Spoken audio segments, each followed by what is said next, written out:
It's the first lesson at the Magic Academy. The teacher explains the basics of magic and mana usage, then quickly moves on to practice. She tells the students to raise their staffs and gather their magic power. Then, they're supposed to imagine an image of light and shout the simplest incantation, light. She tells them to keep trying until they run out of mana. After a few attempts, some of them are already exhausted. The teacher isn't surprised at all. Even though the light spell is the simplest one, new students usually need at least a month of practice to cast it properly. She tells them to try again. After the third attempt, half the class gives up. On the fourth try, only 3 students remain. On the fifth, just 1. And even after 2 more attempts, that one student is still going. This surprises her. He's already tried 7 times and still has mana left, when even students with large mana pools usually run dry after the 5th attempt. She asks him to come forward and hold out his hand. The moment she touches it, she freezes. What she feels isn't just talent. It's an ocean of mana, an endless sea so vast that even an experienced mage can't measure its depth. For a brief moment, she genuinely feels like she's drowning. A first-year student should never possess something like this. His mana reserves are far beyond what most mages reach in their entire lives. His name is Lee Han, and in his previous life, he was nothing special, just an ordinary university student in modern Japan, overworked, exhausted, and trapped in endless studying under ruthless professors. The day he finally graduated, the moment he believed his suffering was over, he died in a traffic accident. But death wasn't the end. Lee Han opened his eyes in another world, a harsh, unforgiving place where magic exists and power decides everything. He was reborn into the Wardeness family, one of the Empire's most feared mage bloodlines.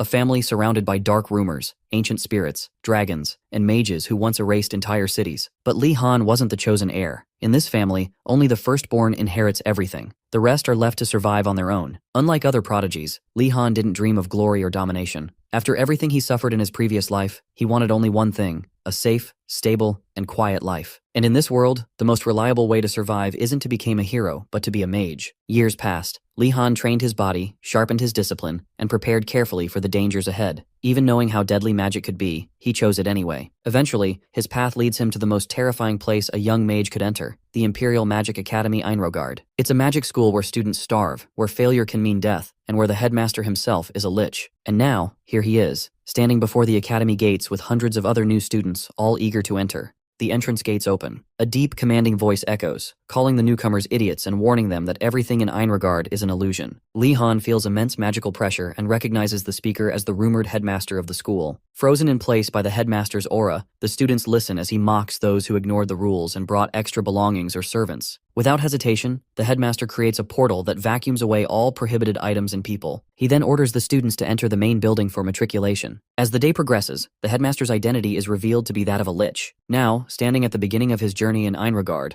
Lee Han feels uncertain about what to expect. Knowing the future holds ominous challenges. Inside the school's main building, someone calls out to Lee Han, asking if he's truly from the Wardeness family. Without responding, Lee Han turns around to see the beautiful Yoner Maken from the renowned Maken Mage family introducing herself. After exchanging pleasantries, Lee Han asks Yoner what she wants. She explains that the prince wishes to see him. The prince? Lee Han wonders, glancing at the goofy blonde who sheepishly smiles back at him. Knowing Enrogard's reputation for fierce networking on the first day, Lee finds it hard to take this prince seriously. Besides, he's heard the emperor fathered over 100 children, and if this guy isn't the firstborn, his situation is no better than Lee Han's. Given that the emperor has refused to support his lesser offspring, Lee figures the prince might be even worse off than himself. After all, everyone here hails from prominent families, making the royal family's position weaker in comparison. Yoner snaps him out of his thoughts, asking if he's coming with them or not. Before leaving, Lee Han overhears 2 students mocking him and Yoner for babysitting an unknown prince. Figuring it's better to make friends than enemies, Lee Han shakes hands with Yoner and agrees to follow her to the prince. She mentions how much she was rejected by others initially, which resonates with Lee. Soon, they meet the 97th Prince of the Empire, Gainando, or rather, the self-proclaimed 97th Prince, who is actually the 101st. During their initial conversation, Lee Han zones out, only to be brought back to attention when Gainando asks if he's listening. Lee refocuses, only to hear Gainando complaining about another student who rejected his offer earlier. Despite finding Gainando childish, Lee humors him by fueling his ego. However, Gainando's responses confirm just how immature and insecure he is. To make matters worse, Gainando grows jealous of another student talking to Ardenart, the 44th princess of the imperial family. Unlike Gainando, Ardenart exudes elegance and grace befitting royalty, making it natural for others to gravitate toward her. Gainando asks Lee Han to confront the student on his behalf, but Lee advises him to behave like a true noble and avoid bullying people. Gainando argues that he's not a bully, and asks for Lee's suggestion. Lee offers 2 options: forgive them or challenge them to a duel. Realizing how extreme a duel would be, Gainando decides to forgive his half-sister Ardenart for doing nothing. Later, Yoner finds Lee patting Gainando's head and commends him for putting up with the prince's nonsense, something she admits even she couldn't manage. Curious, Lee asks why she continues to babysit Gainando despite being just a relative. Before she can answer, the headmaster Lich appears out of nowhere, commanding everyone's attention. Lee Han observes the headmaster and speculates on what he might have lost to become an undead Lich. The headmaster begins by asking the freshmen why they think they're called Ironheads. Ardenart guesses that it's because their symbol is steel, earning her sarcastic applause and fake dormitory points from the headmaster. When she asks if there's a point system, Lich admits there isn't and warns the students to learn how to see through lies. The headmaster reveals that the freshman symbol is actually iron, launching into a speech about the qualities of steel and its utility. After catching them in another lie, he chuckles before delivering the real insult.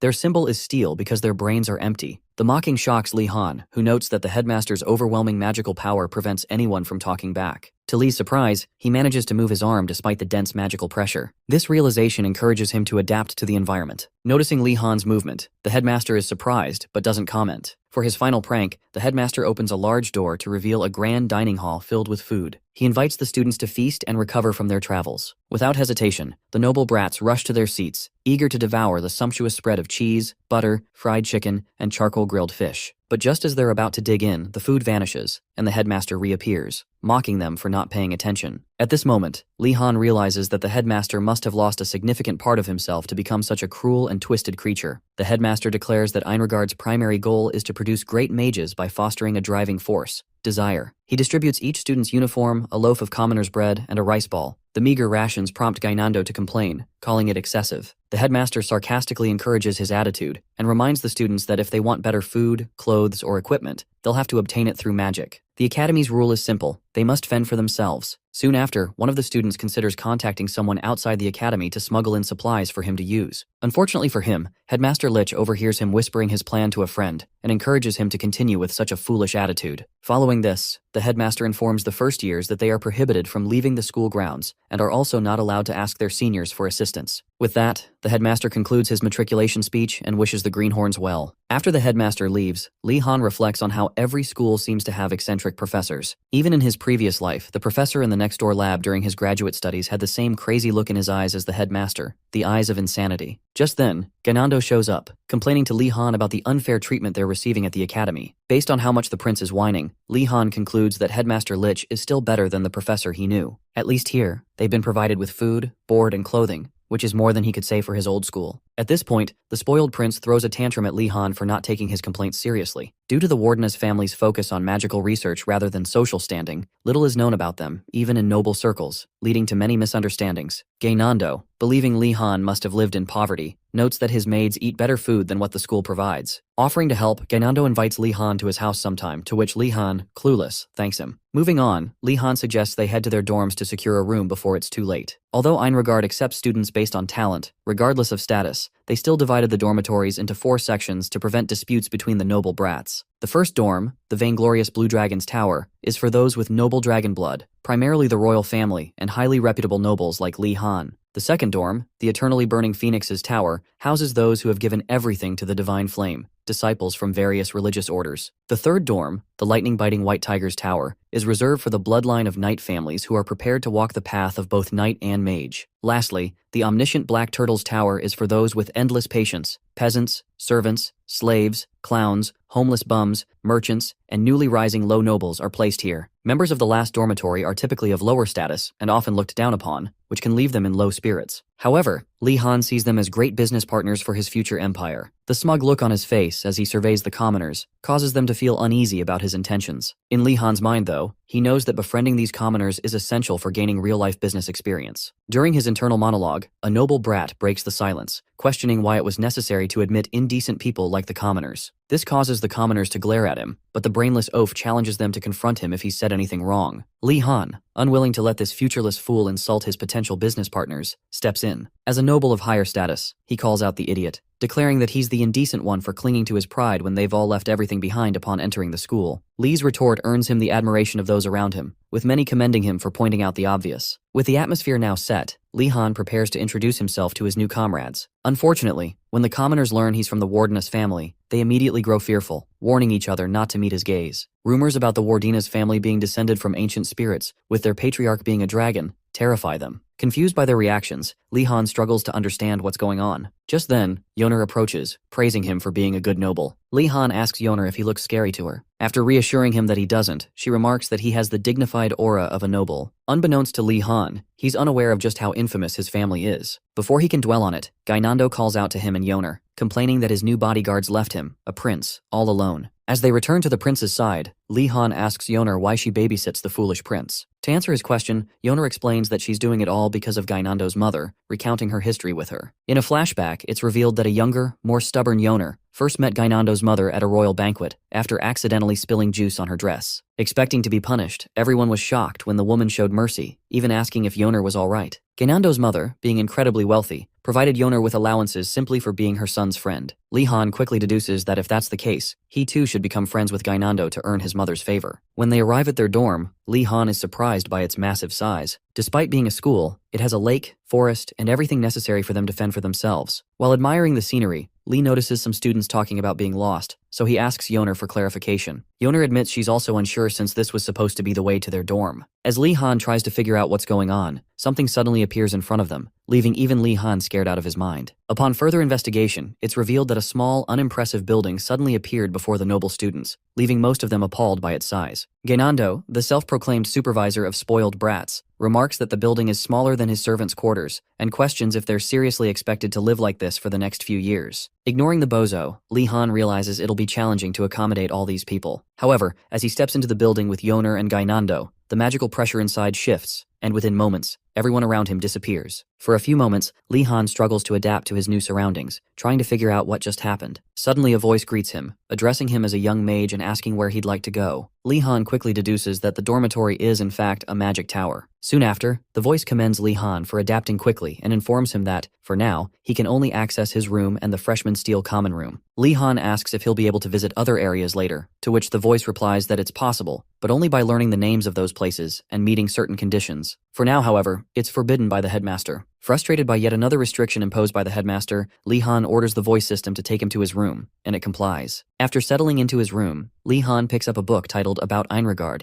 and soon understands why it's the only mandatory subject in the entire school. According to the rules, every first-year student must attend all classes for a month before they're allowed to choose their subjects. While flipping through the pages, Li-han notices a motivational quote from the headmaster, later identified as Osu Gonadaltes, and concludes that the man isn't as strict as he first seemed. In fact, Li-han finds Enrogard far easier than the grueling grad school experience in his past life. Plus, the room provides everything he needs, so there's little to complain about. Meanwhile, unbeknownst to Li-han, the other students are having an existential crisis over how sparse and strange their dorm rooms look. Now that he's familiarized himself with the rules, Li-han decides to visit the common room to find out what classes the other students are planning to register for. Once there, he sits with Yoner and asks what classes she's interested in. Yoner enthusiastically shares her desire to learn alchemy so she can open a workshop after school and supply products to the Imperial Palace. Impressed, Li-han compliments her ambition, and Yoner asks if he wants to join her. Not wanting to discourage her, Li-han carefully explains that running an alchemy business isn't easy, and he'll need to think about it. In the Empire, such a venture requires cutthroat tactics to succeed, and Li-han has no intention of making his life harder. Instead, he decides to focus on stable subjects. Yoner, curious, asks what subjects Li-han is interested in. He carefully considers his response. His main goal is to take subjects with less competition and easier grading, aiming to become a civil servant for the Imperial Palace eventually. However, saying something mundane to someone as passionate as Yoner might discourage her. To avoid this, Li-han tells her he plans to take all the classes for a month before deciding, so he doesn't make a rash choice. Just then, Gainando rushes toward them, dread written all over his face, yelling for their help because he thinks someone has broken into his empty room. Hearing his baseless cries, Yoner and Li-han ignore the fool and continue their discussion. The next day, Li-han and his classmates attend their first class,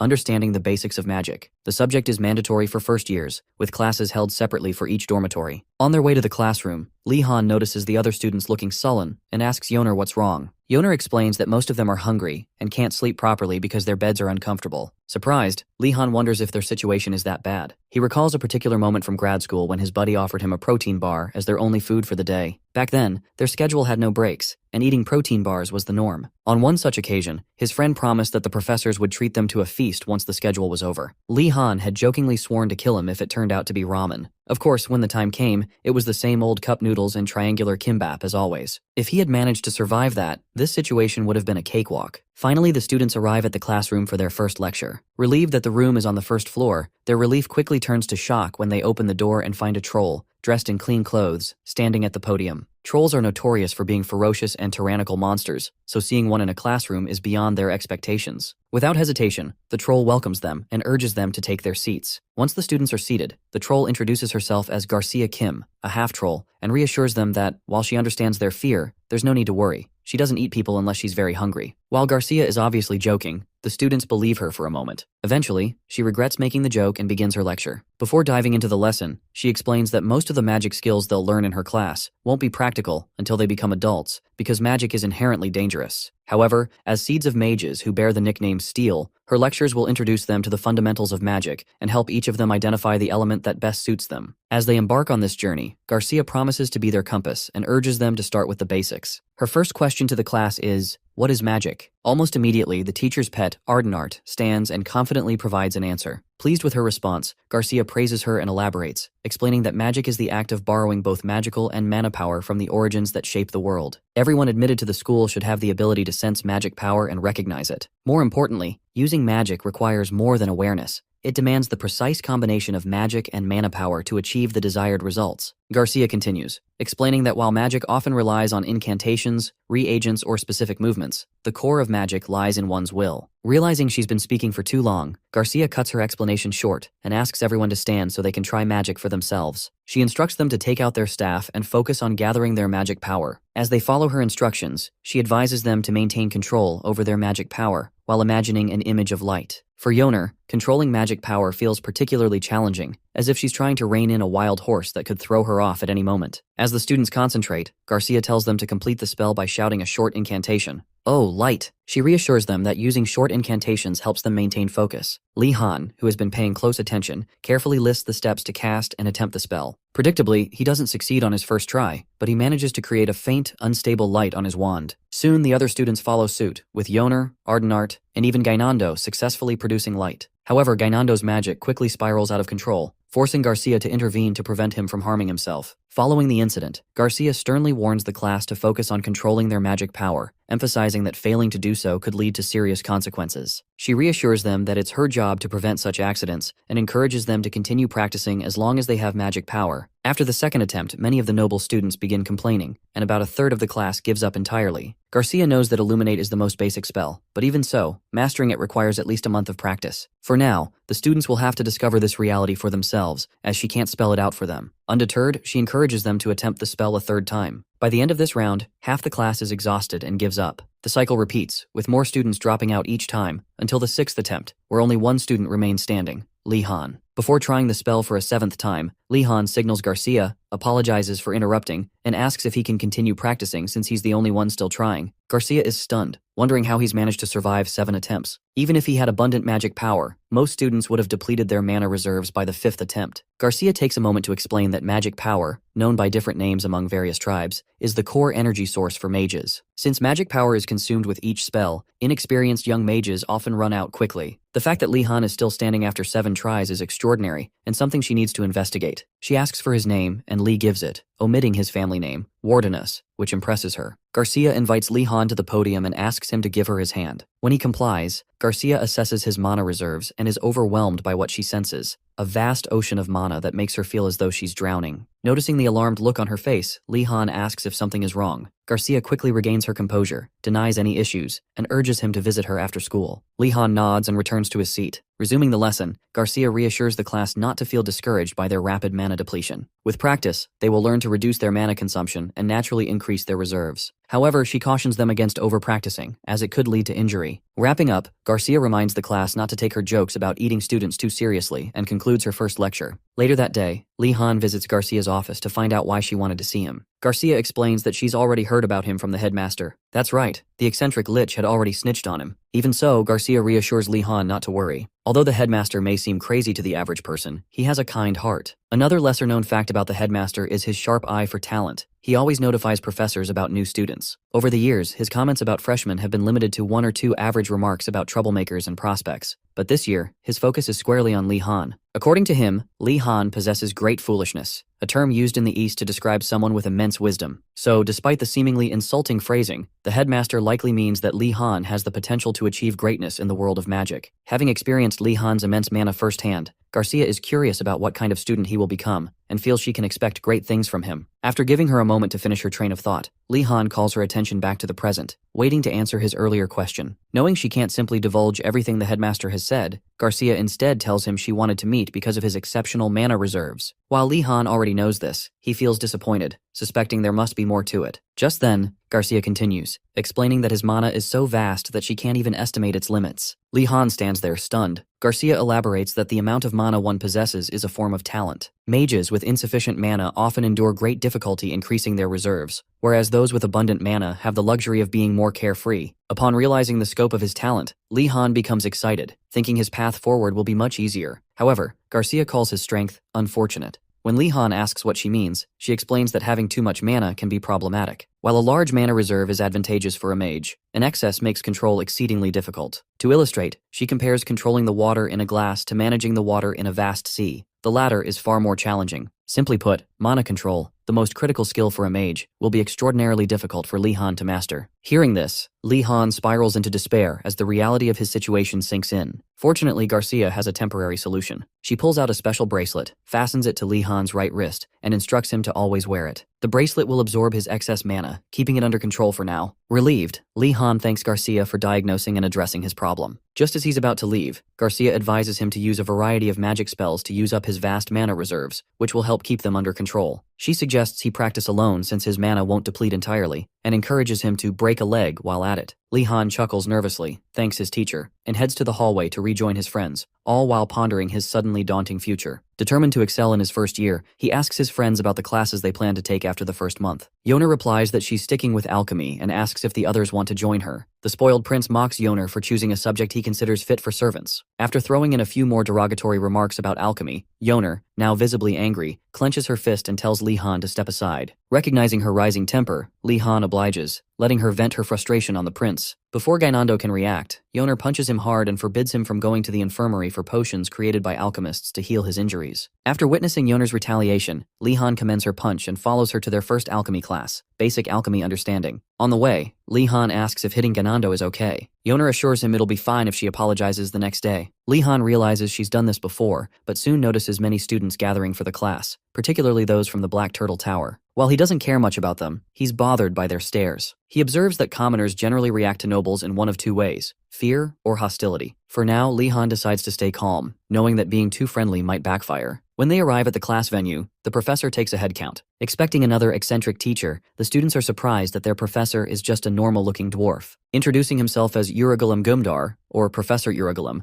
he asks the class why they're having the lesson outdoors, without desks. As expected, Ardenart, the teacher's pet, raises her hand and confidently answers that it's to feel the mana of nature, as alchemists need to understand its power. Urugulum, however, tells her she's wrong and then overhears Li Han and Yoner discussing the question. When Yoner asks Li Han what he thinks, he casually suggests it's probably because the location is good for gathering materials. Urugulum commends Li Han for giving the correct answer, calling him a student who uses his brain. Ardenart, annoyed by Li Han's success, grows visibly upset. Li Han pleads with the professor not to frame him as a rival. Moving on, Urugulum gathers the students and explains what's truly needed for alchemy. While many assume alchemy requires exceptional talent or intricate mana control, in reality, the most important skill is the ability to gather materials. Ardenart challenges the professor's last statement, questioning why learning to gather materials is so important when materials can be grown or commissioned. As murmurs of agreement with her point ripple through the group, Professor Urugulum becomes visibly angry and calls her an iron head for not understanding the practical realities. In his experience, only about 10% of materials can be grown, and purchased materials are often unreliable due to adventurers mishandling them. Many of these so-called adventurers yank medicinal herbs so roughly that even the gods would be furious. In essence, Urugulum emphasizes that alchemists must know how to gather their materials, as failing to do so sets them up for failure. After concluding his explanation, Urugulum distributes scrolls containing illustrations of a rare mushroom-like herb. He orders the students to find the specific material and not to return empty-handed. Left to their own devices, the students begin discussing their next steps. Strange rumors surround Enrogard, so when Yoner and Li Han identify the herb as the Doko herb, a common ingredient in antidotes, Yoner mentions she had used it before entering the academy. Among the many rumors about the school is one claiming students frequently die while learning magic, a notoriously dangerous art. Peering into the forest ahead, Li Han wonders why the school is so careless about sending first years into such a perilous area. The forest appears particularly dangerous for just him and Yoner to traverse alone. After much deliberation, they find someone from their tower to join them. Initially, Li Han considers asking the princess, but Yoner questions whether he sees her as approachable. Li Han brushes this off, reasoning that familiarity isn't necessary since they're merely searching for a medicinal herb. Yoner points out it's already too late, as it seems everyone has already teamed up with the princess. Li Han feels jealous, noting that even students from the Black Turtle Tower avoid him. Yoner reassures him not to worry, explaining that the princess was famous even before enrolling. Her intelligence and talent made her a celebrated figure, admired by people of all statuses. Naturally, she attracts many followers. Meanwhile, Gainando, as expected, remains unhelpful. As most students form teams and leave, Li Han notices only students from the Black Tower are left. Despite their animosity toward him, he focuses on finding someone who can complement their weaknesses. Spotting a short-haired dark elf with muscular legs and calloused hands, he decides she's the perfect candidate. The girl, Nilia, hails from the Black Turtle Tower and belongs to the Shadow Patrol in the Northern Empire,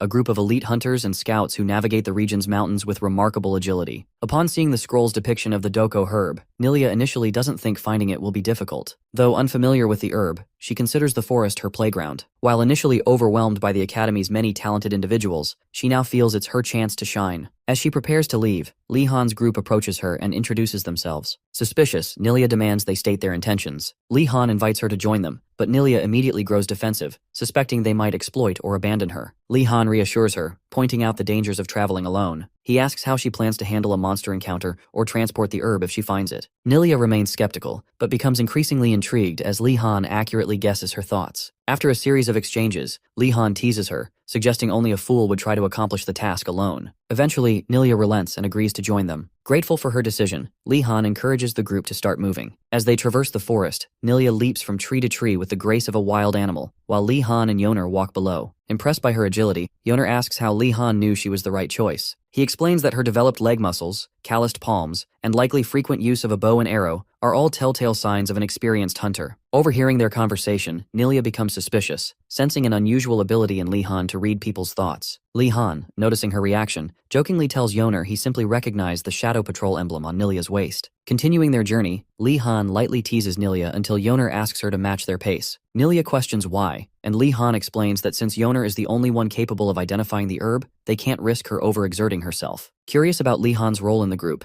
Nilia asks what he contributes if Yoner finds the herb and she acts as the guide. Knowing the truth would upset her, Li Han claims his job is to protect them. Inspecting Li Han more closely, Nilia deduces he comes from a family of knights. She asks why he's in the Blue Tower, and Li Han replies that he belongs to the Wardeness family. Upon hearing this, Nilia becomes so startled that she nearly falls from the tree she's perched on. Noticing the dreadful look on her face, Li Han asks Yoner if there's something wrong with his family. Yoner reassures him, explaining that it's normal for famous noble families to be surrounded by crazy rumors. However, the Wardeness family is particularly infamous. Some believe the Wardeness patriarch is a dragon who burned entire hordes of undead with his breath during the Undead Frenzy incident. Others claim the Wardeness made contracts with ancient spirits to gain their unparalleled magical talent, losing their emotions in the process. There's even a story of a Wardeness mage destroying an entire city during a riot. Hearing Yoner's explanation, Li Han realizes the world sees his family as monsters who leave destruction in their wake. But is it so wrong for Grand Mages to intervene during major incidents? Yoner reassures him that such rumors don't matter and advises him not to dwell on them too much. Meanwhile, Nilia notices the pain on Li Han's face and concludes he's not as emotionless as the rumors suggest. Tired of the somber mood, she urges them to keep moving. After walking a few more miles, Nilia spots something unusual ahead and stops the group to investigate. They discover massive monster footprints. Judging by the shallow impressions, the creature tried to avoid leaving traces. Nilia's inner scout gets excited, marveling at how well trained the monster must be. Yoner, however, feigns interest, and Nilia quickly catches on. Apologizing for rambling, Nilia tells Yoner it's fine if she isn't interested in her observations. Surprisingly, Li Han shows genuine curiosity and asks Nilia for more details. Taken aback, Nilia questions if he's serious. Li Han assures her there's nothing wrong with his interest. Nilia comments that someone from a prestigious family like his isn't expected to admire such crude crafts, but warns him to stay alert. She explains that not only is the creature large, but it's impossible to predict what else might be lurking nearby. Monsters rumored to roam the Academy grounds, including experimental creations and rare slimes, make the forest particularly dangerous. Yoner agrees, noting that Enrogard's abundant mana makes it a magnet for monsters. Nilia suggests they change their strategy and follow the monster's tracks to reduce the chance of an ambush. Intrigued, Li Han asks if he can learn to track creatures himself. Nilia warns him it won't be easy but relents when Li Han earnestly asks her to teach him. Lowering her guard, she agrees to mentor him in the ways of the hunter. After several more miles, the group finally finds the Doko herb.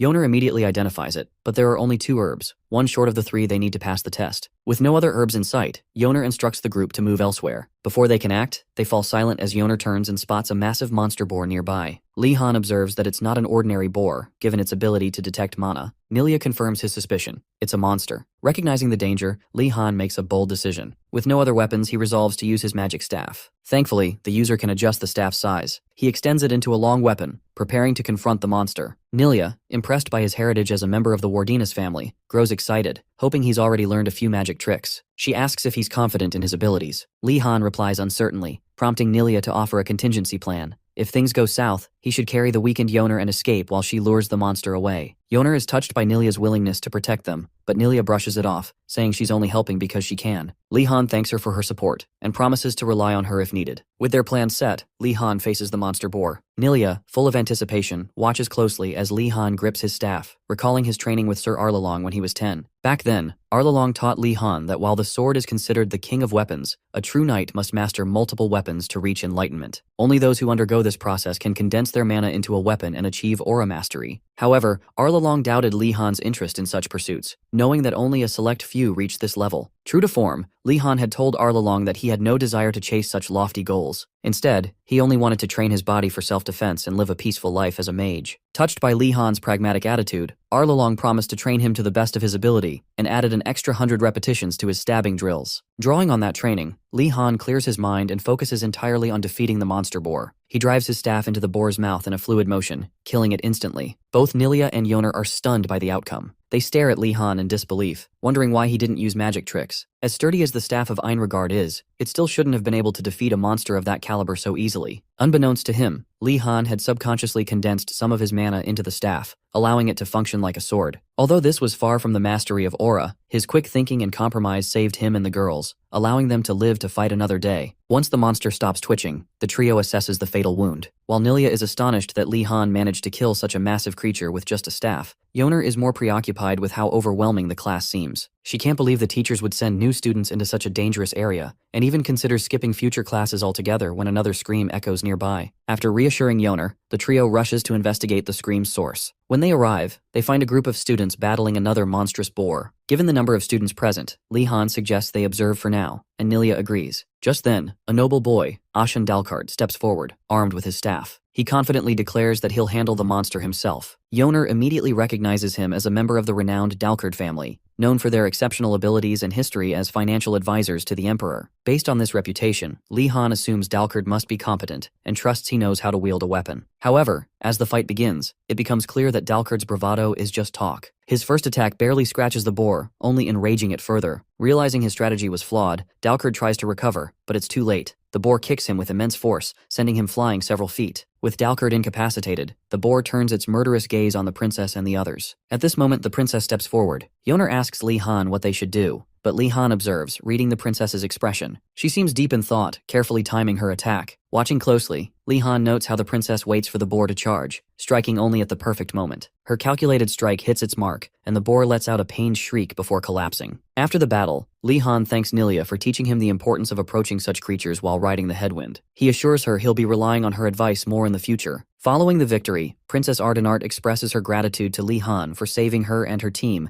instead of showing jealousy. Li-Han brushes it off, but Nilia can't help wondering why they're speaking so formally. Aren't students in the same year supposed to talk casually? Nonetheless, Ardenart insists on repaying Li-Han for his help. Curious, she asks what he wants in return. Li-Han surprises her by asking for a list of classes that are easy to excel in. Initially, Ardenart thinks he's testing her, but when Li-Han repeats the question, she realizes he's serious. Before she can respond, the professor, who had been eavesdropping, emerges from his hiding spot. He declares that he knows the answer to Li-Han's query. Before recognizing the professor, Li-Han experiences an ominous feeling that reminds him of his former life and his intimidating graduate school professor. The professor Uragolem interrupts his thoughts, suggesting that the alchemy class is what Li-Han is looking for. Calming himself, Li-Han responds that success in alchemy should be achievable with passion and dedication. Intrigued by Li-Han's enthusiasm, Uragolem promises to help him develop the passion and love he speaks of. However, Li-Han notices the envious glares of the other noble students who resent the professor's interest in him. Undeterred, Li-Han informs Uragolem that he still wants to explore other options. Taking the hint, Uragolem wraps up the class for the day. Unfortunately, other groups weren't as lucky.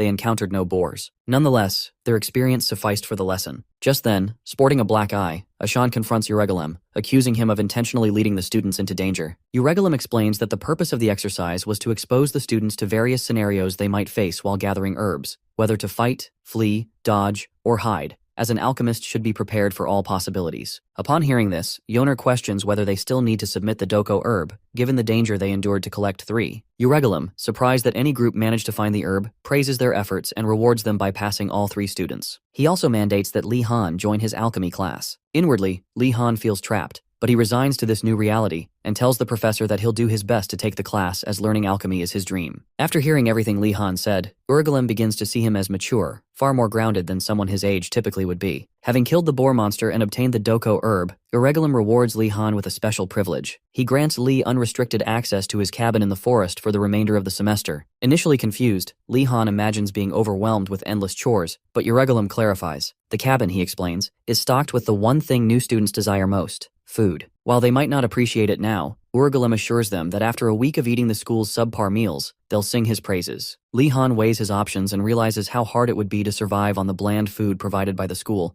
especially since the noble children have their tower with better provisions. With Euregalum's cabin boasting fresh ingredients, including spices and vegetables foraged from the forest, Li Han concludes he's essentially been given a semester-long buffet pass. His frown shifts into a smile as he shakes Euregalum's hand, declaring that alchemy is the best. Euregalum, amused, replies that he's already growing fond of Li Han, feeling like they're kindred spirits. However, the cheerful mood doesn't last long, as Euregalum releases the injured boar back into the forest. The noble brats whine about the grueling practical work, swearing never to attend the class again. Meanwhile, Li Han suppresses his annoyance at the school and focuses on the immediate task, managing rations. Accompanied by Nilia and Yoner, Li Han heads to Euregalum's cabin. After setting the boar carcass aside, he wonders if he can butcher the animal alone. Noticing the dread on his face, Yoner offers to help, provided she gets some meat in return. Li Han, suspicious of the look on her face, asks if she'll be okay. Yoner reassures him, while Nilia questions whether he will butcher it himself, pointing out that nobles typically avoid such tasks. Li Han stands and asks her teasingly if she's vegan or just hates meat. Embarrassed by the question, Nilia decides to prove her worth by demonstrating her hunting skills. With Nilia's expertise as a hunter and Yoner's family background in handling materials, Li Han concludes they can manage the task together. Soon after, Euregalum returns with the necessary equipment and hands it to them. Armed with the tools, Li Han takes the lead, skillfully butchering the boar. Even Nilia is surprised by his proficiency, assuming he is too noble to handle such work. Once the skin is removed, Li Han separates the lean meat and hangs it on wooden branches. He urges his companions to save the intestines to make sausages later, reasoning that every part of the animal should be preserved given their uncertain circumstances. While the meat is smoking, Euregalum visits them and commends Li Han's foresight. Opting to smoke the meat as a preservation method shows excellent survival instincts, especially for someone who has only been at the school for 3 days. Euregalum marvels at how far Li Han has come in such a short time. When the smoking is complete, Li Han casually asks the professor for bread and butter, claiming he must be hungry. Unable to refuse, Euregalum obliges, bringing out the finest ingredients from his pantry. Before long, the outdoor table is laden with delicious food and jams. Everyone digs in, savoring the meal. Yoner compliments the professor on the jam,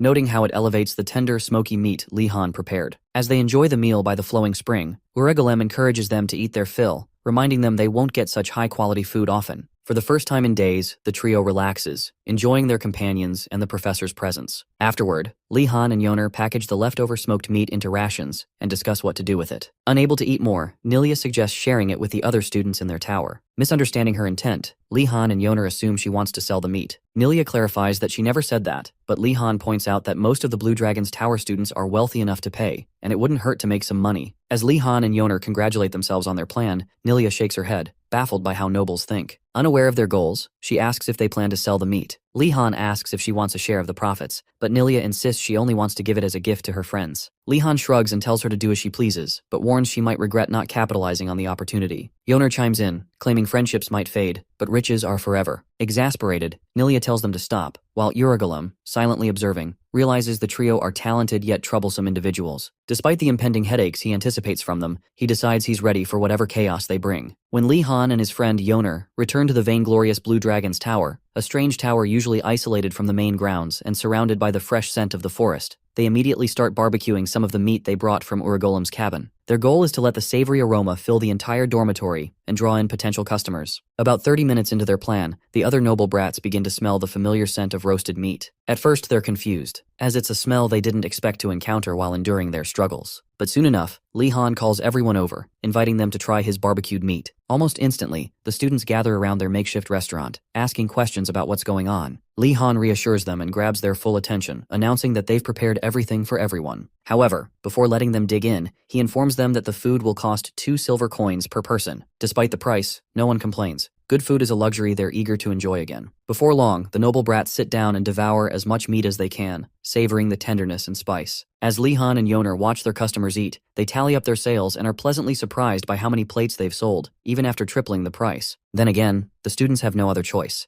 They're too clueless to figure out how to obtain meat themselves. In other words, it's a win-win situation for both sides. Around that time, Gainando finally recovers from Yoner's punch and gets back on his feet, his stomach growling loudly, and he wonders what all the commotion outside is about. It doesn't take long for him to catch the irresistible scent of barbecued meat, so he heads outside to investigate. As soon as Li-Han spots him, he invites him to sit down and eat, just like everyone else. Without hesitation, Gainando sits and prepares to feast on the barbecued meat. But just as he's about to dig in, Li-Han stops him, reminding him that even as a friend, he has to pay a silver coin to continue eating. Shocked, Gainando asks if they're charging money, to which Li-Han responds that a noble's pride wouldn't allow them to eat for free. The problem is that Gainando is broke. However, Li-Han generously offers to let him sign a credit contract, allowing him to pay later. Touched by his friend's kindness, Gainando nearly tears up, praising Li-Han for being such a great guy and feeling fortunate to have made such a good friend. As Gainando obliviously signs the contract, thinking he's hit the jackpot, Li-Han and Yoner keep quiet and let him enjoy his meal in peace. With that, the good day comes to an end, and everyone heads to bed satisfied. The next morning, the students from the Vainglorious Tower gather in the same classroom for their basic magic personality education class. Many of the nobles wonder why they're required to take such a class when they already see themselves as perfect. Li-Han can barely stand the arrogance of these fools but maintains his composure, refusing to get worked up over their nonsense. Suddenly, the headmaster appears out of nowhere, welcoming the students to his class. When they realize the headmaster is also the personality education professor, they're immediately filled with fear, careful not to say anything that might provoke him. The headmaster, noticing how well-fed they all look, scolds them for taking over a month to find food. One of the foolish nobles speaks up,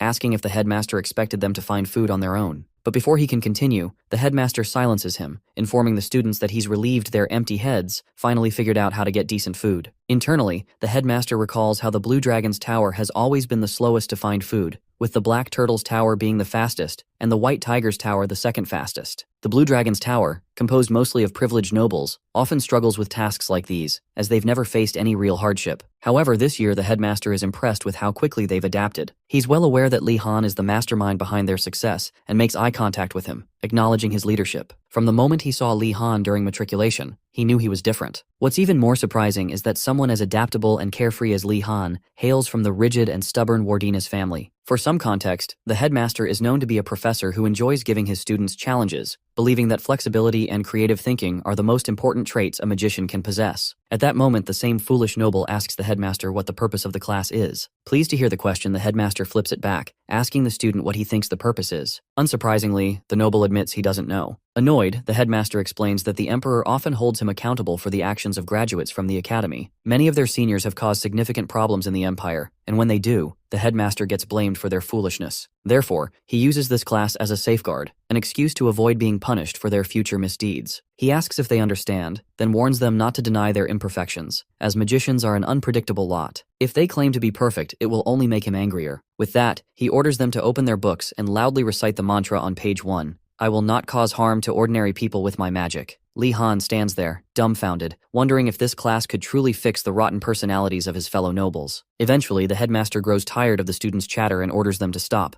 expressing his hope that the class will help them develop kinder personalities. Moving on, he asks for 2 volunteers to assist him. Immediately, everyone averts their gaze, sensing something suspicious in his request. When the headmaster threatens to make their lives harder if no one steps up, Li-Han volunteers, hoping there's a worthwhile reward at the end. The headmaster attempts to intimidate Li-Han, but he stands his ground, feigning enthusiasm and claiming he's happy to assist a professor he respects so much. The headmaster easily sees through the lie but doesn't press the issue, knowing Li-Han is only in it for potential benefits. As the professor speaks, Li-Han realizes the headmaster has already figured out his true motive. Just then, Gainando, thinking Li-Han is making a terrible mistake, calls him out, asking if he understands what the crazy headmaster has planned for them. Before he can continue, another noble interrupts, explaining that Li-Han is sacrificing himself to protect everyone else from trouble. Touched by this supposed act of selflessness, Gainando decides to step up for his friend. Unfortunately, his cowardly legs refuse to cooperate, and before he can act, someone else volunteers. The headmaster identifies the second volunteer as Ashan Dalkard, a member of a family known for its proficiency with documents, and immediately makes a snide remark about his name. As Ashan responds, Li-Han recalls him from the monster boar incident and wonders if Ashan has the same goal in mind as he does. When Ashan finishes speaking, he turns to Li-Han and explains that this is his way of repaying him for his previous help. Li Han tries to dissuade him, but Ashan boasts about his family's skill in calculations, giving the headmaster the impression that the two boys are on good terms. However, the headmaster abruptly cuts them off, assigning them the task of copying down all the student safety rules by the next class. Both Li Han and Ashan are left dumbfounded. Later that evening, the boys stay behind after class to get a head start on their task. After hours of writing, Ashan snaps, his rage boiling over. He swears never to forgive the headmaster for this bullshit, especially since he knows he could have completed the task in an instant using magic. Li Han watches Ashan's outburst, silently hoping he doesn't collapse from the stress. Reflecting on the situation, Li Han suspects the headmaster deliberately gave them this tedious task to encourage them to use magic once they become too frustrated to continue manually. Unfortunately, they lack even basic magical skills, like illuminate, so using magic to write seems impossible. At that moment, an idea strikes Li Han. He reasons that the headmaster, if he has any shred of conscience, must have left them a hint somewhere. Ashan notices Li Han's sudden silence and asks what he's doing. Li Han replies that he's looking for anything that could help them solve their predicament. Ashan hesitates, asking if such actions might be considered stealing. Li Han argues that since they weren't given explicit rules, searching for a solution in the headmaster's hall shouldn't count. Realizing the logic, Ashan agrees, rationalizing that occasional stealing is fine if it's necessary. They decide to split up and search the room for clues. After scouring the hall without much success, Li Han stumbles upon a drawer glowing with a green light. He calls Ashan over, sensing mana emanating from it. Curious, they open the drawer, only for the headmaster's lich head to pop out, laughing at their supposed stupidity. Though Li Han recognizes it as illusion magic, he remains cautious, expecting further tricks. The headmaster's pre-recorded message plays, mocking them for resorting to this method and joking that it would be embarrassing if they had waited too long to think of it. Finally, he provides them with instructions for using first circle magic scrolls, specifically basic control, urging them to learn it as soon as possible. With that, the message ends, leaving the boys to figure out the rest. Furious with the headmaster's teaching methods, Ashan throws a tantrum and suggests filing a complaint. Li Han, ignoring him, begins studying the papyrus scroll. When Ashan presses him further, Li Han asks if he thinks complaining to the crazy headmaster will work. Realizing the odds are slim, Ashan drops the idea and reluctantly joins Li Han in practicing basic control. After repeated failed attempts to lift a single feather pen using magic,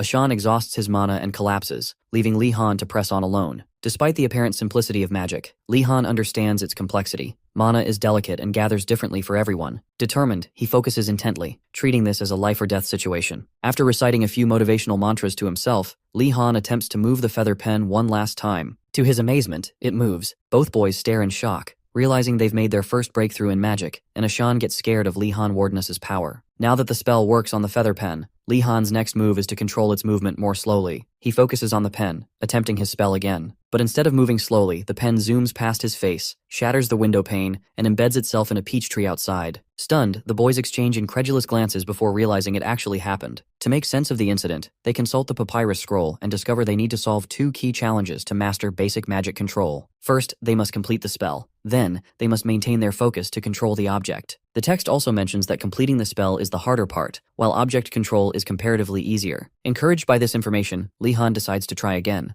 This time, he carefully focuses on the pen to ensure it doesn't spiral out of control. Just as he begins, the headmaster suddenly appears out of nowhere, asking if they've had enough practice. Startled by the interruption, Li Han loses focus, and the feather pen whizzes wildly around the room, eventually striking the headmaster's forehead. Unfazed, the headmaster asks if they understand why he assigned this task. Both boys scream, "No!" Ashan, oddly impressed by Li Han's accidental attack, declares himself a fan of Li's skills. Before Ashan can provoke the headmaster further, Li Han cuts him off, pointing out that the pen didn't even scratch the headmaster's forehead. Moving on, the headmaster commends Li Han for his quick progress, albeit with a backhanded compliment, calling him a pretty good bogus idiot. Li Han, still reeling from his accidental mishap, is surprised that the headmaster isn't ranting. He figures the headmaster must be in a rare good mood, so he seizes the moment to ask for tips on object control. The headmaster responds with mockery, asking how Li could struggle with control when he's already completed the spell. When Li unapologetically admits his struggles, the headmaster lies, reassuring him that it's normal for new students to face such difficulties. Just as Li sighs in relief, the headmaster drops the act, telling him it's a lie and pointing out that the spell is the hard part. In his experience, mastering control should only take 1 or 2 tries, so anyone who fails at it is a special kind of idiot. When Li asks for advice, the headmaster simply tells him to figure it out himself. Expecting an outburst, the headmaster is surprised when Li responds politely, promising to practice more. Finding it boring to tease someone so composed, the headmaster decides he'll target Ashan next time instead. Finally, the headmaster offers a nugget of wisdom, explaining that their magical proficiency will grow the more they use it. Then, using teleportation magic, he banishes them to the cafeteria to have lunch. In an instant, Li Han finds himself safely in the cafeteria. Annoyed, he grumbles about the headmaster only using important spells for trivial purposes. Looking around, he notices the cafeteria is empty. It's well past lunchtime. Resigned, he decides to eat the boring bread and rice balls he's grown accustomed to, but chooses to enhance his meal with some smoked meat he prepared in Iragolem's cabin. While he's at it, Ardenart waltzes into the cafeteria and calls out to him. Surprised, Li-Han greets her and asks what she's doing there. She reveals she's brought the data he requested earlier, a list of easy-to-pass subjects. Grateful, Li-Han thanks her and opens the list. However, he quickly realizes she's mistakenly handed him a list of popular lecture topics instead. He's even more alarmed to see understanding of alchemy among them. Cutting to the point, Li-Han informs Ardenart of her mistake, explaining the difference between popular and unpopular courses. Realizing he's serious about studying dull subjects, Ardenart is disappointed. She initially thought Li-Han was noble-like, but now she sees him as despicable and unworthy of her admiration. Reluctantly, she retrieves the correct list of unpopular courses and hands it over. Glancing at the new list, Li-Han immediately understands why these topics are unpopular. The first, basic swordsmanship, is unappealing because no one at a magic school wants to learn sword fighting. The second, repeated practice of basic magic battle, is disliked because most students are more interested in research than combat. However, none of that matters to Li-Han. His goal is to learn skills that will help him protect himself. Happy with the list, Li-Han thanks Ardenart, who promptly leaves. The next morning, Li-Han heads to the first lecture on his list, alone. His friends, Gainando, Ashan, and Yoner had all refused to join him, and he understands their reluctance. In matters concerning professors and lectures, Li-Han knows there's no such thing as consideration. Professors don't care about their students, nor do they care about their fellow lecturers. This is why Li-Han opts for a subject he cares little about so he can focus on more important ones. Steeling himself with this mindset, Li-Han arrives at the entrance to the school's basement, where his next class is held. Though the staircase leading down appears ordinary, Li-Han senses something ominously wrong with the place. Over time, warnings have circulated among Imperial students about the dangers of entering magic towers. Though they may look ordinary from the outside, once inside, escape becomes nearly impossible to clear. Even as a child, Li-Han would read horror stories about people trapped forever in such towers, using them as cautionary tales. One night in his youth, young Li-Han asked Arlong whether the stories about magic towers were mere fairy tales. Back then, Arlong admitted that while the tales might be exaggerated, there was truth to them. Anyone who enters a magic tower is unlikely to leave. In fact, Arlong added grimly, they might die before they even realize it. The once cheerful Li-Han quickly sobered, breaking into a nervous sweat. Now older and a student at Enrogard, Li-Han has come to see his school as the final form of a magic tower. This is why most new students, despite their curiosity, avoid exploring the school grounds. Terrified but determined, Li-Han gathers his courage to descend into the basement, knowing he has a class there. As he steels himself, the eccentric headmaster appears behind him, startling him into a panicked frenzy. After calming himself, Li-Han masks his irritation and greets the headmaster with flattery and a question. He explains that he's heading to the basement but wonders if the headmaster has any advice. Without hesitation, the headmaster flatly says he has nothing to share. To make matters worse, he promises to place flowers on Li-Han's corpse should it be found the next day. Li-Han clenches his teeth in frustration, but forces a fake smile, determined not to give the headmaster the satisfaction of seeing him lose his composure. After parting ways with the headmaster, Li-Han descends into the first level of the underground facility. Contrary to his expectations, the corridors seem ordinary. When he reaches the classroom entrance, he overhears two students chatting about the class. Briefly, he feels relieved that he might not be alone, but the feeling vanishes when one of the students realizes they've made a mistake. The pair quickly realize they're at the basic magic combat repetitive practice classroom and leave, muttering insults about anyone foolish enough to take the class. Li-Han's fleeting hope fades, but he summons his courage, opens the door, and steps inside. The classroom holds 3 students, each seated with a blue energy orb on their desk. For a moment, Li-Han feels cautiously optimistic. However, after a quick observation, he realizes 2 of the students are likely to leave soon, just like the pair he saw earlier. Curious, he examines the blue orb on his desk and wonders what it is. Before he can figure it out, a deep, ominous voice from the podium commands everyone to take their seats. Startled, Li-Han looks up, surprised to see a pale man with gloomy eyes and long canine teeth standing there. Concluding that the man must be a vampire, Li-Han braces himself. The man introduces himself as Bloody Greg, the professor for the class, and begins the lesson. He explains that the blue orb is made from a material called Spirit Star Stone.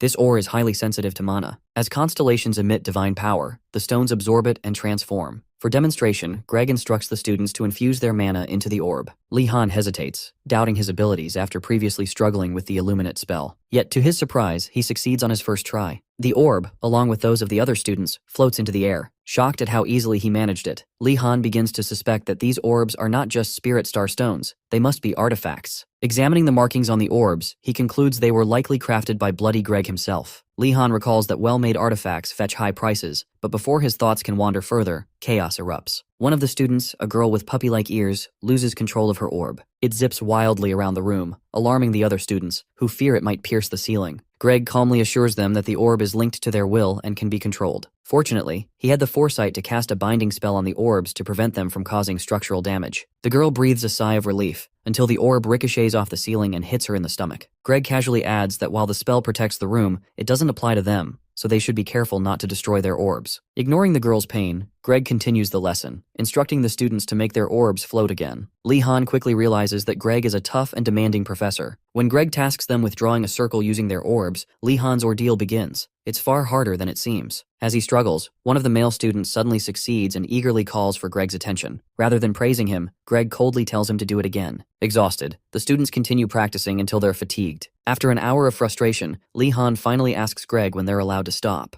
Initially confused by the question, Greg bluntly replies that they can stop once they've drawn a perfect circle. At this point, two of the male students ask for permission to use the restroom. Greg allows it, but they immediately sneak out of the class, never to return. Realizing their intent, the puppy-eared girl, who has just recovered enough to stand, begs them to wait for her. However, she soon collapses again, seemingly sick to her stomach. Watching this, Lee Han suspects she might be faking it. Just to be sure, Lee Han checks on the puppy-eared girl, only to discover she wasn't faking it. She's genuinely passed out from mana exhaustion. He immediately informs the professor, who nonchalantly remarks that she'll continue making circles once she recovers. At that moment, Lee Han realizes he's the only one left in the class and resigns himself to his fate. While practicing the circle technique, he asks Greg how points are assigned in his class. Greg explains that no matter how many students attend, grades are always based on ranking. Hearing this, Lee Han feels hopeful. This is the class he's been searching for. As long as he keeps practicing to make a perfect circle with the ball, he's confident he'll secure a good score. He's always preferred repetitive tasks like this, so he anticipates no major problems. On the other hand, Bloody Greg is impressed by Lee Han's decision to stay in the class, especially given the strange rumors surrounding it. Over the years, Greg has grown used to students attending the first lecture only to abandon the class afterward. Last year, not a single student stayed, forcing Greg to teach an empty class due to his contract with the headmaster. As a result, the lonely professor spent countless days in the empty lecture hall, hoping someone would eventually attend and give him purpose again. Today, that hope is finally realized, as Lee Han Wardness has shattered Greg's low expectations. Judging by Lee Han's demeanor and actions, Greg can tell he's from a prestigious noble family. Despite his youthful appearance, Lee Han exudes maturity beyond his years. While Greg isn't sure what kind of magic Lee Han specializes in, he knows the young man is extraordinary and would be honored to have such a student continue attending his class. For the first time in his dead career, Greg feels optimistic about progressing with his lectures. About an hour later, the class ends, and Lee Han leaves the classroom to meet his friends, Yoner and Gainando, in the restroom. He tries to convince them to join the class, emphasizing how easy it is to earn good grades. However, before committing, Gainando presses him for details about the class. Lee Han explains that all they need to do is infuse mana into a crystal ball provided by the professor and practice drawing circles with it. Suspicious, Gainando asks what happens after that, and Lee Han admits that Greg hasn't explained further. This raises red flags for both Yoner and Gainando, who question whether Greg might be a fraud. Lee Han shrugs off their concerns, reasoning that the professor's legitimacy doesn't matter as long as they're guaranteed good grades. Taken aback by his practicality, Yoner starts viewing Lee Han as someone who doesn't think beyond what's useful. Undeterred, Lee Han tells them it's fine if they don't want to join, but mentions he has to leave for his next class. Curious, Yoner and Gainando ask what it is, and Lee Han excitedly reveals its basic swordsmanship.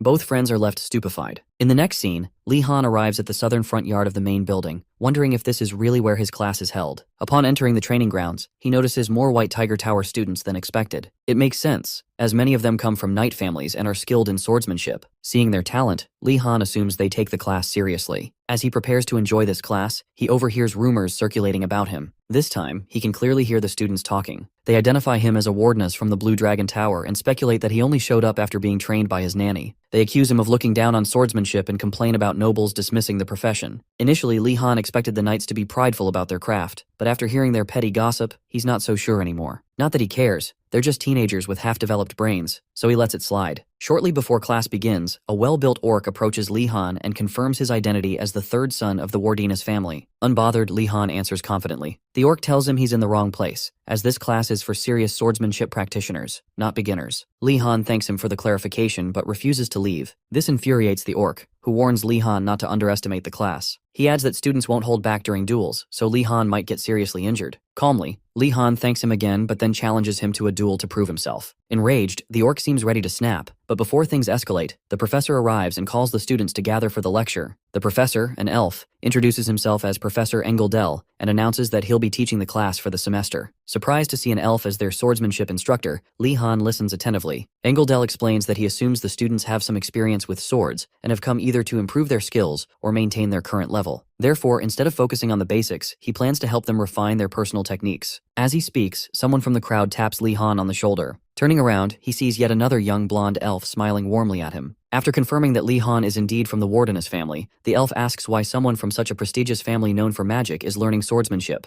Li Han casually explains that it's simply easier to earn points since fewer people take the class. Although this isn't the answer he expected, the elf decides not to press further and agrees to disagree. To Li Han, there's no point in lying to a random person, as it could lead to misunderstandings in the future. Thus, he feels his honest response is the best option. After their awkward exchange, the elf introduces himself as Jigel from the Marathi family and extends a handshake. Jigel appears young, but Li notices the calluses on his palms and quickly realizes that this guy must be incredibly strong. Without hesitation, Li accepts the handshake, and the two become acquainted. For context, the Marathi family is known for guarding the harsh northern regions under strict regulations, using any means necessary to achieve their goals. Because of this, Li Han expected someone from that family to look rough and unkempt. However, Jigel defies this stereotype entirely, appearing polished and refined. This surprises Li Han, making him reevaluate the rumors about the Marathi family. It seems they aren't always accurate, and he might get along well with this blonde, pretty boy. As the lesson begins, the professor asks Li Han to demonstrate his sword technique, the Cliff Boulder Blade, which he learned from Arlalong. True to its name, the Cliff Boulder Blade is a sturdy and honest technique, but its rigorous training regimen often deters nobles. However, Li Han endured the grueling training in his youth simply because he had no choice. After observing the demonstration, the professor praises Li Han for having mastered the basics and asks which family he belongs to. Expecting him to mention another family, the professor is visibly shocked when Li Han reveals he's from the infamous Wardeness family. Curious, the professor asks why Li Han is studying swordsmanship, and Li replies that he considers it a necessary skill for the nobility. Unimpressed by the answer, the professor looks disappointed, clearly expecting more from him. Noticing the professor's signature look of disapproval, Li Han quickly rethinks his approach. To salvage the situation, he smoothly adjusts his response, claiming that while his initial belief was practical, he's since come to appreciate the profound nature of swordsmanship. He adds that the more he learns, the more he feels drawn to the blade,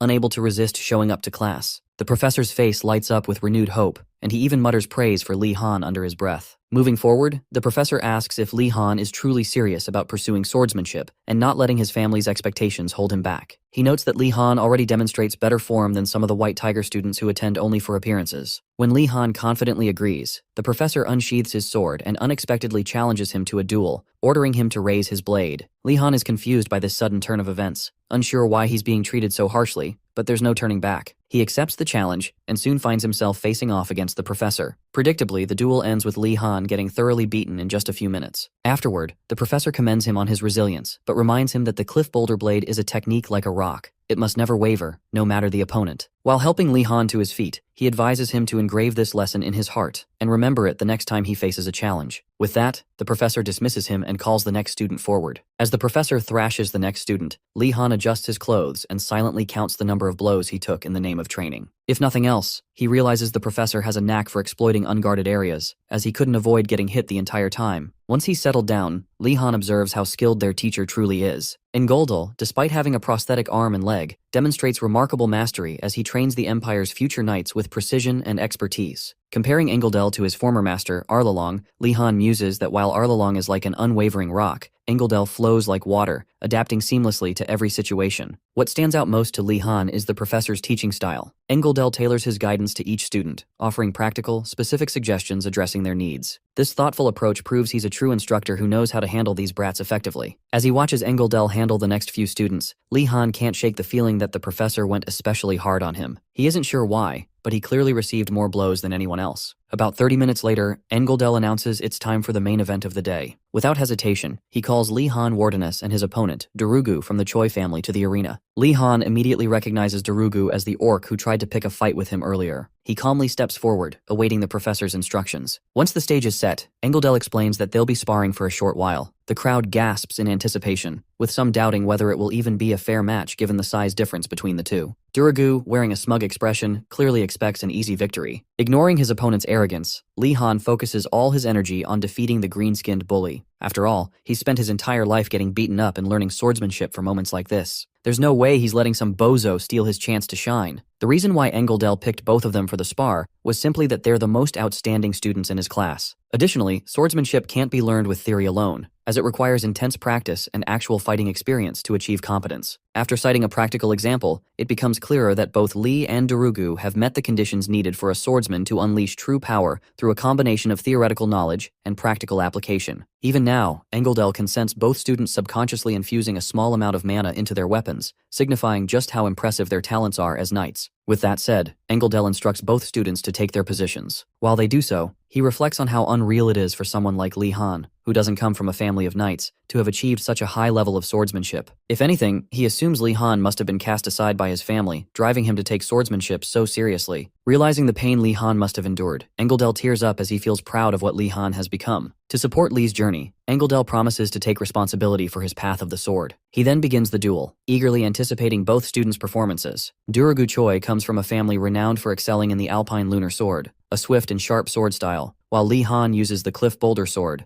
a heavy and powerful style. Since their approaches are complete opposites, Engeldel hopes they'll learn from each other's mistakes, which is what rivals are for. As soon as the sparring session begins, Duragu gets tired of Li Han waiting for him to make the first move. Frustrated, he lunges at Li and attacks first with his Alpine sword style. Li Han dodges the initial attack and waits for Duragu to come closer. When the moment is right, Li kicks some sand into Duragu's eyes, briefly disorienting him. This sneaky tactic causes unrest among the crowd, as the students accuse Li of cheating. However, when one student reports him to the professor, Engeldel dismisses the accusations and instead praises Li for thinking outside the box. In his words, he needs his students to do whatever it takes to win because, in battle, only life and death exist. Recognizing that Li Han understands this truth, Engeldel cheers him on, knowing it'll be difficult for other students, born into families that value honor, to grasp the harsh reality of life or death combat. To Engeldel, a true swordsman who survives war is someone willing to win no matter the cost. With that said, the fight between the orc and the wardeness prodigy continues. Li Han gains the upper hand, especially with Duragu still blinded. After taking a shallow hit from Li's blade, Duragu feels distraught, realizing he let his guard down just because Li comes from a highly respected noble family. Meanwhile, Li notices Duragu's disorientation and decides to push harder to keep him trapped. Earlier, when observing Duragu's movements, Li recognized that the orc was exceptionally skilled. Now he just needs to stay calm and create a scenario to secure his victory. Acting on this plan, Li Han steps on Duragu's foot and lands several blows to keep him off balance. Duragu is shocked by how far Li Han is willing to go to win this sparring match. At this rate, Duragu realizes he needs to step up his game to avoid embarrassment. To regain control, he drops to the ground and performs a barrel roll to escape Li Han's attack range. The unexpected move takes Li Han by surprise, and he realizes he has lost his edge. Watching Duragu's maneuver, Engeldel becomes even more impressed by his abilities. He praises Duragu and encourages the fight to continue. Determined to reclaim his pride, Duragu lunges at Li Han in a fit of rage. However, Li keeps his composure, responding to Duragu's movements by blocking and parrying his attacks when necessary. As the battle intensifies, Engeldel is overwhelmed with excitement as both students exceed his expectations. He had known they were exceptional from the beginning, but seeing Duragu command the Alpine Lunar Sword with such skill was extraordinary. However, it's unfortunate that Duragu is quickly losing stamina due to the excessive force he applies to his technique. Meanwhile, Li Han maintains his calm demeanor, carefully responding to Duragu's attacks without overexerting himself. Noticing Duragu's growing agitation, Li decides to bide his time and wait for the perfect opportunity to exploit it. While the fight continues, Li observes a strange red aura surrounding Duragu and wonders what it could mean. Regardless of what it could mean, Li Han regains his focus, keeping a straight face to improve his odds of winning. At the same time, Duragu, the orc, senses that Li's decision-making is faltering due to the situation. Thanks to his earlier barrel roll, Li has been forced into unnecessary movements, and it seems his mana-sheathed sword is losing its efficacy, suggesting he is nearing exhaustion. What Duragu doesn't realize is that Li never gets tired of using mana. Their sparring session has been a fight against time from the very beginning. With that in mind, Duragu continues overexerting himself, attacking Li with all his might in an attempt to drain what he assumes is the remainder of Li's stamina. Over time, however, he grows confused as Li's defense only becomes stronger. He wonders if the problem lies in the amount of force he's putting into his strikes. Observing Li's poker face again, Duragu is suddenly overwhelmed by the sense that he's been outplayed by the wardeness prodigy. In his mind, it feels as if he's been in Li's hands, playing into his trap from the very start. This realization unsettles him, and he makes a critical mistake, pausing to rethink his strategy. Li Han notices Duragu's hesitation and capitalizes on it, striking Duragu's hand and disarming him by sending his sword flying. With Darugu defenseless, a sweat-covered Li Han gently places his wooden sword against Darugu's throat, signaling to the referee that he has won the sparring session. To conclude the class, Engeldel stops the fight and announces Li Han as the winner. Shortly afterward, he calls both students forward and subtly expresses his disappointment in Darugu for losing his composure at such a critical moment and effectively digging his own grave. However, Engeldel acknowledges that Darugu is still a teenager, and it's somewhat expected for him to struggle with the oppressive feeling of losing. As for Li Han, Engeldel is struck by the aura of refinement and nobility he exudes, one befitting his skill and demeanor. After having them face each other, Engeldel commends their incredible swordsmanship, but reminds everyone that winning isn't everything. The victor must remain humble, while the loser must use defeat as motivation to improve. Engeldel then orders them to bow to each other as a sign of respect. While bowing, Li Han senses that Darugu might not let things end peacefully. Preparing for a potential sneaky attack, he braces himself to counter. To his surprise, Darugu takes the loss gracefully and even apologizes for his earlier behavior. He accepts Li Han as a fellow classmate, leaving Li shocked to encounter someone so mature. Initially suspicious of Darugu's intentions, Li observes further and concludes that Darugu is genuinely accepting his defeat. With that, the two shake hands and reconcile. This display of sportsmanship elicits applause from Engeldel and the other students, who clap for several minutes until their palms grow sore. Once the lecture concludes, Engeldel dismisses everyone to their dormitories. By nightfall, Li Han finds himself at the center of brewing trouble. The elf he met earlier in Engeldel's class, Jigel Maradi, gathers a group of White Tiger Tower students and surrounds Darugu in a quiet corner near their tower walls, a secluded spot where no one will see them. Jigel mocks Darugu for his earlier humiliation at the hands of the warden as prodigy, questioning if he truly intends to accept defeat without seeking revenge. Darugu maintains that he lost because of his shortcomings, but others in the group try to shift the blame onto Li Han, accusing him of cheating and attempting to convince Darugu that the loss wasn't his fault. As the noise escalates, Jigel interrupts, declaring that none of it matters now. According to him, Darugu's failure has disgraced their tower's honor, and the Choi family must take responsibility for this shame. When Darugu asks what kind of responsibility he means, Jigel reveals his plan.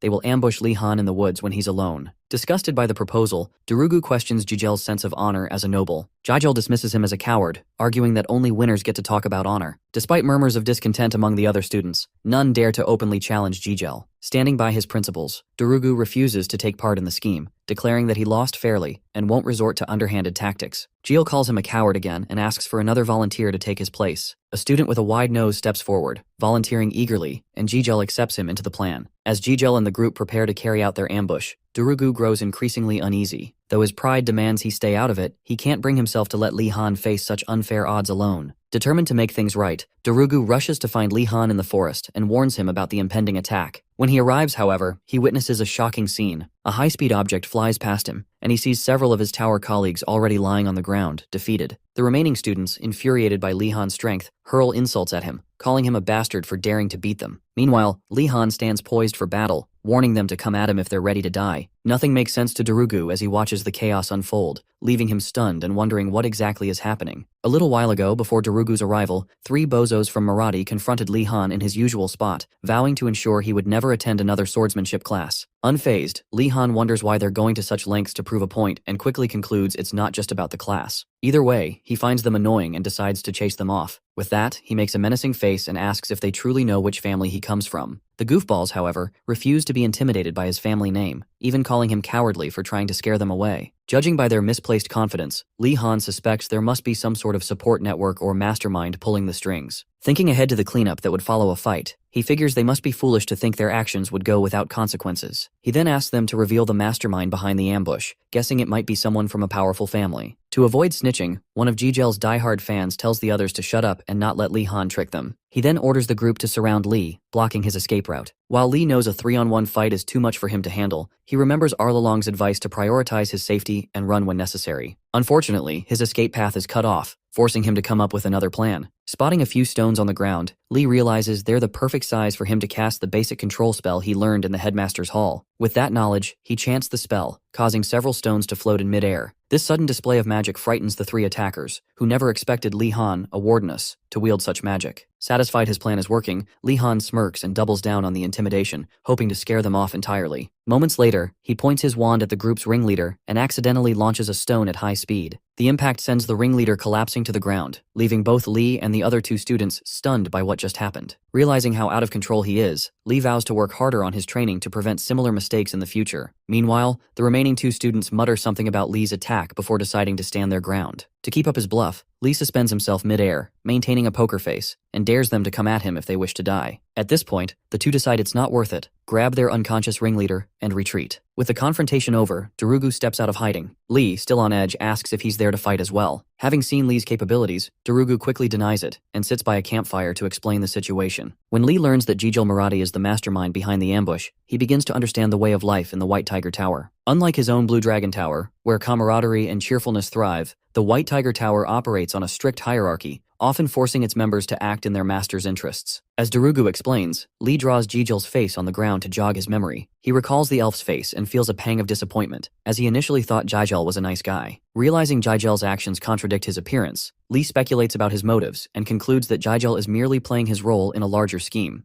Darugu, noticing Lee's divided attention, calls him back to reality and continues explaining. Lee finds it strange that they approached him in such a manner, but Darugu sheds light on the situation. He explains that as a member of the Wardeness family, Lee is a powerful political tool. Moreover, if Jijil were to defeat someone like Lee, especially as a first year, it would greatly elevate his own reputation and influence. Angered by Jijil's intentions, Lee shares Darugu's frustration. To avoid future confrontations, Darugu advises Lee to be cautious, as it's clear that the White Tiger Knights will continue harboring negative feelings toward him, especially with his rising success in swordsmanship classes. Jijil, being a skilled manipulator, will undoubtedly exploit those feelings. Their meeting ends shortly after, and Lee Han returns to his tower, contemplating Darugu's parting words. Darugu had advised him to avoid classes attended by White Tiger Tower students, as it would reduce Jijil's opportunities to act. While the advice seems reasonable, Lee Han refuses to follow it. Firstly, classes like swordsmanship are hard to come by, and secondly, the very idea of being dragged into their petty politics offends his pride. Determined to strike back in his way, Lee injures himself and heads to the common room. There, he gathers everyone's attention and claims he was attacked by White Tiger Tower students simply because he's from the Blue Dragon Tower. The room falls silent for a moment before erupting in rage. The students rally behind Lee, calling the knights bastards for targeting him. One student even suggests alerting everyone upstairs, as the White Tiger Tower dared to mess with their savior, Wardeness, not someone like Gainando. Surprised by their passionate response to his lie, Lee watches the students gather weapons to retaliate. Alarmed by how quickly the situation spirals, Lee tries to calm them down, insisting there's no need to escalate matters. However, one student reminds him of the debt they owe him for saving them from starvation with his meat. If this is how they repay him, so be it. As the chaos escalates, Lee begins to feel guilty, realizing he has inadvertently sparked a war between the towers. Soon, the students divide into two groups, each determined to destroy the White Tiger Tower. By this point, Lee knows he's made a huge mistake, unaware of how much his tower despises the White Tiger Tower. Just as the mob is about to march out, Ashan steps forward, urging everyone to wait and listen to him. He then addresses the crowd, cautioning them against acting rashly, as the White Tiger Tower houses students from families of knights, and points out that a reckless approach would almost certainly lead to their defeat. Lee Han, impressed by Ashan's rationality, applauds him and supports his point. However, Ashan interjects before Lee Han can explain his plan, suggesting they would have better odds if they lay low and waited before attacking the White Tiger students. Predictably, the other students agree with Ashan's suggestion and begin preparations based on his idea. Lee Han feels disappointed in himself for expecting more from a group of enraged students. Nevertheless, he knows he can't let a battle unfold based on his lie. He calls the room to order and tells them he doesn't want revenge taken on his behalf, as this matter concerns his honor as a noble. He declares that he will resolve it himself. One of the students questions how he plans to handle the White Tiger students, reminding him of their cunning and pettiness. Lee Han takes a deep breath and appeals to their noble status, asserting that stooping to the level of the White Tiger students would disgrace their bloodlines. Placated by this reasoning, Ashan and the other students calm down and listen. Seeing their change in demeanor, Lee Han tells them to remain vigilant and keep their weapons nearby in case the White Tiger students attack. Since their rivals are more likely to act as a group, he advises his peers to be prepared to defend their tower if needed. This plan satisfies the vengeance-driven students, who agree to band together and stay ready for confrontation. Having diffused the immediate threat of mob retaliation, Lee Han disperses the crowd so everyone can return to their rooms. While leaving, Lee overhears two students discussing their next class with the White Tiger Tower students and mentioning that they've already mastered illumination magic. This catches Lee Han off guard, as he wonders if he's the only one who hasn't yet mastered the spell. Determined to catch up, he spends the entire night practicing without any sleep. The next morning, Yoner wakes early, startled to find a visibly exhausted Lee Han sitting in a corner, greeting her. Concerned, she asks him what's wrong, and he explains that he spent the night practicing magic. Yoner then asks if he received permission to practice the spell, and Lee casually replies that he did. He shares what he overheard from the two students the previous day, but Yoner dismisses it, questioning why he's even bothered by it. Ignoring her remark, Lee notices Gainando arriving unusually early and tries to greet him, but Gainando ignores him and heads toward the fireplace. At the fireplace, Gainando pulls a sausage kebab from his coat and places it near the fire. Lee quietly sneaks up behind him, reassuring him that no one will steal his food. Startled, Gainando asks when Lee arrived in the room, and Lee explains that he's been there since Gainando walked in. He also advises Gainando to check his kebab so it doesn't burn. As Gainando tends to his food, Lee glances around the room and asks Yoner why everyone looks so downcast. Yoner explains that everyone is hungry, and that they've only made it this far because Lee sold them food. Realizing the dire situation, Lee decides to prepare more rations, knowing their stash is running low. However, he's unsure how to deal with Professor Urigalim's strictness about sharing resources. Curious, Yoner asks if there's a way to create an opening to take supplies, but Lee hasn't come up with a solution yet. An hour later, the Blue Dragon and White Tiger students gather in Professor Garcia's classroom for their basic magic understanding class. Although Professor Garcia cares deeply for her students, she quickly notices the animosity between the two towers. Within just a week at the academy, hunger has strained everyone's patience, and the rivalry between the towers has further fueled tensions. Despite her efforts to prevent conflict during class, the competitive atmosphere remains palpable. According to the headmaster, competition is supposed to strengthen students, but Garcia privately disagrees and wishes for harmony among them. To regain control, she orders everyone to sit down, and the students comply. She then asks if anyone has successfully performed the illumination spell since their last class. Lee Han confidently raises his hand, having spent the entire night mastering the spell. To his surprise, no one else raises their hand. He looks for the student he overheard the previous night, and questions why they claimed they could perform the spell. The student, now embarrassed, admits they only have a general understanding but haven't successfully cast it yet. They nervously assure Lee Han that they'll manage it soon, as they're nobles just like him. Realizing those pretentious nobles deceived him, Lee feels frustrated for working so hard unnecessarily. However, Professor Garcia praises the two Blue Dragon Tower students who raised their hands, revealing that the second is none other than Princess Ardenart. Hoping to make a good impression on her, Lee becomes uncomfortable when he notices her staring at him. Confused by her intense gaze, Lee asks Ashan about it. Ashan explains that the princess seems to believe strange rumors about him. Intrigued, Lee asks what rumors, and Ashan, visibly annoyed, reveals that she thinks Lee is more focused on getting good grades than pursuing genuine knowledge. Lee acknowledges the truth of the rumors, but ensures Ashan remains unaware of his real priorities. Ashan, on the other hand, expresses his disappointment in the princess for believing such an absurd rumor. However, Lee Han reminds him that it's a free world, and the princess is entitled to believe whatever she wants. Impressed by Lee's words, Ashan slams his hand on the desk and praises Lee for being the most hospitable person he's ever met. Right there in class, Ashan spirals into a delusional rave, muttering nonsense about the children of their tower coming from great families, with Lee Han being the noblest of them all. After thanking his father for sending him to this school to meet someone like Lee Han, Ashan tearfully proclaims that Lee Han is a good guy. Lee, just as confused as anyone else would be, ignores him and continues focusing on the lesson. Soon after, Lee Han and the princess are called to the podium to demonstrate the illumination spell they claim to have learned. Both manage to cast the spell perfectly, impressing Professor Garcia and the entire class. Garcia commends them for being the first students to successfully perform the spell within the first week of learning it. While she praises them, she notices the dejected expressions of the other students, who failed to learn the spell in time. She encourages them not to be discouraged, reminding them that illumination magic is the most basic form of magic and an essential first step in understanding how magic works. As Garcia motivates the class, Lee observes that the students aren't paying attention, too busy bickering among themselves. Once Garcia finishes speaking, she instructs the students to calm down and return to their seats. Despite her orders, the Blue Dragon and White Tiger Tower students continue exchanging insults. Garcia notices some Blue Dragon students bullying the White Tigers and, hoping to shift their focus, announces that they'll be learning elemental magic for the semester. Hearing this, the class becomes excited about studying something more dynamic in their first year. Garcia explains that mastering illumination will naturally help them gain a foundational understanding of magic. She then introduces the fundamentals of elemental magic, explaining that it consists of core elements: water, fire, earth, wind, darkness, and more advanced attributes like gravitational magic. These elements serve as the foundation for all other magical disciplines and are crucial for assigning attributes to artifacts. To illustrate the importance of mastering even basic elemental magic, she compares it to understanding mathematical operations and emphasizes that mastering it will earn them respect across the continent. After her explanation, Garcia moves on to practicals. She announces that the students will test their affinity for the basic elements to determine which suits them best. Excited murmurs ripple through the class, with many students hoping they'll excel at fire magic. Garcia calls the class to order and conjures lit candles on every desk. She instructs the students to use their knowledge from previous lessons to create fire, not just light, this time. Before they begin, she warns them to be cautious, as fire is far more dangerous than light. To demonstrate, Garcia chants an incantation and conjures a massive pillar of fire, which captivates the noble students. Even Li Han, who tries not to react too enthusiastically, can't help but admire how cool magic looks. Afterward, Garcia asks if the students are ready to try the spell. As expected, they dive in immediately, many struggling and nearly injuring themselves in the process. Li Han, however, stays calm and contemplates why the professor provided candles. Recalling the mantra about visualizing objects close to him, he gains the confidence to attempt the spell. As he focuses his mana, Garcia notices it spiraling out of control and quickly intervenes, stopping him before he can proceed. She announces that Li Han will be prohibited from practicing fire magic for now. When Li asks why, Garcia explains that learning fire magic is too dangerous for him at his current level. Reflecting on her words, Li remembers how intensely bright the illumination spell he cast earlier was, and realizes that if he couldn't control light, creating fire could lead to disastrous consequences, potentially even an explosion. To avoid such risks, Garcia advises Li to practice water magic instead, as it's much safer. She encourages him to revisit fire magic once he's developed finer control over his mana. Although frustrated at first, as he views fire magic as much cooler than water magic, Li eventually reconsiders. He acknowledges that while fire and lightning magic are powerful and offensive, water magic offers its own versatility. For now at least, he'll have access to drinking water wherever he goes, which is a small consolation. Resigned to his fate, Li begins his water magic practice. Meanwhile, Ashan, sitting nearby, envies Li for receiving special instruction from the professor. Li glares at him and with a forced smile tells him to shut up. Shortly afterward, Li Han stares at the bowl of water on his desk and commands it to surge as he points his wand at it. His first attempt fails, but Li, eager to learn fire magic as soon as possible, tries again and again until he finally succeeds on his third try. Infusing enough mana into the water, he transforms it into a large globule of pure liquid that floats in mid-air, much to the amazement of everyone in the classroom. When the rest of the students realize Li accomplished what they couldn't in just 3 tries, the entire class erupts in surprise. Garcia praises Li Han for his success and announces to the class that he has a natural affinity for the water element. Everyone, except the White Tiger students and Princess Ardenart, applauds him for a job well done. To keep jealousy at bay, Garcia reassures the other students that there's no need to feel impatient just because they haven't succeeded yet. She explains that each person's elemental affinity is closely tied to the environment in which they grew up. For example, someone raised in an area with strong winds would likely have an affinity for wind, while someone raised in a blacksmith's forge would lean toward fire. She emphasizes that the more familiar one is with an element, the easier it becomes to imagine and control it. Hearing this, Li Han finds his own affinity for water odd since he was neither raised near water nor lived on a fishing boat. Thinking back to his past life, he remembers being waterboarded by his crazy professors in grad school and concludes that this might be why he has a natural connection to water. As he concentrates on keeping the water globule afloat, he notices someone glaring at him from the back of the room. Turning around, he sees Princess Ardenart giving him a death glare. Annoyed by her antics, Li loses focus and tries to catch her in the act, but the moment he does, the water globule bursts and drenches him. Garcia chuckles at the mishap and warns Li not to get distracted next time. With a flick of her wand, she dries him off. Touched by her gesture, Li calls Garcia the light of the school and asks how long he's supposed to keep the water globule suspended. Garcia replies that normally he should maintain it until he runs out of mana, but since that's unlikely for him, she cheerfully suggests he hold it up until the end of the lesson. Li Han is shocked, suspecting that Garcia might be punishing him under the guise of teaching. As she walks away, he weakly calls her back for help, but she ignores him and moves on to assist other students. At that moment, Li reflects on the eccentric nature of the academy he's attending. If Garcia can be a professor here, she's probably as unhinged as the rest of the staff. Throughout the lesson, Garcia keeps an eye on Li, who is visibly distressed by the task of maintaining magic over an extended period, a mentally exhausting exercise. Garcia, aware of how demanding it is, believes that Li needs rigorous training to gain better control over his mana. His ability to create such a large water globule in just 3 attempts reveals an exceptional talent,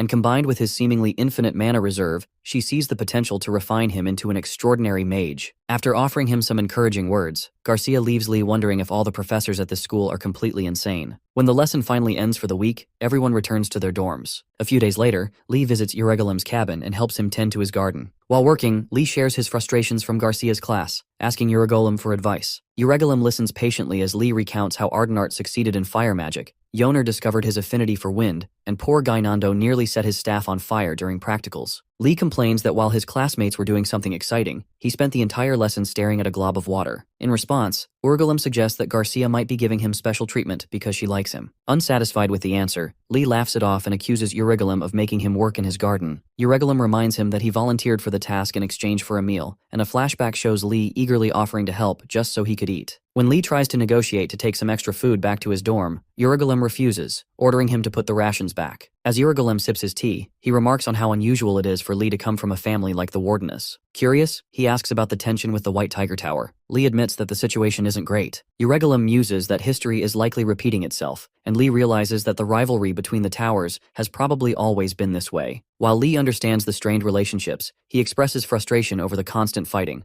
especially since they already have enough to handle their studies. Impressed by Lee's reasoning, Urugulem advises him to ignore anyone who tries to pick a fight and focus on improving his magic instead. After a moment of silence, Lee confesses that he's already fought with them. Upon hearing Lee's words, Urugulem looks disappointed, prompting Lee to tell him not to give him that look, as he's upset too. Urugulem, knowing fights don't usually break out in the first week, asks Lee how it happened. When Lee explains that the White Tiger students picked a fight with him during swordsmanship class, Urugulem chokes in disbelief and demands to know why Lee was in their territory in the first place. Lee replies that he's free to choose his electives, and eventually, Urugulem calms down, realizing the damage is already done. He warns Lee to be careful, as the White Tiger students are skilled fighters, unlike Lee, who is a magician at heart. Lee then mentions that 3 of their best fighters attacked him at once. Urugulem, disgusted by their foolishness, silently stands up. Confused, Lee asks where he's going, but Urugulem simply tells him to stop working for the day and come inside for some food. Surprised, Lee asks if he's serious, and Urugulem assures him he is. It turns out Urugulem feels compelled to be kind to the monster in front of him. Likely so Lee won't come after him when he inevitably becomes the Empire's greatest swordsman. Moments later, Urugulem breathes a sigh of relief as he watches Lee enjoy the meal he's prepared. After eating, Lee grows curious and asks if Urugulem has been maintaining the entire cabin by himself. Urugulem explains that the others who were supposed to help him were too lazy and eventually ran away. He concludes that hard work, like tending the garden, is foundational for an alchemist. Though Lee struggles to connect the labor-intensive chores to alchemy, he still agrees with Urugulem's sentiment. Privately, however, he resolves not to settle for less, especially after enduring a difficult life in his past. Lee then asks if he can plant crops in the empty field, and Urugulem gives him the green light. When asked what he plans to grow, Lee suggests cabbage or spring onions. While Urugulem has no objections, he asks if Lee plans to sell the harvest. Shocked, Lee asks if his seniors also tried this, leading Urugulem to exclaim that Lee is the first rascal to pull such a stunt. After his outburst, Urugulem simply shakes his head, acknowledging Lee's unusual nature, and tells him to do as he pleases. Lee begins pondering recipes to avoid eating the vegetables raw. He asks Urugulem if there's anything he can make with cabbage and spring onions, and Urugulem suggests a stew, adding that combining them with a few other ingredients would make a great dish. He also explains that food culture varies across the empire. For example, the Wardinas of the western region are known for bread and cheese-based cuisine, while the eastern region's food culture, similar to Korean cuisine, revolves around rice, noodles, and chili paste. Lee then asks if Urugulem likes stew. Urugulem admits he does but avoids it because it's Eastern food. Curious, Lee asks if something happened to make him feel that way. Urugulem explains that his distant elderly relatives live in the East, and whenever they see him, they nag him for being broke and not visiting more often. Pretending to understand, Lee wonders just how strict the people of the East must be. After venting, Urugulem asks Lee about his weekend plans. When Lee asks if he needs him to work, Urugulem takes offense, asking if Lee thinks he's his slave. At that moment, Lee reflects on how useless his grad school professors were in his past life, forcing him to do mandatory lab work on weekends. Changing the subject, Urugulem tells Lee he probably won't have time to come to the cabin, and then asks what he thinks the starving students will do. When Lee suggests they might set the school on fire, Urugulem dismisses the idea as extreme. Instead, he explains that students backed into a corner always find a way to survive. He predicts the Black Turtle Tower students will search for fruit, the White Tiger Tower students will hunt, and the Blue Dragon Tower students, despite being talented, will likely take their time before reacting. This year, however, Urugulem expects things to be different with Lee around. Finally, Lee asks about the Phoenix Tower students. Urugulem explains they're not ones to be swayed by hunger, as they are disciples of the Order and rely on prayer during grave situations. Although Lee is impressed by their faith, it's not a path he wants to take. With that, Lee decides he'll go hunting with his friends over the weekend. If another fight breaks out, he plans to ensure he has more allies than his opponents next time. Hearing this, Urugulem scoffs and asks Lee if he's trying to avoid fighting with the tigers because they might act differently than he expects. Lee counters by asking what Urugulem thinks they might try to do. Urugulem responds that they might attempt to escape the torture of the Magic Academy. Lee, giving no immediate reply, reflects on the impregnable fortress that is the Magic Academy, surrounded by castle walls reinforced with magic. Despite its defenses, he knows some students try to escape every year. Honestly, he can't blame them. It's only natural to long for the necessities of life they're missing: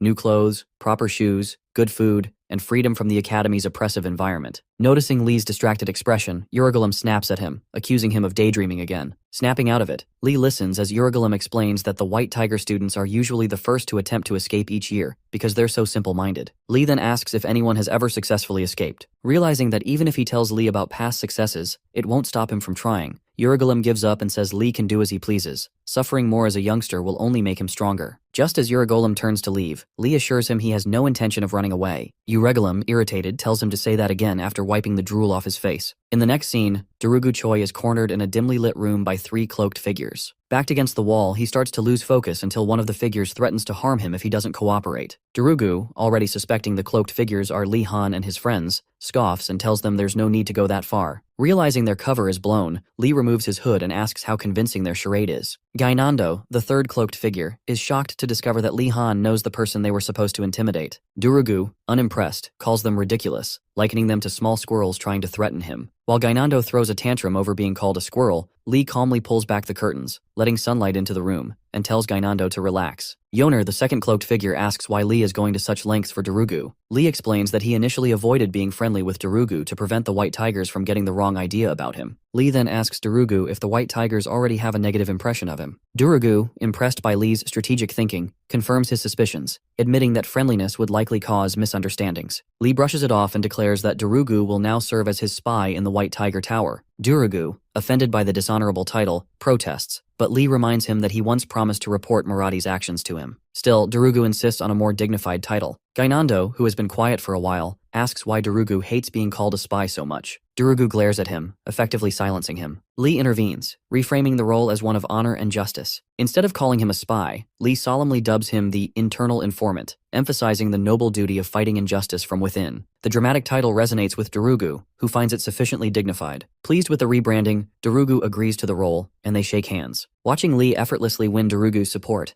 Yoner feels uneasy, wondering what dark lessons Lee has inherited from his crooked family. With the deal sealed, Lee shifts focus to the real reason he gathered everyone so early on a weekend, planning their escape from the academy. Yoner and Gainando are thrilled by the idea, but Darugu is shocked to hear such audacious words from Lee. Darugu asks if Lee is serious, and Lee, anticipating this reaction, prepares to present the 10 reasons he's thought of to convince him. Before he can begin, Darugu admits he's surprised Lee is also considering escaping, just like he is. Lee concludes that while Darugu might come from a knight family, at heart, he's still a noble. He knows the White Tiger students, having never experienced true hunger, are struggling more with the starvation they now face. Meanwhile, in the White Tiger Tower common room, tensions rise as several students, fed up with days of starvation, suggest hunting to humble the prideful Blue Dragon Tower students who flaunt their magic. The room grows chaotic until Jigel and his minions arrive, bringing order with an important announcement. Once the room quiets down, Jigel acknowledges that hunting is a good idea, but questions whether it will be easy in the nearby forest. He reminds them that the monster boar Wardenus killed last week was released by Professor Uragolem. If they hope to hunt similar creatures, they'll have to venture further into unfamiliar terrain. The knights grumble about their lack of familiarity with the forest, and one of them asks Jigel if he has an alternative plan. Smirking, Jigel promises he'll find a way to get them out of the academy so they can eat meat without risking their lives. His colleagues get hopeful after hearing Jigel's plan, but one of them asks if it has a high success rate. Jigel assures the Nimrod that he's already figured out a way out in his head. If they want, they can tag along, as he doesn't intend to keep the plan to himself. However, if they choose to follow him, they must agree to make his commands the top priority. If any one of them does something reckless and ruins his plan, he promises to punish them. With that, Jigel wishes his colleagues good night and left the common room to return to his dorm. After listening to Jigel's conversation with his colleagues, Darugu rushes back to Lee Han and reports everything. Having heard all about Jigel's speech, Lee Han asks Darugu if it's possible for him to join the plan if he listens to Jigel. Darugu and the others are shocked to hear this, so they ask if he's seriously considering it after what happened between them the last time. In response, Lee Han says Jigel wouldn't be that concerned over such a trivial matter. After observing the expressions of his partners in crime a little longer, Lee realizes he's been bluffing the whole time. Realistically, things just got more complicated. Initially, Lee Han planned to take his time finding a way out, since escaping the academy would be difficult, given the professor's personalities. But now that Muradi claims to know a way out, Lee needs to extract that information from him. Knowing Muradi, Lee recognizes that he's not as naive as Gainando. He's a smart and cold leader who won't hesitate to use the students in his tower for his own purposes. So, if Muradi says he can escape, he must be serious, and Lee needs to figure out how he plans to do it. With this in mind, Lee decides to take a calculated approach. Without hesitation, he instructs Darugu to follow Jigel and find out his escape plan. Shocked, Darugu protests, asking if Lee is serious about giving him such a task. Lee asks if he has a better idea, and Darugu admits the idea feels a bit dishonorable. Understanding, Lee tells Darugu to consider that they are in the middle of a confrontation. He then reminds him of the famous saying, "Know your enemy, know yourself," and while patting his shoulders, explains that this is just a tactic to uncover the enemy's plans before they backfire. By this point, Darugu is worried about how persuasive Lee has become recently. Is it because of his face, or is he just imagining things? Darugu wondered. Either way, now that he's heard what he needs, Darugu agrees that it's a tactical move, and Lee Han happily tells him to start monitoring Jijel Marathi from that day on. Lee instructs Darugu to come to him immediately when he figures out the plan and to report every single detail. He further inflates Darugu's ego by calling him an incredible warrior and an honorable internal informant before pushing him out the door. As Darugu leaves, Lee reminds him to begin his mission immediately and wishes him luck. Darugu confidently assured him to leave it to him and promised to return with results soon. After closing the door, Lee sighs with relief, having managed Darugu for now. Moving forward, he needs to think about the escape plan. But before he can, he's confronted by his confused friends, Yoner and Gainando. They jokingly ask if he's learned brainwashing magic before joining the academy. Lee can't blame them. He knows how persuasive he can be when he wants to be, but he assures them he hasn't learned any manipulation magic yet. Hours later, Lee Han gathers his friends, Darugu, Yoner, Gainando, and Nilia, for their first meeting about the escape.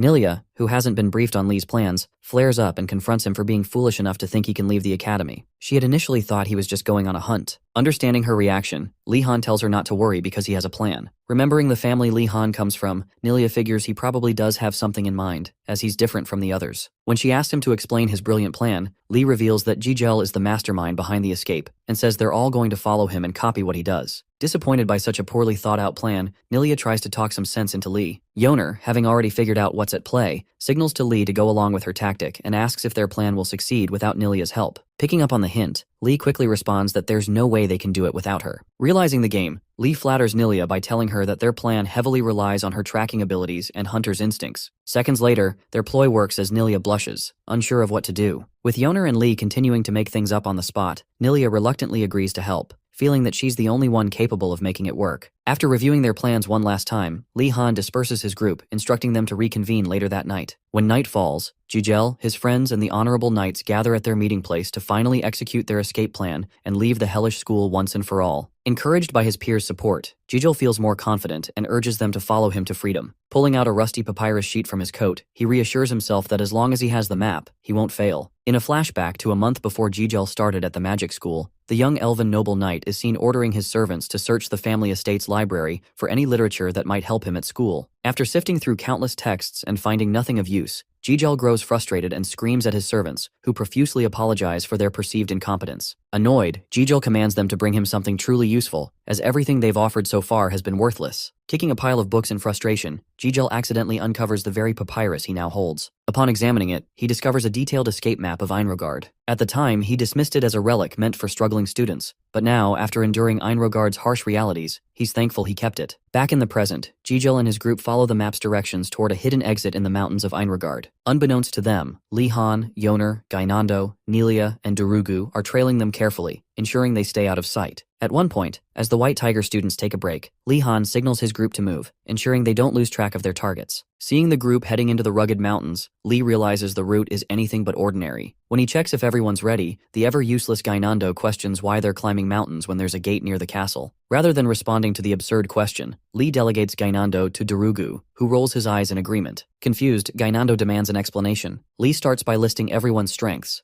Nilia's unmatched skill in mountain climbing, his and Darugu's incredible stamina, and Yoner's familiarity with mountain paths from her foraging experience. He then humorously mentions his own strengths, which amount to nothing. A short while later, Gainando proves Lee right by gasping for air and begging for water after only a few miles of climbing. Eventually, Darugu has to carry Gainando, while the rest continue trekking the unfamiliar paths. During their climb, Lee takes a moment to thank Nilia for joining them, admitting that her tracking skills have made it possible to follow the White Tigers unnoticed. Without her, their mission would have failed before it even started. Unable to resist his habit of chronicling events, Lee pulls out a sheet of paper from his uniform and starts writing down his experience. Suddenly, Nilia signals for everyone to stop. When Lee asks what's wrong, she mentions that the White Tigers are acting strangely. They've stopped moving. Gainando speculates that they've arrived at their destination, but Lee doubts it's that simple. Moments later, a strange wind brushes past them, and Lee feels a familiar shiver, the kind he only gets when the headmaster is nearby. Hoping it's a monster causing the unease, he asks Nilia, but she assures him she's already checked. His worst fear comes true when the headmaster's familiar laughter echoes through the evening sky. As the White Tiger students struggle to comprehend what's happening, the headmaster's massive skull-like visage appears above them, announcing that he's caught them attempting to escape in their very first week. Realizing the headmaster has been the ominous presence stalking them, the White Tigers are struck with terror. Realizing how doomed they are, The headmaster recognizes the map in Jijel's hands and reveals that it's one of the fake maps he distributes to deceive future students. Shocked, Jijel demands clarification, but the headmaster, upon learning that Jijel obtained the map before entering the academy, destroys it. He warns the students against trusting maps of unknown origins, explaining that they could be treasure maps or traps set by an evil lich. Witnessing the horror unfold, Li Han concludes that the headmaster is a complete madman who cares little about teaching and seems to delight in punishing others. The lich then commands all the students to return to the academy, but reveals a surprise twist. Using summoning magic, he explains the rules of a new challenge. The students must evade the pursuers he's about to summon and safely return. They're allowed to use any means necessary to defeat the pursuers, but if they're caught, they'll be guilty of attempting to escape. If they avoid capture, however, no charges will be filed. Shortly after laying out the challenge rules, the White Tiger students scatter, running for their lives as the pursuers begin their relentless hunt. Meanwhile, a terrified Nilia screams at Li Han, demanding he stop standing still and start running. To keep them from being spotted, Li Han grabs her fidgeting hand and urges her to calm down. Nilia, her voice shaky, asks how he expects her to stay calm when their lives are at stake. Li softly reassures her that the skeletons haven't noticed them yet. Besides, he adds, even if they get caught, they'll only be sent to the punishment room. Horrified, Nilia gasps and explains that she's heard rumors about the punishment room being filled with torture devices and that no one ever escapes from it. Li, unfazed, mutters a dismissive comment and leaves her in Yoner's care while he continues observing the skeletons. As they roam the area, Li racks his brain, trying to devise a plan to get them out of there undetected. Not far away, the White Tiger students prepare for battle, forming a basic combat formation to face the skeletons head-on. Realizing that escape is futile, they muster their courage and decide to fight for their honor and knightly code. Observing from a distance, Li wonders why anyone would care about honor or a code in such a dire situation. Durugu then appears behind him, claiming to have a solid plan to escape. In Durugu's mind, the plan involves uniting with the White Tigers to combine their strengths and break through the encirclement. However, before he can explain, Li misinterprets his intent, assuming Durugu means to use the White Tigers as a distraction while their group escapes. The others quickly agree to this plan, leaving Durugu to question why he even bothered. As Li continues watching the skeletons, he realizes they need to break through the weakest part of the encirclement. Despite the tigers buying them time, there's still no opening. After a moment of deep thought, Li looks up and notices something odd.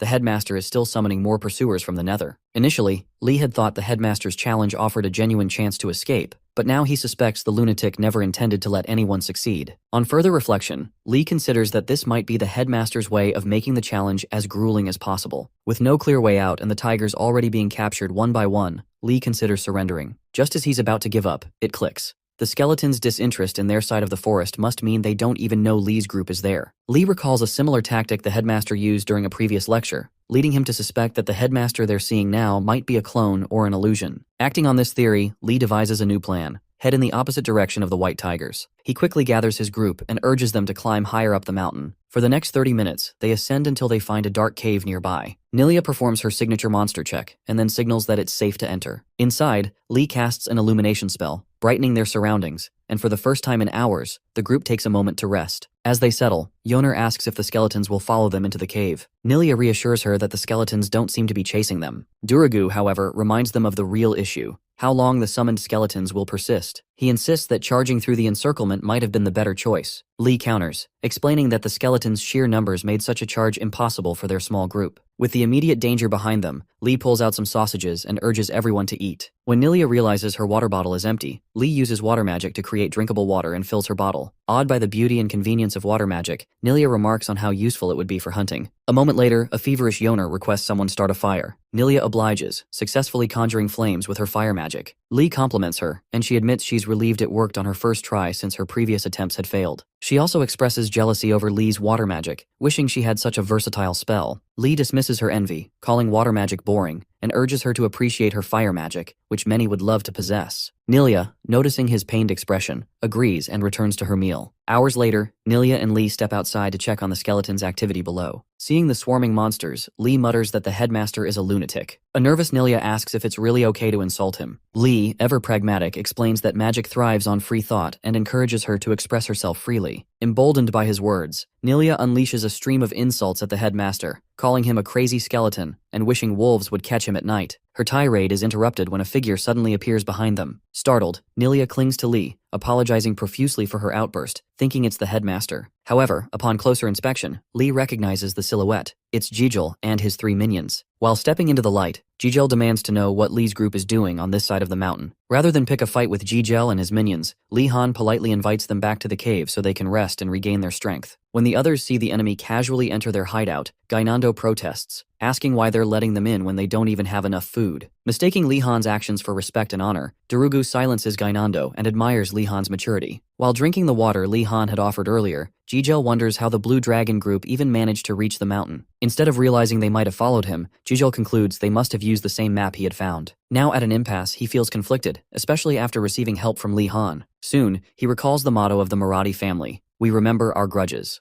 Struggling to remember the rest, he finally recalls the continuation. Debts are only paid when you remember them. This means that as long as Jijel chooses to forget the favor he owes Li Han, he won't need to repay it. Deciding to bide his time, he resolves to feign friendliness until he can backstab Li later when the danger has passed. With that in mind, Jijel asks Li to explain their current situation, but before Li can respond, one of Jijel's minions collapses. Alarmed, Gainando and Darugu wonder what's going on. As another of Jijel's minions checks on the fallen comrade, he and the remaining one also grow drowsy and collapse shortly afterward. Panicked, Jijel demands an explanation from Li, only to notice the smug look on his face. Realizing what's happened, Jijel accuses Li of spiking the water. Li calmly confirms it, dumping the rest of his own water and telling Jijel it's already too late. The drug should take effect any second now. Despite making empty threats, Jijel soon succumbs to the drowsiness and falls asleep. With phase 1 of his plan complete, Li mentally checks it off his to-do list. Though his actions might seem extreme, Li justifies them by reasoning that since Jijel has already decided to hate him for no reason, he might as well give him a real one. Meanwhile, Gainando and Darugu demand an explanation, thinking they've been poisoned too. Yoner intervenes, urging them to calm down and explaining that the water they drank wasn't tampered with. Nilia reassures them further, confirming they hadn't spiked the group's water. When Gainando asks why they weren't informed, Li bluntly states it's because they're the dumbest in the group. He was sure their reactions would give away the plan, no matter how hard they tried to pretend everything was fine. He clarifies that his actions weren't personal, they were just necessary under the circumstances. With that settled, Li urges everyone to stay calm so they can move the sleeping minions near the pursuers. Darugu questions whether it's really necessary to go that far, but Li reminds him of Jijel's personality. Acknowledging Jijel's treacherous nature, Darugu begrudgingly allows Li to proceed. Curious, he then asks where Li got the drugs. Yoner steps in, explaining that she had identified some sleeping herbs near the cave earlier and told Li about them. When ground into powder and mixed with water, the herbs' sedative effects are potent enough to make anyone drowsy in minutes. Li admits he asked her to collect some, anticipating they might need it later. Though Yoner hadn't expected to use it this way, she was fine with it as long as Li's leading the charge. After hauling the 4 unconscious individuals to a path near the pursuers, Li's group retreats to a safe spot to observe. Minutes later, the pursuers arrive and carry all 4 back to the academy. Pleased, Li reassures his team that the pursuers will disperse soon. Now that they're in the clear, he proposes finishing their next task, exploring the area to answer some lingering questions. For instance, he wants to know how far the academy walls stretch and whether there's truly no escape route. Even uncovering a single piece of new information would make the effort worthwhile. Without wasting time, Li leads the group onward, and they follow. As they journey deeper into the unknown forest, Gainando kicks a rock and nearly tumbles down a small hill. Thankfully, Li is there to catch him in time. When asked if he's okay, Gainando complains about being both hurt and hungry. Observing the group's tired state, Li considers taking a break. Just then, Nilia suggests they get some light since traveling in the dark is making the journey harder. Agreeing, Li casts a spell to illuminate their path. Moments later, a strong wind blows through the forest, and an unfamiliar voice suddenly speaks, asking them to turn off the light as it's disturbing their sleep. Startled, Li demands the speaker reveal themselves. The voice, undeterred, tells the group to stay quiet, asserting that it will be the one asking the questions. After some searching, Li and his peers trace the source of the voice to a massive tree, alive and speaking to them. Moving on, the voice from the tree promises to treat them as important guests if they provide the correct answer to its question. However, if they get it wrong, they'll be thrown out of its space. Soon after, the tree asks the students a riddle about a dwarf lighting candles at night, 2 of which are extinguished by a strong wind. Angry at this, the dwarf blocks all the windows in the room. The tree then asks them how many candles are left. Li Han notices the trap in the question and carefully analyzes the scenario before answering. Just as he is about to respond, the foolish prince Gainando nonchalantly shouts, 3 candles. Li Han dreads what might happen next, but to his surprise, the tree declares that 3 candles is the correct answer. Confused, Li asks why, since it is commonly understood that the flames would extinguish as the candles burn out. The tree explains that in riddles like this, the candles are magically infused so they never burn away. Now that they've answered correctly, the tree proposes asking one more question before treating them as guests. The student who answers correctly will receive a present, and Li's group prepares themselves. For the second question, the tree describes someone who is huge in the morning, shrinks at noon, grows larger in the afternoon, and disappears at night, only to repeat the same cycle daily. Who is this person? The tree asks. This question isn't as straightforward as the first, so the group takes time to think. Eventually, Li suggests that the answer might be a shadow and asks the tree if it's correct. To no one's surprise, he's right, leaving his peers wondering how he figured it out. Lee explains that he had heard the same riddle before in his previous life, making it an easy guess. The riddle is famously one that the king of Thebes, Oedipus, had solved. Although the story changes slightly with each retelling, humans tend to provide similar answers. As Lee reflects on the connection between the riddles of his past world and this one, the tree commends his intelligence and opens a pathway to welcome the students. When Lee and his companions enter the inner forest, they are shocked and delighted to see beautiful spirits decorating the space. The tree offers Lee a green drink to refresh himself after the journey. Lee sniffs the drink and notes that it smells like vegetable juice. After thanking the tree, he drinks it without hesitation and immediately feels his muscle fatigue melt away, much like drinking cold water after hours of trekking under a hot sun. While Lee enjoys the drink, the others remain hesitant to take even a sip. Once Lee finishes, the tree collects the cup and asks if he likes the drink. Lee says it was delicious and asks how to make more. Before sharing the recipe, the tree requests Lee's name. Lee introduces himself properly, but the tree insists on knowing his family name. When Lee mentions Wardenaz, the tree becomes visibly frightened and apologizes for its earlier reaction, explaining that rumors about his family caused its behavior. Seeing that Lee introduced himself without relying on his family name, the tree assures him that he is destined to become a great mage. The tree then asks what they are doing so far from school, especially at night. Lee Han and Gainando nearly spit out their drinks at the question, and Lee nervously claims they were simply enjoying a night stroll. Suspecting the truth, the tree asks if they're trying to leave the academy. Since it's only their first week, the tree questions whether they're truly prepared to escape. Lee admits they have personal reasons and asks the tree spirit for advice. The tree reveals that there is a way out of the academy, but new students can't escape through it. Lee then asks how far the walls stretch. The tree explains that no one knows for sure because dangerous magic surrounds the walls, and anyone who touches them recklessly would suffer immense pain. Realizing that escaping by finding the end of the walls isn't feasible, Lee considers other possibilities. Despite this, the tree advises against any escape attempts for now, warning that though things are quiet now, monsters will awaken in a few weeks. Lee thanks the tree for the information, but the tree is surprised to see him still deep in thought. Curious, the tree decides to observe him further and moves on to present his reward. Soon after, the tree conjures an artifact, reminding Lee of Garcia's lessons about artifacts being essential tools for magicians. Although most new students are dissatisfied with what the academy provides, this night marks the moment Lee becomes the first student to receive a new staff from the Dryad tree spirit. Soon after giving Lee the staff, the tree asks for his thoughts on its best creation. Lee remarks that the staff feels warm and full of life. At that moment, the tree spirit realizes Lee isn't an ordinary boy. The staff it gave him possesses a spirit that should have been impossible for someone his age to detect. Recognizing Lee's potential, the tree assures him he will uncover the staff's true power as he uses it. Impatient, Lee asks the tree to explain the staff's powers to save time, but the tree insists there's no need, as the answers will come naturally. While Lee grumbles, the tree notes that his talent and temperament reminded of a wardeness lunatic it met 100 years ago. Convinced Lee is a true wardeness, the tree anticipates a bright future for him. At dawn, the tree tells the students to prepare to return to the academy. Wasting no time, the Dryad tree uses magic to eject the students from its space, and warns Lee Han not to use his magic in the vicinity, as it is too strong and could awaken the nearby trees. When Lee asks how they're supposed to leave the area, the tree ignores him and places them outside the inner forest. Upon landing, the students quickly get up and brush the dirt off their clothes. Before disappearing, the tree tells Lee to remember the riddle it gave him, as it will answer many of his questions in life. With that, the tree vanishes, and Lee's group scouts the area, only to find the undead are gone. As they descend the mountain, they discuss the previous night's bizarre experience, with one student even wondering if it was all a dream. When they finally return to their dorms, Lee drags his exhausted body to his bed and collapses into sleep.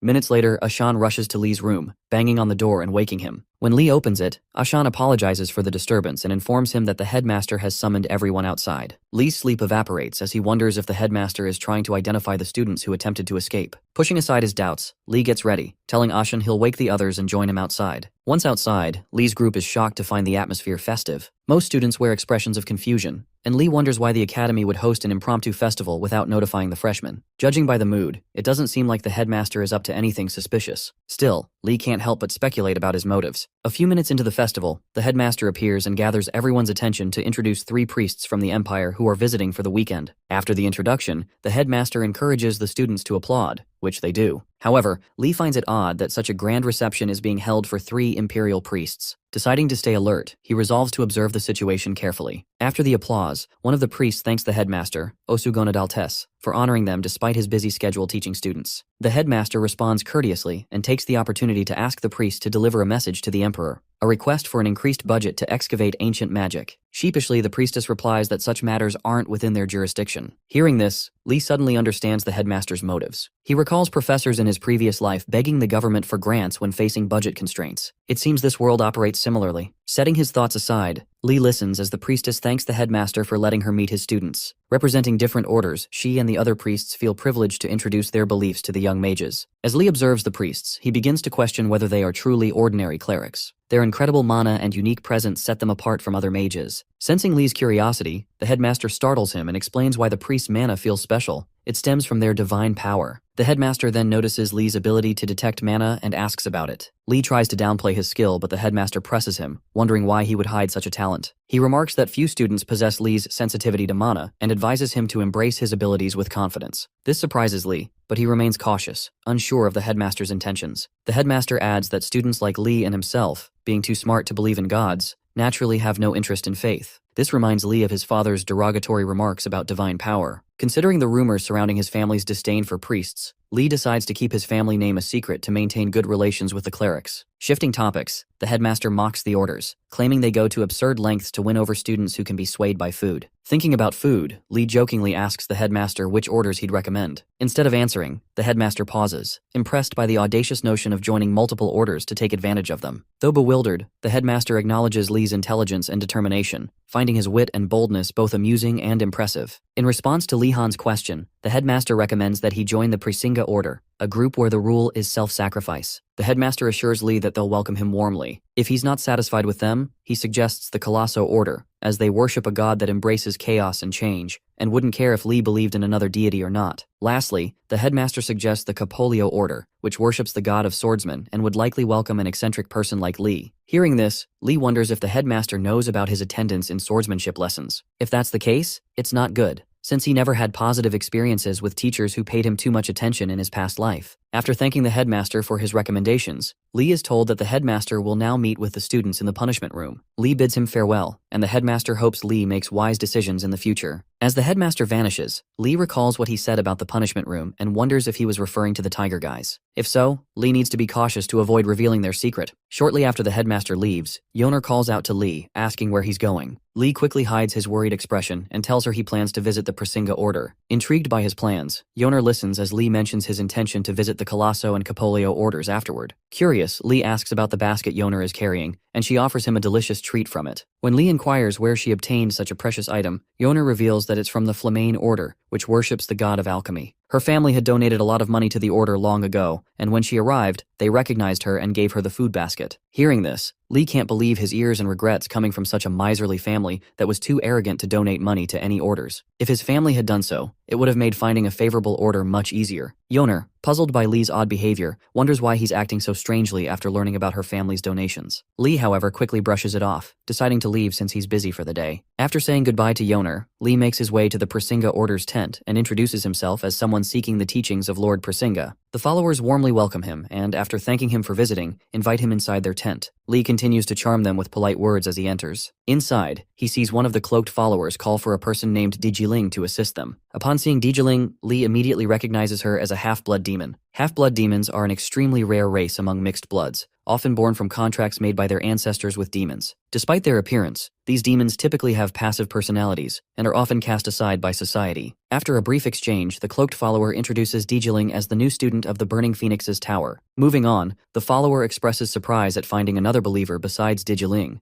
but Lee responds that it's only natural to follow their lord once one knows of his noble will. Of course, Lee has ulterior motives, but he knows there are two things to consider when joining an order: what one can gain and what one must do to earn their favor. On the surface, the Prasinga Order doesn't seem like much, but Lee senses a multitude of artifacts filled with mana within the tent. The sheer number of artifacts makes him wonder if the order is involved in artifact creation. At that moment, Madame Madrid, one of the priests from earlier, enters the tent, delighted to find a new believer. Lee notices that, despite her small frame, her footsteps leave heavy imprints on the ground. Curious, he tries to figure out the reason for this. After introducing herself, Madrid notices his concerned expression and reassures him that the heavy footprints are due to an artifact she's wearing. She explains that it's a cursed artifact that drastically increases one's body weight. When Lee asks why she would wear such an item, Madrid replies that it's because of Lord Prasinga. She explains that since Prasinga bore the pain of the world alone, they too must share in his suffering. To do so, they wear cursed artifacts and endure the hardship. Hearing this, Lee begins to regret ever listening to the headmaster's recommendation. Sensing his discomfort, Madrid gives him the option to leave if he's unwilling to walk the same path, as it is a difficult one. Given the chance to opt out, Lee takes it and prepares to leave. However, before he goes too far, Madrid expresses disappointment, revealing that she had prepared an artifact as a welcome gift for him. Even though it's called an artifact, it may not be desirable for everyone since it absorbs mana. When Lee hears about the mana absorption, he pauses, realizing that such an artifact could be useful in managing his immense mana. Realizing its potential benefits, he turns back and asks what other effects the cursed artifact has besides absorbing mana. If it has one curse, there are likely other functions, and Lee wants to know them all before accepting it. Madrid, confused at first, proceeds to explain the original effect of the cursed item. Just like action and reaction, there are cases where a strong curse enhances an artifact's effects. Examining the artifact Madrid is wearing, it appears to be afflicted with the curse of increased weight. However, its effect is equally powerful, known as increased divine power.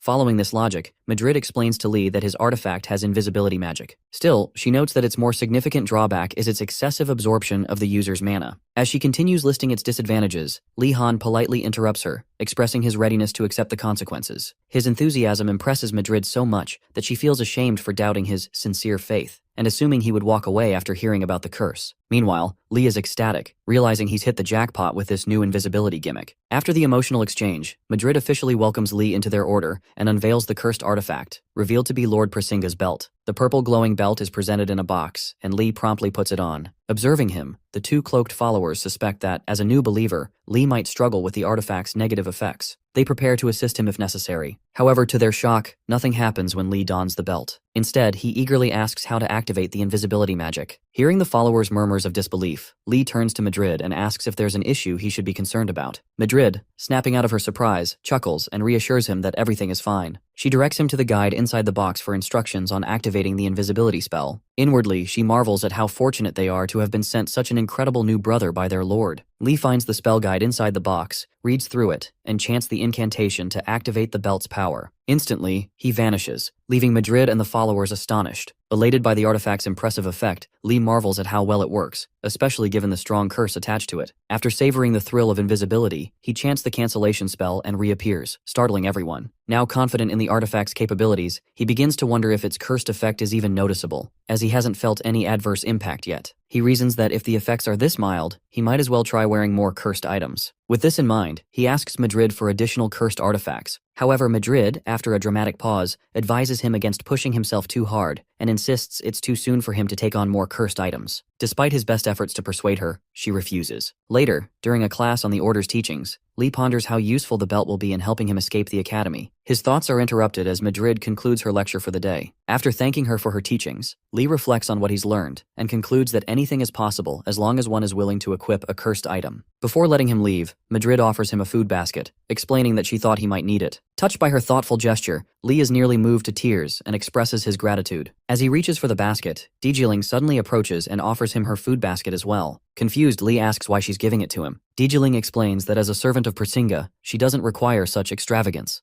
Madrid tries to call her back, but Dejiling departs shortly after. Lee, impressed by her dedication to her beliefs, notes how different the Burning Phoenix Tower members are compared to other towers, which are their polar opposites. Just as he's about to leave the tent, Madrid asks him for a favor, to look after Dejiling, as she's concerned the half-demon blood is being too hard on herself. Initially reluctant, Lee explains that he lives in a different dormitory. However, Madrid bribes him with another food basket, and Lee agrees to help. On their way back to the academy, Lee chats with Dejiling and asks if he can address her as a priest. Dejiling responds that he can simply call her by her name. Curious, Lee inquires about her tower, mentioning he's heard rumors that its members rarely interact with others, unlike those from other towers. Dejiling explains that in their free time, they mostly pray in their rooms or venture into the forest or mountains at night to pray. This confuses Lee, as he knows there's a curfew on weekdays for the Enrogard dormitory. It turns out that members of the Burning Phoenix Tower are exempt from such rules due to the unique circumstances of their dormitory. Realizing this, Lee figures that priests aren't bound by time restrictions, and if he could wear a priest's robes and impersonate one, he might gain more freedom for himself. With this plan in mind, Lee asks Dejiling if she can help him get a priest's robe. Digiling, puzzled, reminds him that wearing a priest's robes won't reduce the curse's effects. Lee assures her that he's aware of that, but lies, claiming he needs the robe to better understand Lord Prasinga's will. Unable to refuse him, Digiling promises to bring one for him the next time they meet. Lee thanks her for her help and decides to take things slowly as he prepares for his eventual escape from the academy. Moving on with the conversation, Lee Han asks about her feeding habits to know if she's having enough to eat, and Digiling says she's satisfied with what she has currently. Hearing this, Lee tells her about the priestess's concerns for her health and how she asked him to make sure she's well taken care of. To make things much easier, Lee Han suggests that Digiling eats with him occasionally so the priestess can be less worried that way. After giving her response a second thought, Digiling finally agrees to eat with him. Lee Han's happy to see Digiling cooperating with him as he wouldn't want to disappoint the person who gave him such precious gifts. Besides, once she starts eating with him, then she'll have no choice but to become addicted to him feeding her, even during the holidays. By nightfall, the academy professors gather in the professor's meeting room for an emergency meeting called together by the headmaster on such short notice. Shortly before the meeting begins, Urigalim drinks some of the delicious tea he made from his garden and appreciates how good it has tasted since Lee showed up. Just as he savors the moment, the headmaster pops up to start the meeting. When Urigalim asks why they're all gathered, Garcia says it's probably because of basic writing training. Soon after, she asks the headmaster if the teacher for the lecture has been assigned yet, but then Urigalim, who's been living under a rock, asks why Professor Vendazol isn't teaching it. At that point, Garcia tells him that Professor Vendazol went missing while looking for a unicorn. Seeing as how there's no news of him yet, they need a replacement teacher for his class. By then, the headmaster interrupts Garcia and tells the other professors not to worry, as he's already prepared a replacement. Shocked by the sudden announcement, the professors praise the headmaster for finding a solution to their problems in such a short time. Urigalim then asks the headmaster who the new professor is, and he reveals the professor's name to be Lightning Steps, ZR, or Zed for short. Although she hasn't seen the person before, Garcia wishes the professor well in their new class. Engeldel takes his time to explain just how famous Zed is as an adventurer. According to the history books, she's explored most of the wildernesses within the Empire and is not even stopping there. Just then, Urigalim slams his hand on the table in pain and asks the headmaster why he just had to be an asshole and hire his aunt. With the others confused, Urigalim explains the real nasty behaviors of his terrible aunt. She's extreme, nags him to death occasionally, and even asks if he hates Eastern dwarves. Having heard everything Urigalim had to say, the headmaster tells him he doesn't really care who his professors are as long as they're the best in their field, meaning there's nothing he can do now. With that said, he ends the meeting and dismisses the professors to continue their night. The next day, a familiar dwarf woman stands atop a tree while receiving a message from one of her small messenger birds. After listening to the chirpy message, she realizes that it's nearly time for her lesson, so she prepares accordingly before the students show up. About 30 minutes later, students from the Blue Dragon and White Tiger Towers flood the fields, excited to finally learn something mandatory for a noble person to know: horse riding. Lee Han notices the positive energy oozing out from his colleagues and figures things should be fine for this class. Seeing as the content of this lesson is already something the students are familiar with, this lesson should be pretty peaceful. Mere seconds after him thinking that, a ferocious large bird roars in the sky and looms over the field where the students are. As soon as they hear the screeches and weird sounds, the students get confused as they try to figure out where the sound's coming from. Just then, someone signals everyone to look at the sky, and when they do, they find the large bird diving toward them to pick one of them up. The students scram for safety, but unfortunately, Gainando is too stupid to listen to reason, so he gets caught by the bird with its feet and is flown somewhere else. Realizing that Gainando's been taken, Lee quickly takes charge, urging everybody to calm their balls, crouch low, and avoid moving so they don't attract its attention. Once they're past that, he starts thinking of how desensitized he is to things like this happening, almost as if shit like this doesn't surprise him anymore. Seconds later, the bird is back for its next victim, and Lee Han starts wondering where the bird is from. Just then, an enraged female White Tiger student gets up and demands to know where the headmaster is, as it's pretty obvious now that there's something wrong with the academy's security. The person crouching near her tries to calm her down, as this isn't the time to point fingers, but then the stupid girl starts blaming the monster bird's attacks on the academy's lack of security. Well, her screams soon attract the bird, and it approaches them. Realizing the stupid scene she's caused, the girl starts apologizing and begging for help, but luckily for her, the bird carries the poor dude crouching near her. Witnessing what just happened, Lee Han finds it strange that the bird didn't take the fool who made the ruckus. After thinking about it a little bit, he finally figures out the answer to his question all along. It's their hair color. Knowing this, Lee Han quickly orders everybody to cover their hair with their uniforms, as he has evidence that the bird only targets those with shiny-looking hair. Soon after covering their hair, a voice from within the crowd of students behind Lee Han commends him for being quick in making decisions and giving out instructions. Turning to get a better look at the person, Lee Han demands that the person introduce himself or herself. At that point, the person removes his cloak to reveal he's from the White Tiger Tower. But just as he's about to introduce himself, a scaredy cat from the Blue Dragon Tower screams out and accuses the White Tiger student of trying to mess with Wardenas again. The student tries to clear himself, but but it's already too late, as the Nimrods are already getting ready to beat the shit out of the Marathi supporter. Before things spiral out of control, the dude screams out,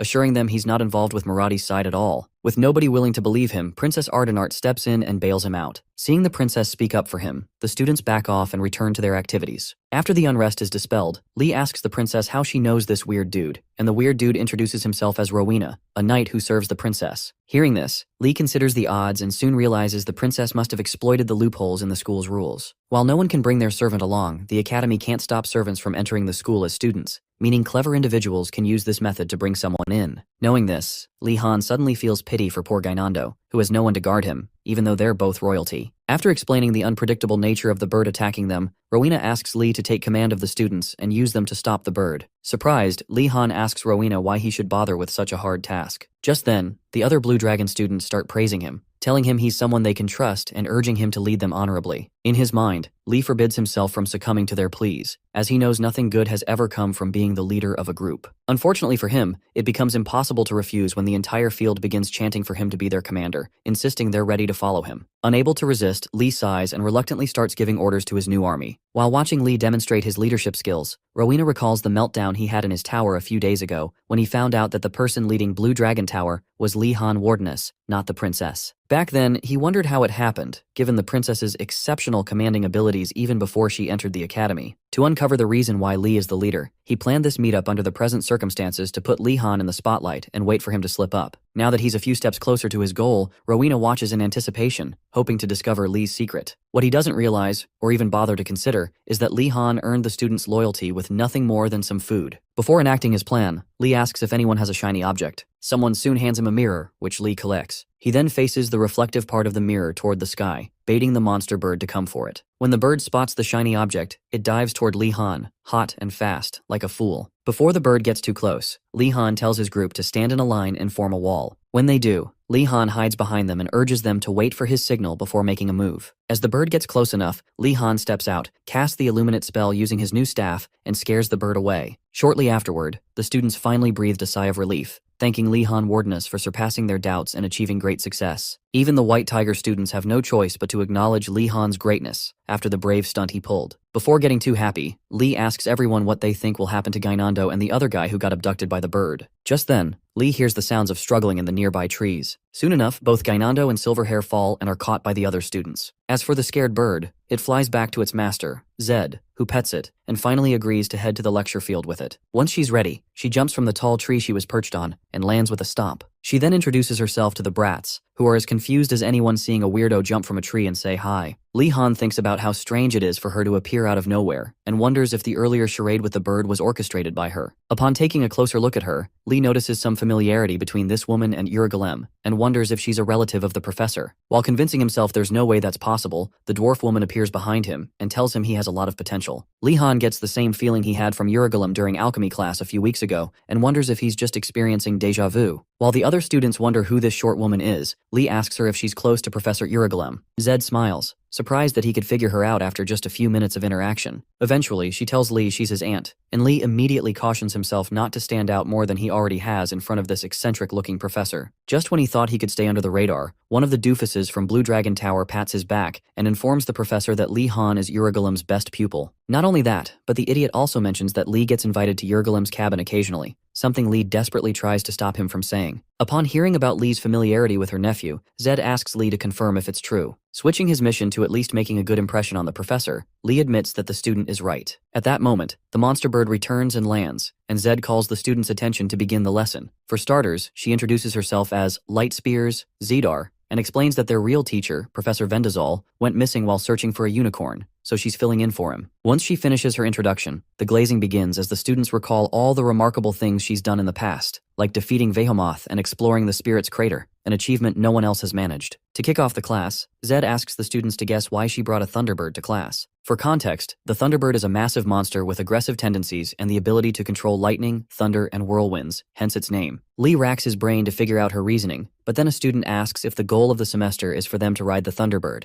Zed laughs her arse off and tells them they wouldn't be able to ride such a monstrous bird even if they had a decade to try, so that's not the reason. She then asks Wardenus to take a guess. Lee suggests it's to see how they respond when they encounter a dangerous monster. Rowena scoffs at his lazy attempt, dismissing it as wrong, but to Lee's surprise, Zed confirms it's the correct answer. She finally understands why Urugulum likes him. Moving on, she explains that there's no telling what types of dangers students might encounter while traveling, so they need proper training. Not to worry though, as she assures them the core of her class is simply writing. For now, they will head to the stables, with Wardenus managing the students and helping with future lessons. At this point, Lee has no choice but to accept his new reality. On the way to the stables, Zed explains that the horse is the most basic riding animal in the Empire, and says anyone who can't ride a horse will struggle to learn to ride anything else. To ride more difficult animals, they first need to master horse riding. As the lesson progresses, Lee notices his colleagues getting bored since they're already familiar with horse riding. At one point, Zed pauses and smiles warmly at Lee. If there's one thing Lee knows about professors smiling, it's that they only do it when they have something evil in mind. Suspicious, he warns Yoner to be careful, suspecting the lesson won't just be about horse riding. When they arrive at Enrogard's stable, Zed warmly welcomes them to check out the amazing horses housed there. The students admire the fine, pure-blooded horses and ask if they'll get to ride them. Zed replies that a good horse must be earned. She rummages through her bag, pulls out a cup of sticks, and instructs the students to draw one to determine the order for choosing their horses. After the draw, Gainando gets to pick first. However, when the other nobles complain about the foolish prince going first despite knowing nothing about horses, Gainando fires back with some derogatory remarks and rushes to pick one of the angriest horses in the stable. Yoner and Lee immediately notice the aggression in the horse's eyes, but Gainando ignorantly declares that a horse must be big and strong to be worthy of him. Thinking the horse is bowing to him, Gainando approaches to pet it, only to be whacked in the face by the horse's strong jaw. Within seconds, Gainando lands on the stable floor, bleeding from his nose and mouth. Thankfully, he'll survive, but the nobles he insulted earlier get the last laugh. One of them, thinking he knows how to pick a gentler horse, approaches a smaller, lighter one and pets it. Unfortunately for him, the horse bites his head, leaving him begging for help.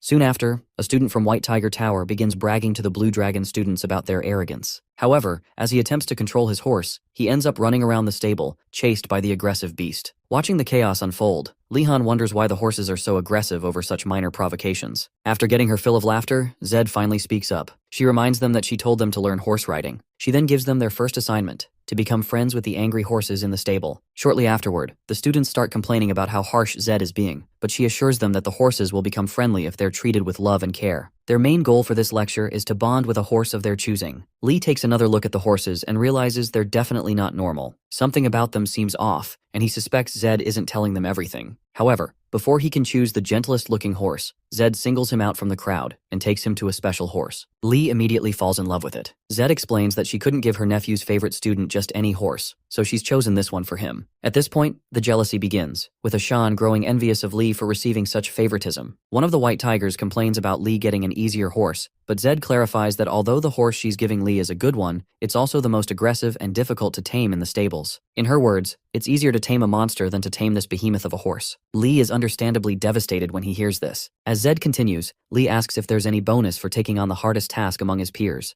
Zed assures him he'll do just fine, reminding him that he handled the Thunderbird well earlier. With that said, Lee remembers why he hates being noticed, but he keeps a smile on his face until the class ends for the day. A few hours after the class, Zed forced Lee to take her to Urugulum's cabin to see her favorite nephew again. When they arrive, Urugulum, clearly distressed at seeing his aunt, sheepishly asks what she's doing there. Zed scolds him for his rudeness, reminding him that she's his aunt. Shaken, Urugulum welcomes her properly, and Zed immediately invites herself in for a tour of his home. Once inside, Urugulum asks Lee to explain, and Lee tells him he has no choice but to guide her there. Meanwhile, Zed begins complaining about how dirty and unkempt Urugulum's cabin is, even suggesting that it's the reason he's still unmarried. Urugulum knows this is just one of her mood swings, so he remains calm, waiting for an opportunity to shut her up. As she's about to inquire about his romantic life, Urugulum swiftly changes the subject by declaring it's lunchtime, asking Lee if he's eaten yet. Lee, understanding the situation, says he's quite hungry. Urugulum immediately sits him down and offers to prepare lunch for the three of them. Zed agrees that Lee, being a growing boy, shouldn't skip meals. To help out her misguided nephew, she insists on preparing some Eastern-style dishes for all of them. Urugulum is about to object, mentioning he doesn't like Eastern cuisine, but one stern look from his aunt is enough to make him hold his tongue and act normal. While Zed prepares lunch, Urugulum takes the chance to ask Lee how he's been. Before Lee can answer, something glowing in Urugulum's robe catches his attention, and he asks about it. Lee remembers that's where his staff is, so he takes it out and shows it to Urugulum. Urugulum, sensing the spirit of the forest within the staff, asks Lee where he got it. Lee knows he can't admit that he found the oak tree spirit while trying to run away, so he tells them he coincidentally wandered into the forest, met the oak spirit, and coincidentally found the staff. Irregulum and his aunt pretend to believe his story, but deep down, they know Lee was trying to run away. Irregulum then asks if the oak spirit gave him a riddle, and Lee asks how he knew. Irregulum explains that the spirit is well known for its annoying yet clever personality. Lee then wonders if the staff has some kind of special power, especially given how Irregulum speaks as if the spirit is hidden inside the staff. After imagining the potential benefits, like invincibility or the ability to use spiritual magic, Zed tells him that yes, the staff does have a special effect. It's great for farming. Lee is disappointed by her reply, having expected something far more exciting. However, since the staff came from a tree spirit, it makes sense that it would excel at tending to nature. Seeing Lee's reaction, Irregulum suggests that the staff will come in handy since Lee was already planning on starting a garden. Zed then asks Lee what he plans to grow, and he says anything edible. Hearing this, she offers to help and instructs him to come to her once he's done eating. After lunch, Zed takes Lee outside to plant some potatoes in the garden she made for him. She advises him that potatoes and sweet potatoes will be useful, and although it will take time until harvest, Lee will be grateful later. Lee agrees with her and tries to stay optimistic, as it's the right attitude for farming. As he plants the potatoes, Zed calls him over to check something out. Lee leaves the seedling he just planted, and once he's gone, something strange happens. The seedling grows larger, seemingly using some magic. When Lee finishes planting his seedlings, he returns to his dorm with a basket of ingredients and finds his colleagues starving. Like their only ray of light in eternal darkness, Lee happily announces his presence, and everyone is glad to see him. When they spot the food basket, they eagerly ask about it. Having received a ton of ingredients thanks to Zed, Lee confirms it is indeed food. As usual, the praise begins, and everyone starts thanking Lee for being such a good friend. Judging by their expressions, Lee notices how much they've changed over the past few weeks,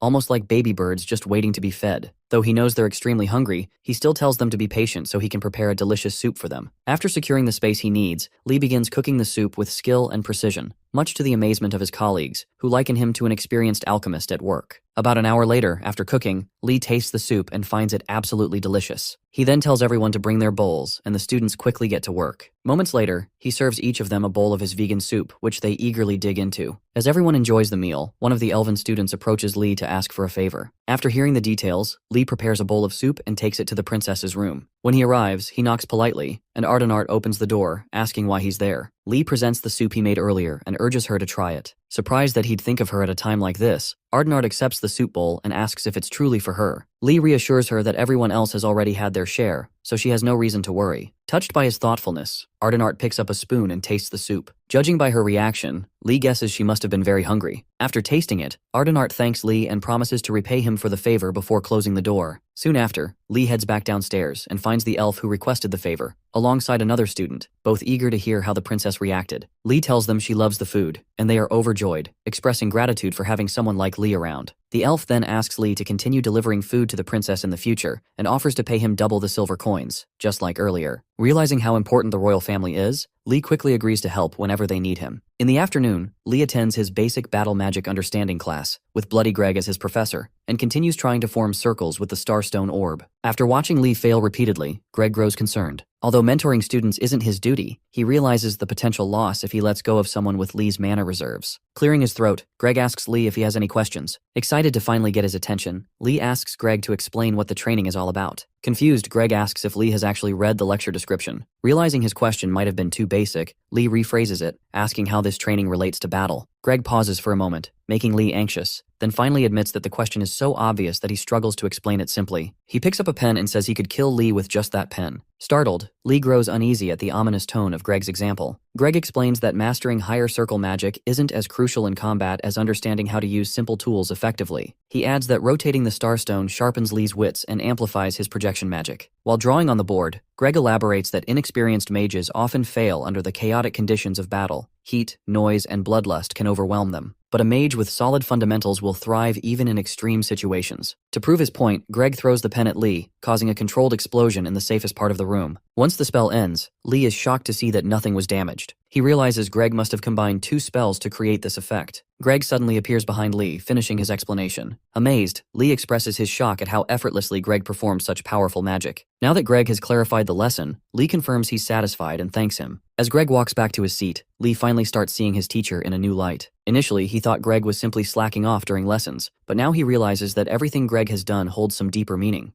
With this new perspective, Lee concludes that there's more to gain from this class than just academic results. Encouraged, Lee tells Greg about his past experiences using low-level control magic to manage his mana, and how he failed to control it properly the last time he used it in the headmaster's office. Hearing this, Greg suggests that Lee might have more mana than he realizes. Lee agrees, noting that many others have told him the same. However, in his mind, Lee is impressed that Greg was able to recognize this so quickly, concluding that the professor might understand his mana problem. Anticipating a practical solution, Lee steps closer to Greg, subtly hinting for him to try something. Catching the cue, Greg tightly grips Lee's hand and uses a technique called mana drain. As the ominous purple miasma fills the room, Lee recognizes the spell as a high-circle magic used to absorb the mana of a target, a technique both powerful and dangerous. Shocked by Greg's recklessness, Lee begs him to stop, but Greg firmly tells him to stay still. As Greg taps into Lee's mana reserves, he becomes overwhelmed by the sheer amount of mana and collapses. Panicked, Lee asks if Greg is all right, and the professor quickly gets back up, assuring him that he's fine. Greg explains that he attempted to reduce Lee's mana to make it easier for him to control, but failed miserably because the mana exceeded his expectations. Greg elaborates that when someone has more mana than their vessels can handle, they naturally lose control and collapse under the pressure. Fortunately, as a seasoned professor at Enrogard, Greg knows his limits and escapes unharmed. Still, Lee is left wondering just how much mana he holds if someone as skilled as Greg is overwhelmed. Accepting his situation, Lee remarks that there doesn't seem to be a way to solve his mana problem. Greg, however, assures him otherwise. He asks if Lee has ever tried using low-level control magic to send an object flying toward himself. When Lee says no, Greg explains that the key is instinct. He clarifies that while it may seem like Lee has lost control, his will and the object's will are inherently connected, and that connection can be controlled through instinct. Thinking back to a past incident, Lee realizes this explanation accounts for what happened that day. Greg emphasizes the power of instinct, noting that it can greatly enhance Lee's ability to control his mana. Encouraged by Greg's words, Lee begins to understand why Greg is considered an expert in magic control. With new methods like this, Lee feels hopeful about his potential. At this point, Greg picks up a few spirit star balls and tells Lee to get ready. Though confused, Lee listens as Greg explains that he'll be throwing the balls at him and expects Lee to use low-level control to defend himself. Before Lee can protest, Greg hurls one of the blue balls at his chin. Startled, Lee dodges on instinct, wondering why he ever enrolled in such a dangerous academy. After about an hour of this chaotic training, Greg takes a break and commends Lee for finally grasping the control techniques they discussed earlier. Exhausted, Lee thanks Greg for the lesson, though he silently questions his own judgment in trusting professors at this insane school. Amused, Greg helps Lee to his feet and modestly claims that Lee resolved the issue himself. Smiling faintly, Lee tells Greg not to flatter him. Once Lee regains his footing, Greg pulls out an iron ball the same size as the Spirit Star ball and asks Lee to try moving it using low-level control. As Greg tosses the iron ball, Lee uses his new staff to command it with his magic. Unsurprisingly, the ball obeys his will. To test Lee further, Greg orders him to guide the ball in specific directions, and Lee follows through successfully. Satisfied with Lee's progress, Greg suggests continuing training with the iron balls instead of the Spirit Star stones. When Lee mentions that he still can't draw a circle with the Star Stone, Greg urges him to apply the same technique he just used with the iron ball. Following the advice, Lee tries again and, to his surprise, finds it much easier to control and swirl the Spirit Star Stone. Seeing Lee's progress, Greg explains that powerful experiences like this directly improve a mage's growth. He adds that since the Starstone is a support tool designed for unskilled mages, Lee no longer needs it. Instead, Greg instructs him to draw circles with the iron ball and promises more advanced trials as Lee's skills improve. Flabbergasted by all the jargon Greg just spouted, Lee remains silent. Greg, on the other hand, shares his perspective on the battlefield. There are two types of people: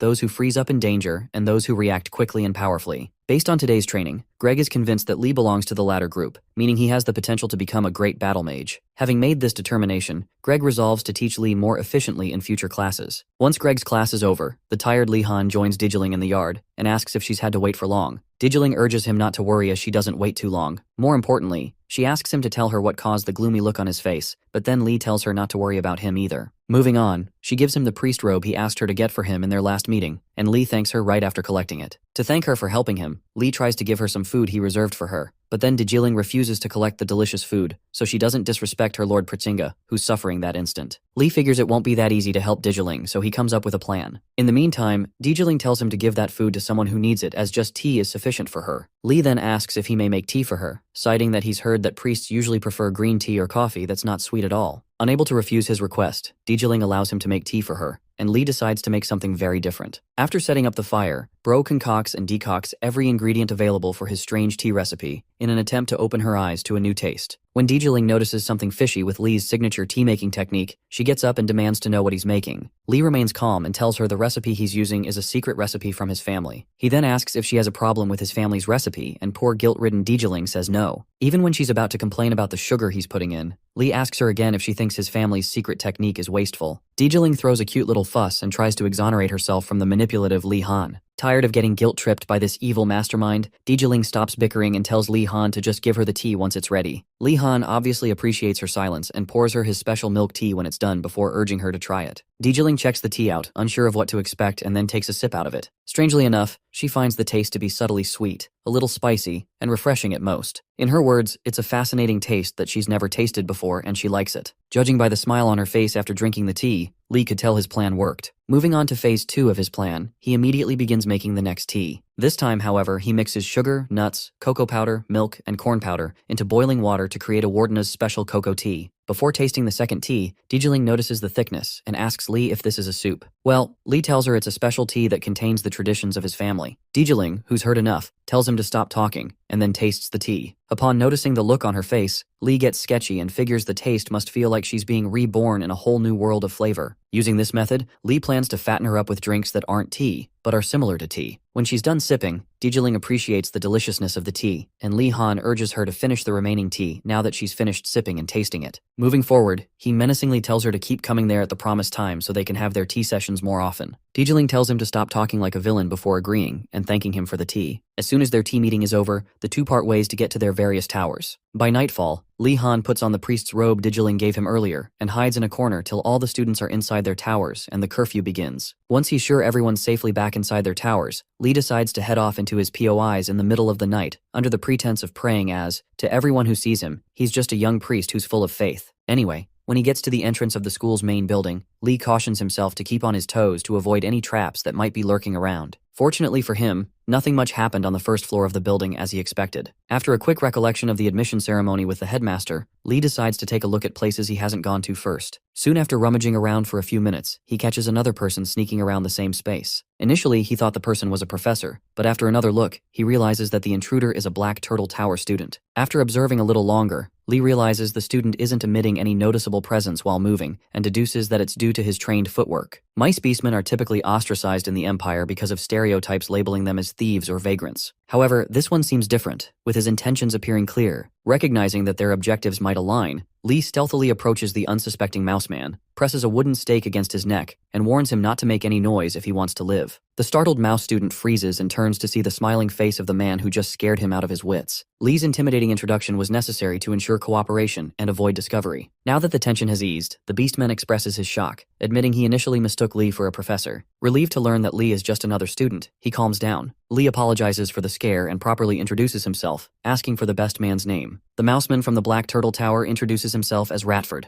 a professional thief affiliated with the White Crow Group. Ratford explains that, although his fellow students don't openly ostracize him, he can feel they avoid him. To prove his worth to his tower, he decided to locate the school's storage room for daily necessities. After a long search, he finally found the door to the storage room. As for the key he holds, Ratford reveals he crafted it using the tricks he learned from his group before arriving at the school. Impressed by Ratford's resourcefulness, Lee examines the key and commends him for his skill. Ratford admits it took him sacrificing all his rest time to make the key. Otherwise, he'd still be stuck at square one. Now that Lee knows more about Ratford, Ratford turns the tables and asks who Lee really is. Judging by Lee's physique and confident demeanor, Ratford guesses he must be from the Tiger Tower. Lee chuckles and reveals he's actually Lee Han Wardenus from the Blue Dragon Tower. Hearing the name Wardenus, Ratford is understandably alarmed. Lee reassures him not to be scared and proposes they work together, arguing it's better than moving alone. Ratford hesitates, skeptical about collaborating with someone of such high status. However, Lee points out that they're already working together at that moment. Reluctantly, Ratford agrees, and Lee urges him to hurry up to avoid wasting time. Lee asks if Ratford has managed to open the storage room door yet. Ratford replies that he hasn't, suspecting the door is protected by magic. Lee studies the keyhole pattern and asks Ratford to step aside. Pulling a shiny key from his robe, Lee inserts it into the lock and, to Ratford's astonishment, successfully opens the door. Dumbfounded, Ratford asks where Lee got the key. Lee explains he stole it from the headmaster's drawer during an after-class event in the headmaster's hall with Ashan weeks ago. Although he hadn't mentioned the key to Ashan, Lee had also found a message from the headmaster at the time. It hadn't occurred to him then that the key would be useful now. With the door open, Lee warns Ratford that traps are likely ahead. Ratford cautiously opens the door, revealing a pathway leading underground. Unfazed, Lee urges him to proceed, but Ratford's sharp ears pick up strange sounds below. He asks Lee to wait while he investigates. After listening carefully, Ratford reports hearing voices, almost as if people are working underground. Lee deduces that this must be how external supplies are transported into the school. The school has likely been using secret underground tunnels for years to discreetly deliver goods. Lee tells Ratford they need to move quickly to explore the area before dawn. Ratford hesitates, questioning the wisdom of the idea, but Lee ignores him and starts descending the stairs. Ratford reluctantly follows. As they descend, Ratford complains about the thick darkness engulfing the stairwell and tries to create light. Lee stops him, cautioning against drawing attention to themselves. Since the headmaster hid this place, Lee reasons it's only natural he would make it difficult to navigate. Ratford acknowledges Lee's point, but can't help wondering who this clever companion is. Ratford recalls rumors from his tower about a student who overshadowed the prince and princess with his power and charisma. The same student supposedly subdued a thunderbird with a single spell, and is said to be the Blue Dragon Tower's strongest member. Could those rumors be true? Ratford wonders. Lee notices Ratford dawdling and urges him to keep up. When they finally reach the basement, Lee suspects the floor itself is the storage facility, and advises Ratford to proceed carefully. However, as soon as they step out of their hiding spot, the room suddenly lights up, flames spreading all around them. Confused and alarmed, Lee finds himself at a loss for what to do next. As Lee tries to figure out why the candles were suddenly lit, he hears unfamiliar footsteps approaching. Wondering if the person is the keeper of the storage, Lee keeps his movements quiet, so he can observe the visitor before acting. To his surprise, the visitor stops by a large shelf of provisions and starts counting the newly delivered items to the school's storage room. Realizing the school is strict about keeping their inventory airtight, Lee knows he needs to leave before they get caught. Just as he tries to keep Ratford from panicking,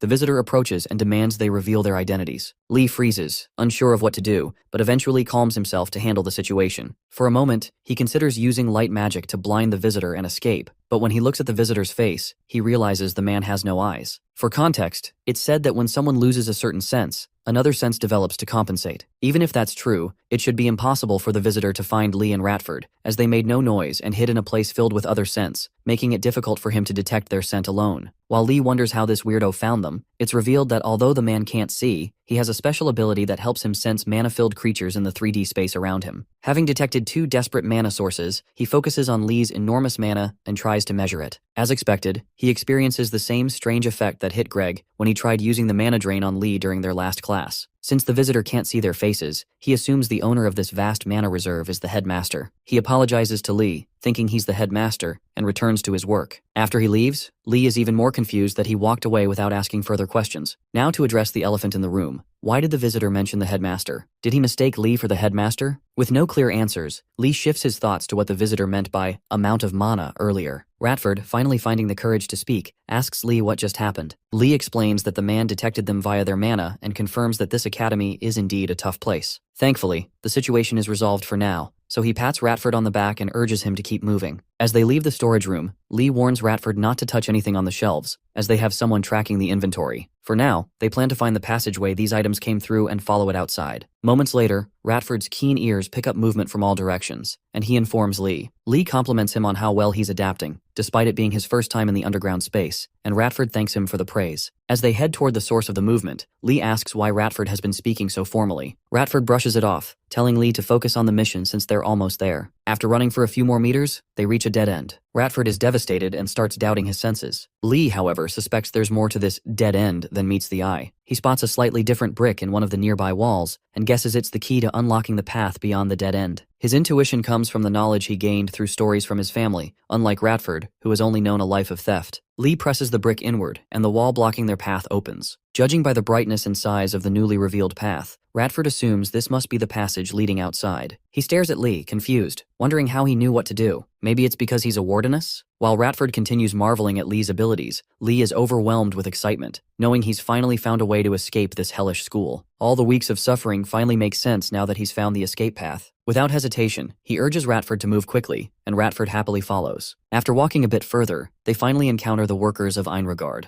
Now, there are a few rules for the workers of Enrogard. They must never speak of what they see or initiate conversations. They aren't allowed to question anyone coming from the passageway, even if they're a priest or a student who just emerged. Moments after revealing themselves, Lee tells Ratford that the workers seem strangely disinterested in them, but Ratford suggests maybe they didn't even notice them. In any case, Lee figures they don't need to worry about the workers being suspicious. He walks up to one of the carriage handlers and asks if they can leave by riding the horse carriage. Since the workers are almost done, one of them invites Lee and Ratford to get inside and rest. Once they're comfortably seated and the carriage starts moving, Lee reminds himself to stay calm, as everything has gone smoothly so far. His only concern is Ratford's intense staring, which is making him uncomfortable. With no one speaking, Lee starts to wonder if the world outside is even tougher than he thought. Enrogard, being a symbol of the Empire and the Mages, undoubtedly has many enemies lurking in the shadows. Not only do political forces gather there, but many important items also come and go. Lee figures all of this must be why the workers seem so anxious, though he's still not convinced about the part where they trap students inside and refuse to let them out. Once the carriage finally exits the academy grounds, it suddenly stops, and Lee wonders why. When he peeks out to investigate, he sees someone he never expected to encounter. As it turns out, Professor Garcia is standing just a few meters away from their carriage, talking and sorting things out with the handler. Lee wonders if she has already caught him, but then again, he figures that can't be the case. Just then, Ratford, his voice shaky, tells Lee that there's a professor right outside their carriage. Lee quickly ducks back inside, making sure Ratford stays silent, as he doesn't believe she knows they're there yet. For now, he tells Ratford to get his act together and quietly observe the situation with him. After calming Ratford down, Lee focuses on figuring out why she's there so late at night. It turns out the headmaster tasked her earlier with delivering an artifact to the Imperial officials outside the academy. Before handing over the artifact, Garcia opens it and sighs, complaining about how troublesome it is to pass off artifacts every damn time. Before long, she turns to the other handlers and flashes them a smile, one that utterly terrifies them. Their reactions break her heart, as all she's trying to do is be friendly. Just then, one of the rabbit beastmen picks up a warning signal coming from a few carriages down. Immediately, he arms himself and urges his partner to do the same. Initially, Garcia assumes they are reacting to her smile, but the rabbit beastman quickly clarifies that he's hearing emergency warning sounds from the vanguard up ahead. Garcia instantly shifts to high alert, preparing to fight whatever is coming. Meanwhile, the head of the vanguard orders the disguised imposters causing the commotion to reveal their identities, warning them that this is their last chance. In response, the imposters lie, claiming to be merchants passing through. Knowing full well that they are lying, the vanguard leader calls them out and even points out the hidden weapons on their backs. Realizing they've been exposed, the imposters commend the academy's porters for being sharp and, while removing their disguises, ask if they are combat mercenaries or soldiers. Ignoring them, the vanguard leader orders his team into formation and commands the archers to fire crossbow rounds at the imposters. However, the imposters quickly erect a defensive barrier, blocking the incoming arrows. One of them chuckles, mocking the vanguard for thinking they weren't prepared. The soldiers, seeing how effortlessly they blocked the attack, realize these aren't ordinary bandits and demand they reveal who they really are. At that moment, the lead imposter calls the vanguard fools for helping mages who are bringing the empire to ruin. He gives them a chance to drop their weapons and surrender, claiming they can still save the empire. That's when the vanguard soldiers finally understand.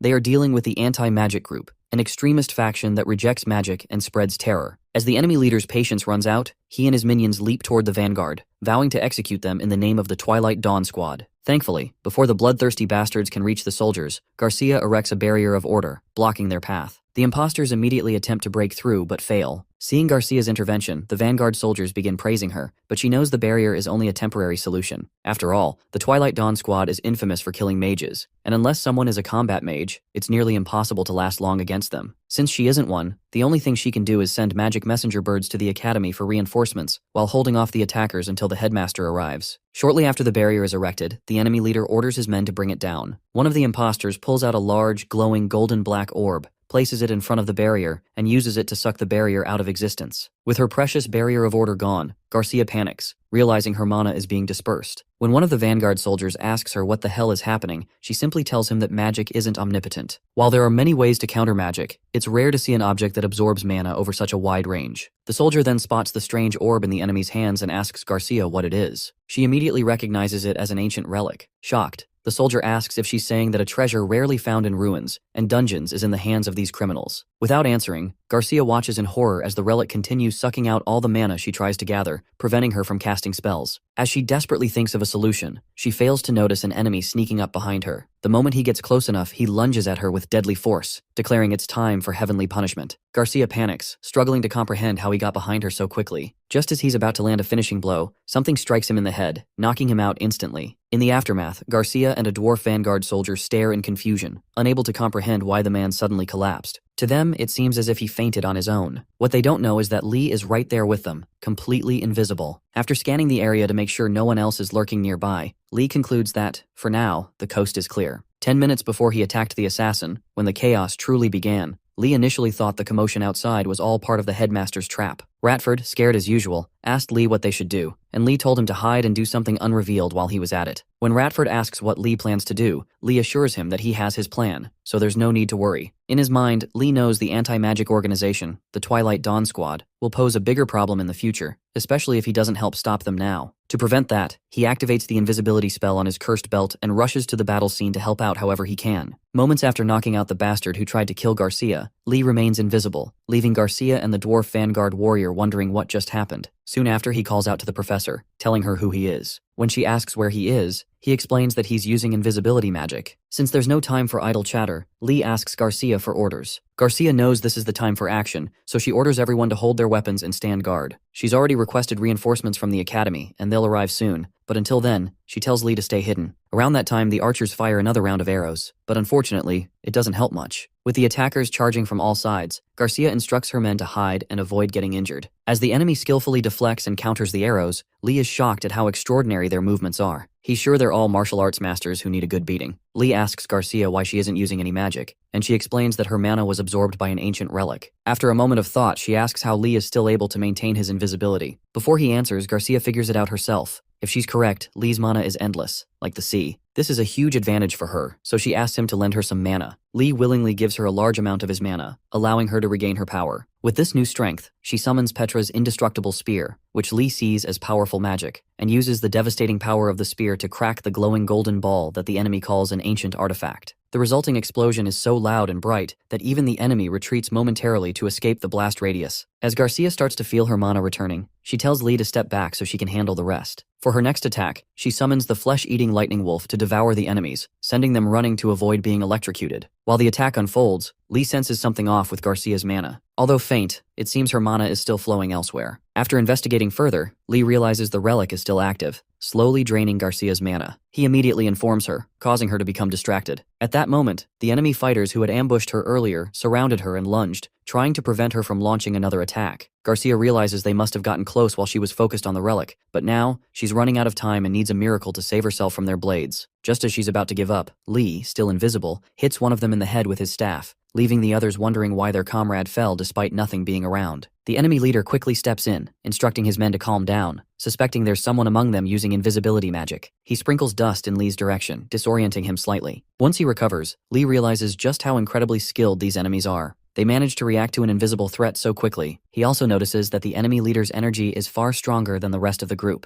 Knowing this, Lee can't let the leader reach the professor, or they'll be in big trouble. To enact his plan, Lee deactivates his invisibility spell, revealing himself to the enemy. Seeing that the one causing trouble is just a kid, the enemy soldiers are appalled. To regain their honor, they all vow to teach Lee a lesson for interfering. In response, Lee calmly tells them he'd never choose to fight them head-on, knowing that would be a losing battle. With that said, he races toward the relic to destroy it, causing most of the soldiers to chase after him. Knowing it's too dangerous to face them directly, Lee activates his invisibility spell once again, disappearing into the night. Seeing this, the leader instructs his men to let him handle Lee while they join the group attacking the troll mage. Realizing the leader is now after him, Lee focuses on keeping his mind calm so he can finish this quickly. To slow the leader down, Lee pulls out the iron balls from Greg's class and fires them at the enemy squad. The iron balls knock out a few of them, prompting the leader to warn the others to be cautious, as Lee seems to be using hidden weapons. He also tells them not to underestimate the combat mage just because he's a kid. They should go all out. At this point, Lee realizes how different this situation is from the lessons he's used to. It almost feels like his brain is burning from the intensity, but he knows he has to focus. Any lapse in concentration could cost him his life. To keep himself steady, Lee reminds himself to follow a rhythm, shoot out the iron ball, retrieve it, rotate, and repeat. However, as he overthinks his actions, he experiences a sharp pain in his head, followed by a sudden nosebleed. With the enemy still hot on his trail, Lee Han wonders if the nosebleed he had earlier was caused by insufficient mana. However, after considering his abundant mana, he realizes that's not the case. He then questions whether the bleeding was a result of overworking his mind. With no clear answers, Lee decides he can't let this charade with the enemy drag on any longer, especially now that the relic has fully activated again. For now, he needs to stop them from moving. To do this, he infuses his metal balls with magic again and sends them toward the enemy leader. To his surprise, the leader slices the metal balls in half and catches a whiff of Lee's blood nearby. Although Lee is still invisible throughout the fight, the leader orders his men to follow the scent of blood heading toward the relic. As the soldiers charge toward his supposed location, Lee, now close to the relic, abandons his mission to destroy it. He picks up a wounded soldier's sword and makes a preemptive strike on one of the smaller foes. Thankfully, he manages to land a successful blow, injuring one of the enemies. However, the leader immediately recognizes the wound as being caused by a sword. While he wonders if Lee Han has changed weapons, two of his men alert everyone on the battlefield that someone is nearby. To avoid being struck by the invisible mage, one of the enemies sprinkles something called glittering dust around the relic. Lee barely dodges the dust by a hair's breadth, but some blood from his nosebleed touches the dust, making it visible. Lee takes note of this effect. Just as he's about to give up on destroying the relic, Lee Han remembers something and decides to use it against the enemy. Since he needs time to prepare, he vanishes again. Moments later, the enemy forces notice a trail of Lee's blood staining the ground. Upon hearing this, the leader instructs them to deal with the mage calmly. However, as he follows the scent of blood again, the leader realizes that it has now mixed, which concerns him. Soon after, they hear sounds around them, and the leader quickly calls the group to order, knowing Lee is nearby. Seconds after they form up, Lee strikes down two of their core members in one attack. The leader takes note of Lee's incredible judgment, impressed that, despite being cornered, Lee chose to hide among the injured to catch them off guard. It's been a while since the leader encountered someone like this, and he's excited to meet another fighter as clever as he is finally, someone he can face without holding back. Before engaging Lee, the leader picks up his sword, removes his mask to reveal his face, and introduces himself as Garaxe, or Gara for short. After the pleasantries, he assures Lee that he'll take him seriously from this point on. He then advises Lee not to think he has fully concealed himself with petty magic, as there are other ways to track him. To test the leader's claim, Lee Han tries to attack the man's blind spot. However, to his surprise, the leader matches his movements, blocking the attack with ease. As Lee wonders how he was able to pinpoint his location, the leader reiterates that other things give him away. He explains that Lee's trembling breath is far too loud to ignore, and relying solely on the scent of living things would be foolish. To make matters worse, the leader thanks Lee for cutting down his men, as it has made his breathing even easier to hear. Claiming he'll end things quickly, the leader activates a martial arts technique similar to Mind's sword, and attacks Lee with everything he has. Although Lee knows he's doomed if one of those swords reaches him, he does his best to stay calm and dodge as many strikes as possible. After successfully avoiding all of them, Lee realizes how much trouble he'd be in if he were even a step closer. Reflecting on the fight, he admits the man's swordsmanship is leagues above his own. To think he's struggling to defend against someone who can't even see him proves the leader's earlier statement. As Lee adjusts for his next move, the leader lunges at him with glowing eyes and swings his veiny sword. Fortunately, Lee blocks the strike, but the force of the blow sends him flying, landing on his back. Lying on the ground, he realizes just how dangerous real-life combat truly is. He even wonders if this man has reached the level of aura mastery that Arlalong mentioned when Lee was younger. At this point, the leader taunts Lee, saying he can still hear the fear in his breaths. Pointing his sword at Lee's throat, he wonders what kind of terrified expression Lee must have at that moment. Realizing he could die at any second,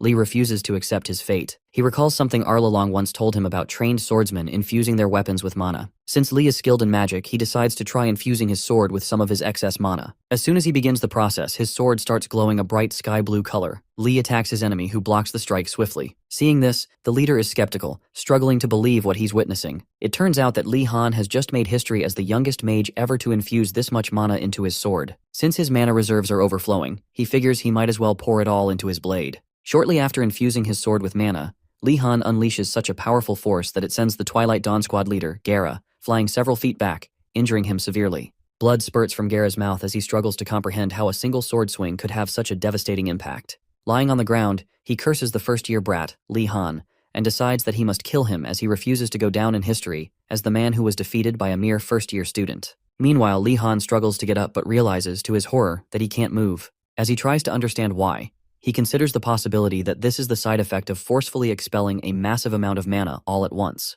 With the little strength he has left, he glances at Gara, who is slowly rising, preparing to strike. Once Gara regains his footing, he lunges at Lee Han with a furious cry of, "Die!" intent on finishing him off. Just when Lee Han's immobile body is about to give in to despair, disaster strikes Gara. His body betrays him in mid-air. He suddenly coughs up another mouthful of blood, and before he knows it, he collapses to the ground unconscious. Lee, equally confused and relieved, watches in astonishment as the man falls right in front of him. Grateful that his mana-infused attack had worked, Lee lies motionless on the ground, exhausted but thrilled to have survived his most terrifying battle yet. Before he can celebrate, his thoughts drift to Professor Garcia, and he hopes she is safe. A second later, he hears Garcia rushing toward him, calling out his name. She finds him lying on the ground and immediately checks on him to ensure he's unharmed. While Garcia fusses over his injuries, Lee is surprised to see her acting as if her life wasn't in danger just moments ago. Curious, he glances toward the battlefield and finds the gruesome remains of the enemies who dared to challenge her. Realizing there was never any reason to worry about her in the first place, he lets out a weak chuckle. Once she confirms he's stable, Garcia reassures him that their strongest reinforcement is already on his way. Seconds later, the headmaster, Osu Gonadaltes, appears, and for the first time, Li Han feels a sense of relief at seeing the green skeleton. Knowing he's finally safe, he succumbs to exhaustion and passes out in Garcia's arms. She carefully places him on a mobile bed in one of the carriages, while the Academy's mercenaries begin cleaning up the battlefield. Turning to Garcia, the headmaster apologizes for putting her in such danger, admitting that he should have anticipated the Twilight Dawn squad's ambush. Garcia, however, reassures him that it wasn't his fault. At that moment, Bloody Greg arrives and immediately confronts the headmaster, calling him negligent for not foreseeing this attack. The headmaster, irritated, orders Greg to be quiet and instead instructs him to identify one of the captured men. Greg, noticing the diversion but playing along, identifies Garrixe, or Gara, as the leader of the enemy squad. He explains that Gara is highly influential in his guild and has earned the infamous title of Magic Killer for his combat expertise. Realizing that Gara is still alive, the headmaster restrains him but then notices something peculiar, which is the battlefield. Scattered across it are Li Han's metal balls, a fighting style completely different from that of mercenaries. Piecing it all together, the headmaster starts to suspect that Li Han may have single-handedly taken down these enemies. Stunned by the possibility, he begins to wonder just what kind of monster the ward and his family has raised. Garcia, sensing the headmaster's thoughts, explains how instrumental Li was in making the battle far less dangerous than it could have been.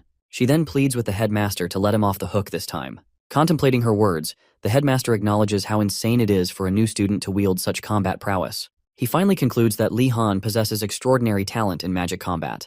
From the reports of the mercenaries, it's clear that magic wasn't the only skill Li used. Intrigued, the headmaster makes an unexpected announcement. He wants Li Han to enter a single succession contract with him, meaning he intends to personally pass down all his combat knowledge to Li alone. Garcia immediately warns him that the Emperor won't take kindly to this decision. However, the headmaster simply cites the Academy's rule of equal treatment for all students and decides to hold off for now. He knows there will be plenty of future opportunities to mentor Li Han. Unbeknownst to them, at that very moment, Li Han is trapped in a nightmare. While ignoring that, the headmaster summons tiny versions of himself, and under the cover of darkness, they begin cleaning up the battlefield. He also ensures the mercenaries are handsomely compensated for their work. Finally, before they get to work, he orders them to retrieve the ancient relic that had drained Garcia's magic, and his minions get to work. Soon after, the headmaster turns to Bloody Greg, who's still at the battlefield, observing the gruesome state of some of the fallen enemies, and curiously asks him to explain what he's doing. Greg raises his head and tells the headmaster that he's only trying to inspect the strange postures of the few invaders, as he finds it weird that an attack would leave some of them with half their bodies buried underground. The headmaster concurs with Greg's opinions on their strange postures, but then asks him if they were also beaten up by Li Han Wardeness, wondering if the guy's even human to be able to use magic at such an insane level. Well, after a little silence, Garcia fesses up and tells them she was the one who beat the shit out of those guys in such a gruesome manner. In her words, she just punched them with her troll hands and didn't expect them to be in such a state. Now that makes sense. Anyway, after clearing the scene up, everyone, including Ratford and Wardeness, is taken back to the academy before the break of dawn. As the sun's about to rise, Li Han wakes up on a soft and warm bed with fancy bed covers in a weird room, wondering if this is how it feels to be taken care of. Once he's wide awake, he glances around the room and soon gets startled by the headmaster's big skeletal skull, who asks if he's already awake. In response to the headmaster's sudden appearance, Li Han jerks up and screams in fear, wondering why the headmaster is right in front of him. Just as he starts to worry about where he's at, Garcia assures him that it's all okay before moving to talk about the shock he must have had from the ambush the previous night. After commending Li Han for doing a great job saving everybody's arse, Li Han finally calms down as he now remembers the professors arriving on the battlefield right before he passed out. Shortly afterward, the headmaster tells him he did amazing, and Li thanks him for the kind words, all while wondering if these creepy people are just going to smooth off the fact that he tried escaping the school under their noses. Although he indeed helped the professors, there's still the fact that he tried to escape the school premises. Just when he thought he was in the clear, the headmaster tells him he hasn't forgotten that he tried to escape the school grounds. Li Han covers his face in shame, but then Garcia apologizes to him for putting herself in a position where he had to come help her out. Moving on, the headmaster asks him to explain how he got through the underground storage pathway. With no response given, the headmaster asks if Li Han stole one of those keys he purposely left lying around. By this time, Li Han realizes it was a trap all along. As he keeps his silence, the headmaster then asks him if he had any trouble getting the storage keeper off his tail. For the first time since the questioning began, Li Han tells him he doesn't know what he's talking about. The headmaster, knowing Li's playing dumb, promises him that he won't be able to use that same route ever again. Lee's internal self bursts out in tears, but he keeps his shit together. Soon after another brief pause, the headmaster gets emotional and calls Lee Han's full name before genuinely thanking him for his brave act of fighting against the Twilight Dawn Squad to protect the workers and professors. As a token of his gratitude, the headmaster gifts Lee Han the renowned sword, Morning Star. Upon investigating the sword's structure a little, Lee soon recognizes it to be a sword of the Twilight Dawn Squad. He asks the headmaster, wondering if it's okay to give this to a student. But just then, the headmaster gives him another precious gift. Lee checks it out and soon realizes that it's a freaking outing permit. His face immediately turns red from happiness as he starts thinking of the devious things he could do with this new power. Without wasting any time, he bows and thanks the headmaster for this reward, promising to do his best to serve him. Once they're past that, the headmaster asks how his body's feeling, and Lee says there's no problem at all since he's doing just fine. Realizing that Lee's back to normal, the headmaster announces that it's time for his punishment. This time, he's not being punished for trying to leave but for getting caught. At this point, Lee's about had it with this piece of shit headmaster.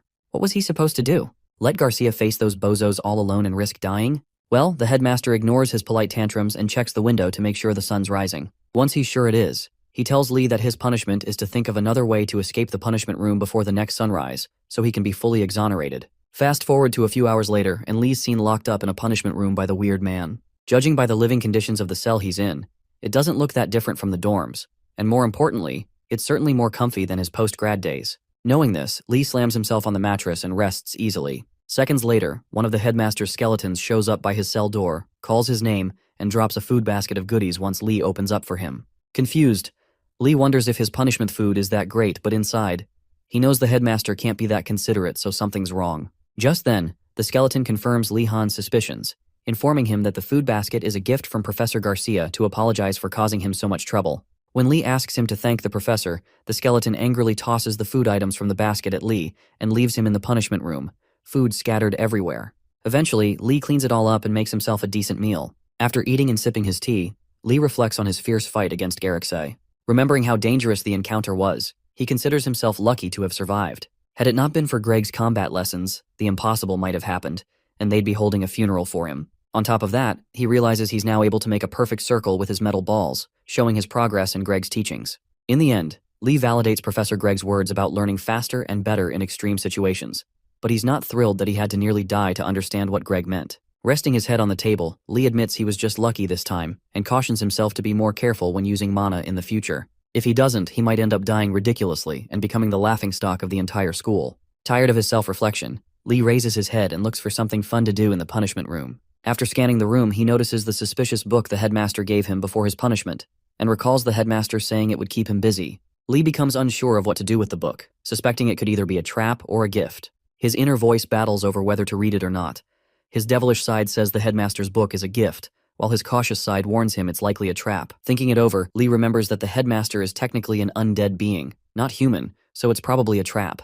However, just as he's about to look away, the book opens on its own, and, in a flash, the words start ripping themselves from the pages via magic and attaching to Lee Han's head. Moments later, Lee feels knowledge flooding into his mind, leaving him wondering what the headmaster is trying to teach him. The headmaster's skull face soon appears before him, ordering Lee to say the name of the magic he's now thinking of.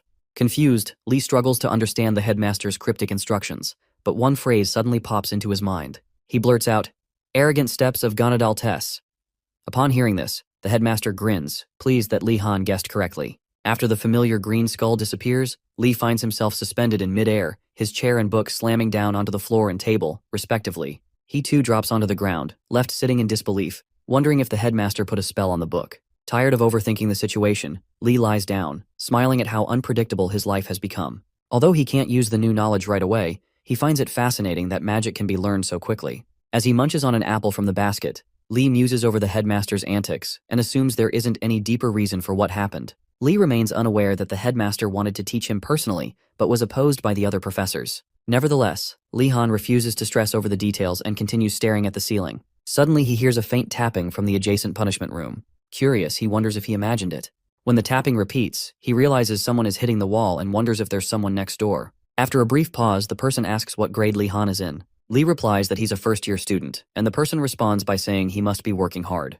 When the stranger introduces himself as Gold, Lee's eyes widen in shock, recognizing the nickname used by fourth-year students. Startled, Lee nervously greets him, wondering why a fourth-year student is in the punishment room. If he remembers correctly, fourth years are allowed to move freely off campus, So why would a senior end up in the punishment room? Lee's curiosity and tension grow as the conversation continues.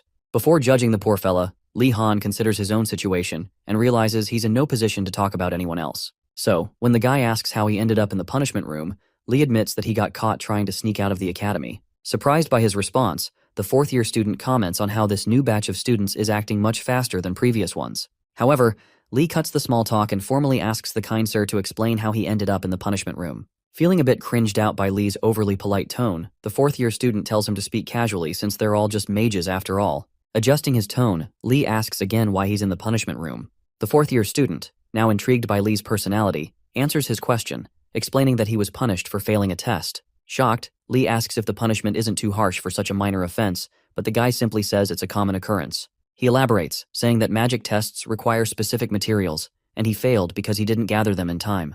To make up for his tardiness, he snuck into the headmaster's secret vault and stole the reagents he needed for the test. Though successful in stealing them, he got caught in a trap and ended up in the punishment room. At this point, Lee realizes the guy is basically a thief, but he doesn't dwell on it too much. After all, common sense seems to fall apart at this academy. More importantly, Lee figures that if he doesn't want to end up back in the punishment room, he should ask the fourth-year student for information on other escape routes. Making his decision, he tells his neighbor that the underground route is unusable for now, and asks if he knows of any other ways to escape the academy. After a brief pause, the fourth-year student indirectly implies that he won't share such valuable information for free. Realizing the unspoken demand for a bribe, Lee calls for the skeleton guard patrolling the cells, causing his neighbor to panic, assuming Lee is about to rat him out.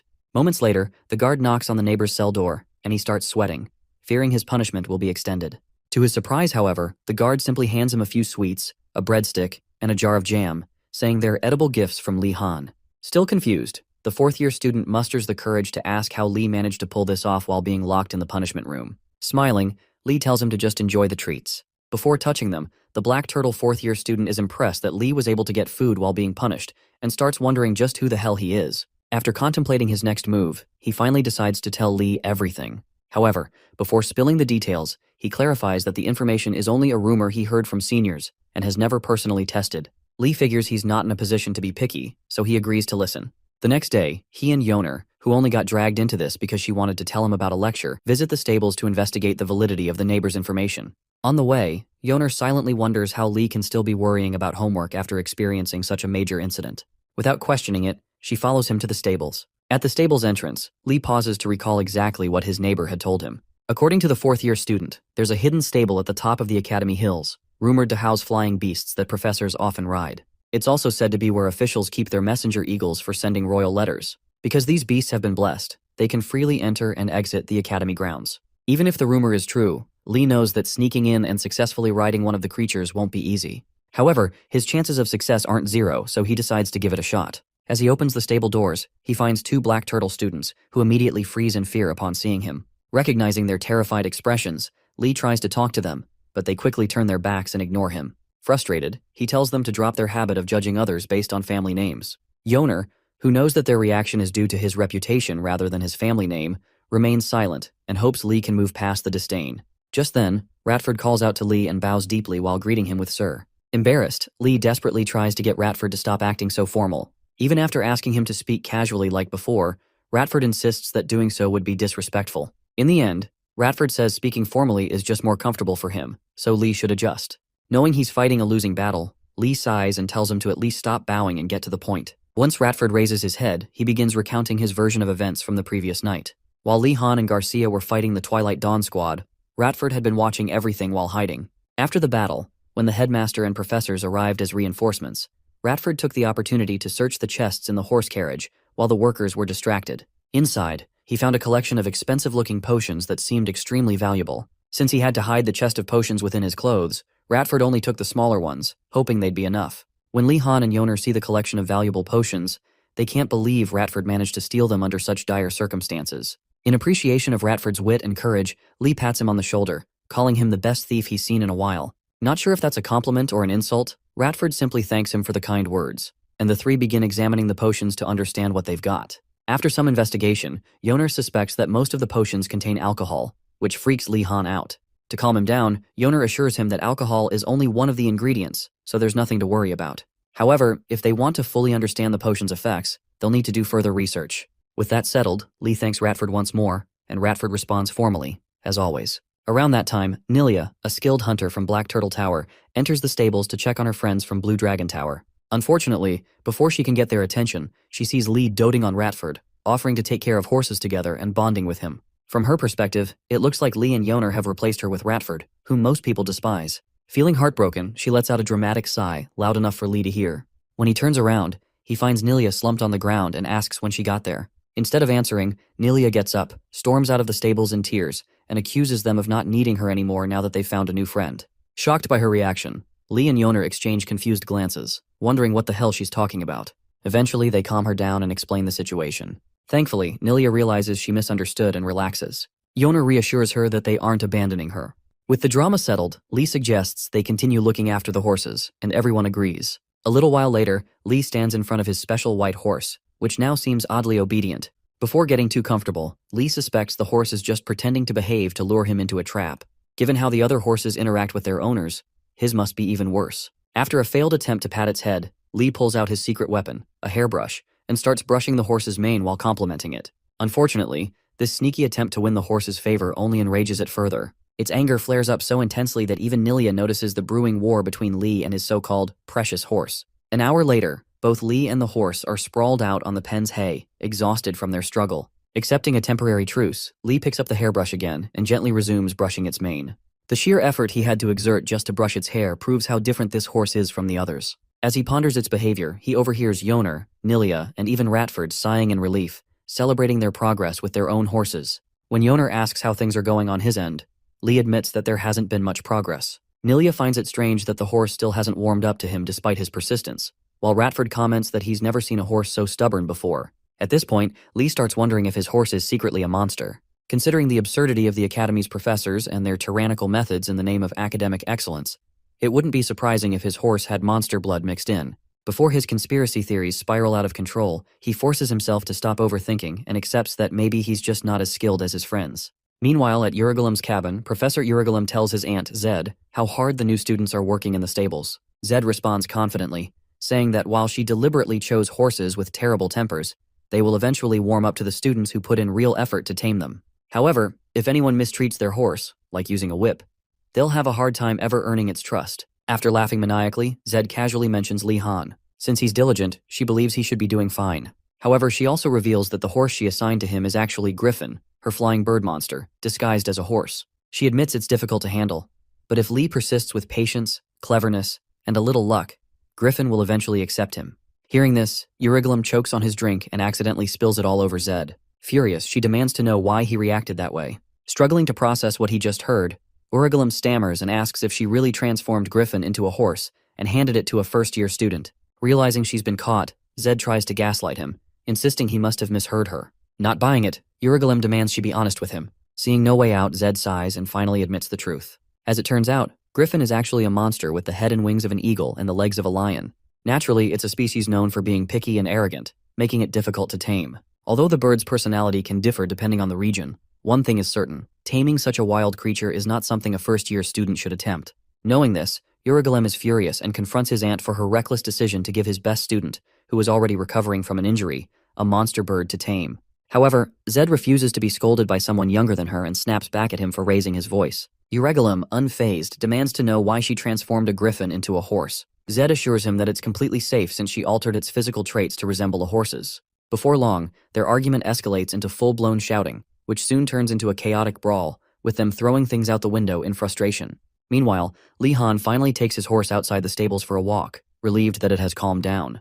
As they walk, he notices a strange belt and 2 ankle rings around the horse's neck and forelimbs, oozing purple miasma. He also realizes that, much like himself, the horse dislikes unnecessary fights. When the horse gives him a subtly irritated response, Lee chuckles nervously, acknowledging that it must have far more mana than he initially expected. This realization raises a disturbing question.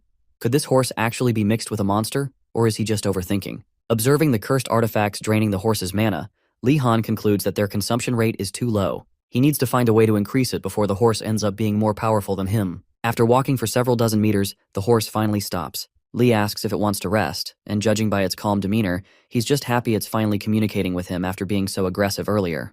If anything, he'd say they're finally becoming friends. To ease the tension, Lee pulls out 3 sugar cubes from his pocket and feeds them to the horse. Though it refuses to admit it, the horse finds the sugar cubes incredibly sweet, something it had never experienced in the wild.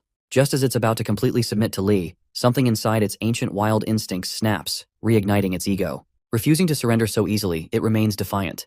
Despite their growing bond, Lee Han still worries about increasing the mana consumption rate of the cursed artifacts. Noticing the horse's sullen expression, he asks if it's tired. But with no response given, they continue walking until the day ends. The next day, the Blue Dragon and Black Turtle students gather for their basic alchemy understanding class.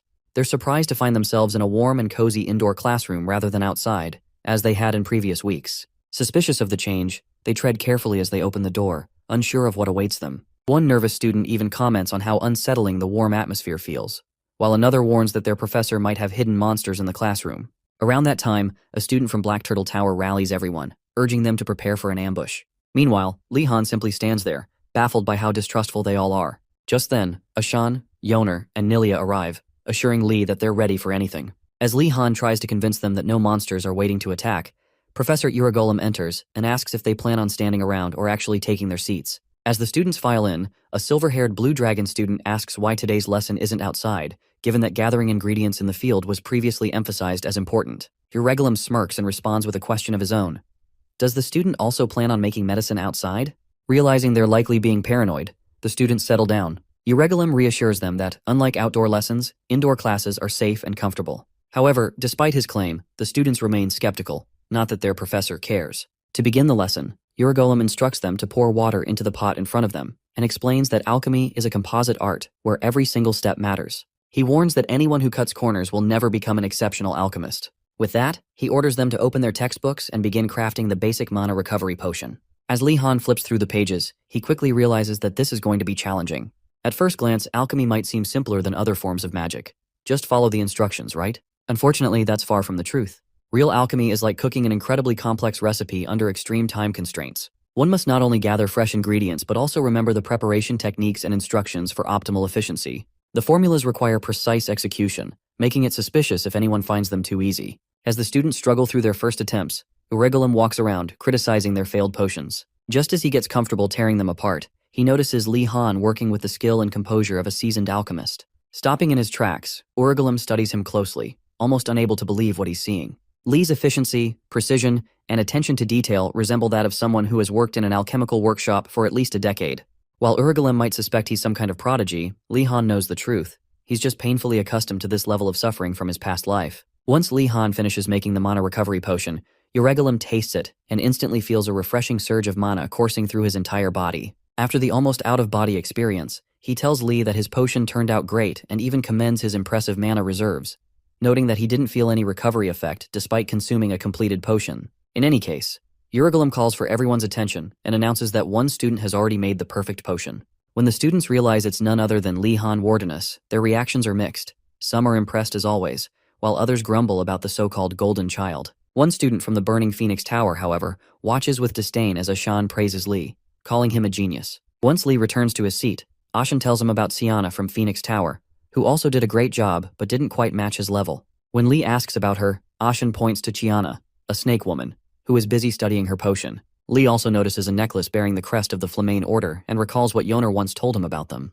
If he remembers correctly, the Flamane Order worships alchemy, and their priests are all exceptional alchemists, meaning Sienna is naturally gifted as well. As Lee and Sienna exchange glances, an awkward silence follows. Eventually, Sienna puts on a fake smile and asks if he's really from the Wardenus family. Once she confirms he is, she politely introduces herself, and Lee urges her to speak casually, all while wondering how his potion turned out better than hers. When they shake hands, he notices her touch is oddly cold, and wonders if it's due to her being a snake woman. Sienna then asks if Lee learned potion making from his family, as she never expected to meet such an exceptional alchemist outside of the Flamane Order. Just as Lee is about to respond, Iragolem catches them chatting and yells at them to return to their seats. Lee postpones the conversation and refocuses on the lecture. Moving on, Iragolem explains that while all students attempted to make potions, their results varied greatly. He advises them not to get too discouraged or overconfident, as this is just the beginning of their journey into the vast world of alchemy, filled with complex and strange wonders. At that moment, Lee Han wonders how the professors at this academy are so good at demotivating their students.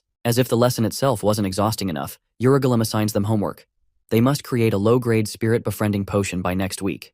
To ensure they take the assignment seriously, he also announces that there will be a test on it. After drawing diagrams on the board, Golem explains the potion-making process and tells them that the basic ingredients are in their drawers. At this point, Nilia finds it odd that he didn't just make them figure out the production method on their own, but Yoner, her seatmate, reminds her that he is a professor and that they are just first years, so it makes sense. However, when Yoner opens her drawer, her smile quickly vanishes. Nilia asks what's wrong, and Yoner reveals that they're missing a single crucial ingredient: the spirit-befriending herb.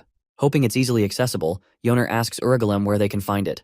To her horror, the professor tells them they'll have to gather it themselves. A heavy silence fills the room as Golem nonchalantly gestures toward the mountains outside the classroom window, informing them that the herb can be found there. He then asks if they remember what he told them on their first day, completely indifferent to whether they do. With that, the class is dismissed. A few days later, Li Han meets Digiling from the Pritsinga order at their usual spot, where she enjoys another cup of his thick cocoa tea. After finishing every last drop, he asks how it tasted. Digiling comments that, while the texture is a bit thick for a tea, it's still delicious. As they chat, Siana and her group of lackeys from Phoenix Tower suddenly appear. Siana informs Lee that she's been looking for him. Recognizing her immediately, Lee asks why, and she explains that it's about their alchemy homework. Since they need to make the low-grade spirit-befriending potion, she suggests that everyone work together to gather the ingredients. While Siana talks, Lee can't help but notice the terrified expressions on her lackeys' faces, as if they expect him to devour them at any moment. Eventually, they manage to stammer out their agreement to gather students from different towers. Seeing this as a rare opportunity for inter-tower cooperation, Lee readily agrees. Before leaving, Siana asks if he'll help organize the Blue Dragon students. Once he says yes, she immediately says goodbye and takes off. After watching her leave, Digiling asks if Lee knows Chiana well. He replies that they take the same alchemy class and then asks why she's curious. Digiling hesitates, guilt written on her face, and then says, "It's nothing." Lee, however, isn't fooled. Getting up, he playfully accuses her of piquing his curiosity only to leave him hanging. Digiling insists that talking about someone behind their back, even if unintentional, would feel like gossip. Hearing the word gossip only makes Lee more curious about what she knows. Since he knows Digiling won't spill easily, he decides to try a different approach. Picking up a statue of Lord Prasinga, he places it on a nearby rock, kneels, and starts praying. Confused, Digiling asks what he's doing. Lee solemnly replies that, while he knows talking behind people's backs is wrong, he figures that praying about it in front of their god would make it acceptable. Digiling, though suspicious, finds some logic in his words and remains standing. Realizing his plan isn't working, Lee tries a different tactic. Still kneeling, he dramatically recounts a completely real story about how he was once ambushed by White Tiger students and barely escaped with his life. He then casually wonders if Chiana and her minions might be planning something similar during the ingredient gathering trip. Feeling bad for him, Digiling finally kneels beside him and begins praying. However, before revealing anything, she makes it clear that she is not accusing or slandering anyone. As Lee thanks her for sharing, Digiling simply says she can't hear anything, because she's praying. Lee stares at her, completely bewildered, before finally realizing that she's pissed. Anyway, Digiling continues muttering her prayers. After talking about how the Burning Phoenix Tower's priests are good and honest people, she moves on to mention that many of them haven't abandoned their material desires yet. Even though jealousy and a spirit of competitiveness do no good for one's faith, conflicts still arise within the holiest tower in the entire school. Just last week, at the Burning Phoenix Tower's dormitory, a student made fatigue recovery potions and shared them with everyone in the tower. As soon as the students drank the potion, they instantly felt their fatigue disappear, and many commended the guy for doing a great job. One of them even joked, saying that this fatigue recovery potion was better than the ones Kiana made. Mind you, Siana was just around the corner, listening to them joke around. So, when they asked Chiana herself what she thought of the guy's potions, she pretended to be humble, saying that she was far too inexperienced to be compared to anyone yet. Up until that point, nothing happened. But the next day, Siana made the exact same type of fatigue recovery potion and presented hers for everyone to drink. Thinking nothing of it, the students drank her potion and instantly felt the same effects. They all commented on how refreshing it was and how it made their fatigue disappear. Siana ignored their remarks and walked off with a fake smile on her face. The following day, and even the day after that, Siana continued offering potions just like that priest had. Each time she asked for their opinions in a menacing way, and each time she received the recognition she so desperately craved. Once this odd attention-seeking stunt became too much, the priests finally realized that something was wrong.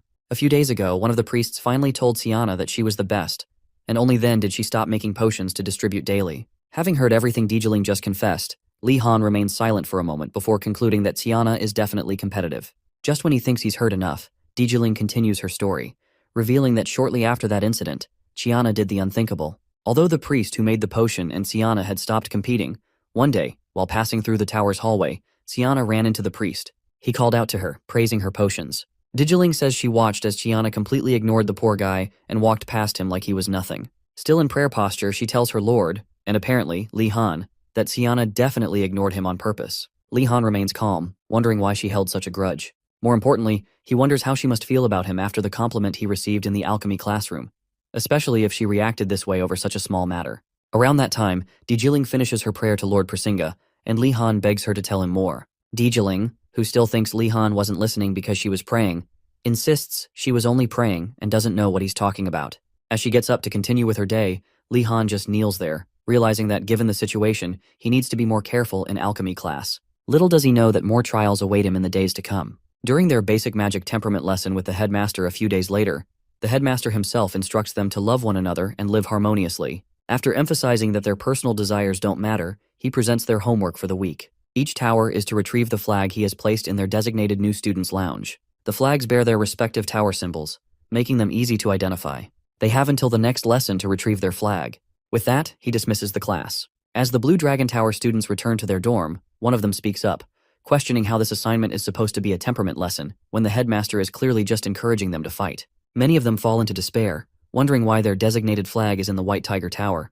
After all, words don't work on those bastards. Just then, one of them mentions that the White Tiger's designated flag is also located in their tower and suggests a peaceful exchange. However, the others quickly dismiss the idea, convinced that the knights are just barbarians who don't care about honor and would never agree to a trade. With nothing left to do, most of them start giving up, reasoning that it's just one homework assignment and won't kill them. Li Han, noticing this, decides he can't let them act this way and lose valuable academy marks, especially since they don't know what other insane homework assignments this strange academy might throw at them in the future. Refusing to let his grades slip away, Li Han gathers everyone and, in a roundabout way, tells them not to give up just yet. Around that time, the students see the light in Wardness and ask if he already has a plan. Just as he's about to explain, Ashan interrupts, claiming to know what Li Han is about to say. According to his subpar deductive skills, there's a 95% chance that Li Han is suggesting they infiltrate the White Tiger Tower. When Li Han confirms he's not wrong, the other foolish students instantly rally around him, praising his bold decision. They eagerly promise to participate in his plan. As if that wasn't enough, they immediately appointed Li Han, the one who came up with the plan, to lead the raid. At that moment, he realizes these bozos just don't want to do any thinking at all. Eventually, he agrees to be their leader, and the students raise a battle cry, vowing to make those White Tiger bastards pay.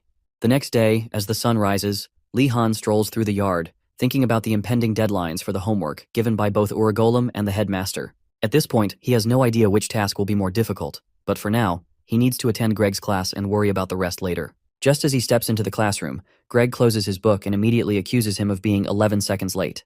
Despite how ridiculous his professor sounds, Lee still apologizes and lies that he had to take care of a horse.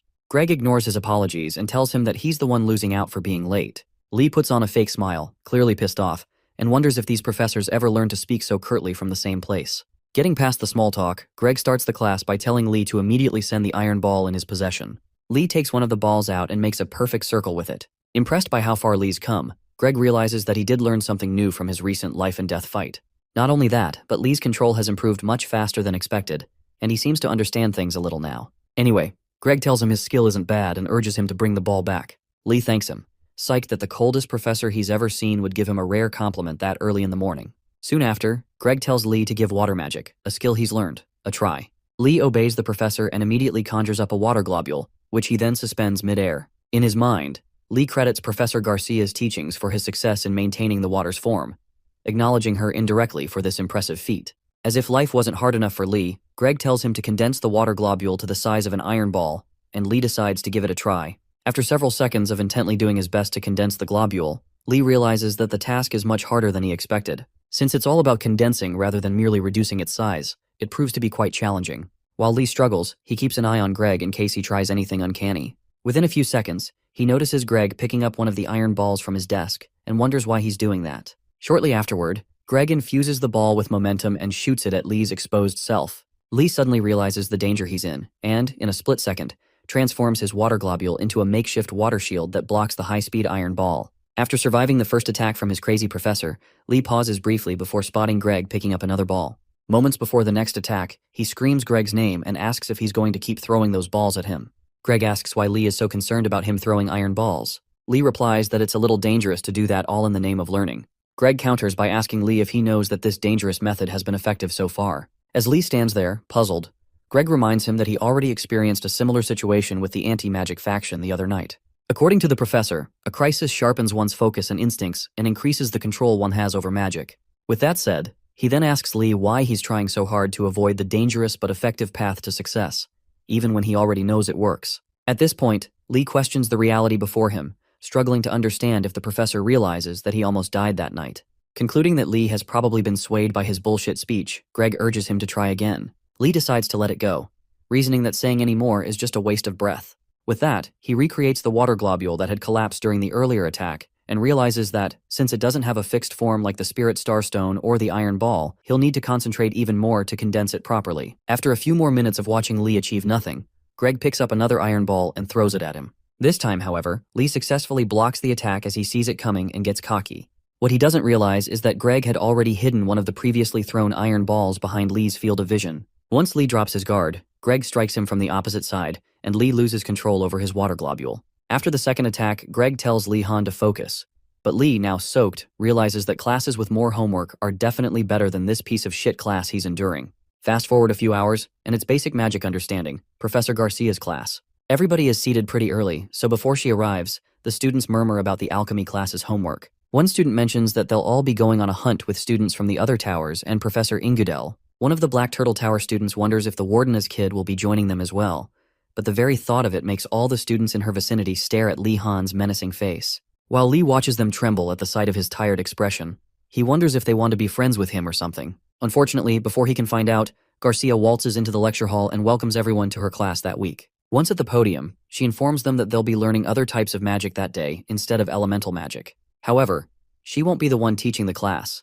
Instead, she has brought in another professor who is an expert in the type of magic she wants them to learn. Upon hearing this, anticipation grows among the students as they hope the new professor is either a spirit mage, a strengthening magic mage, or a healer. Sadly, as soon as the professor waltzes into the class, the entire atmosphere turns cold, and the students can feel the absurd change in temperature in just a few seconds. After fully making his way to the podium, the professor introduces himself as Mortem and informs the students that he'll be teaching them dark magic. For some context, dark, or black, magic is a mysterious form of magic that can be used to summon undead beings, curse living and non-living targets, utilize dark potions or elements, and manipulate negative energy. Simply put, dark magic is something people find unsettling and try to avoid for obvious reasons. To illustrate how people perceive black magic, imagine two lonely travelers lost in the woods, completely confused about which way to go. Just as they're about to give up hope, someone, representing dark magic, appears behind them. After startling them, he casually tells them to follow the crazy skeleton walking behind him, as he's too busy to guide them himself. In this scenario, the travelers, symbolizing the people wary of dark magic, immediately collapse at the sight of the skeleton. Meanwhile, the dark mage stands there, utterly confused about why they reacted that way to his kind gesture. As Lee pictures this scene in his mind, he figures that his classmates probably have the same impressions as the frightened travelers in his illustration. While class continues, the students quietly wonder if the academy is really endorsing black magic within its walls. One of them even questions why he's expected to learn it when people would only badmouth him if they found out. Garcia, overhearing their concerns, explains that black magic is deeply mysterious, but also holds profound value. Moving on, she calls the students unrefined gemstones, stating that they need to experience many things before they can carve their paths. With that said, she hopes they will all be mature for this class and display the attitude of a true mage, one who does not hesitate to seek knowledge and pursue it. After her speech, a brief silence fills the room before Garcia, now smiling, asks if anyone is willing to be the professor's assistant for the day. For a moment, the entire class is dead silent. No one wants to be the scapegoat for that creepy black magic professor. Just as Lee is about to raise his hand to volunteer, Gainando slams his head onto his desk, stopping him. He then whispers, asking what the hell he thinks he's doing. According to the rumors he's heard, anyone who gets involved with a black mage is doomed to become an undead soldier later in life. When Lee recovers from the head slam, he glares at Gainando in disgust and asks if he's really a mage. Moving on, he tells Gainando that he sees black magic as a hidden pearl. Since not many people study it, he figures it'll be easier to get good marks in such a class. After all, it's similar to Greg's class. Hearing this, Gainando gets spooked and asks if Lee truly wants to become a black mage. Lee tells him that's too extreme. Although the life of a black mage isn't that bad, he knows that the less popular a type of magic is, the more opportunities there are to master it. With that, Lee raises his hand and volunteers to be the assistant for the day.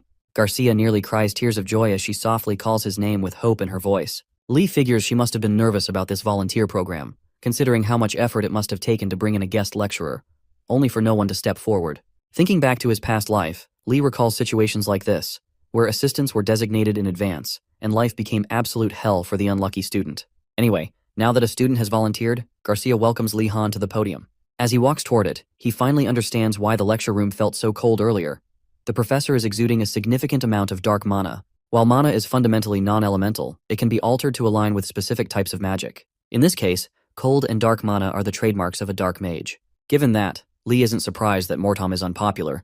His mana is both dark and chilling to the touch. As soon as the dark mage, Mortom, lays eyes on Li Han, he immediately senses a vast amount of mana within him and points it out. Li thanks him for the compliment, and Mortom decides to start with a demonstration. With that, he commands his undead soldiers, whom he calls the Servants of Bones, to rise from their graves and fill the classroom. Within seconds, the entire room is flooded with undead soldiers, and the students freak the hell out. They immediately start begging the professor to do something before these bastards try to eat them or worse. Soon after, the undead soldiers suddenly join hands and start going in circles, which only freaks the students out even more as they wonder what the hell is happening. Meanwhile, Mortom turns to Li Han and asks for his thoughts on the demonstration, emphasizing that he put a lot of effort into preparing it for them. In response, Li calmly tells him that it's an interesting demonstration. Garcia, meanwhile, is immensely grateful for Li Han's maturity. Satisfied with Li's response, the guest lecturer finally ends the absurd display and dismisses his undead soldiers. As they vanish, the classroom returns to normal, and the students let out a collective sigh of relief. Although Li thinks the demonstration was impressive, he grows concerned, hoping the professor isn't expecting him to replicate that level of dark magic on his first attempt. Observing the look on his face, Mortom quickly figures out what he's thinking and reassures him that he's not. After all, that level of magic is far too difficult for a beginner. Li exhales in relief, wishing that Professor Greg could hear what this professor just said. For an easier first task, Mortom asks Li if he can transform his mana into one with the yin or negative element. Without hesitation, Li agrees and pulls out his wand, ready to attempt converting his mana to the negative element for the first time in his life. Seeing as this is his first attempt, Garcia chuckles, thinking that not even the brilliant Li Han should find this task easy. It turns out that for this type of magic to work, mages have to go through a lot of trial and error to visualize the yin element, as it's a vague and vast concept. Simply put, this form of magic takes on whatever elemental form the caster envisions: ice, darkness, even fire, because the concept is so difficult to grasp that a beginner can't typically get it right on their first try. Knowing this, Garcia decides to check on the other students while Li Han attempts to use dark magic. However, just as she's about to move, she senses an ominous magic forming. Jaw dropped, she turns to see Li Han succeeding at what was thought impossible. Apparently, all Li Han needed to do was think of strange mathematical concepts like hyperbolic geometry, imaginary numbers, and other arithmetic oddities to succeed. One thing is certain: Li Han's vast imagination is one of the strengths that has helped him survive in both worlds. Professor Mortom, on the other hand, is thoroughly impressed by Li Han's skill and asks if he can continue experimenting. Li agrees to give it a few more tries, and soon Garcia is shocked at how quickly Li Han is improving in creating dark magic. She grows jealous, fearing that if Li Han becomes too interested in black magic, he might not want to attend her classes anymore, and could be stolen by Professor Mortom, her guest lecturer.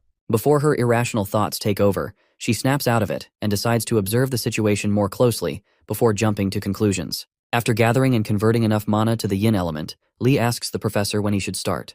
However, intoxicated by how well Li is doing, Mortom urges him to continue gathering and converting mana until he can't anymore. The crazed look on Mortom's face tells Li that the professor has become consumed by anticipation. Meanwhile, Garcia is excited to see Mortom so enthusiastic for once, but starts to grow concerned as Li's mana conversion is already affecting the other students. Attempting to halt the mana conversion, Garcia asks Professor Mortom what the next step of the lesson is. Mortom, however, insists she focuses on seeing just how much more Li is capable of instead of worrying about the next step. Garcia maintains her composure, politely suggesting they can evaluate that later, but Mortom still pushes for Li to continue. At this point, Garcia switches tactics, firmly ordering the professor to proceed to the next step immediately. Afraid of what she might do, Mortom stops Li's conversion and instructs him to swing his staff in a specific manner and chant the incantation Paralysis to use up the excess yin element he's gathered. This incantation is a low-rank paralysis curse in black magic, causing a sensation similar to a muscle cramp.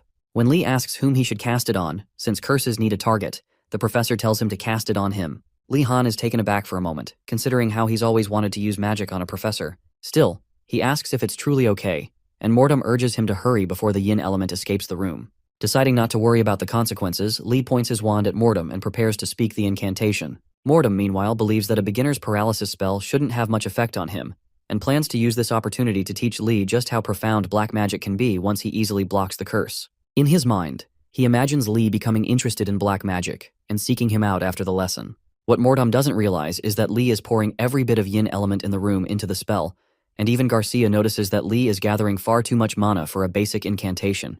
When the moment comes, Lee chants paralysis, letting all the yin element mana flow directly into the professor. The moment the spell hits, Mortem's body stiffens, and he collapses to the floor, shocking Garcia and the entire class. Panicked, Lee rushes over to help, calling out the professor's name as he lies immobile on the ground. As the situation unfolds, Lee imagines his future as a professor killer, realizing his life is probably over. Thankfully, before things spiral further, Mortem cancels the curse's effects and gets back to his feet, leading Lee to believe the professor must have been faking his collapse. Without addressing the scare, Mortem turns to the class and asks if they now understand what a low-rank paralysis curse looks like. Receiving no response, he turns to Lee and tells him he did well. Lee thanks him, concluding that Mortem was just acting to lighten the mood. As Garcia watches the duo interact, she notices something strange. The enormous amount of mana that hit Mortem should have caused some damage, given that he didn't use any defensive measures. To confirm her suspicion, she asks if Mortem was hurt when he fell. The professor casually replies that he wasn't. However, when he turns his back, Garcia observes a subtle movement in his right hand and realizes the truth. Mortem hadn't been acting when he collapsed. He genuinely couldn't withstand a new student's curse. For now, she stays quiet and lets Mortem continue speaking with his new favorite student. Mortem tells Lee that he has talent in black magic, and Lee thanks him for the compliment. However, as if that wasn't enough, Mortem repeats the same words, but this time in a weirder manner. Lee assumes he must be saying it sarcastically and starts wondering if he's actually bad at dark magic. He's still a first-year student, so it's perfectly fine for him to be a little rusty, especially since this was his first attempt. At that moment, Garcia calls for everyone's attention and explains that black magic is far more diverse than what they've seen today. If anything, low-ranked curses are the easiest and most effective to learn. She assures them that once they master these spells, they'll be extremely useful, not just for threatening someone, but also for self-defense. She concludes by emphasizing that the best way to counter a particular type of magic is to learn it yourself. Finally, she asks the students if they're willing to put in the effort to study various types of magic, and they all respond enthusiastically. As soon as Lee returns to his seat, Garcia activates a spell, mass teleportation, instantly transporting the entire class to one of the school's training grounds near the main building. In a split second, Lee Han finds himself sitting on the gravel outside. Since he doesn't immediately understand how he got there, he takes a moment to assess his surroundings. After a quick scan, he realizes they've been teleported to the training grounds near the main building. He gets up, dusts himself off, and prepares for whatever comes next. Once the students regain their composure, Garcia acknowledges their surprise and explains that she brought them here because they need more space to practice. She instructs them to spread out across the training grounds and begin practicing. As soon as she finishes her briefing, the tense atmosphere from earlier disappears, and the students grow eager to start. Lee Han notices the sudden shift in enthusiasm and credits Professor Garcia for successfully lightening the mood. After letting the students chatter for a while, Garcia calls them to attention again and tells them to pair up. Eventually, Lee Han partners with Gainando, and they begin sparring after reciting the practice mantra. The session's rules are simple. Each student will take turns casting a curse on their partner, allowing them to experience it firsthand. Gainando goes first. Closing his eyes, he converts his mana into the yin element, surprising Lee with how quickly he manages the transformation. Given how much trouble Gainando had with other elements, Lee wonders if he might actually be talented in black magic. However, after watching him for a few more moments, Lee concludes that Gainando probably just got the hang of it because this particular magic is relatively easy. A few meters away, Professor Mortem also notices Gainando's unexpected success in yin element conversion and grows curious about what he'll do next. Once Gainando has gathered enough mana for the low-grade paralysis spell, he chants the incantation and directs the energy toward Lee Han. The spell lands, but Lee only feels a slight pinch in his limbs. Almost immediately, Gainando cheers at his success, and Lee congratulates him. Moments later, the blonde fool asks Lee if he feels numb anywhere. To his disappointment, Lee admits he's not sure, as he doesn't feel paralyzed at all. Gainando's excitement deflates as he starts to believe something went wrong with his spell. However, Lee suggests the problem might be in the way Gainando invoked the incantation. He speculates that Gainando was too reserved while chanting and should have made a bigger gesture. Believing Lee's nonsense, Gainando even tries adding insults to his incantation before attempting the spell again. Before he can embarrass himself further, Garcia steps in and reassures him that he didn't fail at all. Instead, she explains that Lee Han likely has such an overwhelming amount of mana that the spell's effects were nullified. With that, she commends Gainando on a job well done, and he thanks her for the praise. Still unsatisfied that his spell didn't affect Lee Han, Gainando starts doubting himself, thinking he might not be talented in black magic after all. Then again, he reminds himself that it doesn't really matter. He won't be continuing this class for much longer anyway. Now that it's his turn to be on the receiving end, he braces himself as the practice session continues. For his attempt, Lee Han focuses on control, restricting his mana usage to the bare minimum. Once he gathers what he deems sufficient for the spell, he chants the incantation and directs the energy at poor Gainando. Seeing how effortlessly Lee casts the spell, Professor Mortem marvels at the simplicity of his incantation. Typically, the longer an incantation is, the easier it is for a mage to cast the spell. However, shortening an incantation, especially for a first-year student, is no easy feat. Even though the curse is low-ranked, Mortem finds it hard to believe that Lee managed to condense the spell so efficiently on his very first day learning black magic. As the curse flies toward him, Gainando instinctively assesses the incoming mana, and instantly realizes it's too powerful for him to handle. Just as the spell is about to hit, he reflexively dodges it and lets out a scream so loud that the entire training ground thinks someone has died. After a moment of silence, Lee and Gainando stare at each other before Lee scolds him for dodging when he is supposed to take the hit. Gainando scrambles to his feet and insists that he dodged purely on instinct. It wasn't his fault. Hearing this, Mortem is taken aback. Not only was Gainando abnormally fast at converting mana into the yin element, but he also detected and reacted to the negative element mana with uncanny precision. Intrigued, Mortem begins wondering about the blonde boy's name, suspecting that his talent might be that of a rare genius, one that only appears once every 10 years. After about an hour, the class ended without any major incidents. Throughout the session, everyone hurled curses at each other and even enjoyed receiving curses from their classmates. Before dismissing the students, Garcia asks them to give a round of applause to Professor Mortem for helping make the class enjoyable. After watching the class clap for her colleague, Garcia asks the students if they've become more interested in black magic. There's a brief silence, so Garcia whispers to Mortem, encouraging him to say something to make black magic appear more appealing. Clearing his throat, Mortem asks the students if they now understand the allure of black magic, as it seems like a few of them are starting to show some interest. However, the silence lingers, and soon murmurs break out, with many students asking their friends if they're genuinely interested in pursuing black magic. Gainando, meanwhile, mocks Mortem, calling him ridiculous for thinking anyone would want to dive into black magic. But when the professor points to him and asks him to visit his workshop later, Gainando panics, wondering what he did to deserve such punishment. While the other students tease him, the professor turns to Li Han and invites him to join Gainando at the workshop as well. Li Han realizes that if he's focused on getting good grades, pursuing black magic might not be a bad idea, so he accepts the invitation. The other students accuse Gainando of getting Li Han dragged into this because of his stupidity. Gainando doesn't take it lightly and threatens to bring the teasing students along if they don't leave him alone. After letting the bickering go on for a minute or two, Garcia orders everyone to stop before dismissing the class. Concerning a mage's workshop, it can be thought of as a research lab where students work tirelessly on topics that interest the professor. While this might sound unusual to some, Lee confirms that the reality is exactly like that. No exaggeration. Even back when he was at home, Li Han had heard stories about such places, which seemed as dreadful as the grad schools from his previous life. As he and Gainando approach Mortem's workshop, he wonders if this type of hell exists in every world. Thankfully, since he's just a first-year student, today's visit should be a simple consultation, which is usually hassle-free. Facing the door, Gainando nervously asks Lee what he did to deserve being singled out by the professor. Lee reassures him that it might not be because he did anything wrong, but Gainando insists it must be because he annoyed the professor, as he believes all black mages are easily irritated. Ignoring Gainando's whining, Lee urges him to enter the workshop with him. They knock once, and the door opens immediately. Upon entering, they notice the eerie atmosphere in the dimly lit room, with Gainando trembling and questioning why the door opened by itself. Tired of his friends shivering, Lee tells him to calm down, but soon realizes that the room is filled with black smoke, making it hard to see anything. Meanwhile, Mortem, in his office elsewhere in the building, notices their arrival and orders his servant Dire to bring the boys to him. Dire hesitates, reminding Mortem that the headmaster instructed him not to interact with new students. Mortem suddenly recalls the headmaster's words and asks Dire if he can bring the students up discreetly. However, Dire, unimpressed by Mortem's suggestion, reminds him that it hasn't been long since he was released from the punishment room.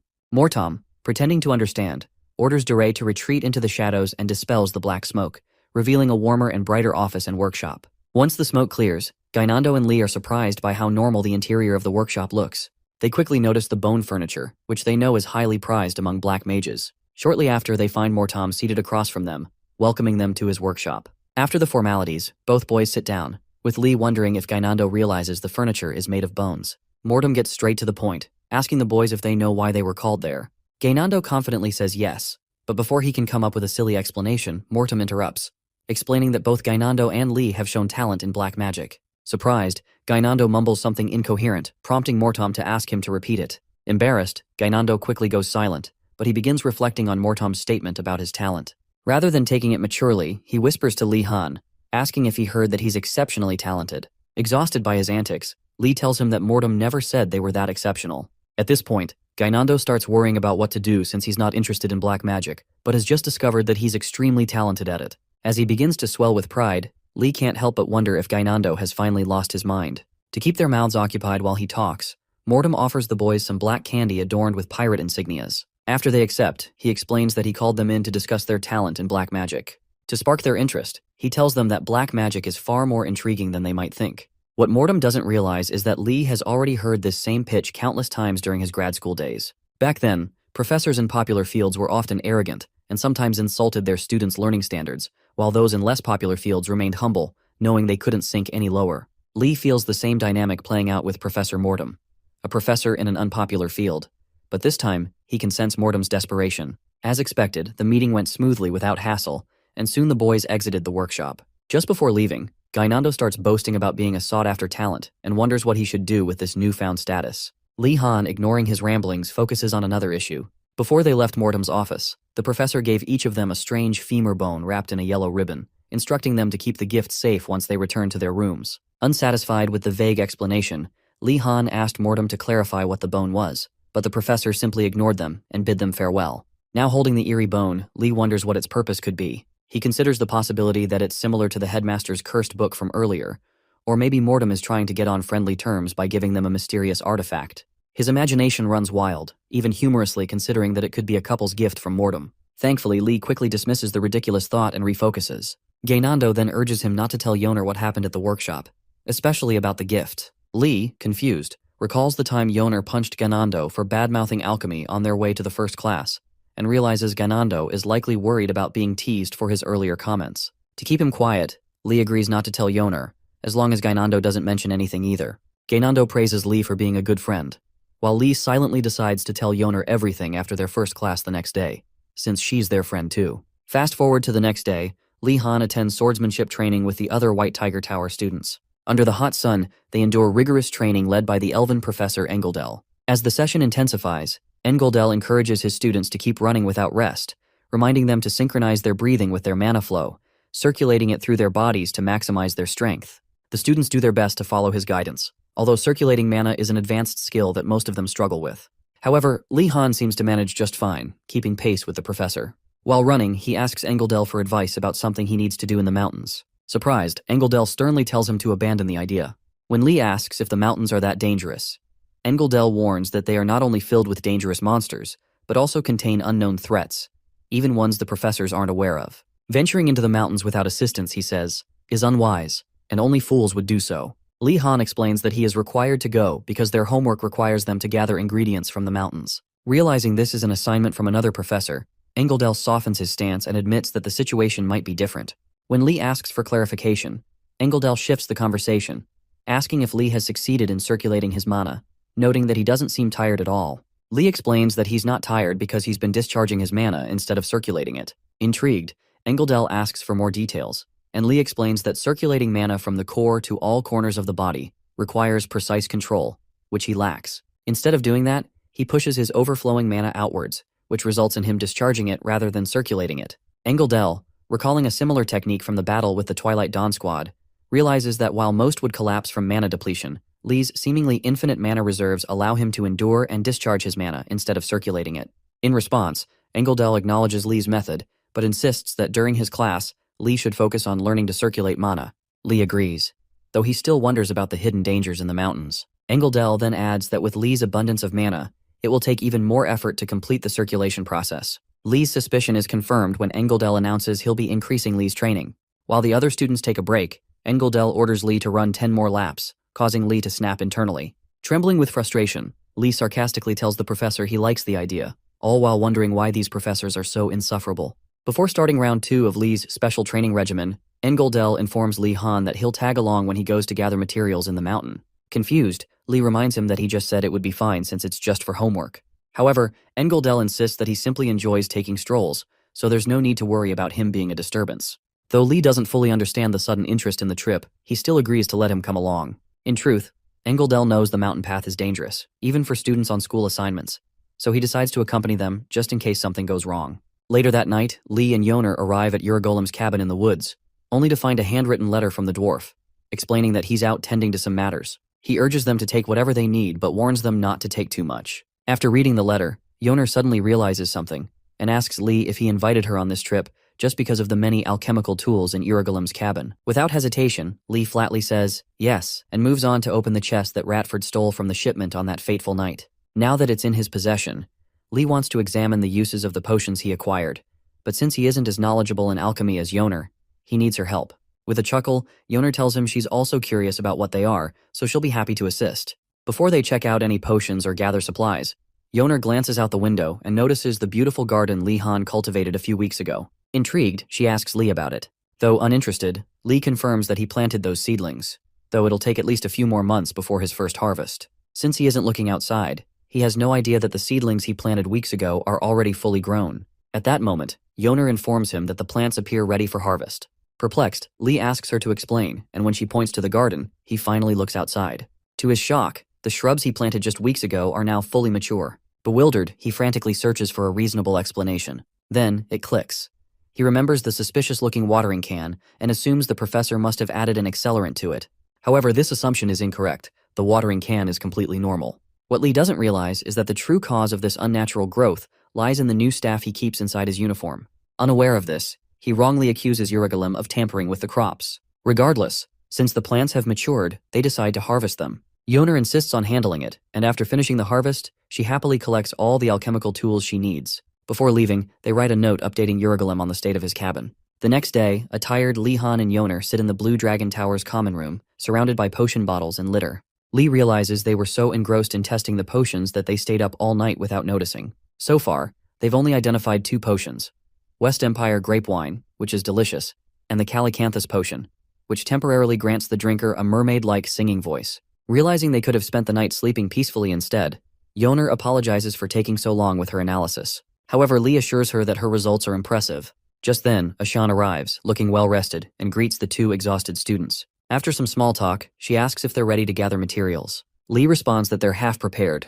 According to his weekend plan, Saturday will be spent returning from the forest with the rest of the students, while Sunday will be for leaving school grounds using his headmaster-certified outing permit.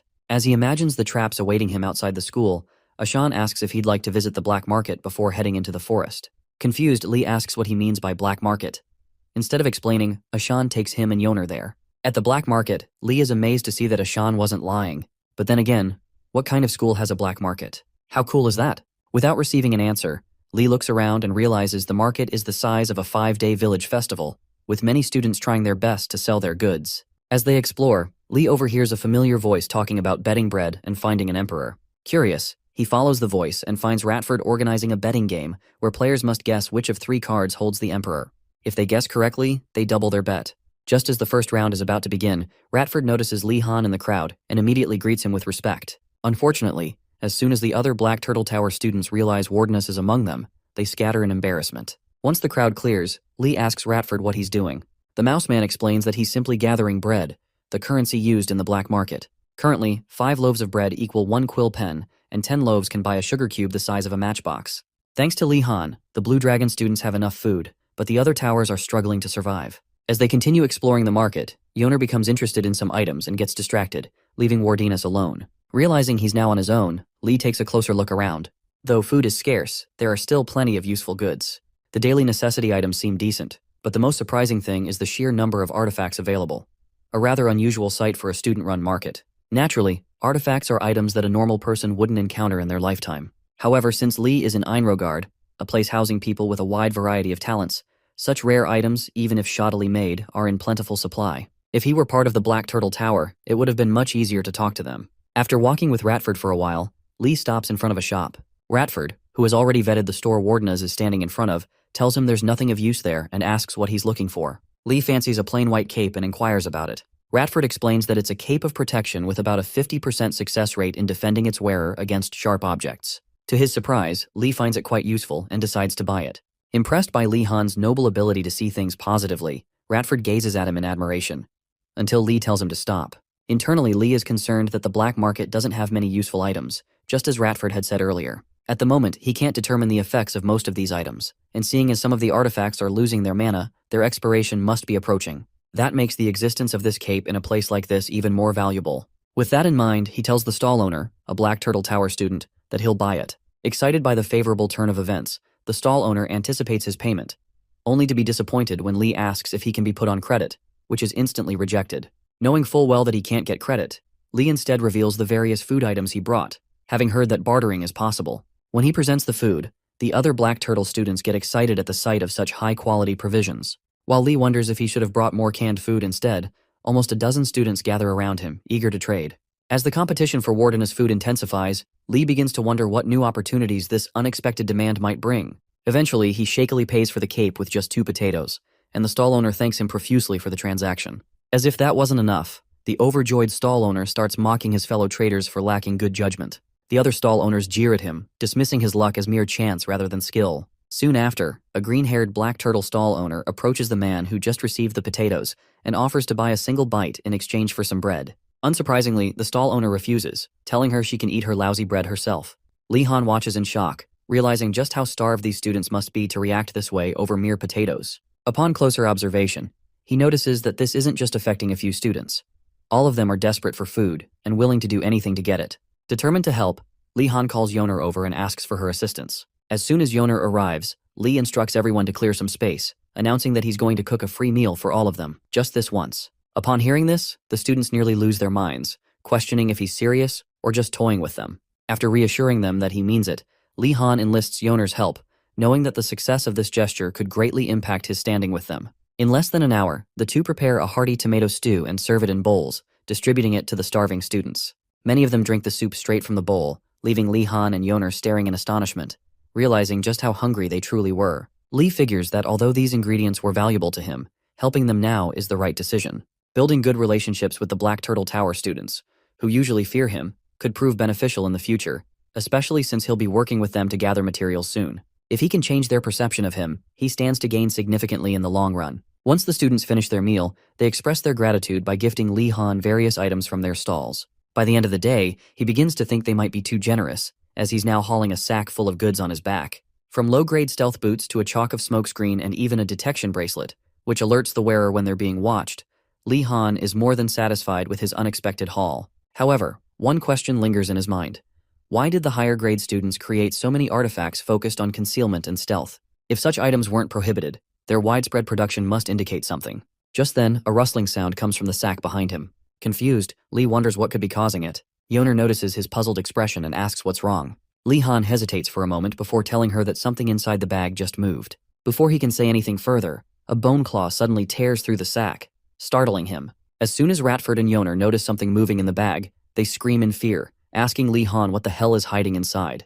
For a moment, Ratford suspects that the turtle students, whom Lee helped earlier, might be repaying his kindness by harming them. But when the bone claw starts reaching into Lee Han's uniform coat, Lee gets curious and urges his companions to wait before sounding the alarm. Soon enough, he realizes that the bone claw is reaching for the bone gift Mortom gave him and Gainando during their meeting a few nights ago. After a few seconds, the claw bone fuses with the bone inside Lee Han's coat, forming a forearm skeleton. Once the skeleton is fully formed, it floats out of Lee's coat, hovering in midair and facing its new master. Yoner, upon seeing the additional bone Lee had hidden in his coat, freaks out and shakily asks Lee what other strange things he's carrying. Lee explains that the extra bone is something Professor Mortom gave him during a meeting. However, he quickly notices something odd. The forearm skeleton looks like it's about to attack him. Seconds later, it hovers over Lee and cuts his finger. The sudden pain causes him to lose his balance for a moment, confused as to why this strange skeleton would want his blood. Meanwhile, Ratford and Yoner prepare to defend their friend from the attacking skeleton, but Lee stops them, wanting to confirm a suspicion. He then points his bleeding finger toward the skeleton and lets his blood drip onto it. Strangely, the forearm skeleton's shadow transforms into that of a dog. Once the ritual is complete, the skeleton fully submits to Lee Han. Feeling a strange sense of ownership, Lee tests it out by commanding the skeleton dog, which obediently follows his every order. Ratford and Yoner are amazed and shocked, wondering if Lee Han is meddling with black magic. Satisfied with the results, Lee finally tells his friends that the professor gave him something odd, as evidenced by how closely it's sticking to him. Yoner, disturbed, suggests that Lee should get rid of the creepy thing. But when the skeleton dog gets violent, Yoner quickly apologizes for being too forward. Ratford then reminds Lee that in the world of mages, they are often warned not to mix with black mages, and asks if he doesn't find the skeleton gruesome. Lee remains silent for a while, thanking them for helping him think clearly. Though this situation is undeniably strange, Lee feels that there's more to it than meets the eye. Yoner wonders why Mortom would give him such a gift, and Lee also questions why the bones were given in parts rather than as a complete set. Ratford suggests that perhaps the professor wants Lee to search for the missing parts and assemble them. Yoner dismisses the idea as ridiculous, but when she looks at Lee's face, she's frightened to see that he seems to find some truth in Ratford's words. To Lee, Ratford's suggestion is strangely convincing, given that Professor Mortom doesn't think like normal people. While ordinary people might find collecting human bones disturbing, someone like Mortom might believe that Lee and Gainando would enjoy the challenge of searching for the bones. The thought sends shivers down Lee's spine, and Yoner asks if it's because of the bones. Regardless, Lee decides to hold on to the bones for now, as they don't seem harmful just yet. Besides, their next class is going to be a pain in the ass. After visiting the black market, Professor Engeldel gathers students from all the towers at the entrance to the mountains to begin searching for the spirit-befriending herb, which they need to complete Uregolem's assignment. Once all 4 towers have been assembled, Engeldel briefs them on the importance of safety above all else. Based on what he's saying, Lee figures that the mountain holds unknown dangers, making it safer to travel with a professor who can protect them. Before concluding his briefing, Engeldel instructs the students from each tower to stay together, memorize the faces of their fellow tower members, and take note of how many students are present, as attendance will be checked routinely. This news sends shivers down their spines. They hadn't realized the mountains would be this dangerous. With that, Engeldel signals the start of their journey. The search begins with Engeldel leading the way, making sure the students follow him carefully. Above their path, a skeleton bird, similar to one of the headmaster's monsters, spies on them and quietly leaves to relay the information. After traveling a few more miles, Engeldel finally finds a good spot to gather the herbs. He immediately sets up camp and instructs the students to collect the materials they need for their classes in that area. The students, grouped by their towers, begin their search for the herb, with Engeldel supervising them. A few minutes into the search, Engeldel feels relieved that everything is going smoothly, and hopes they can maintain this until they leave the mountain. However, just when he thinks nothing could go wrong, a green skeleton hand suddenly appears out of nowhere and snatches him, leaving behind only the twig he had been holding. The students are completely unaware of the silent abduction, and it takes them some time to realize that Engeldel is missing. A few minutes after his abduction, the green-haired black turtle lady turns to ask Engeldel a question, only to realize he's nowhere to be found. As she investigates the scene, she notices that there are no footsteps indicating he left on his own. In other words, the impossible has happened. She suspects he's been abducted by monsters. Scared shitless, she quickly calls the others and informs them that the professor has disappeared without a trace. The news stuns everyone. Soon, Li Han and his friends gather around the twig Engeldel left behind, trying to make sense of the situation. Li Han sighs. He had already anticipated something like this happening before coming on this trip. Unfortunately for him, the wimps from the other towers are already panicking. To calm them down, he lies, telling them the professor probably just went somewhere on his own for a while. Thankfully, they believe him and relax a little. Li Han knows full well that he just fed them an obvious lie. But for now, he needs them to be calm so he can think his way out of this mess. Fortunately, no monsters have appeared, and since they aren't lost, there's no need for immediate panic. All they have to do is head back and report the incident to the Academy's professors. Just as Li is about to share this plan, heavy rain starts pouring down, trapping the students in the mountainous region for the night. Stupefied by his terrible luck, Li Han wishes he hadn't come on this trip in the first place. The students quickly split into 2 groups. One group, consisting of the Blue Dragon and Black Turtle students, sets up camp under a cliff to stay dry, while the White Tiger and Burning Phoenix students camp elsewhere. After making some hot tea, Li Han thanks his stars for bringing various supplies for unexpected situations like this. The thought that Professor Engeldel could go missing is almost unthinkable. While sipping his tea, Rowena, Princess Ardenart's guard, approaches Li Han and thanks him for helping everyone. Li shrugs it off, telling him not to worry about it. However, Rowena then asks about the rumor that Li cooked a legendary stew for the Turtle Tower students. Confused, Li asks for clarification, but Rowena suddenly drops the topic, telling him to forget about it.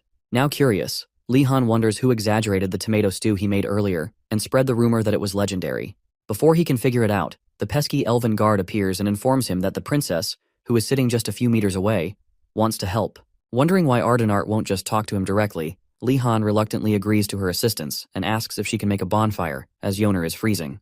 Rowena relays the message to the prideful princess, who gets up, chants some incantations, and summons 2 spirits to ignite the wet firewood in front of them. Within seconds, the spirits create a blazing fire, and the damp wood starts burning. As Li Han watches the princess work, he recognizes the beings she summoned as spirits. Just then, one of the students asks how she learned to use spirit magic on her own, when they haven't even covered summoning in class yet. As expected, the admiration begins, and Li wonders if they'd react the same way if he summoned bones instead. Shortly after lighting the bonfire, the students appreciate the warmth and remain as quiet as possible, hoping not to attract anything dangerous to their location. Unfortunately, they fail to notice a lurking monster until it's too late. The first sign of trouble appears when Yoner sees ripples in her green tea. Before she can figure out what's causing them, a loud, thumping sound echoes through the area, growing closer by the second. Li Han immediately goes on high alert, but before he can do anything, a golden-eyed golem monster emerges, scaring the shit out of them. At the same time, the White Tiger and Burning Phoenix students face the same monstrous golem looming over them in their cave, leaving everyone frozen in place to avoid provoking it. Back at the Blue Dragon camp, Rowena urgently instructs everyone not to make any sudden movements. Golems follow strict rules, and as long as they don't break them, the creature won't attack. For context, golems are artificial monsters created by mages, unlike wild beasts. They are formed by molding certain materials and inserting a magic core into them. The real problem arises when a golem's core is damaged or combined with other objects. At that point, it becomes an uncontrollable entity. Lee Han recalls that even broken golems still adhere to their rules, which gives him some hope. However, he's not sure what rule this particular golem follows. If its rule happens to be, beat the shit out of all the new students on this campus, then they are absolutely screwed. Moments after its arrival, the golem kneels and draws a line in the sand in front of the students. Confused, they wonder if the golem is warning them not to cross the line. Lee Han, however, becomes curious about what would happen if someone crossed it. Determined to find out, he prepares to test it out himself. Seeing how risky Lee's actions could be, Ashan jumps in to warn him not to act foolishly. Lee assures him he's not planning to cross the line himself. He knows how dangerous it is. Instead, he takes out the forearm skeleton he's been carrying in his coat, which unsettles everyone with its creepy appearance. After explaining that it's a summoned monster he came across, Lee commands it to cross the golem's line. The skeleton obeys and steps just beyond the line. As soon as the golem notices this, it smashes the forearm skeleton to pieces, confirming for Lee Han that the golem attacks anyone who crosses the line. Ashan, scared out of his mind, asks if this means they're trapped there forever and desperately looks to Lee Han for guidance. Ignoring Ashan's panic, Lee watches his forearm skeleton begin reassembling itself. Once it's fully restored, he praises the bone for a job well done and orders it back to him. Rowena, having just witnessed the skeleton revive moments after being destroyed, wonders if all summoned monsters can regenerate that quickly. Normally, resummoning a monster requires a lot of mana and time, so it's clear that Lee Han is hiding something. Before Rowena can figure out what, a few Blue Dragon students behind him start arguing and blaming each other. Seeing how unproductive this is, Rowena rushes over to calm them down, but one of the angry students tells him to be quiet since he's not from their tower. With the chaos escalating, Nilia approaches Wardenus, asking him to stop the quarreling students. After delivering the message, she notices Lee Han is lost in thought. She calls his name repeatedly until he snaps out of it and asks him what's on his mind. Lee apologizes for zoning out and tells her that he thinks he's found a way out of their situation. The bickering students overhear him and immediately start looking at him with admiration, amazed that he might have found a solution. Disgusted by their sycophantic attitude, Lee Han tells them that he believes the golem is actually a trap set by the professors. This revelation shocks the students, who express their disbelief and ask if Lee is serious about his accusation. Meanwhile, Professor Engeldell is seen suspended in midair, held captive by the headmaster's undead magic restraints. Frustrated with being imprisoned just for helping the students, he demands to be released immediately, calling it preposterous for a fellow professor to be kidnapped. At that moment, the headmaster and Professor Urugalem appear, asking Engeldell to calm down and listen to their reasoning. Reluctantly, Engeldell allows them to explain. The headmaster explains that with someone as strong and dependable as Engeldell by the students' side, they would miss the opportunity to grow on their own. Hearing this, Engeldell can hardly believe what he's hearing, wondering if the headmaster is serious. Unfortunately, he is. The headmaster tells him that one day he'll understand their approach. Though reluctant, Engeldell agrees not to interfere with the students' homework. However, he asks what the headmaster will do if an unexpected situation arises in the mountains. To his dismay, both the headmaster and Urugalem tell him that the students will have to face any obstacles on their own, without external help.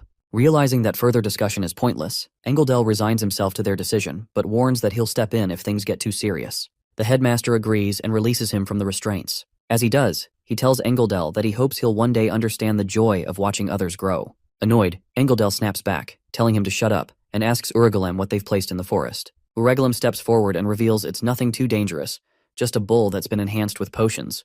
If everything goes as planned, the bull will be more aggressive than usual, but it shouldn't be a serious threat. Satisfied with this information, Engeldell jokes that a bull is nothing compared to a golem, and the headmaster laughs along. Back in the pouring rain, the students are still staring down the golem, discussing Professor Engeldell's potential involvement. One of them suggests that he might be working with Professor Urugalem, and they all agree that the professors are being unfair. Nilia then asks the most important question, what do we do now? Lee Han replies that nothing has changed. First, he suggests they need to deal with the golem, but upon seeing the defeated looks on their faces, he quickly changes course. Encouraging them to stay positive, he reminds them that every trap has a solution, they just need to find it. His words boost their morale, and they begin to realize that if the trap is carefully planned, there must be a way to solve it. Shortly after preventing further disaster, Lee Han remembers something he's been wanting to test out. As the students brainstorm the golem's weaknesses or ways to distract it, Nilia turns to ask Wardenus for his opinion, only to realize he's nowhere to be found. Panicked, she quickly informs the others that Lee Han is missing. Shortly after realizing Lee Han has disappeared, the entire campsite is thrown into silent panic. Some students wonder if he was kidnapped, while a green-haired girl suggests sneaking past the golem to find him before he gets eaten. Yoner, the only one thinking rationally, tells them to wait and points toward Lee Han, who is standing beyond the line in the golem's territory.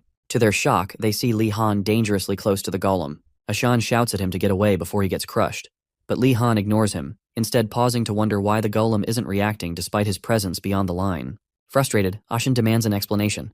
How did he get so close without them noticing? Li Han flatly states that he used invisibility magic to slip past the line. While the rest of the students were panicking, Li conducted a simple experiment to see the golem's reaction if he turned invisible. Fortunately, the golem couldn't detect him, allowing him to cross safely. Not only that, but he also discovered something new. Once past the line, the golem no longer paid attention to him. After explaining that his invisibility comes from an artifact, Ashan and the others marvel at his ability to create artifacts and use invisibility magic already. However, Li quickly corrects them, explaining that the artifact was given to him by the Prasinga Order when he joined during the festival. Their admiration turns to shock. Ashan immediately questions why he's involved with such a place. But Yoner cuts them off, reminding them that's irrelevant right now. The real issue is that they can't use the Prasinga Order's artifacts themselves, meaning they need to find another way out. Ashan suggests that Li Han go ask a professor for help, but Li dismisses the idea. This is another trap set up by a professor after all. Instead, he has already thought of another method. With that, he pulls out one of his iron balls and swings it around, reasoning that if this is a test, then it must be solvable by a first-year student. He orders his peers to target the golem's core, as it's the key to stopping it. If they follow his instructions precisely, they should be able to take it down quickly. Without hesitation, Li Han attacks the golem's head with his iron ball, landing a direct hit on its golden eye, its core. Ashan and the others cheer for his successful strike, but Yoner notices something is off and asks if Li is okay. Li, now tense, realizes that the moment his iron ball struck the golem, his connection to it was severed. If his usual attack won't work, that means the golem, a monster powered by its core's mana, must have a built-in defense against such methods. Refusing to give up, Li Han decides to try a different approach. Gripping his staff, he invokes the incantation, Arise. Meanwhile, Professor Engeldell sits with the headmaster, visibly worried about what will happen if the students get hurt. The headmaster, noticing his unease, assures him that things were much worse back in his student days. Unimpressed, Urigalim sarcastically asks if those days were ancient times. The headmaster ignores the jab, instead remarking that this group of students is particularly talented and should be able to handle most situations. Skeptical, Engeldell remains unconvinced. The headmaster then reminds him that Wardeness is with them, urging him to stop worrying and enjoy his tea. He adds that Li Han has already studied magic from his personal grimoire, so he's more capable than they think. Both professors react with shock. Did the headmaster really just say that? In his defense, the headmaster insists he's not the only one who gave Li personal lessons. Professor Greg did as well. Urigalim, annoyed by the headmaster's attempt to shift blame, clarifies that both he and Greg only teach first-year students. However, the headmaster argues that Greg has advanced far beyond that level. Urigalim prompts him to elaborate, and the headmaster explains, Greg was teaching three-circle magic. To perform this level of magic, one must complete 3 circular processes. For context, 1-circle magic covers basic elemental spells, while 2-circle magic allows for the manipulation and maintenance of those elements. 3-circle magic, however, enables a mage to control both 1- and 2-circle spells simultaneously. If a mage can handle these steps separately, they're not far from becoming a true 3-circle magician. Back on the battlefield, Li Han conjures a water ball, fully aware that it's weaker than his iron ball and difficult to maintain in shape. Despite this, he stays calm, analyzing how he can use this tactic to defeat the golem. He reasons that, despite how insane the professors can be, they aren't entirely irrational, meaning there must be a way to win.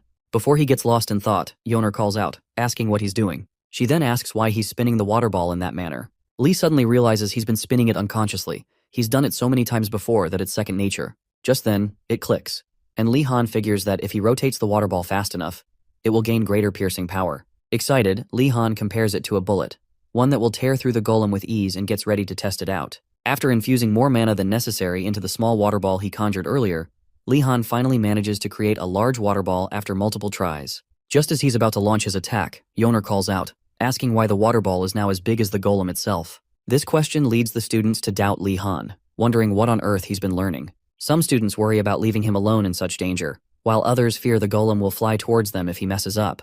To calm the students, Ashan steps in, telling them not to doubt Wardeness, as there's no reason he wouldn't be able to control a single magic spell. Nilia supports her, assuring everyone that Wardeness is not weak and can handle that much magic in a single night. Their reassurance lifts the spirits of the group, and they regain hope in Li Han. Meanwhile, Li Han, feeling the pressure of the situation, remembers the old sayings passed down among young mages. Magic is a completed formula and word, and meddling with it carelessly can invoke its wrath. His current magic, a higher-level process usually reserved for later years, is not something first years should be learning. However, Li Han has an infinite supply of mana, so he ignores the usual formulas and keeps infusing mana to maintain the water ball's rotation. Unfortunately, the water ball couldn't maintain its shape with so much mana, growing larger instead. As the size increased, the rotation power decreased, leading him to continue the cycle of pouring in mana, making it grow even larger. To reassure the nervous students, Li Han tells them he's in control, but internally, he knows he can't keep this up for long. It's straining his mind. To avoid collapsing mid-battle, he realizes he needs to end this quickly. He chants the incantation, "Fly forth," and sends the massive rotating water ball toward the golem. However, he's disappointed when the ball veers toward the golem's shoulder instead of its head. Knowing it will be difficult to create another water ball of that size, he begins thinking of a backup plan to defeat the golem. Just as Li Han is about to lose hope, the golem shatters to pieces when the water ball makes contact with its rocky body, shocking everyone, including Li Han, who never expected his water ball to be that powerful. As the golem's remains settle on the ground, the students realize the golem broke apart even though the water ball only scratched it. Before Li Han can speak, the entire area erupts with cries of joy and victory, and the students begin chanting Wardenus's name, hailing him as their savior. Nilia and Ashan also receive praise for keeping everyone calm and encouraging them to trust Wardenus. Li Han, however, feels uneasy. He never expected his water ball to destroy the golem so easily. Now that it's over, he can't tell if his water ball was strong or if the golem was weak. Either way, Professor Greg's lessons helped, and he feels grateful. Just as he starts to relax, Li Han feels a sudden thump in his chest and blacks out for less than a second. Ashan, concerned, asks if he's okay and even offers to carry him. Li Han refuses, gets back on his feet, and orders everyone to stop celebrating and listen carefully to the faint but strange noises he's been hearing in the distance. As the sound grows louder, Li Han wonders if Engeldel will return soon. But then he notices the forearm bone hidden in his coat is acting erratically, making him uneasy. Suddenly, the noise becomes much louder, and Li Han braces himself to see what's causing the commotion. Soon, the White Tiger students are seen running toward them, fleeing from the golem that attacked their camp. Li Han frowns in frustration, sighing at how useless they are. Nilia quickly reminds him that now is not the time for sighing. They need to split up and distract the monster to buy time. Everyone scatters, but Wardenus chooses a more dangerous path. Before he leaves, Rowena calls out, asking if he can use the water bullet magic again, the one he just used. Confused, Lee asks what Rowena means. It turns out that Yumidajus, an Empire mage famous for water magic, is believed to have inspired the technique, and Rowena assumed Lee named his water bullet after him. Li Han explains that it takes too long to set up, so they still need to get out of there quickly. Once Rowena and the others are out of sight, Li Han activates his invisibility spell and pulls out chalk artifacts he had bought from the black market earlier that day. He invokes an incantation, causing the chalk sticks to fly in different directions, dispersing to create a smokescreen that blocks the golem's line of sight. With phase 1 of his plan complete, Li Han, still invisible, moves closer to the golem's legs and strikes it with his sword. Taking out part of its leg, he hopes the golem will topple over, as it will struggle to maintain balance with such a large amount of mass. Before Li can get his wish, a White Tiger student is suddenly yeeted from the golem's upper body, landing safely in Li Han's arms. At the time, Li Han was still invisible, so the student has no idea what or where he just landed. After a brief pause, Li Han asks if he plans to keep staying in his arms, and the student panics upon hearing a voice coming from nowhere. Eventually, he scrambles out of Li's grasp and asks if he is the infamous Li Han Wardenus. Confused, Li Han asks how he knows it's him, and the student replies that only Li Han would do something this crazy. With that, he thanks Li for saving him from the fall, but before they can say anything else, the golem attacks. Li Han quickly gets them out of danger just in time. Observing the massive crater left in the ground by the golem's previous attack, Li Han asks how the student managed to get inside the golem in the first place, considering how difficult it should have been to bypass. In response, the student explains that he used the mud-dissolving potion that Sienna always makes. Although Li Han never knew such a potion existed, he thinks he might be able to use it to defeat the golem again, if things go well. He asks the White Tiger student for the potion, but unfortunately, the useless son of a gun admits that it's all gone. Li Han quickly disregards him and instead wonders why the golem isn't attacking anymore. After scanning the area, he notices the golem moving in the opposite direction and wonders why. Then, he hears the desperate cries of an injured student calling for help from that direction. Realizing the golem is targeting the wounded student, Li Han freezes, mind racing. There's not enough time to reach the golem before it gets to the student. He needs to stop it immediately, right freaking now. While searching for a solution, Li suddenly remembers Professor Garcia's warning from her second class. She had told him that because of his immense mana reserves, he should never use fire magic, as it would be too destructive. Lucky for him, he needs destruction right now. Without hesitation, Li Han raises his staff and chants the incantation, "Burn." A massive flame erupts from his staff, engulfing the towering golem in an inferno. The fire wraps around its body, consuming every part of it, including its core and lifeline. The White Tiger student who had witnessed everything stares in disbelief. He can't believe Li Han Wardenus just obliterated the humongous golem with a single fire spell. Normally, applying heat to dirt would harden it, but in this case, the dirt wasn't packed well, so the fire caused it to break apart instead. Watching this unfold, the White Tiger student finally understands why his tower's members fear Li Han so much. Meanwhile, Li Han just stands there, stunned by the overwhelming power of his own magic. At that moment, he fully grasps Professor Garcia's warning and realizes he has been acting like a fool for complaining about restrictions. Just as Li prepares to move on, the other White Tiger students rush toward him, lifting him and giving him a proper knight's praise for saving their hides. After their cheers die down, one of the students, who doesn't recognize him, asks for his name. However, the moment he sees Li Han's face and coat, recognition dawns on him, and he immediately alerts his friends. The group's admiration turns into suspicion as they demand to know why Li Han is there. As his fellow tower members bombard Li with pointless questions, the student he saved earlier steps in, defending him. He explains that Wardeness did nothing but help, defeating the golem and saving both him and the injured Burning Phoenix student. Another student calls the rescued guy by his real name, Batrick, and asks why he's limping. Batrick replies that he only sprained his ankle a little and that he'll be fine. Realizing the guy's name is Batrick, Li asks him to help clean up the area while he goes to check on something at his campsite. Batrick agrees, and Li Han returns to his camp. After ensuring that no one is missing, Li finds Yoner and asks how she's holding up, considering there are quite a few injured students from the Tiger Tower. Yoner reassures him that the Phoenix students, especially Xiana, are skilled in first aid and making painkillers and blunt injury potions. Hearing this, Li Han suddenly gets nervous. If Xiana is such an amazing person, then she just might poison him since he ranked first ahead of her. Just when he thinks he can finally catch a break from all the problems plaguing his life, the devil herself, Xiana, calls out to him, offering him some of her healing potions so he can recover after taking out the mud golems. Li Han immediately grows suspicious. This can't be a coincidence, not one bit. As Xiana urges Li Han to try the potions, he sees an opportunity to get on her good side, knowing she's an attention hog. Yoner is just about to warn Li not to drink the potions when he grabs one from the box, opens it, and gulps it down. Right after drinking, Li begins his flattery, telling Xiana and everyone around that this amazing potion is the best thing he's ever tasted. He asks Xiana if she really made it herself, and wonders how someone like her could have something so valuable all the time. In reality, the potion didn't taste great, but Li Han needed to make a big deal out of it to flatter the attention seeker, hoping she'd stop beefing with him. Thankfully, the plan works. Xiana smiles and pretends to be modest, acting like she doesn't enjoy the praise. Eventually, she offers Li the rest of the potions, and he downs them all until he feels he's had enough. After his ordeal with Xiana, Li Han and the other students begin descending the mountain, having found the last ingredient they need to complete their assignment. On the way down, Li Han reflects that while the assignment was exhausting, at least his earlier performance won him the affection of not only Xiana, but the other Phoenix students as well. A win in his book. Yoner, who has been walking behind him the whole time, finally asks if he's somehow indebted to Xiana. Confused, Li asks her to explain, but before she can continue, he brushes it off, telling her to keep walking down the mountain. About an hour later, the students get closer to the base of the mountain. At one point, a White Tiger student spots two figures approaching and alerts the others. Upon closer inspection, they recognize Professors Urigalem and Engeldel. While Urigalem seems pleased to see the students, Engeldel is more concerned about their well-being. He rushes toward them, asking if they're all okay. Unfortunately for Engeldel, the students now feel he abandoned them when they needed him most, so they're not exactly warm in their reception.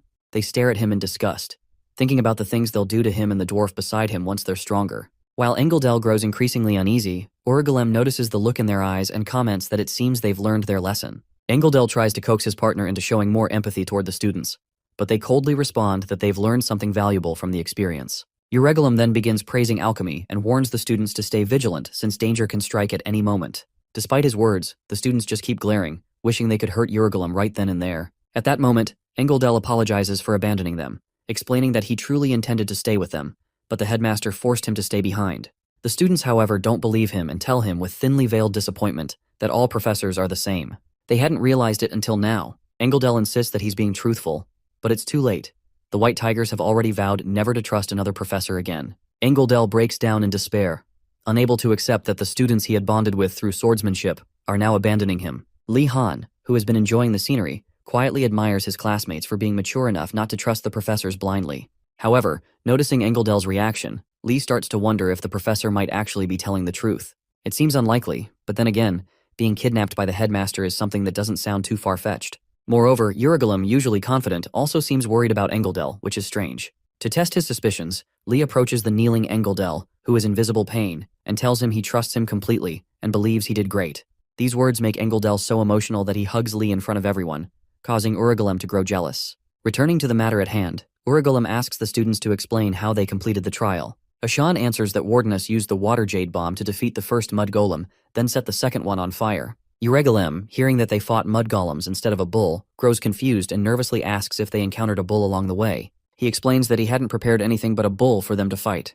This time the students aren't buying his nonsense. They tell him to stop trying to deceive them. They're not little kids anymore. Euregulem tries to explain he's serious, but the students mock him by pretending to believe the mud golems were just a coincidence. Euregulem can feel the wall of mistrust growing between him and the students and wonders when they became so untrusting. Spotting Li Han, Euregulem asks if the students are telling the truth about him fighting mud golems instead of a bull. Li flatly confirms it and asks if Euregulem has a problem with that. Before Euregulem can respond, Engeldel storms over, seething with rage, and demands an explanation. Frightened, Euregulem tries to clarify that there must have been a misunderstanding, that he had prepared both a bull and the golems, but the bull must have wandered off. He even gestures toward Wardness, asking why he's not speaking up. Just then, both professors are shocked to see the students running back toward the academy. Now alone, Engeldel gives Euregulem a chance to finish his explanation, but all Euregulem can do is beg and scream as Engeldel proceeds to beat the crap out of him. That afternoon, Li Han and his classmates spend their time in the library, racking their brains over books on alchemy and other subjects. As they struggle to understand the material, frustration builds. One student dramatically complains that someone as noble as him shouldn't have to deal with such nonsense, while others grow angry over being tasked with solving the state's financial issues. As the complaints grow louder, the nobles collectively decide they need something sweet to calm their nerves. In moments like this, they all rush to Li Han's unmanned candy basket shop, sitting in one corner of the library, and buy sweets worth a silver coin to satisfy their cravings. Apparently Li Han was too lazy to tend to the shop himself, but so far it has been working out better than he expected. Once they've had their fill, one of the nobles gets cocky and taunts the others, asking if even the easiest assignment is too hard for them. He boasts that this task is mere dessert for him after completing the alchemy assignment. As the others give him attention, the fool begins exaggerating the events of that night, making some students skeptical about the truth of his story. Li Han, sitting in a corner and observing the scene, figures that the skeptics probably think they won't go through the same struggles he did. Just then, Yoner notices him spacing out and quickly calls him back to reality. Snapping back to his senses, Li resumes stirring his alchemy assignment potion. Alongside his classmates, he follows every instruction written in the pamphlet by Euregulem himself. However, as time passes, more and more students fail to create the spirit-befriending herb. Something feels off. Li Han knows alchemy is a precise craft, where even the smallest variation can lead to failure. Yet this time, every single student is failing. While he understands that the task is supposed to be difficult, it almost seems as if the instructions are wrong from the start. Given the nature of the incompetent professors in this godforsaken school, Li suspects that might be the case. Without another word, he stops what he's doing and storms out of the library. Yoner calls after him asking what's wrong. Li Han tells her he just had an idea, then asks what she thinks about the possibility that Professor Euregulem gave them incorrect instructions on purpose, forcing them to figure things out on their own. His words send a wave of realization through the students, and they suddenly start brooding over the implications. Now aware of their predicament, the students erupt into another tantrum, cursing Euregulem's twisted logic and complaining about how unfairly difficult the task is. But Li Han knows this isn't the time for complaints. They still need to finish the assignment, even if they plan to beat up the professor later. To confirm his suspicions, he hands Yoner an alchemy book and asks for her opinion on the given instructions. After checking the ingredients, Yoner frowns and tells him that one of the components they've been given isn't correct. That confirms it. This is a trap. Li Han realizes they have to consider the possibility that Euregulem intentionally set them up. Yoner points out that their biggest problem now is the lack of spare ingredients to test different combinations. While she believes they can solve it by consulting other textbooks, Li Han knows they don't have that kind of time, especially since he plans to use his pass to leave the school the next day. Determined, Li Han pulls a chair, stands on it, and calls everyone to gather around him. When they do, he announces that they've been pranked by the professor again and need to work together to solve this. To ensure they finish the assignment that day, he tells his classmates to pool all their ingredients and figure out the correct recipe through trial and error. As they get to work, he informs them that he'll visit the other towers to enlist their help. Around that time, Ashan realizes that by sharing ingredients, they'll be able to maximize their resources, since each group has different amounts of leftovers. Yoner adds that if the other towers cooperate as well, they can share knowledge to speed up the process. Hearing this, Li Han nods and assures them he'll be back soon. With his resolve set, he leaves, determined to succeed, if not for anything else, then for the sake of his precious vacation. After that, things progress quickly. Li Han successfully convinces the other towers to contribute their resources, and together, they work tirelessly to solve the problem. After several hours of intense effort, Yoner and a few other alchemy majors finally identify the missing ingredient needed to complete the recipe. Seeing how well the new formula works, Siana informs Li that all they have to do now is follow the correct steps to finish the assignment. Pleased with their progress, Li commends everyone for their hard work. Just then, a green-haired student from the Black Turtle Tower comments on the irony of them coming together again. Ironically, thanks to Professor Euregulem's trick. As her partner credits Wardeness for helping them find the correct recipe in time, another idiot from the Blue Dragon Tower suddenly speaks up, stating that Wardeness needs to hurry up and finish because he has plans for the next day. Shocked, the others demand an explanation. Without a second thought, the fool blurts out that Lihan Wardeness has a pass to leave the academy the next day. The moment the words leave his mouth, chaos erupts. The students, stunned beyond belief, demand to know how in the world that even happened. Soon enough, the conversation shifts to Lihan's pass, and most of the students begin asking how he managed to get it in the first place. Lee realizes that word about his pass probably hasn't reached the other towers yet, and things might get noisy. For now, he stays quiet as people ask what he plans to bring back from the outside world. Before he can respond, someone suggests that he'll return with as many sweet treats and small food items as possible. Nilia proposes that Lihan should bring back sturdy, comfortable clothes, but Ashan interrupts, shocking everyone by saying they need books and stationery, like quill pens. The entire group turns on Dalkard, asking if books and stationery can be eaten or drunk. Ashan agrees that food is important, but argues that they also need books, especially since his last visit to the Academy's library revealed just how dire the situation is. Normally, a library is a place full of systematically arranged books, but the Academy's library is a disaster. He recalls finding books scattered all over the floor, even on desks.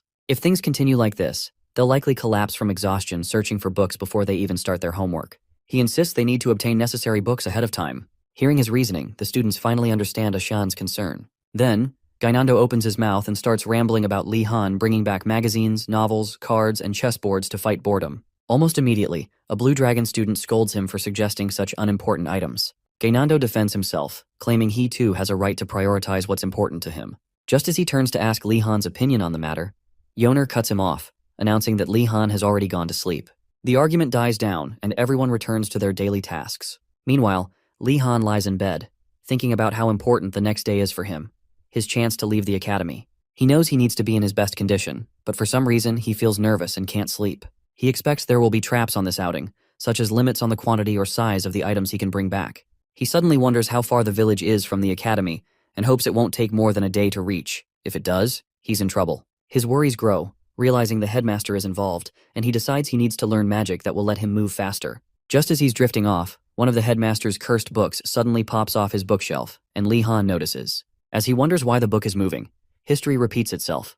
Words begin pouring out of its pages and into his mind. This time, Lihan finds himself teleported to a strange desert-like place. He touches the sand, wondering if this is just another illusion created by the book, like the last time. Suddenly, the book flips open to a page detailing Gonadal Tessa's arrogant steps. Lee recognizes this as the magic he'd studied in theory, but never fully learned. Is he supposed to master it now? For a brief moment, Lihan wonders if the book sensed his earlier thoughts about needing this magic and decided to help him. He even goes so far as to call the headmaster's book a good one for looking out for him. But one thing's for sure, he doesn't have time for this right now. He has to go out tomorrow. He orders the book to return him to his room so he can sleep. Predictably, the book ignores his command and forces him to continue reading. Lee quickly realizes the book shares the headmaster's stubborn personality. With no other choice, he pulls out his staff, resigns himself to learning the spell as fast as possible, and hopes to get back to his room soon. The next morning, Lihan wakes up early and heads to the punishment room entrance, where he finds the headmaster fumbling with the names of one of his guards, mistaking him for a prisoner. Before speaking to the headmaster, Lee briefly reflects on how the magic he learned came to him in a dream and marvels at the strange training methods in the world. The headmaster greets him first, congratulating him on being allowed out and urging him to take pride in the reward for his accomplishments. After the pleasantries, the headmaster explains the rules. First, Lihan must return through the main gate before noon the next day. If he doesn't, a pursuit squad will be sent after him. Lihan is unfazed. This was one of the things he had anticipated. The next rule is that he can only bring back what he can physically carry, meaning no horses, carriages, or anything he can ride. Again, this was something he expected. But just as Lee prepares himself for more restrictions, the headmaster simply wishes him good luck on his day of freedom. Surprised by the lack of stricter rules, Lihan steps outside as the gate opens, remarking to himself how prepared he was for additional limitations, like weight restrictions on the items he could bring back. Nevertheless, now that he's outside, he feels a thrill and begins his journey toward the closest village, Filone. When he arrives, a merchant informs him that the nobles have moved their mansions far away from the area at the Academy's request. The nearest noble mansion is several days' journey by horse. Lihan finally realizes why the rules were so loose. It's because the headmaster had blocked all easy ways of obtaining money from the start. It's already a fact that the most powerful nobles of the empire don't even need to borrow money to get things, because most merchants often offer them wealth just to build relationships. As someone who grew up in that kind of environment, most people would expect Lihan not to even understand the concept of borrowing. One of those people was Arian, the branch manager of the Kako merchantry, who was just as shocked as anyone would be when Li Han Wardeness asked to borrow some money from him. For a moment, the poor branch manager sweats, wondering if Li Han is truly a wardeness for him to come asking for money just like that. Falone is quite prosperous for a town of its size, thanks to the Magic Academy. Aside from the abundant mana in the area, the Academy constantly needs all sorts of ingredients for experiments and frequently offers handsome rewards to hire adventurers to retrieve them. With this cycle repeating every month, the Academy's finance officer is usually the only one unhappy when the bills come in. But for everyone else, this is what makes Falone thrive. Simply put, luck is on Li Han's side because he can get anything he wants, if he has the money. With this in mind, Li Han almost begs the man to lend him some money. But before Arian can agree, he considers what he stands to gain from this transaction. This is his chance to build a relationship with the great Wardeness family. Then again, he's worried about how much money Li Han will ask for. For a moment, he wonders if it's an amount their merchantry can even handle right now, before mustering the courage to ask Li Han how much he wants to borrow. An awkward silence nearly breaks Arian's spirit as he assumes Li Han is hesitant to name the large sum he needs. Before Li Han even answers, the branch manager resolves to empty his own savings if necessary. He's not wasting this opportunity to forge ties with the Wardeness family. But when Li Han finally speaks, he only asks to borrow 20 pieces of silver. Arian is so shocked that he starts rambling about how his merchantry can handle such a large amount, only to stop and do a double take. Did Li Han just say 20 silvers? Thinking that the amount might be too much, Li Han lowers his request to 15 silvers. Arian finally tells him to stop lowering the amount. He can afford to lend him the original 20. By that time, Arian offers to show Li Han around town, assuming he only needs to buy a few things. Just as they get up to leave, Arian notices the snacks on the table are gone. Strangely enough, he never saw Li Han eat them. Upon closer inspection, he notices a suspicious bulge in Li Han's coat pocket and realizes he must have taken them. This only lowers Arian's already declining expectations of Li Han as a noble. Regardless, he plans to deal with the young noble. Even if Li Han is a student from the Magic Academy, he's still just a first year, and now that he finally gets a chance to shop, Arian is certain he'll go on a spending spree. So whenever Li Han eyes something he wants to buy, Arian plans to act cool, take the lead, and leave a good impression. Unfortunately for him, Li Han is the complete opposite of a spoiled brat. Instead of splurging, he takes the lead, requesting food merchants to give him items that are easy to store, like canned goods, rather than bulky food. When he reaches the clothing merchants, he asks for thick and sturdy fabric instead of fancy clothes. As for the paper merchants, he instructs them to fill his order with cheap yet durable paper. Before leaving, he even asks if they have any illusion magic books that can deceive the eyes of magic professors. Hours later, Li Han has Arian and another man carrying his purchases while he fills out his shopping list and searches for any remaining supplies he might need. Meanwhile, Arian sulks over how miserably his plan to impress Li Han has failed. At this rate, all he's going to be to Li Han is an impressive porter. Despite that, he can't deny how extraordinary Li Han's negotiation skills are, especially for someone from a noble family. Soon after, Li Han tells them he's bought almost everything he needs before asking if they can take him to the stable. Confused, Arian reminds him that he can't ride within the Academy's vicinity, but Li Han tells him not to worry. He's going there for a different reason. After walking a few dozen meters, Li Han and his group finally arrive at a moor stable, the largest stable in Falone. Without wasting any time, he steps inside and greets the owner, who is busy cleaning up. At first glance, the owner immediately recognizes Li Han as a Magic Academy student. Curious, he asks what Li Han is looking for. Before responding, Li Han takes note of the impressive rides in the stable, expected of the biggest stable in the area. Then, flatly, he asks the stable owner if people have ever traveled directly from his stable to the academy. Shocked, Amor asks how Li Han knows that.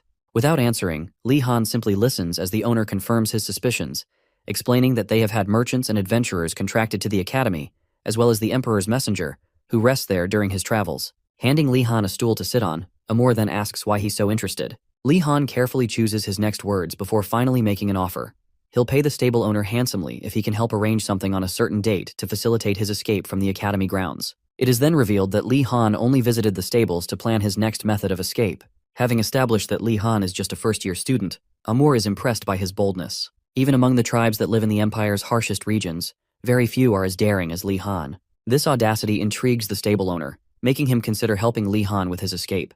However, he warns the young noble that pulling it off will be no easy task. Although he expected such a response, Li was still shocked to hear it from the stable owner. However, he keeps his mouth shut and listens to whatever Amor has to say next. Moving on, Amor tells him that he has helped a few visitors enter the academy before and has witnessed how strict the identification checks are. If anything, the process seems even stricter for him, especially since he is an outsider, which is understandable. Before Li can spiral into despair, Amor reassures him that there is still a way. Patting Li on the shoulder, he explains that the plan will only work if Li has a flying mount that he can ride within the academy. Confused, Li asks him to elaborate. Amor reveals that he discovered by sheer luck that the Academy does not conduct strict identification checks on insiders leaving the grounds, only on those entering. He believes this is because the identities of those leaving are already confirmed. Hearing this, Lee suddenly remembers the night he fought the Twilight Dawn squad. Right after the battle, the people there only discovered that the professor had been present much later.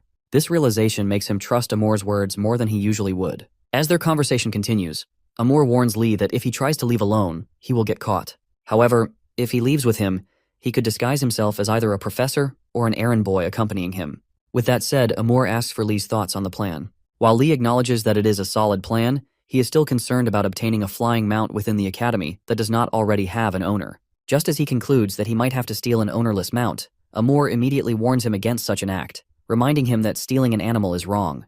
Lee hurriedly lies that he had no such intention, and soon realizes that the Academy's stables are likely filled with traps as well. Shortly after, Amor offers Lee some corn tea and asks what he plans to do now that he understands both the risks and the rewards. Although there are still many factors that make him uneasy, Lee figures he has no other choice but to go along with the stable owner's plan. After gulping down the entire cup of tea, he tells Amor that he is in. In response, Amor tells him that he will be at the Academy at midnight 2 Saturdays from now. By then, Lee must bring his flying mount to the top of the Academy Tower's stable and prepare to leave for good. Satisfied with his meeting with Amor, Lee Han bids him farewell and heads out of the stable toward his next destination. In the next scene, Arian and the other big guy chase after Lee Han through town. Arian desperately begs him to stop, warning him that there are no useful shops in the direction he is heading. Still running, Lee Han shouts back that he must visit this particular place. If the items are too heavy for them to carry, they can wait for him at the town's entrance. Just as Arian is about to say something else, Lee Han disappears into the distance, leaving him frustrated. He simply cannot understand why a Magic Academy student would want to visit an illusion store. Shortly after leaving Arian and the other man behind, Lee Han arrives at the store. He steps inside and asks the attendant, a lady sitting beside a table, if this is truly the workshop of Valderin, the illusion mage. The lady assures him that he is in the right place and invites him to take a seat. Once he sits down, she asks why he has come. Sensing his hesitation, the lady encourages him to speak freely. Internally, however, she struggles to remain composed while wondering why a Magic Academy student is at her shop.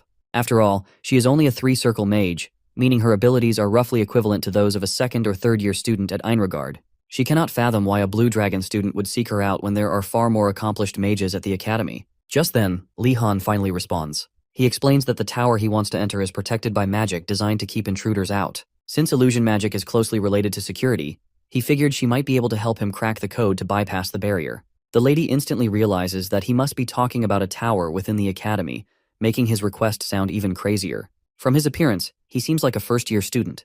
Yet not only has he already escaped the Academy, but he is also planning to break through a high-level security barrier. Seriously impressed by his audacity, she predicts that Lee Han will become an exceptional mage. She notes that most great mages admire those who break the rules to create new ones. Regardless, she explains that there are countless types of intruder prevention magic, so many that even experts do not know the full extent of them. Rather than feeling discouraged, Lee Han only becomes more determined.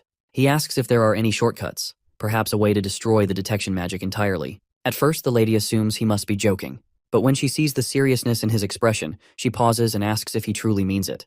When Lee Han confirms that he does, she tells him that it is currently impossible. Even if he understood the structure of the security magic, dispelling it would be far too difficult. If he wants to forcibly destroy it, he would need an enormous amount of power, enough to disrupt the very foundation that supports the magic. Upon hearing how complex the task is, Lee suddenly gets up, slams his hand on the table, and begs the lady to tell him how to do exactly that. In response, the lady tells him she can't teach him that because if something goes wrong, his life could be in danger. Lee Han promises not to be reckless, begging her once more to teach him, even offering to pay a handsome consultation fee. Upon hearing the amount he's willing to pay, the lady finally agrees to help. First, she tells him he'll need a tremendous amount of mana and advises that using a magic circle and mana stones would be beneficial. She then asks if he has learned how to draw a magic circle. Lee Han admits that he's still learning, so she explains that next time, he should stand in the spot where the mana distribution within the magic circle is concentrated and gather his mana there. Although controlling such a tremendous amount of mana will be challenging, the hardest part, she says, is directing all the mana at once to his desired spot. Even if he manages that, it still won't be enough. The mana must flow with the force of a surge breaking through a dam, not just like a steady river. After her makeshift lecture, Lee Han still doesn't fully grasp the complexity of the magic. The lady notices the worried look on his face and asks if he thinks the task is too difficult. Contrary to her expectations, Lee Han assures her that it doesn't seem tough to him at all. As expected, the lady realizes his arrogance is preventing him from truly understanding the danger. Given that he's a student at Enrogard, she assumes he must have been exceptional in his hometown, which explains his confidence. But she knows the real world doesn't care if he's a genius, and arrogance can be dangerous, especially for someone young and talented. To teach him a lesson, she takes out some moonlight stone powder, throws it into the air, and chants, "I desire the moon, and draw upon the water." Using the power of the moonlight stone powder, she casts third circle magic, invoking the Lunarian's Moonlight Labyrinth spell on Li Han, forcing his conscience out of his body. Li Han immediately notices how the distance between him and the lady suddenly seems to grow. Then, his mind zaps back into his body, and he realizes he hasn't moved at all, even though it feels as if the lady has drifted far away. He senses something strange at his feet and feels as though he could be in danger if he slips. After invoking the illusion magic designed for ambushers, the lady hopes this out-of-body experience will serve as a warning to the arrogant Li Han. She warns him not to move, and just as she is about to explain what she did, Li Han tells her he knows he'll fall into a labyrinth if he loses his footing. The lady is visibly shocked, realizing that Li Han has exceptional senses for a first-year student. She concludes this must be why he is so confident. She then asks him if, despite her warnings and the illusion spell, he still wants to continue learning. Li remains silent, contemplating how skilled the lady is at teaching. In his mind, she's even better than the academy professors. After being beaten down by Greg, Li now looks at her with admiration, happy to finally be treated like a human being. He slams his hand on the table and tells her he's going to try what she's just taught him. With that, Li pulls out his staff, reminding himself not to think of the magic like a river flow, but as a surge that breaks through a dam. He gathers mana at the tip of his staff and shoots it at the lady, who quickly puts up a defensive barrier to avoid being hurt. Although no sound is produced, the lady hears the distinct roar that occurs when magic collides. The experiment lights up her entire store like broad daylight for a few seconds before instantly dissipating into nothing. By the time the spell ends, the lady is sitting on the floor, staring at Li Han in total shock, amazed by the impossibility of what just happened. As Li helps her up, she is forced to acknowledge that true geniuses do exist in this world. Hours later, Professor Garcia and the headmaster stand outside the academy's main gate, waiting for Li's return. Garcia tells the headmaster she can manage on her own, as she's in charge during this period. However, the headmaster insists on staying, believing something interesting might happen soon. Garcia suspects he's waiting for Li Han to be late and advises him not to get his hopes up, as Li Han is different from the other students.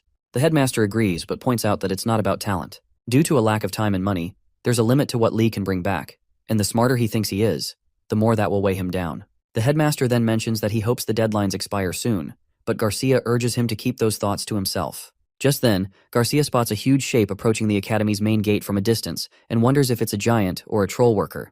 When the silhouette comes closer, Garcia recognizes the figure as none other than Li Han Wardeness. Apparently, Li Han had bought a ton of items since there was no weight restriction. However, since he couldn't use horses or carriages, he used basic control magic to keep the boxes floating while carrying an enormous load on his back.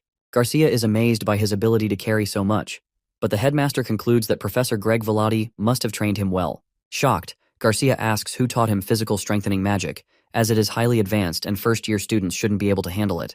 Assuming Li learned it from a library, she suggests warning him before he injures himself. However, as she's about to do so, the headmaster advises her to let him grow in an unrestricted environment. At that moment, Garcia realizes the headmaster was the one who taught Li Han the physical strengthening magic. For some context, Gonadaltessa's Arrogant Steps is a unique magic spell that is split into 4 categories. For beginners like Li Han, the 4 areas of strengthening in just the first circle are already tough to train in. Having learned the first circle magic largely through his dream, Li Han finally understands why the headmaster's name is part of the spell's name. To illustrate what happened in Li Han's dream the previous night, a flashback shows the moment Li Han took a break after failing to learn the spell multiple times. During his break, he wonders why the spell isn't named after something relevant to its effect, finding it confusing that the spell's name and effects don't match. Frustrated, Li considers giving up on learning the spell, thinking it would be a waste of time. So, he sits down to think of a different approach to the problem. He backtracks through everything, trying to figure out when the headmaster created the spell, hoping to understand what the headmaster was thinking at that time so he can learn it faster. To aid his thought process, Li decides to create a sand statue of the headmaster when he was young and human, since this is a dream after all. Without hesitation, he picks up some sand and molds a statue of the younger headmaster, paying attention to the madness in his eyes, his horrible temper, fierce face, and well-trained body. It's almost as if Li is a god creating humans out of mud. Once he finishes molding the statue, Li creates dark clothes and a staff to match the headmaster's personality. He pauses, wondering if he can bring the statue to life, especially since there's still dirt on its nose. Moments later, as he stares into the statue's eyes, he realizes it might be possible since he's in a dream. Li gets closer and breathes air into the statue's nostrils. Seconds later, the statue's eyes glow a bright green, just like the headmaster's aura, and it comes to life. Shocked, Li Han steps back as the statue rises from the ground like a mage, its green eyes still glowing. For a moment, Li feels intimidated by the statue's power, but fortunately, It can't move without his command. With this new understanding, Li Han begins to grasp the magic he has been struggling with for so long. Now that he's seen the creator of the spell, he raises his staff and chants the incantation to activate the magic. As he completes the chant, the physical strengthening magic activates, and Li Han finally experiences what it feels like to be physically enhanced through magic. For his first time using the spell, he can feel how extraordinary his body becomes. Once satisfied with the result, he deactivates the spell and checks the book to see if it's congratulating him. The book starts acting erratically, but Li tries to understand whether it's telling him to go back or not. As Li observes the book, he suddenly remembers that there are side effects to using physical strengthening magic, especially magic that affects multiple areas of the body. Just as he's about to learn what those side effects are, the book snaps shut, and Li wakes up in the real world, disappointed to realize that it's already morning. That's how Li Han's dream went that night. Back in the present, Li Han reflects on how he had no choice but to use the spell despite feeling uneasy about it, as he had too much luggage to carry. Meanwhile, the headmaster is busy analyzing how well Li Han is distributing his mana throughout his body to maintain the spell. Upon further analysis, the headmaster realizes that Li Han is continuously using basic control magic, which is abnormal for an average human. Normally, someone would collapse from mana depletion after attempting what Li Han just did. But thanks to his abundant mana reserves, Li can pull it off. As Li approaches the gate, he announces his return, and the headmaster welcomes him back. Li notices the look of disappointment on the headmaster's face, and assumes it's because he managed to bypass his traps. Professor Garcia advises Li to take plenty of potions and rest to recover from his fatigue. Although Li had prepared for this moment, he becomes a bit nervous when Garcia shows too much concern for him. Pretending to understand her concern, Li bids them farewell and leaves the gate. The headmaster tries to stop him to ask where he got the money, but it's too late. Li is already long gone. A few hours later, after resting, Li Wardenus steps outside, and his colleagues immediately gather around him to check on his well-being. Li tells them not to worry, as he's doing fine. Internally, however, he's puzzled by how well he feels, expecting to be in pain for at least 3 days. As he struggles to figure out why he's feeling so good, Yoner arrives with a hot cocoa drink to help calm his nerves. The two sit together, sipping their cocoa. After thanking Yoner for the drink, Li asks how she managed to handle his eccentric horse. To his surprise, Yoner explains that the horse was tame and responsive to her touch the entire time. Li, however, becomes annoyed at the horse for being so agreeable with her, and is frustrated that the asshole horse responds better to a woman's touch than his. As Li Han secretly plots his revenge against the horse, Yoner reminds him that a new week has already started, and asks about their remaining homework from the headmaster. Now that they're done with Yurgalem's assignment, the headmaster's task is all that's left, and it involves stealing the White Tiger Tower's designated flag. Before making any plans, Li Han asks the other nobles in his tower if any of them have attempted to solve the homework. The group immediately complains about how foolish and thick-headed the tigers are. One girl mentions that she tried winning them over with sweets but failed, while another recounts the various strategies they employed, like infiltration, bribery, and disguises, all of which failed to convince the tigers. Despite the complaints, Li Han is relieved to see that his colleagues haven't been sitting idly by. Just as he's about to devise a plan, Gainando speaks up, asking why they can't simply cooperate with the tigers and exchange flags. The others immediately shout at him, reminding him how the tigers tried to bully Wardenus in the beginning. Before a fight can break out, Li Han calms everyone down, asking them to wait while he finishes planning their ambush on the tower, which seems like their only option at the moment. The group leaves, saying they're counting on him, while Gainando is left behind. Gainando still insists on asking Li Han if exchanging flags wouldn't be a better idea since the tigers seem trustworthy to him. Curious about his reasoning, Li Han questions why Gainando sees them that way, noting that it's rare for Gainando to offer his opinion on matters like this. Gainando explains that earlier, the tigers were friendly and even gave him bread and milk to ease his hunger. This revelation sets off alarm bells in Li Han's mind, as he wonders why those bastards would give someone like Gainando food. It quickly dawns on Li Han that the tigers are likely bribing Gainando to set a trap for the rest of them. While initially considering Gainando a poor target for them, Li Han suddenly gets an idea. He calls Gainando over and whispers something to him. Once he's done, Gainando smiles, thanks Li Han for finally understanding him, and leaves to carry out Li's instructions. Li Han smiles at Gainando's naivety, considering the first phase of his plan complete. In the next scene, Jijel Muradi and a group of White Tiger students are painting their tower's insignia on a plain white piece of fabric. After finishing, one of them asks Jijel if they need to exchange the fake flag with the yellow guy they talked to earlier. Jijel confirms the fake flag looks convincing enough and agrees. Around that time, one of their teammates rushes in, excitedly telling Muradi that Gainando fell for their trap and will meet them in front of the academy by noon the next day. The group praises Enrago for doing a good job, though Jijel remains suspicious. Another student notices Jijel's unease and asks what's bothering him. Jijel confides that he's not sure Gainando can be trusted, finding it strange that everyone in Blue Dragon Tower, including Li Han, agreed to the trade based solely on Gainando's suggestion. He asks Enrago if he's certain Li Han agreed, but the others urge him to trust Enrago this time. Annoyed, Jijil wonders why his teammates are so simple-minded. He suppresses the urge to scold them and, instead, chooses to play it cool, ultimately complimenting Enrago's efforts. After all, even if their plan fails, they won't lose anything since they're exchanging a fake flag, so Jijil feels at ease. By nightfall, Li Han, Yoner, Ratford, and a few other nobles from Blue Dragon sneak toward White Tiger Tower, ready to ambush them and steal their flag. When they arrive, Ratford expresses his honor at being called to help personally, and Li Han mentions they needed the perspective of a professional thief. Just then, Yoner panics, and when Li Han asks what's wrong, she says they should have invited Nilia too. Realizing how insecure Nilia can be if left out of important tasks, Li promises to explain the situation to her later. For now, his focus is on executing the plan. Li Han reminds everyone that thanks to Gainando, the tigers have let their guard down. He explains that the plan is for him and Ratford to infiltrate the tower first, while the others wait for his signal. He knows the nobles likely have no experience with ambushes, so he instructs them to remain quiet until he confirms access to the tower.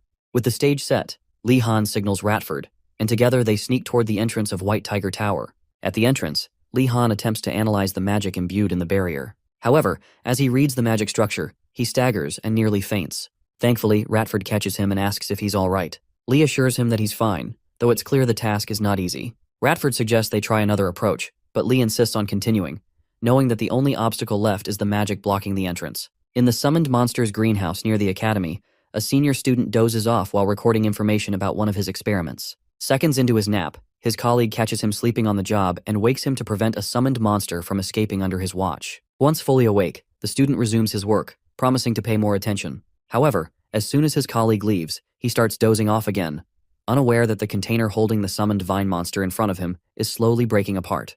Back at the entrance to White Tiger Tower, Li Han infuses his staff with mana and begins his first attempt at breaking down the magic barrier securing the tower. Ratford, standing beside him, can feel the immense amount of mana Li is expending, even without intentionally trying to sense it, and marvels at how incredible Wardeness is. As for Li Han, he puts everything he has into disabling the barrier and succeeds after a few seconds. Meanwhile, in his quarters, the headmaster senses the barrier being broken. Initially, he assumes that the anti-magic bastards have returned to harm his students. However, one of his servants quickly calms him down, explaining that the ones responsible are actually the academy's new students. Realizing this, the headmaster figures they must be attempting to complete the assignment he gave them the previous week. He immediately suspects that the one capable of such advanced magic is none other than Wardeness. Curious, he asks his servant about the status of the other security spells beyond the entrance. The skeleton servant reports that most of the defense magic has been halted by a single student. This revelation shocks the headmaster, who never expected Li Han to disable so many layers of security at once. While he wonders just how hard Li Han has whacked his security system, Li Han himself orders his colleagues to rush into the tower now that the door is open. As his teammates rush inside without hesitation, Li Han notices the security magic slowly regenerating and marvels at its strength. He realizes they must act quickly. If the magic fully recovers, they'll be in serious trouble. Moments after they enter, a white tiger monster materializes from the candles along the corridor walls, captures Gainando, drags him back to the entrance, and flings him outside, leaving the rest of the group to advance deeper into the tower. Seeing this, some students hesitate, worried about Gainando, but Li Han urges them to focus. He warns that if they don't hurry to the common room, the trap and security spells will recover, making their mission significantly harder. Upon arriving, the nobles pause for a moment, admiring how different the tiger's common room is from their own. They find it both fascinating and bizarre. However, Li Han and Ratford quickly remind them of their mission, finding and stealing the flag before it's too late. To speed up the search, they split up and scour the room. Li Han briefly considers how lucky they are that no one is around to stop them, but before he can celebrate, someone suddenly calls his name. Turning around, he sees Darugu standing there in his pajamas, looking shocked and demanding to know what Li Han is doing in his tower so late at night. Darugu explains that he came down because of the noise and asks how they managed to get inside. Seizing the opportunity, Li Han tricks Darugu into looking behind him. The moment Darugu turns, Li Han knocks him out cold with an iron ball, leaving him unconscious on the floor. As one of the nobles makes an unkind remark about Darugu, Yoner questions whether it's okay to treat a friend this way. Li Han reassures her that he's actually doing Darugu a favor. If the other tigers find him knocked out, they won't suspect him of helping the blue dragons, meaning he won't get into trouble. He adds that this way, Darugu also won't end up feeling isolated, like Nilia. Though Yoner appreciates Li Han's thoughtfulness, she still doesn't understand why he compared Darugu to Nilia. Just then, Ratford calls out, announcing that he's found the flag. However, there's a problem. There are multiple flags, all identical.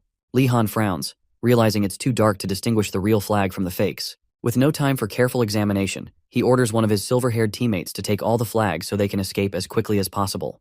The moment the student picks up the flags, the candles in the room flare to life, triggering a trap. Suddenly, white tiger monsters appear from all corners of the room, capturing several Blue Dragon students. While this happens, Ratford manages to gather all the flags and informs Li Han. After praising Ratford for his quick work, Li Han shouts for the group to make a run for the entrance, hoping they can escape before getting caught. Around that time, Rowena and another White Tiger Tower member descend the stairs to investigate the noise coming from downstairs. Apparently, the other guy had complained to Rowena about hearing sounds from within their tower. Though Rowena didn't believe him, since outsiders shouldn't be able to enter the White Tiger Tower due to its security, he still followed the guy downstairs just to prove him wrong. Just as they approach the resting room, the last surviving Blue Dragon students suddenly rush past them, fleeing from the White Tigers. Rowena, scared shitless, immediately recognizes them by their Blue Dragon Tower uniforms. Seeing Rowena and his companion on the stairs, Li Han assumes they've finally been caught.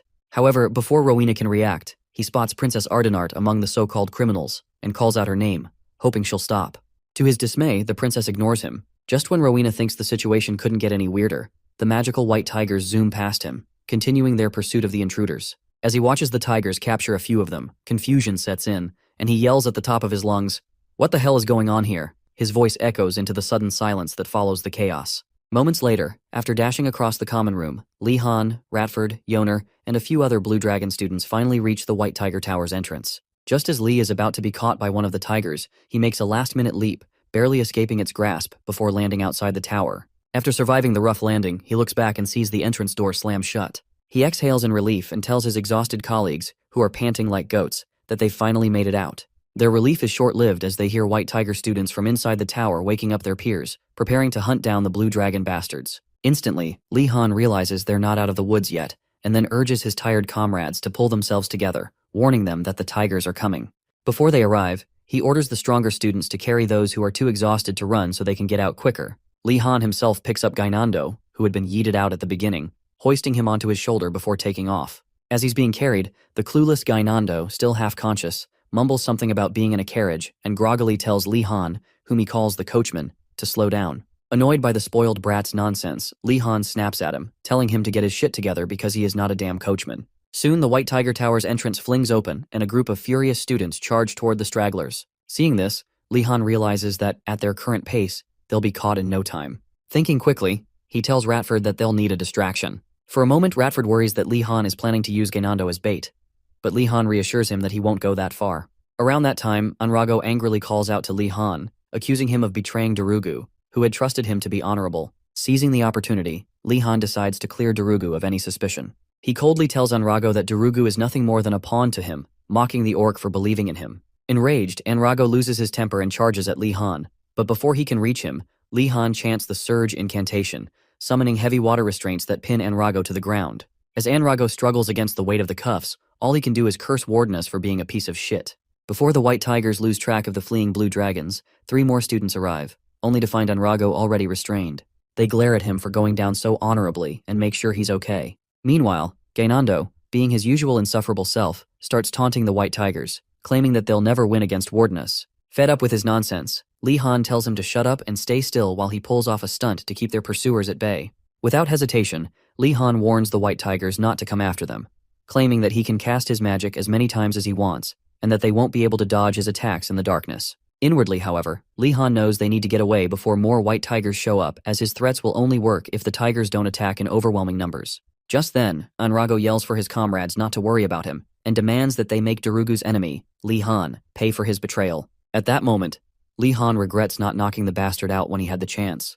But it's too late now. All 4 White Tiger students get back on their feet and surround him. Seeing this, Gainando nervously asks if they're screwed. Annoyed, Li Han tells him to shut the fuck up while he grips his staff and prepares for battle. Just before the fight begins, he rapidly formulates a strategy. He'll use his water ball and sword to attack and defend before making a break for it after blinding their opponents. Before he can execute his plan, however, Gainando suddenly shouts, warning them to be careful of something behind the White Tigers. Predictably, the Tigers dismiss his warning, assuming it's just a cheap trick. But within moments, a familiar vine monster emerges, its tendrils wrapping around all 4 White Tigers.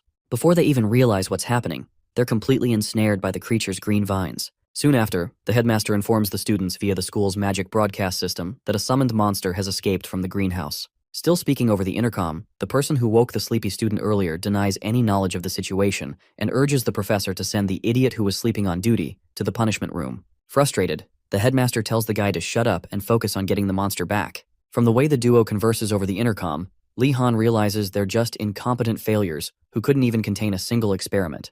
Turning around, Li Han sees all 4 tiger students still ensnared in the vine monster's tendrils, and knows now isn't the time to get emotional. He starts thinking of what to do, fully aware that he can't fight the monster while hauling Gainando's dead weight. Moments later, the vine monster extends its tendrils to attack Li Han, who is defenseless. Luckily, Garcia arrives just in time, using her magic to cut through the attacking tendrils. Shocked, Li Han turns to see who his savior is, and gasps when he realizes it's Professor Garcia. Without wasting any time, Garcia tells Li Han to get behind her so she can attack freely. Before the next wave of tendrils, she comments on how surprised she is that another summoned monster has escaped from the greenhouse, and warns Li that the week ahead will be tough for the new students. After her brief speech, Li Han resists the urge to wonder how the monsters escaped, and instead points to the vine monster, telling the professor that it took his friend. Garcia instructs Li Han to give her a moment before activating her wide-range magic, slicing through every one of the vine monster's tendrils, holding the tigers down. Once the attack is over, Li Han asks Garcia to explain what happened.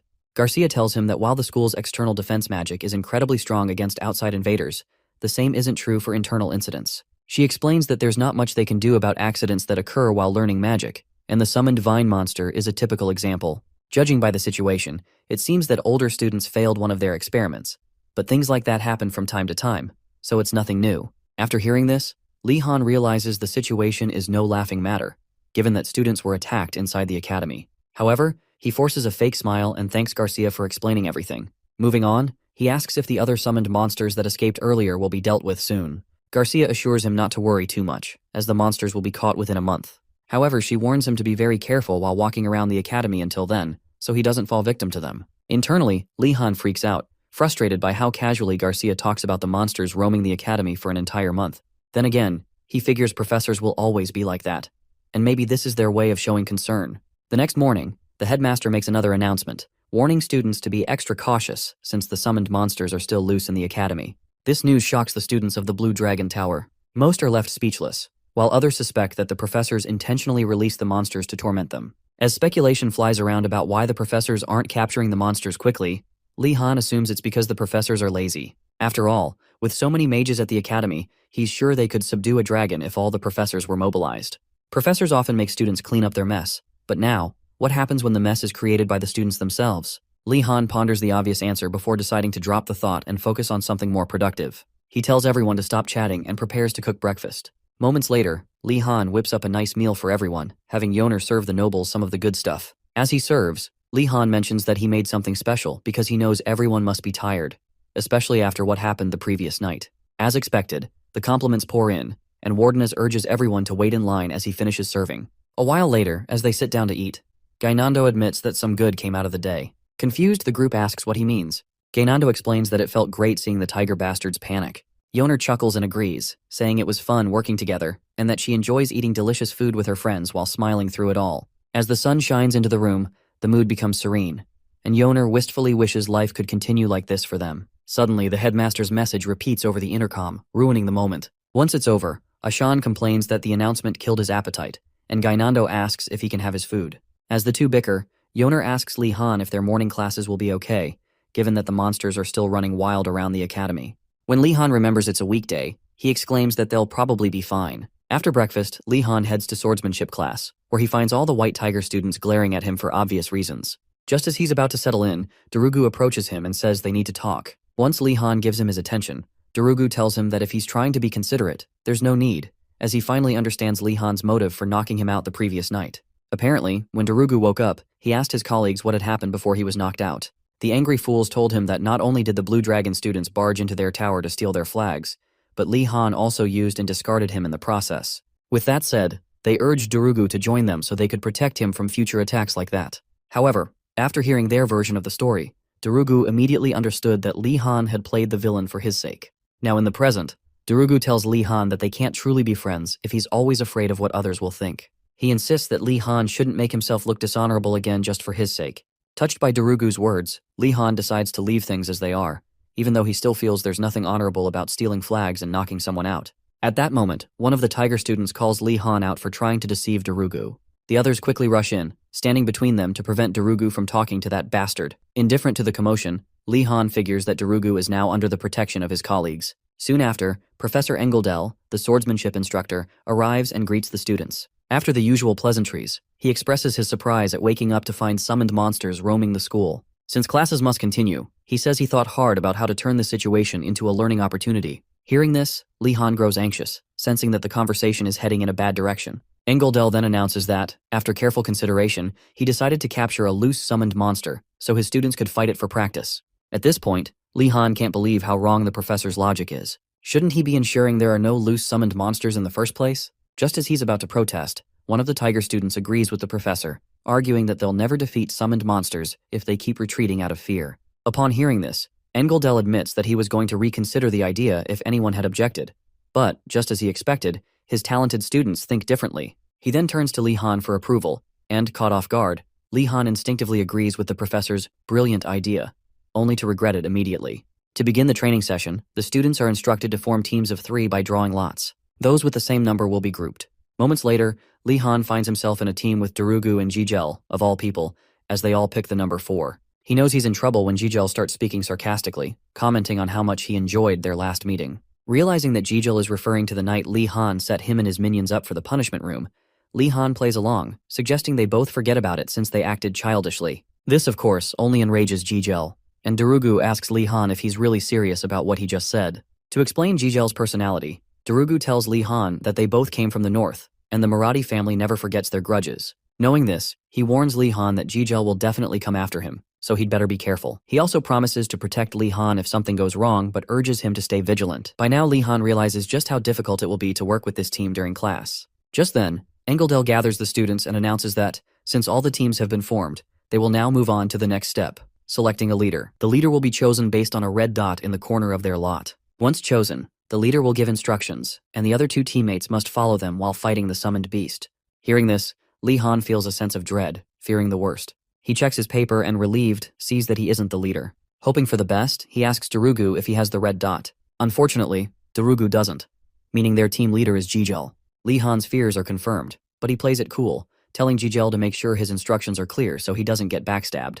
In response, Jijel smirks and tells Li-Han that he's looking forward to working with him. As the silent bickering between the two continues, poor Darugu finds himself caught in the middle. Even though he's not a knight and is usually afraid of other things, this situation scares him the most. A few seconds into their stare-down, a random student raises a question, asking the professor to tell them the nature of the summoned beast they'll be fighting. Engeldel replies that he can't reveal such information because, in the future, they'll have to learn how to fight unknown summoned monsters with minimal knowledge. While this explanation makes sense, it still irritates many students, including Jijel and Li-Han, to no end. Li-Han figures that since the professor is already spewing irresponsible nonsense, he might as well ask for something to help them take down the summoned monster. Unfortunately, before he can get his message across, another happy-go-lucky white tiger student yells out, praising the professor for the incredible classwork he's giving them. After hearing these fools boast about how they can handle the monster like proud knights, even Jijel, who is later revealed to have been a tomboy all along, expresses her disappointment in her fellow towerman. Surprised to see someone thinking exactly like him,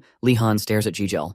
But when she confronts him, he simply tells her he's just shocked to finally meet someone who thinks like he does. Unimpressed by his attempt at friendship, Jijel tells him not to be ridiculous and to just follow her instructions to the letter. Not looking to start a fight, Li-Han agrees, as long as her instructions make sense. Hearing his response, Jijel then demands an explanation for why he put them to sleep that night and handed them over to the headmaster. As Li-Han reminds her that they weren't on the same team back then, Darugu interrupts the two and tells Li-Han to stop talking. Li insists he's only trying to clear up the misunderstanding, but Darugu warns him that some misunderstandings can't be resolved, knowing full well that Li-Han is only going to make Jijel more irritated. As Li-Han, Darugu, and Jijel reach the entrance and open the door, they find the inside of the building nearly pitch black. Seeing this, Li-Han realizes that Engeldel must have set it up for them to fight the monster in a dark environment. But that's not happening, at least not for them, as he immediately illuminates the room with magic, making Jijel jealous of his impressive skills. Seconds after the room lights up, the trio hears strange sounds from the darkness ahead. Soon enough, the summoned monster appears, a spirit bull with parts of its body covered in hard spikes. The creature continues making its eerie grunts as Jijel, recognizing it by its appearance, identifies it as a spirit bull. Li-Han adds that it's a unique one. While assessing the bull's magical composition, Li-Han detects an energy radiating from it, a clear sign of a strengthening magic potion. This makes him wonder if the bull is the same one Urigalim sent after them during their trip to the mountains. But then again, he concludes that can't be the case. At that moment, Darugu notices Li-Han zoning out and quickly asks what he's thinking about. Li-Han assures him it's nothing and tells himself to get his act together so he can focus on what to do next. With that, He informs his teammates that he senses 2 types of power from the creature, the energy of the strengthening potion and the energy of a spirit. After hearing this, Darugu asks their team leader what they should do to get past the bull. Jijel scoffs, insulting Li Han for overcomplicating something so simple. Li Han explains that it'll be difficult to deal with such a strong creature using normal attacks. Jijel then asks if either of them knows how to infuse their weapons with mana, fully expecting both of them to say no. To her dismay, however, both Li Han and Darugu say they can do it. She wonders how Li Han, despite not coming from a knight family, can pull off such a technique. In any case, Li Han takes charge, suggesting they split up and attack from different angles. Since that's the only logical plan, Jijel agrees, but then asks Darugu who he thinks should be at the center, pointing out that whoever takes that position will receive the brunt of the bull's attacks. When Darugu doesn't respond, Li Han smugly suggests that the team captain should take the center position. A furious Jijel immediately flips him off, leading Darugu to conclude that he's the only adult in this team of children. To settle the dispute like normal kids would, Darugu suggests they decide with rock, paper, scissors. The match is played, and soon enough, the 3 take their formation. Li Han standing in the center, after apparently losing to Jijel earlier. The strategy is simple. They will split into 3 directions and approach until the spirit bull reacts. Once it does, the center member, Li Han, will focus on running away while the other 2 attack and, if possible, subdue it. Li Han knows that escaping will be the hardest part, as attacking the bull will make things significantly easier. Moments later, the bull gets angry, releasing an aura so intense that even Jijel and Darugu feel its pressure. As for Li Han, the sheer amount of mana being released tells him that this creature won't go down easily. So rather than just approaching, he decides to strike first. With that, he chants the incantation, Surge and Move, conjuring a water prison that restricts the bull's movements. Darugu immediately praises Li Han for his impressive move, only to pause when he realizes that the water prison seems to be forcing the bull in a certain direction, towards Jijel. A little while ago, when Jijel was assigning positions, she made plans to drive the bull toward Li Han. Unfortunately for her, Li Han somehow anticipated her plan and did it first. As the bull charges toward her, she wonders if Li Han had the same idea. With no time to ponder it, Jijel concludes that if she's going down, she's not going down alone. She runs behind Li, causing the bull to charge at both of them. Unimpressed by her failed attempt to be clever, Li simply chants the incantation to activate his invisibility belt and instantly vanishes. Shocked, Jijel, who didn't know he could disappear, frantically wonders where he's gone. Before she knows it, the bull is dangerously close, and she realizes it's now or never. Like a brave swordsman, she unsheathes her wooden sword and manages to land a light strike on the bull's neck. But even she knows the attack wasn't deep enough to injure it, as the damage is nullified almost instantly. With nothing left to lose, Jijel takes her stance, infuses her weapon and body with mana, and waits for the bull to make one final charge. She hopes this will be her chance to bring it down. As the bull charges toward her, just as she's about to land the knockout blow, something invisible slams into the bull's side, knocking it over and rendering it unconscious for a few seconds. While Jijel and Darugu stand there, confused about what just happened, Li Han drops the invisibility spell of his cursed Persinga belt and reappears with a broken wooden sword. As the sword's remains dissipate into thin air, Li Han thinks to himself that it was bound to break. It was just a wooden sword infused with mana, after all. Upon his reappearance, Darugu asks Li Han how he managed to take the monster down in one hit. Li Han tells him not to worry about it, and insists they need to escape before the bull wakes up.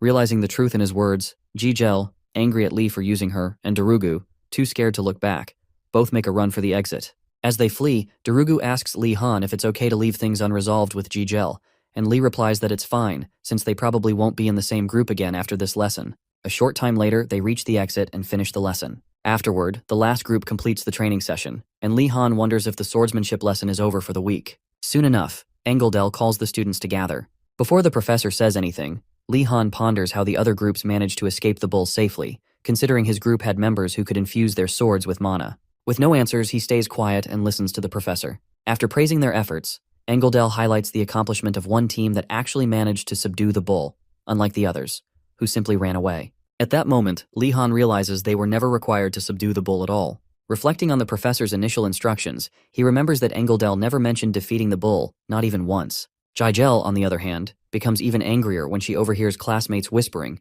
asking if she was the one who defeated the bull. Moving on, the professor asks the students to share their thoughts after facing a monster. The others give their cowardly opinions, most saying the bull was much faster and stronger than they expected. Engeldel says that's to be expected, given that they're just beginners, but adds that by running away, they should have realized there's no need to be afraid. After sharing some sage advice about defeating fear and swordsmanship, Engeldel tells them that the key is to calmly analyze their opponent. Once they recognize they can't win, they should strategize a way to escape.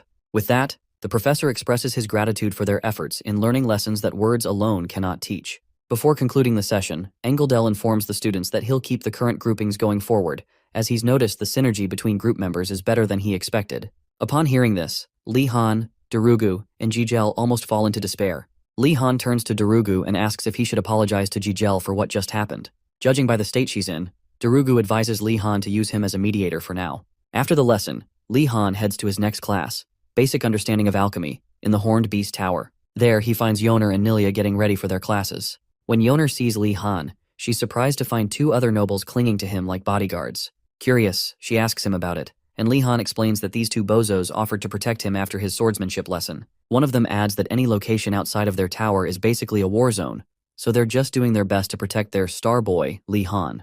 They're convinced the monsters and tigers are making plans to come after him, and they need to be there to protect him at all costs. Yoner, unimpressed, tells them that Li Han could easily beat up anyone who tries to attack him. But before they can respond, Siana suddenly appears with a box of potions and agrees with Li Han, pointing out that they're in a precarious situation. Upon seeing Siana, Li Han immediately showers her with flattery, demonstrating his excellent ass-kissing skills. Siana, pleased with the attention, offers him some potions she made to repel monsters. Watching the scene unfold, Nilia turns to Yoner and asks if Li Han owes this girl something. Soon after, Professor Urugulem arrives and orders everyone to take their seats. Once the students are settled, he asks if they've completed their potions.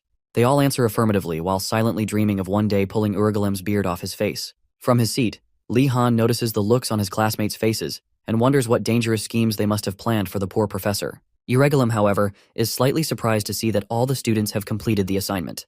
But after hearing from a Phoenix student that they worked together to get it done, he commends them for their effort. He then informs them that successfully making a low-grade spirit befriending potion proves they are now beginner alchemists. Naturally, he reminds them that their potions aren't perfect. To demonstrate, he opens a random vial, places it close to a plant, and lets the potion's essence flow into it. A small fire ignites on the plant, and Urugulem explains that the fire is weak because the potion lacks potency. As the students marvel at the tiny flame, Urugulem stops the demonstration and tests another potion on the plant.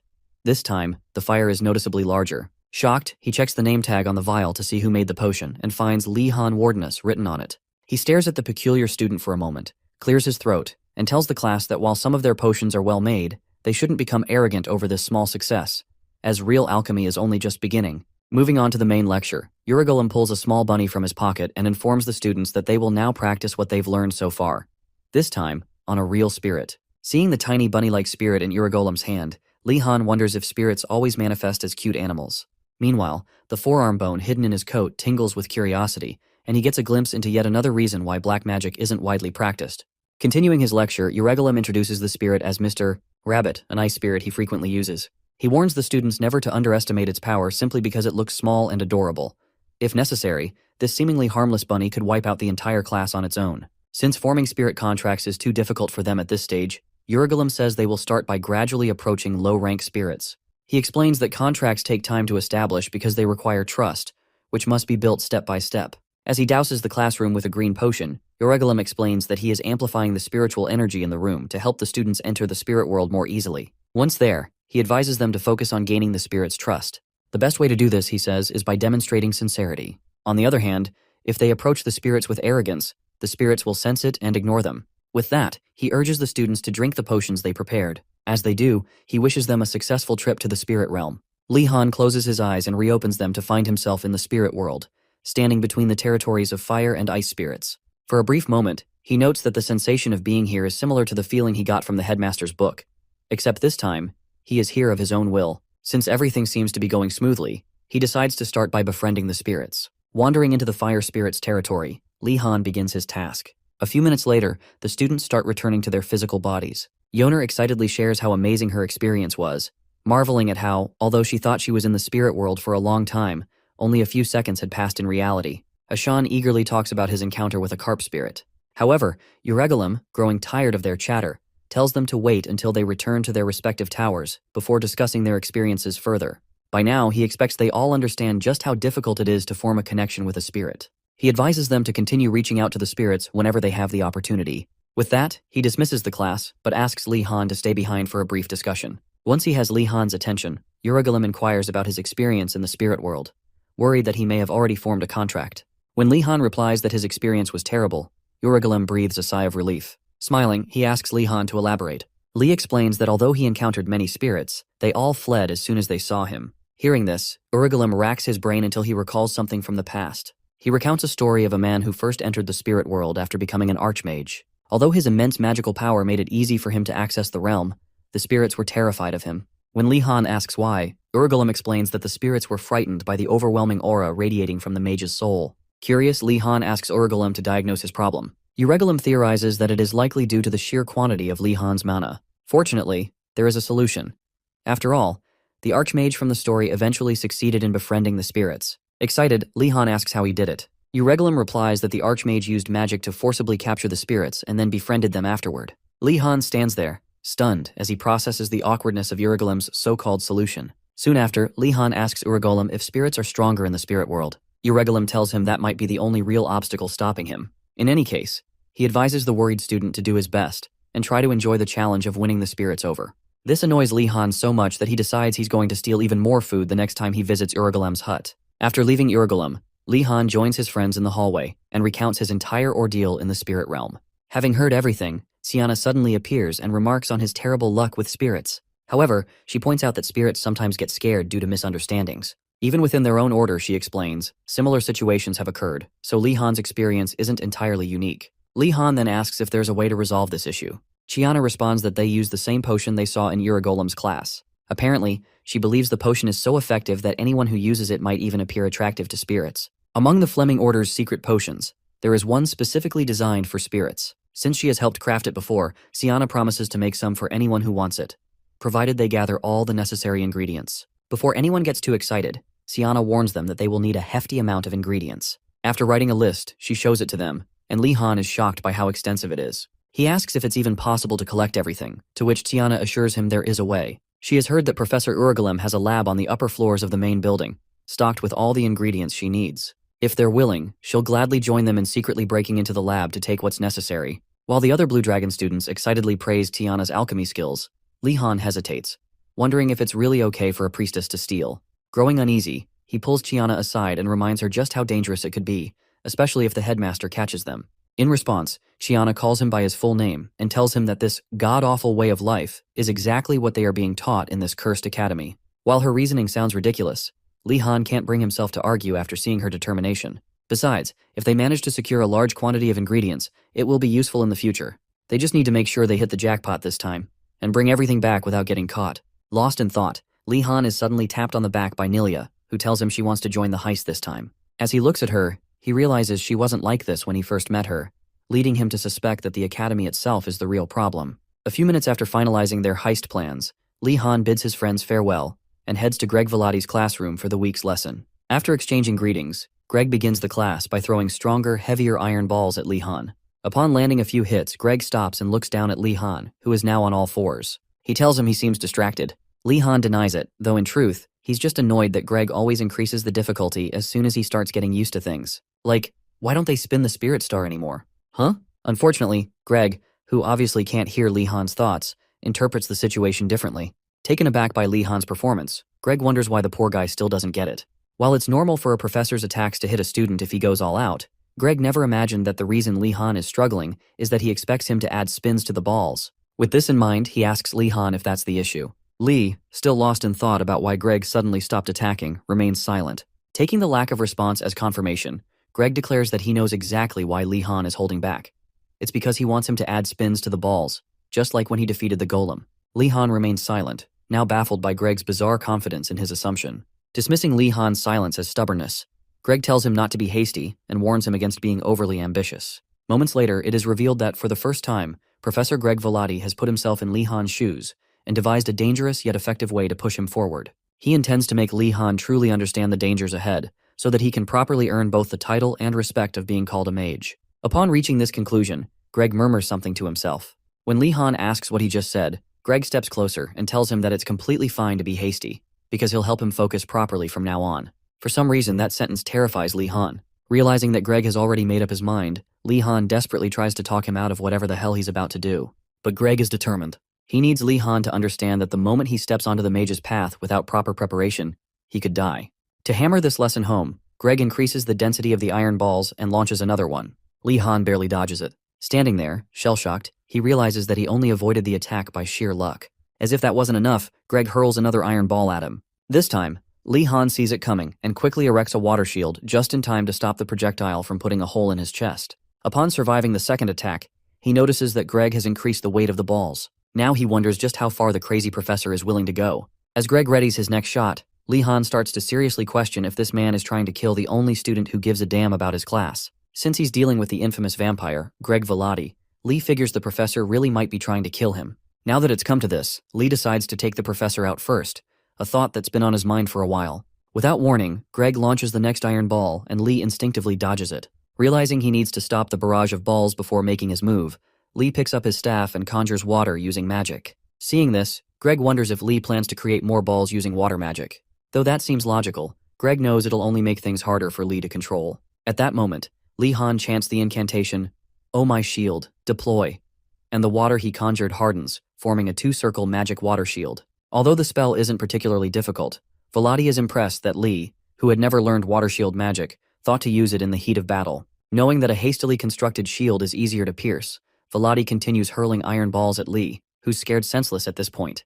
However, contrary to Greg's expectations, the iron balls fail to pierce through the shield. Upon closer inspection, Greg realizes that Li is focusing on condensing and strengthening the shield since, unlike with the balls, he doesn't need to move the shield. After blocking another attack, Li gets cocky and decides to counterattack. He takes one of the lighter iron balls and throws it at Greg, who dodges it with ease. Frustrated by his failure, Li sends his four-arm skeleton dog to attack Greg. As the skeleton approaches, Greg kicks the table between them, causing Li to lose his footing. At that moment, Li realizes that nothing he does seems to be working, but he resolves to bring down this monster no matter what. The four-arm skeleton manages to reach Greg, but just as it's about to bite him, Greg slaps the skeleton away like it's nothing. Getting serious, Greg lifts another iron ball and sends it speeding toward Li Han's shield. With no time to react, Li does his best to harden the shield, but it's futile. The ball pierces through both the shield and the skeleton dog, leaving Li standing numb in the aftermath of his failure. With the last attack, Li Han's water shield is destroyed. He kneels at Greg's feet, fully defeated and expecting his master to finish him off. Recognizing this as an act of submission, Greg steps closer, staring down at his student in his torn uniform. For a few moments, there's only silence. Li Han, still in shock that his defenses were taken down so easily, braces himself for what he assumes will be the end. But to his surprise, Greg bends down, pats him on the shoulder, and tells him he did great. Li stays frozen, trying to process what Greg just said. Eventually, he gets up and asks the professor a few questions to understand his intentions. After a short exchange, Li realizes that Greg simply enjoys watching him struggle and push himself to his limits. Li silently vows that next time, if Greg pulls this nonsense again, he'll burn the bastard with fire. Greg then advises Li not to rush learning rotations, reassuring him that he'll master them in time. After a few more motivational words, Greg explains that this type of struggle is exactly what his training is about. But as usual, Li zones out, realizing the professor is once again skipping explanations and doing whatever he pleases. At that point, Greg uses telekinesis to fling Li off the chair and desk he's sitting at.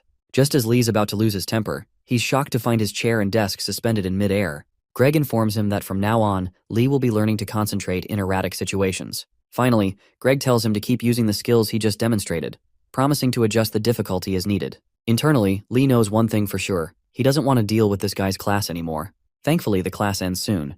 But by nightfall, a tired Li Han visits Uragolem's cabin and startles Zed, Uragolem's aunt, who is busy singing and tending to the garden. Seconds after spotting the exhausted student, Zed becomes worried and asks Li why he looks half dead. Li replies that it's nothing, explaining that he just had a very intense class with Professor Greg Velati that day. Growing even more concerned upon hearing that he's attending Velati's class, Zed asks why he would do that.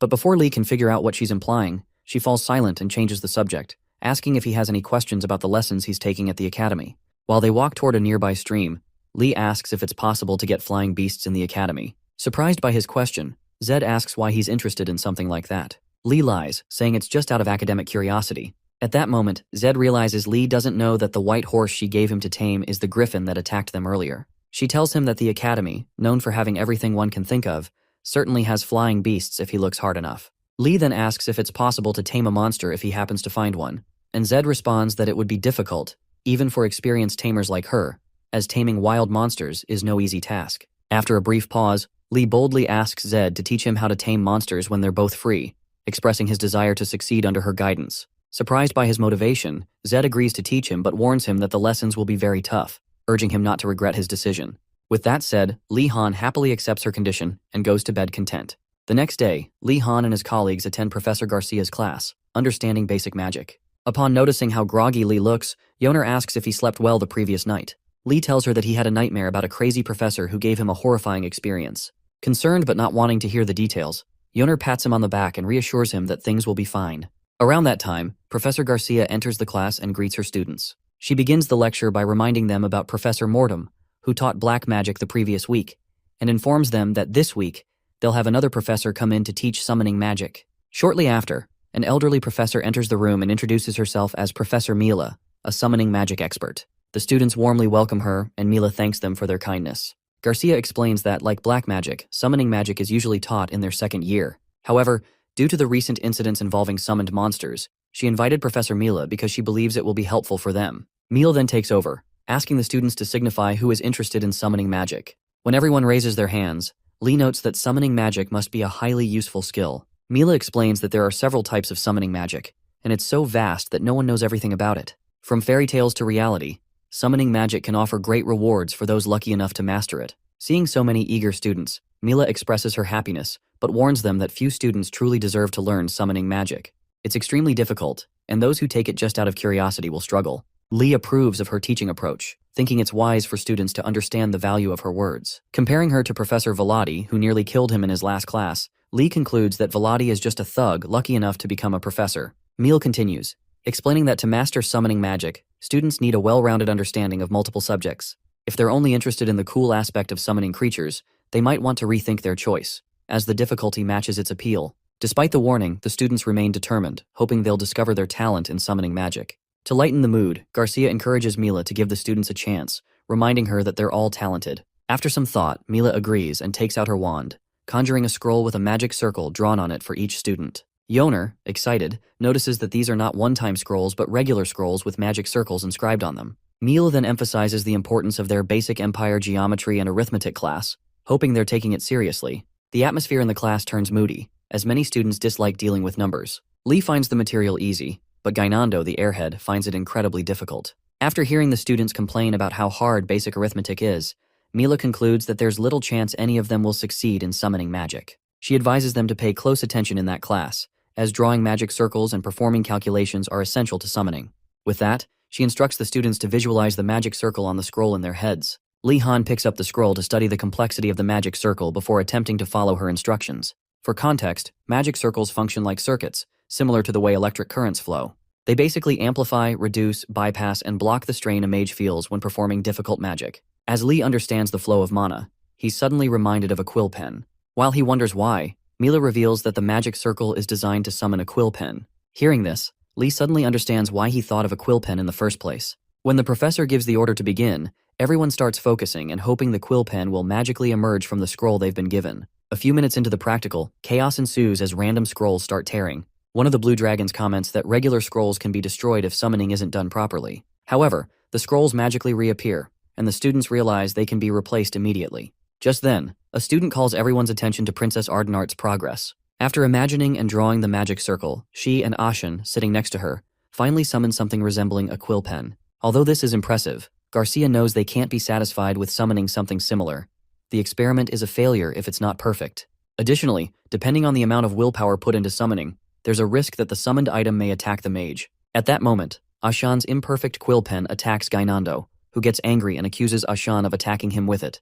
When Ashan explains that the quill pen moved on its own, Gainando calls Li Han for help, claiming Ashan just tried to assassinate him. Instead of getting involved, Li Han remains focused on his summoning and tells Gainando to shut up. Meanwhile, Enrago, seated a few spots away, spies on Li Han and notices that he hasn't summoned anything yet, despite already having summoned a perfect quill pen earlier. Since none of the other students have managed to summon one as well as Li Han, Enrago takes this opportunity to taunt the Blue Dragon students. He stands up and asks Wardanus if he's still struggling to summon something. Li Han ignores him, which infuriates Enrago, prompting him to demand that Li not ignore him. At this point, Yoner, bored by Enrago's attempts to provoke Li, insults him and asks why he's making such a fuss. Enrago retorts that he isn't trying to be obnoxious, but invites her to look at what he has summoned. Just then, Li Han finishes drawing the magic circle in his head and chants the incantation, "Come out, quill pen." Almost immediately, the scroll reacts to his incantation, and Li initially thinks he has failed. But then, an explosion occurs, and a bright white light fills the room, causing Li Han to land flat on the floor. While Yoner and the others wonder what just happened, Li Han sees a perfect quill pen appear in front of him.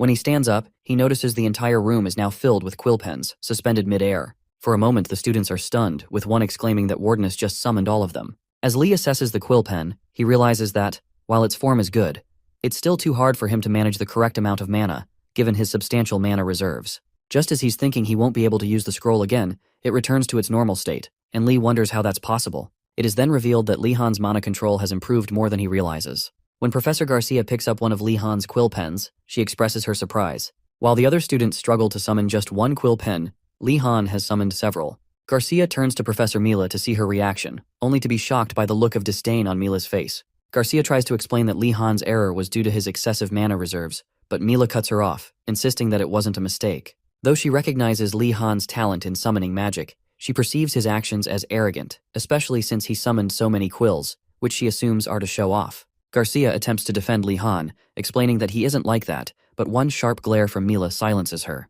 It turns out that Garcia was once Mila's student, so despite being a professor herself, she still feels the natural urge to submit to her former teacher. Mila then tells Garcia that it's good to trust and care for her students, but she shouldn't let that blind her to their flaws. After Garcia nods in agreement, Mila assures her not to worry, as there are plenty of ways to correct a student's arrogance. Meanwhile, Lee Han teases Enrago for trying to sabotage him earlier, prompting Enrago to call him an evil jerk while yelling at the top of his lungs. Soon after, the White Tigers attempt to start a riot in class to defend Enrago, but before things get out of hand, Garcia quickly restores order. Once the atmosphere settles, Mila reminds the students that summoning isn't as easy as they might think. What they learned that day was only the most basic summoning magic, and normally they would have to perform it without any scrolls.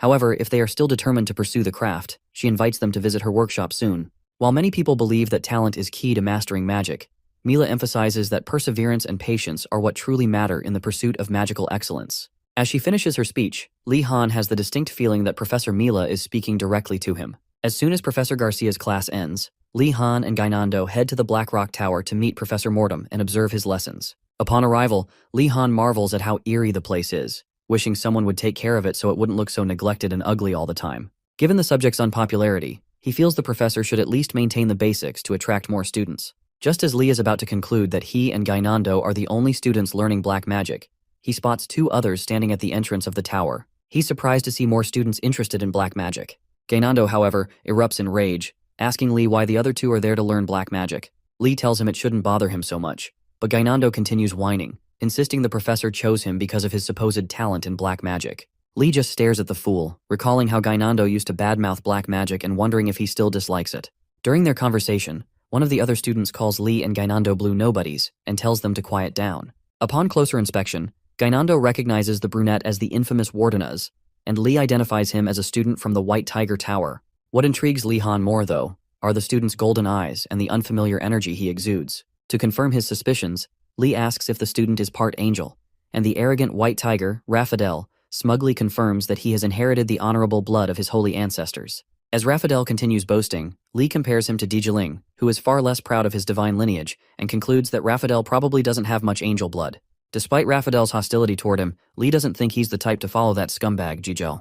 To test him, Lee taunts him by asking why someone with such honorable blood would serve Marathi. Raphadel, clearly offended, snaps back, saying that he would never follow someone like Jijel Marathi. Confused, Lee asks why Raphadel is hostile toward him if he despises Marathi. After another outburst, Raphadel explains that it's all because of Darugu of the Choi family, his honorable friend, whom Lee Han ridiculed the night he broke into the White Tiger Tower to steal their flag. Understanding now why Raphadel is angry, Lee realizes there's nothing he can do to help. At that moment, Gainando interrupts to ask if Raphadel is from the Grawl family. The Grawl family, a southern knight family, is renowned for having angel blood in their lineage, and for their unwavering commitment to justice.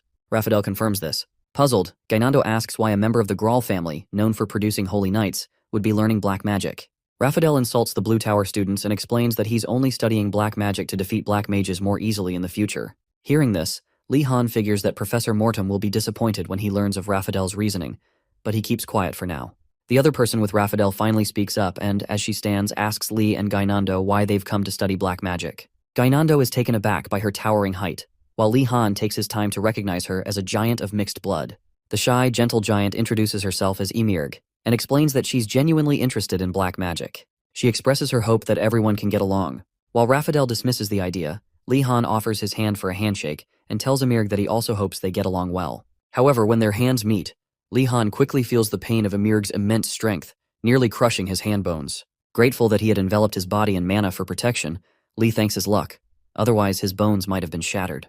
Gainando, oblivious to Lee's warning, also goes in for a handshake, experiencing the same pain. Once they arrive at Professor Mortem's office, the professor is surprised to see so many students interested in black magic, especially Raphael, who appears especially enthusiastic. As Raphael continues to play the role of the ideal student, Lee Han feels sorry for the professor, who is unaware of the truth. After the introductions, Mortem asks the students to take their places around the table for the lesson. Before starting, he asks Lee Han if he has found more bone summons. When Lee says no, the professor advises him to search in gloomier and darker places for better results. Feeling the ominous aura surrounding the professor, Lee responds affirmatively. Moving on, the professor reviews their previous lesson and informs them that today's lesson will focus on deepening their understanding of curses. Upon hearing this, Gainando opens his mouth and blurts out that learning curses is much more fun than learning summoning magic. When Mortem hears the term, summoning magic, he asks Gainando if they've already studied it. After Gainando confirms, Mortem asks about the reactions of the other students. Gainando explains that everyone, except them, seemed to enjoy it,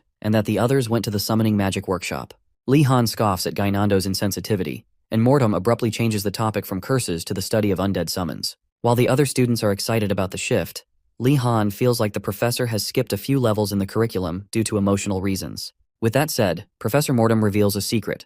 Undead summoning is the core of summoning magic. Seconds later, Raphael interrupts the class to ask if they need bones to summon the undead. Mortem confirms that they do, but explains that while necromancers of the past used to dig up graves for bones, modern mages use authorized corpses to ensure the dead are respected. Right after this explanation, Raphael asks if there are still black mages who enjoy grave robbing. Mortem admits that such people exist, but assures the class that he has no intention of making them do anything like that. Moving on from Raphael's unsettling questions, Mortem continues the lecture, emphasizing how delicate undead summoning can be. Losing control even for a moment could lead to death. Hearing this, Lee Han wonders why they're learning such dangerous magic at this level, while Gainando, oblivious to the seriousness of the situation, complains about nearly dying to a quill pen earlier that day. To begin the day's practical lesson, Mortem infuses his dark mana into the magic circles on each student's table and skillfully manipulates the magic until he successfully summons forearm skeletons. The students, amazed by the sight, find it surprisingly cool. After summoning the forearms, Mortem warns them that while undead summoning may seem impressive, it is far from easy.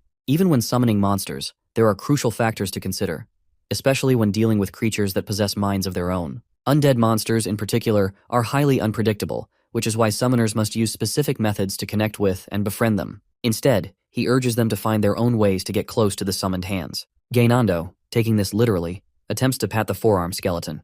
Meanwhile, Lee Han, concerned about his own summon, asks if any undead monsters get scared easily. Mortem replies that since the undead isn't truly alive, it's almost impossible for them to feel anything, especially fear. However, just as he says this, he notices something bizarre happening with Lee Han's forearm skeleton. To his shock, the skeleton hand has completely surrendered itself to Lee Han's power. Initially, the professor suspects a problem with the chemical reagent he used, but after checking the other skeletons, he realizes they are perfectly fine. This can only mean one thing. Lee Han is far stronger than Mortem originally thought. To test his theory, Mortem calls Lee Han forward and instructs him to summon a monster himself. Confused, Lee Han asks if he's even capable of doing that, and the professor assures him that one of the advantages of black magic is that training can be adapted to the individual's abilities. With that, Lee Han steps into the magic circle Mortem drew earlier, preparing to recite the incantation. Upon receiving the go-ahead, he closes his eyes, drops the bone fragment the professor gave him onto the circle, and begins chanting. Almost immediately, a thick purple miasma fills the room, and the bone reacts violently until a forearm skeleton finally materializes. For a moment, Lee Han notes the professor's unusual silence and wonders if that means he succeeded. However, from Mortem's perspective, he knows that the essence of summoning magic is like a cluster of chains that control the summoned creature. A novice like Lee Han shouldn't be able to manipulate those chains properly. If the skeleton hand moves on its own, Mortem decides, it will need to be unsummoned immediately. Watching closely for any sign of movement, the professor readies himself. The moment the skeleton reacts without being commanded, Mortem quickly steps in front of Lee Han, urging him not to move while he dispels it. But before he can take action, the skeleton hand fully submits to Lee Han. After a brief pause, Mortem concludes that Lee Han has an immense amount of mana. Sullen, Lee Han asks if there's a way to reduce it, but the professor tells him not to even consider it. His mana is a blessed talent that people would kill to have. For now, Mortem advises Lee Han that there's no need for him to establish a connection with undead creatures. He can simply subdue them by force. Lee Han thanks the professor for his guidance, though internally, he knows it wasn't particularly helpful. Just then, Gainando starts screaming at his skeleton hand, his face swollen from an apparent struggle, and threatens to destroy it. Puzzled, Li Han turns to the professor and asks if Gainando is truly talented in black magic. Mortom replies that talent alone isn't enough. Understanding is just as important. The sooner Gainando realizes that, the better. About an hour later, Professor Mortom ends his class for the week, and the students exit his tower. As they leave, Gainando complains about how the undead can't recognize nobility and urges Li Han to follow him to learn summoning magic instead, insisting that anything unrelated to the undead would be better. While considering Gainando's words, Li Han reflects that, aside from spirits, most summoned monsters are far fiercer than they're used to, and they'll need to get accustomed to them. At that moment, Raphael, with a swollen face, calls out to Li Han, referring to him as the evil black mage, and confronts him for daring to slap him during class. When Li Han tries to explain that it was an accident, Raphael refuses to let it go, which doesn't bode well for Li Han. How did that happen, you ask? Well, earlier in class, when Li Han advanced from summoning to experimenting with giving commands to his skeleton, he succeeded in commanding the skeleton hand to destroy itself. While he was focused on recreating the forearm skeleton, Raphael, out of pure spite, called out to distract him. Sensing Raphael's intentions, the skeleton hand with the ribbon, which Li Han had hidden in his coat, broke free from its confines, ignored Li Han's commands, and, without warning, slapped Raphael hard. Raphael's scream shook the entire building, and he swore revenge on the person who had shattered his aura. Now Li Han tries to explain that the bone acted on its own, but unfortunately, Raphael leaves before hearing his explanation. With nothing more to be done, Li Han continues walking with Gainando until they arrive at the Spirit Mastery Tower, also known as Professor Meal's workshop, by twilight. As they approach the entrance, Li Han notices the tower's distinct difference from the Black Rock Tower. Once they knock and enter, they apologize to Professor Mila for their tardiness, lying that they had a prior appointment. Professor Mila, not realizing it was Li Han speaking, responds that prior appointments can't be helped, so there's no need to apologize. When she looks up and recognizes Li Han, she glares at him and looks away, leaving Li Han wondering why she seemed surprised to see him in her workshop. For a moment, he suspects Professor Mortom may have warned her not to trouble his favorite student, but even he knows that's unrealistic. Gainando, oblivious to the tension, asks about the other students who came before them. Mila informs him that they've already left after attending her class and receiving their homework. Shocked, Gainando protests that they already have too much homework from their other classes. However, Mila, unconcerned, summons an entire textbook for both of them to read. Li Han glances at the title, Cases and Basic Theory of Summoning Magic, and anticipates what he'll find inside. Mila instructs them to take their seats, read the book, copy it, and solve the problems within. Li immediately opens the book and is pleasantly surprised. It's clear and easy to understand, unlike most textbooks that seem designed to waste his time. As he reads, he recalls Mila's advice on assimilation and silently commends her for being an excellent professor, smiling at her in appreciation. Mila, on the other hand, is internally freaking out, wondering why he's looking at her like that. In any case, Mila finds Li Han's behavior strange. When she assigns students tasks like this, they usually whine and complain, especially teenagers. Yet Li Han, whom she assumed to be arrogant, is the only one diligently following her instructions without protest. Seeing this, she remembers something Garcia mentioned earlier about Li Han not being a cocky bastard, and decides she'll need to observe him more closely before making any judgments. A few hours later, Mila concludes the lecture, hands them a stack of handouts, and instructs them to study everything before the next class. Gainando, feigning enthusiasm, accepts the handouts, but both Li and Mila know he's never coming back to the class. Li collects his handouts and bids the professor farewell. Before he leaves, Mila calls out to him, apologizing for misjudging him and promising to see him next week. Li Han, who had no idea he was being misjudged, is left bewildered, wondering what he could have done to make her think poorly of him in the first place. The next day, all first-year students attend the headmaster's class on basic magic temperament understanding. To begin, the headmaster reminds the students about the homework he assigned the previous week and decides to check the results from each tower. Li Han figures nobody would dare to forget such intense homework, as it required some of the most underhanded tactics he could think of to complete. The headmaster starts by reviewing the results of the Black Turtle and Burning Phoenix towers. The representatives from each tower get up and report that they exchanged their flags peacefully, completing the assignment without any issues. The headmaster, clearly uninterested in their boring outcome, half-heartedly commends them for doing a good job. Then, turning to the Blue Dragon Tower, Li Han rises to represent his group and announces that they, too, retrieved the flag using a peaceful method, meaning their task was also completed. The headmaster, knowing the peaceful method Li Han used, cheerfully praises him, calling him incredible for his strength. Finally, the headmaster eagerly asks the White Tigers if they managed to recover their flag. At this moment, Li Han can feel the intense stares from the White Tigers burning into the back of his head. Growing impatient, the headmaster prompts Jijel, who stands and with a touch of rage apologizes, admitting that they failed to capture a flag. This means the White Tiger Tower did not complete their homework. Jijel is seething inside, knowing this failure will seriously impact their grades. Hearing Jijel's confession, the headmaster mockingly taunts the White Tigers for failing their negotiation, saying things that make Li Han wish he would just stop talking. The headmaster then launches into a pompous speech about the purpose of the class being for everyone to get to know each other and study in harmony. Now, seeing the White Tigers' failure, it's clear not everyone understood that goal. With that said, the headmaster announces that this time, their homework will be very easy to understand. He explains that if they travel west from the academy, they'll find a large lake, almost the size of a sea. On an island in the middle of the lake, he has hidden a pass that will allow the finder to leave the academy. The class immediately becomes interested, seeing an opportunity to escape this prison-like school. Noticing their excitement, the headmaster swiftly changes the tone, saying they must all work together to retrieve the pass. Instantly, the students' enthusiasm deflates. Gainando loses his temper, demanding how they're supposed to work with those bozos, while the White Tigers, equally unhappy, fire back at Gainando. The headmaster had previously informed them that the Phoenix and Turtle Towers would form one team, while the Blue Dragon and White Tiger Towers would make up the second. Back then, he gave them the option to refuse the assignment if they could handle the consequences, but wished them luck regardless. After class, the Phoenixes and Turtles cluster together, chatting as if they're old friends. Meanwhile, the Blue Dragons and White Tigers are stressed about their new assignment and the forced collaboration. Li Han quickly notices the tension between the two towers and, knowing this isn't going to end well, decides to take action. He calls on his friends from the White Tiger Tower, asking if they can put their differences aside and work together on this one task. Predictably, the Tigers reject his proposal outright, claiming the odds of the Academy collapsing are higher than the chances of them partnering with Blue Dragons. To make matters worse, another White Tiger blames Li Han for their failing grades, much to Li Han's surprise. To clear his name, Li Han urges them to reconsider, pointing out that if the headmaster's goal is to educate them, he wouldn't give them an F over one mistake. While the Tigers ponder this, Li Han presses on, warning that they're more likely to fail if they let one botched assignment ruin their teamwork. Just as he's about to convince some of the Tigers, Marathi steps in, telling his comrades not to be fooled by Li Han's silver tongue. He reminds them that nothing good has ever come from associating with him, pointing out how they were recently ambushed and punished because of Li Han. Marathi even brings up how Li Han deceived Darugu and Enrago to achieve his goals, implying he could easily do it again.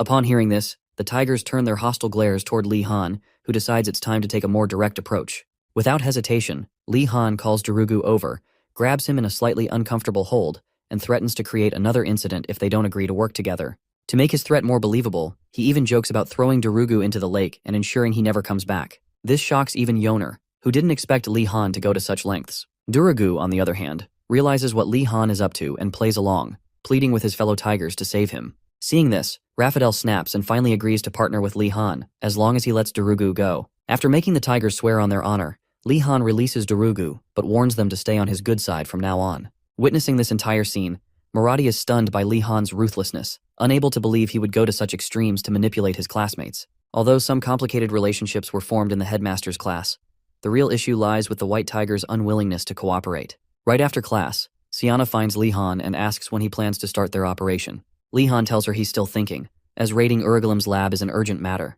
and timing is crucial. While Yoner wonders why Li Han is addressing Siana so formally, Li figures that if they rush into the lab without a proper plan and get caught by Urigalim himself, they'd be haunted by nightmares for at least a month.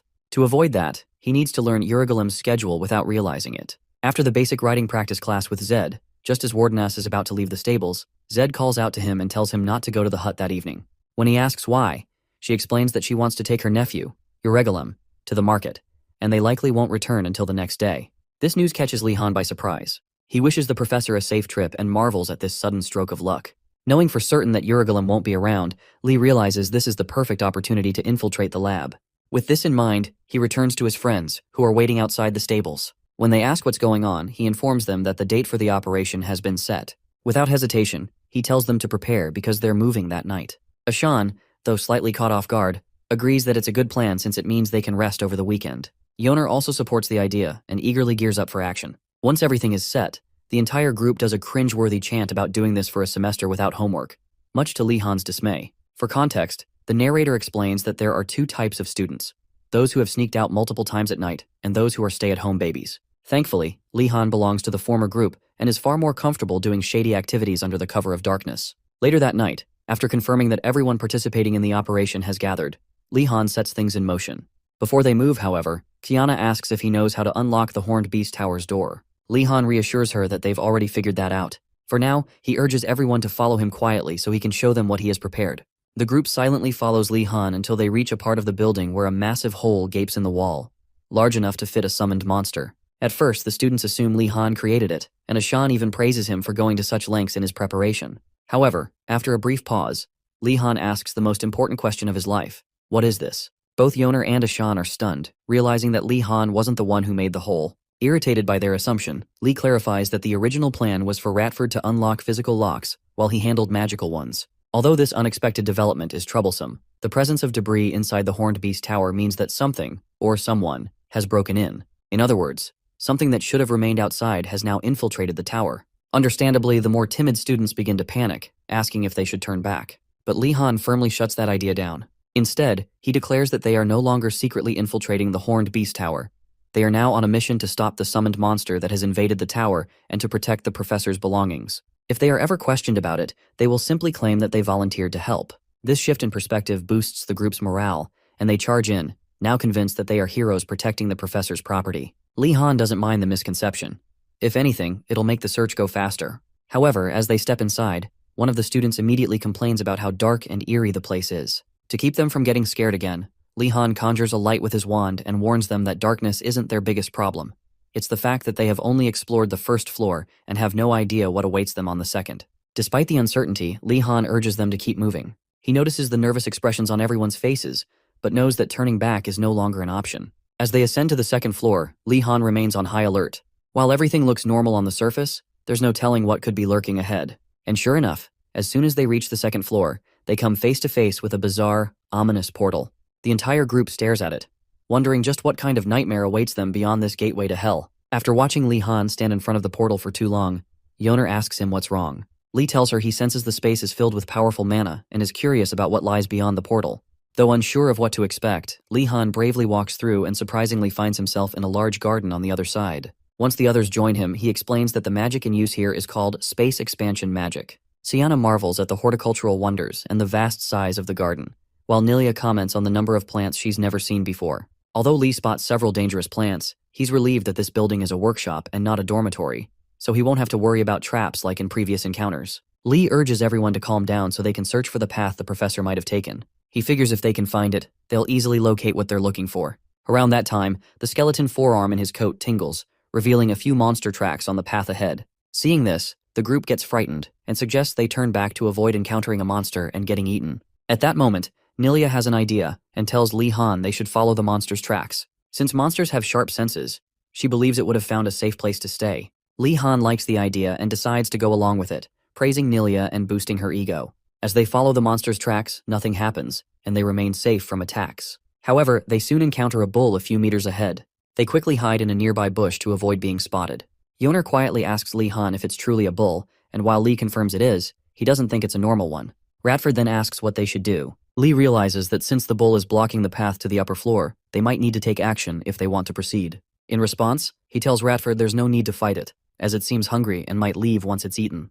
Yoner disagrees, and they watch as the bull spits out some grass it had been chewing before angrily trampling the plants further. Seeing the destruction, Yoner gets angry at the bull for ruining the professor's workshop. She warns that if the professor finds out, they'll be in trouble. Li Han agrees, so to prevent further damage, he decides to stop the bull. He casts an incantation to increase his speed, charges at the bull, and attempts to paralyze it. However, the bull dodges the spell. Realizing the situation has escalated, Ashan and the others jump in to help. Ashan tries using fire magic, but Li warns against it, reminding him they're surrounded by plants and the flames could cause more harm than good. Instead, Ashan and the others use their curses to try and paralyze the bull, but it seems unaffected. As they wonder what kind of food the professor has been feeding this bull, Sienna arrives with a weakening potion and urges everyone to throw it at the bull. The students douse the bull with the potion, but instead of weakening, it charges toward them in a fit of rage. Yoner quickly tells everyone to calm down, explaining that the potion has lowered the bull's magic resistance, making it vulnerable to their spells. They cast curses on the bull again, this time in unison. The bull reacts violently, struggling to resist the combined attack, but ultimately fails. Yoner and the others emerge from their hiding spots, thinking the fight is over, but the bull is still not defeated. It starts moving again, charging at the group. Most manage to dodge, but a few don't, and Li Han watches as the bull begins harassing his friends. Realizing his friends are in real danger, Li Han understands that he needs to cast a much stronger spell than what he's been using. In this critical moment, something within him awakens. His magic activates even before he finishes the incantation, and as he utters the spell, this small yet mysterious shift becomes a miraculous moment, one that will shock everyone in the future. As the bull goes down, a creature watering the plants in the garden hears a disturbance nearby and decides to investigate. After paralyzing the crazed bull, Li Han heaves a sigh of relief and nudges his colleagues to come out of hiding. As soon as they emerge, they check if they're all right and thank him once they confirm they're good to go. However, before they can relax, Li Han warns them to stay on their toes. Something feels different.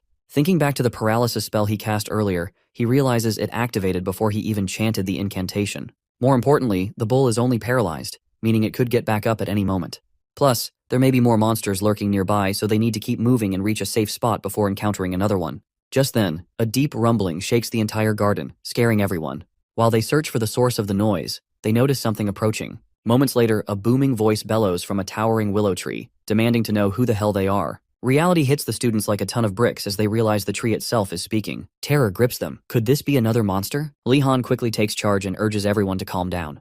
The energy he senses from the willow tree convinces him that it's no ordinary entity. Judging by its reaction, he suspects it holds a position of authority in this place, meaning they need to stay on its good side. Thinking fast, Li Han tells the tree they were only trying to protect Professor Irigolem's plants. Yoner chimes in, assuring the tree that Li Han is telling the truth.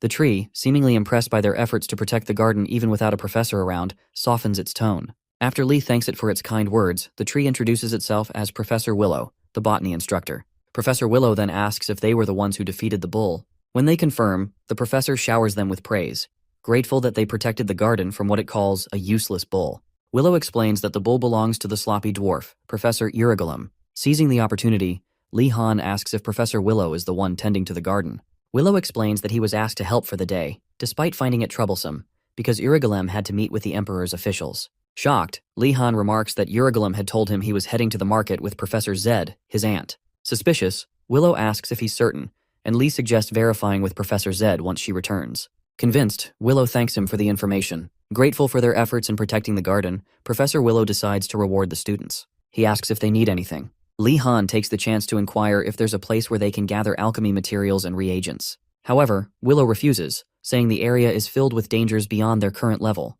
Realizing he won't get a direct answer, Li Han decides to play the victim. He apologizes for making such a difficult request, explaining that after seeing such a beautiful place, he got greedy and hoped to find useful materials. He then subtly shifts the conversation to Professor Urigolem's research lab, wondering aloud if it contains anything they need. Willow suddenly exclaims in excitement, declaring that pilfering Urigolem's lab is a great idea. Before Li can even respond, Willow eagerly hops onto the stairs, urging the students to follow him to the third floor. He decides that he'll just tell Urigolem that the bull ate all the materials, leaving it up to the professor to decide what the students can take.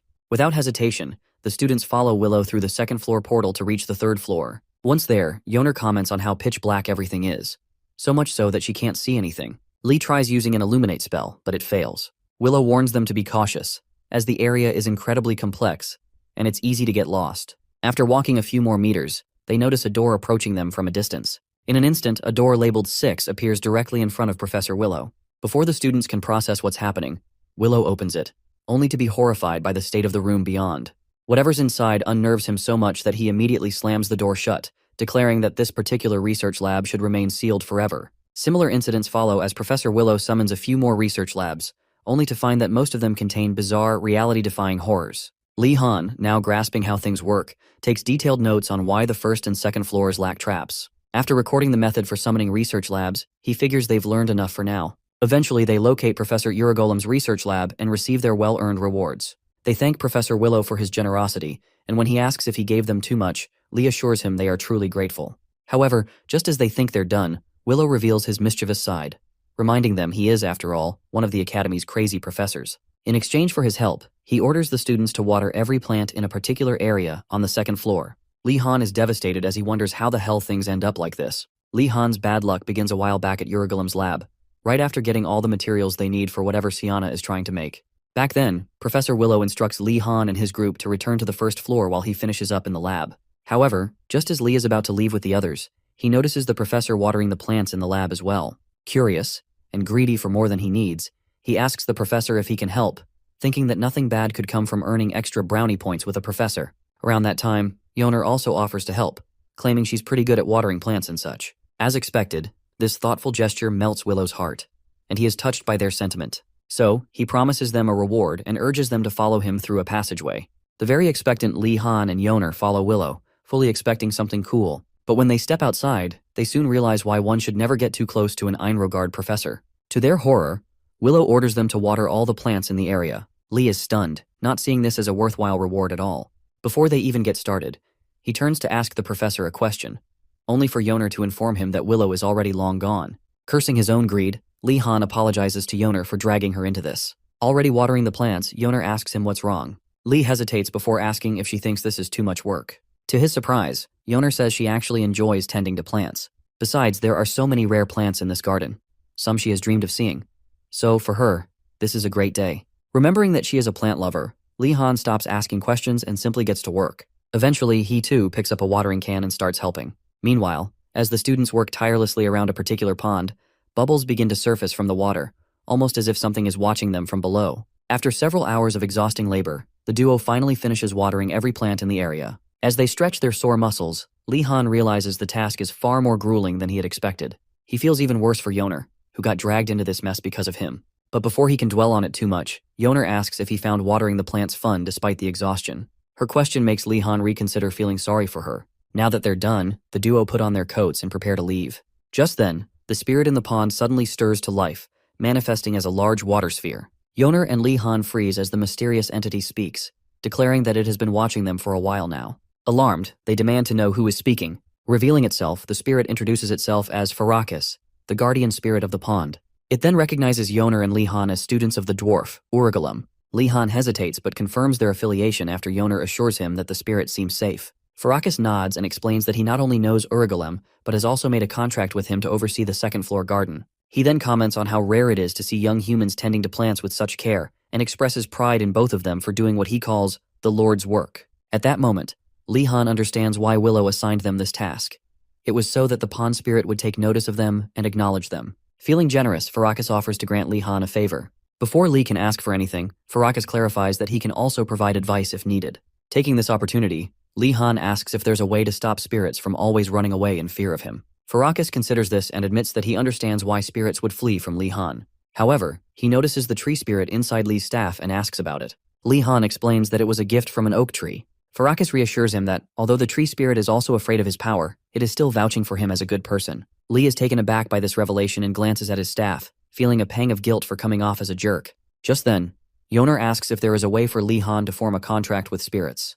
Farakis replies that low-rank spirits will likely continue to flee upon seeing him. To avoid this, Lee Han should seek out high-ranking spirits instead, preferably those that are fierce or violent. Lee Han thanks Farakis for the advice, but Farakis quickly warns him that there's no guarantee that even high-ranking spirits won't run away. He's merely saying that they are less likely to. Lee Han, seeing through Farakis' poker face, starts to take his words with a grain of salt. Since the topic is already on spirits, Yoner boldly asks if Farakis could personally make a contract with Lee Han. Embarrassed by Yoner's intervention, Lee Han quickly dismisses the idea, insisting there's no need. Yoner argues that opportunities like this don't come easily, but Lee Han refuses to admit that he feels like a child whose teacher is trying to help him make friends. As for Farakis' answer, he explains that forming a contract with him is impossible since he is already bound to Urugulum. Lee Han understands. Not wanting to send them away empty-handed, Farakis offers to introduce them to another spirit he knows. He warns that this spirit has quite a unique personality, but if they mention his name, it should at least be willing to talk to them. Lastly, before sending them off, Farakis expresses his hope that the encounter will prove beneficial for them all. Without hesitation, Lee and Yoner step inside the pond space and find a passageway in one of the walls. Before entering, they thank the spirit for his help and proceed. Just as they're about to step through the portal, Farakis tells them to wait and give him their hands. Once they do, he places some of his power in their forearms, hoping it will be of use to them someday. Both Lee and Yoner thank him once more. As they waltz into the portal, Farakis reminds them not to forget the love they have for plants. Shortly after entering the portal, Lee Han reflects on his experience with Farakis and notes that he is far more benevolent than most of their piece-of-shit professors. Illuminating the dark cave system with some light, he wonders if he should have asked Farakis whether he was afraid of him. Together, Lee and Yoner press forward, eager to meet the spirit. Yoner comments on Farakis' choice of residence, the pond, before asking Lee where he thinks the spirit they're looking for might be living. After considering it, Lee Han suggests it would be under a lake or a river, given its affiliation with another water spirit. Lee Han hoists himself up, pushes the slab aside, and is immediately shocked by what he sees. Hearing his exclamation, Yoner asks what's wrong. However, when she climbs up and sees for herself, her face twists in fear. She realizes they have just busted into an abandoned section of the infamous headmaster's punishment room. Judging by the spirit's choice of residence, Lee Han concludes it's not a river spirit at all. Fearing they might be in trouble again, Yoner asks if this is the place where Lee was locked up before. After checking the rooms in this section, Lee reassures her that they're fine, as the area doesn't seem to be in use at the moment. This calms Yoner down slightly, but she still urges him to get the hell out of there as quickly as possible. By then, Lee Han tells her there are no exits.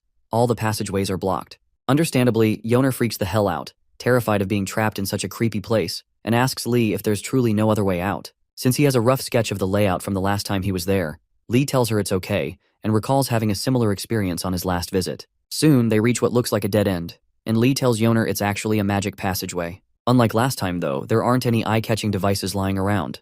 With no other options, Lee Han takes out his staff, determined to break their way out of this hellhole by force. He instructs Yoner to stand behind him so she doesn't get hurt. If a technique doesn't work, then brute force will. But this time, he needs to control his mana output carefully, just like when he blasted the defense of the White Tiger dormitory. He prepares to unleash just enough power to reveal the passageway out of this sorry-ass building. But just as he's about to blow a hole in the wall, a voice suddenly shouts at him to stop whatever the fuck he's doing. Startled, Lee stops in his tracks and looks at Yoner, who immediately demands the voice identify itself. The voice responds proudly, stating that it doesn't reveal its name to those who aren't qualified. Instead, it asks Lee why they are there. Lee explains that Farakas introduced them to this place, saying there would be a spirit here that he might be able to form a contract with. After a brief pause, the voice mutters that both Lee and Yoner look like the kind of young mages Farakas has a soft spot for. However, it immediately declares that it won't be making a contract with Lee Han and advises him to crawl back to whatever hole he came from. Then, without another word, the voice falls silent. Yoner wonders if it has disappeared, and, disappointed by the rejection, she tells Lee that this is turning out just like last time. Another spirit afraid of him. But at the mention of fear, the voice suddenly returns, angrily demanding to know what she's talking about. It insists that it's not afraid of anyone. Relieved that the spirit is still present, Yoner challenges it, asking why it keeps avoiding Lee Han if fear isn't the issue. After all, Farakas already explained that most spirits are terrified of Lee's presence, and that seems to be the case here too. This time, Lee Han stays silent, curious about the real reason for the spirit's rejection. After a brief pause, the voice returns, stating that it simply doesn't like meaningless fights. Clearly, Yoner and Lee Han don't buy this half-assed excuse, and the spirit can tell. Sensing their doubt, it finally starts to explain itself. The spirit reveals that the real reason it refuses to form a contract is because it was recently scammed into one by the headmaster. It explains that, as a spirit with immense pride, it initially rejected a contract with a lich. However, after battling the lich, the headmaster, for an entire week, it finally gave in under the condition that its tasks would be easy. Unfortunately, that so-called easy task turned out to be watching over the students sent to the punishment room and making sure they didn't escape. But the students of the academy were no pushovers. So many of them managed to escape that the spirit eventually started retreating to the abandoned section of the punishment room just to get some rest. Feeling humiliated and exhausted, the prideful spirit became traumatized by the experience. That's why it refuses to make contracts anymore. It simply can't take another humiliating loss. In any case, the spirit gets the feeling that Lee and Yoner are doubting its strength, so it decides to show them a portion of its power by asking Lee Han to gather as much mana as he can and transform it into the most destructive element he can think of. Since the most destructive element he can think of is fire, Lee readies himself for the test. However, before doing anything, he thinks back to what happened with the golem during his time in the mountains, and refuses to let that happen again. As such, he compresses his mana as much as he can to create a miniature fire that should impress the spirit.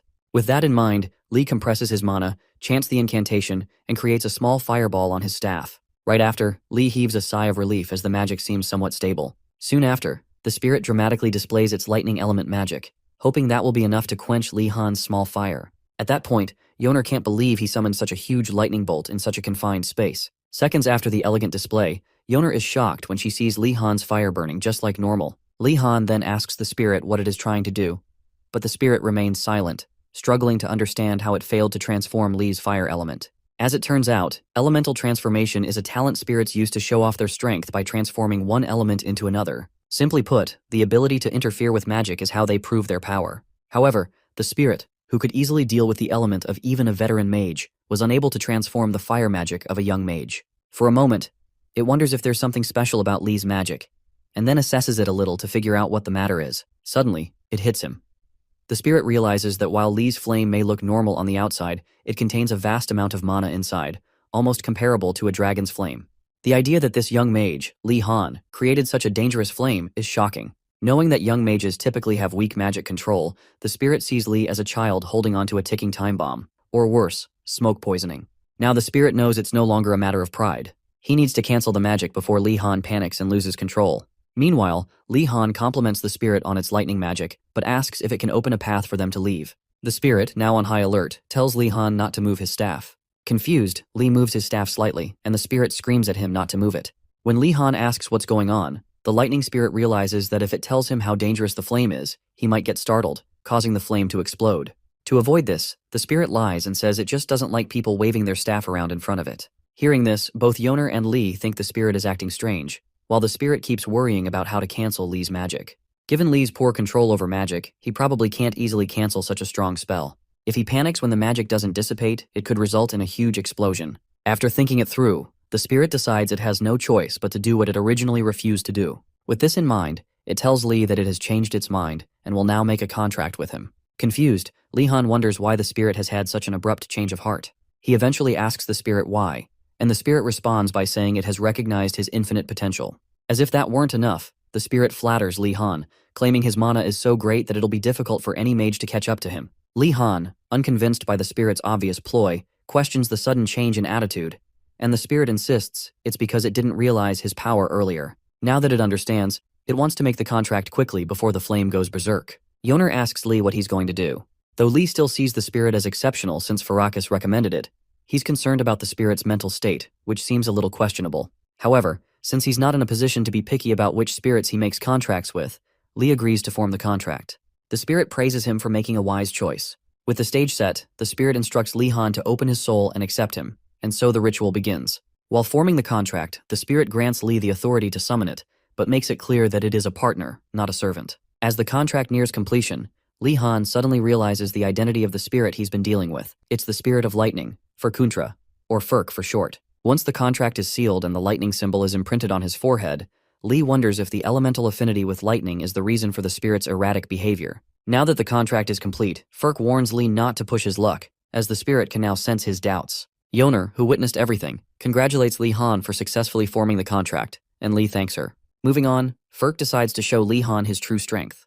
While Li asks what the spirit is up to, Furk enters Li's arm, the one holding his staff, and tells him that he will help him control the fire until he gets a handle on things. Furk then urges him to extinguish the flame as quickly as possible, leaving Li Han wondering why the spirit is in such a rush to get rid of the fire. As soon as the fire is extinguished, Li Han continues to wonder why the spirit is in such a rush. The spirit, Furkuntra, angrily calls out to him and asks if he truly understands how dangerous what he just did is. When Li looks at him confused, Furkuntra demands to know why he condensed his mana to such an extreme amount. If he hadn't stepped in and made the contract in time, the punishment room would have blown up. Still perplexed, Li figures that, although he doesn't understand what has happened, Furkuntra's reaction makes him believe that it is truly dangerous. With this realization, Li concludes it's too early for him to use fire magic, as he lacks sufficient mana control. Furkuntra reminds him that while he's powerful, he's still young and inexperienced. Then, he asks if Li and Yoner realize that the sun is up, suggesting they might have classes soon. Hearing this, both Yoner and Li Han exclaim in shock as they realize they're at risk of missing their first period.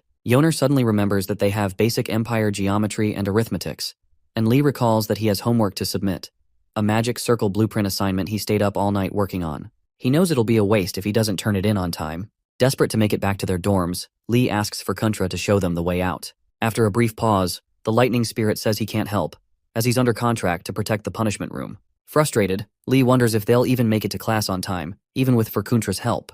Feeling the pressure, Li snaps and tells the spirit he's been of no help at all, questioning why they even made the contract in the first place. He's furious that Furkuntra is being unhelpful at a crucial moment. In response, Furkuntra explains that the punishment room is a special case. If they were outside and summoned him, he'd be able to show them his true abilities. For now, he opens a blocked path, asking them to leave him sealed in the room for a while, as he can't leave yet. He urges them to tell someone that he's trapped so he can get help.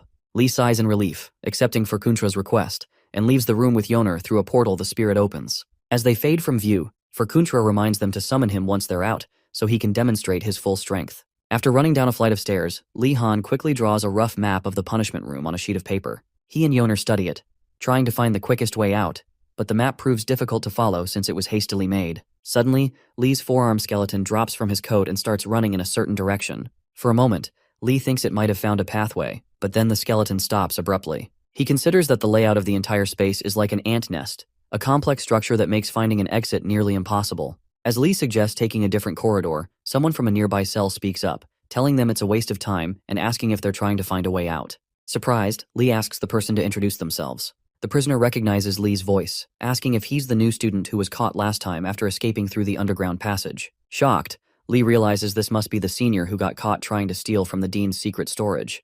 Yoner asks who the person is, and Lee explains that it's the senior who was imprisoned in the cell beside him during his last visit to the punishment room. Not far away, Lee's forearm skeleton finds another set of bones scattered on the floor. The imprisoned student warns them that getting out isn't easy. When the skeleton gets too curious, Lee tells it to calm down while he talks with the prisoner. The skeleton then races back to the scattered bones, arranging them into the skeletal framework of a leopard. Meanwhile, the prisoner asks why she should tell them how to escape. Lee realizes he doesn't have any food to bribe her with, so he needs to come up with something else. Just then, he notices his forearm skeleton, now shaped like a dog, acting playfully. Yoner, scared, thinks it's a monster, but Lee reassures her it's his summoned creature. Realizing the skeleton is made of leopard bones, Lee asks if it reassembled itself. After the skeleton nods, Lee wonders if it's been trying to lead him to its hidden bones the entire time. The prisoner then asks if Lee has a bone summoning and if he's studying dark magic under Professor Mortem. Without answering directly, Lee hints that he is. The woman then slips him a note under the door, offering advice on how to get out. Wishing him good luck, she watches as Lee and Yoner leave. As they disappear from view, the prisoner scoffs at the thought of a first-year student learning dark magic. If she ever gets out, she hopes to meet him again. A few hours later, Lee Han and Yoner finally manage to escape the punishment room and make it to arithmetic class. However, when they arrive, they're disappointed to find that the class is already over, and the professor is leaving. Devastated, the duo hides behind the door as the professor walks away, with the stack of homework floating behind him. Yoner, worried, asks what they should do about their homework now. Lee Han, knowing that the professor isn't strict about attendance, realizes that if they try to submit their homework after class, there's a good chance the professor might not accept it simply because they weren't on time. Faced with this dilemma, Lee decides to take action. Ignoring Yoner's advice to let it go, Lee pulls out his staff and points it at the professor. Yoner freaks out, urging Lee to calm down, thinking he's about to attack the professor. Lee reassures her that he's not planning anything violent.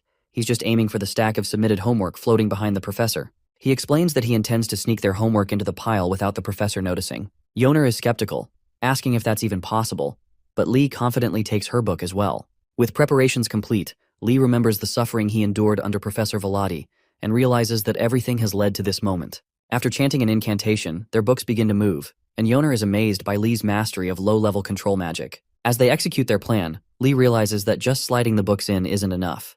He has to ensure they're not caught. He closes his eyes, focusing intensely. Then, out of nowhere, a familiar voice that sounds like Professor Velati warns him to stay focused, distracting him for a moment. Lee pauses, wondering if he really heard Velati's voice. Suddenly, Velati speaks for real, telling him that simply inserting the books into the stack is easy enough for anyone. Startled, Lee turns around to find Professor Greg Velati standing next to another blonde professor. Velati urges him to stay focused and not get distracted. Embarrassed at being caught, Lee tries to act as if nothing's wrong while wondering who the blonde professor might be. The blonde professor then speaks, informing Lee that the arithmetic professor has a barrier around the stack of homework. It's a sensitive barrier that will sound an alarm if anything touches it, so they need to be extra careful. Determined, Lee concentrates even harder, faintly seeing the barrier surrounding the books. While the blonde professor explains that it's almost impossible for a student to bypass such a barrier, Lee pushes forward, infusing more mana into his wand.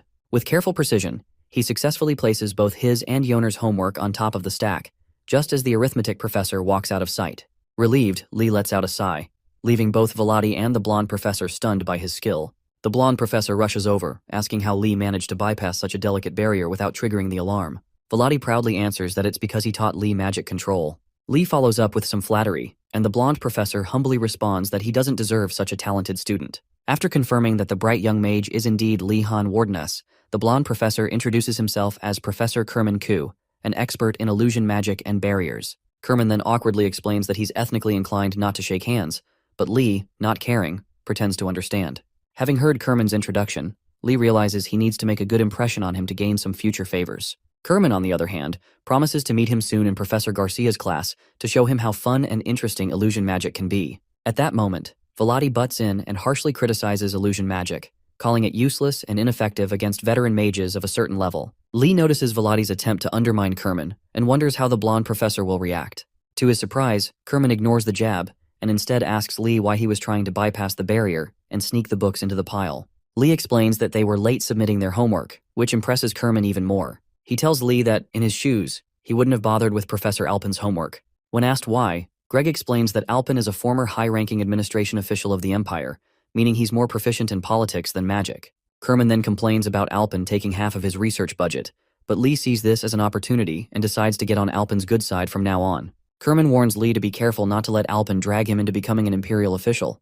Greg instantly interrupts, declaring that Lee would never choose such a lowly path. Lee, whose #1 dream is to become an Imperial official, realizes that he must never reveal his true ambition, no matter what. With that, the meeting ends, and the students return to their tower.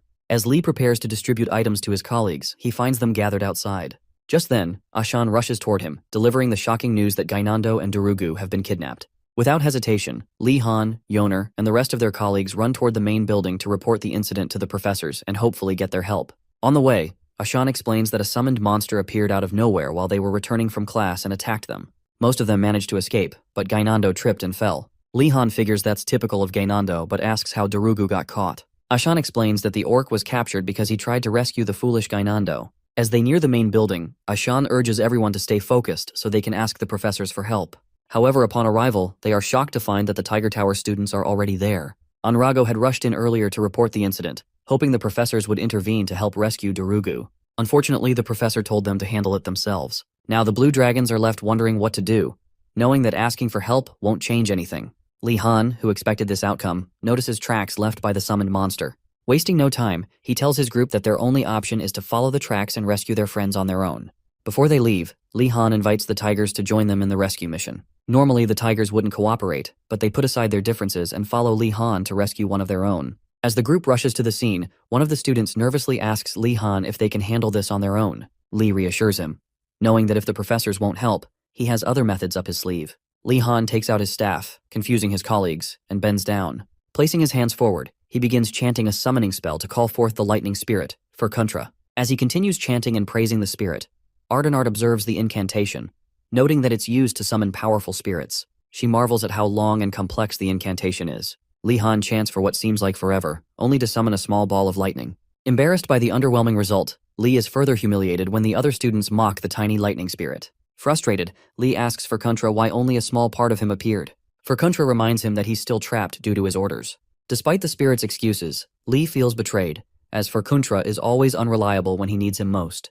Furkuntra, irritated by Lee's complaints, longs for the days when he could shock and burn arrogant mages to death. Ignoring Lee's whining, Furkuntra warns that an enemy is nearby. Lee, still invisible, asks where, as he doesn't see anything. Moments before chaos erupts, Furkuntra tells him the enemy is beneath them. Suddenly, the summoned vine monster from earlier emerges, its tendrils reaching up to ensnare students standing above it. Upon closer inspection, Furkuntra notes that the monster shouldn't have the ability to blend into the ground, suggesting that the Academy's mages may have experimented on it, granting it new powers. He warns Lee to be careful, as the monster will drain his mana if it captures him. Lee, still invisible, confidently declares that he'll handle it, but Furkuntra cautions him not to use fire magic, as he might accidentally burn the other students. Tired of Furkuntra's warnings, Lee sarcastically asks if the spirit would prefer to take care of it himself. Furkuntra replies that it would be difficult in his current state, but there's still a way. When Lee asks what that is, Furkuntra offers to teach him magic. If Lee can master it, he'll be able to use it to defeat the monster. Lee hesitates, wondering if it's dangerous to use newly learned magic,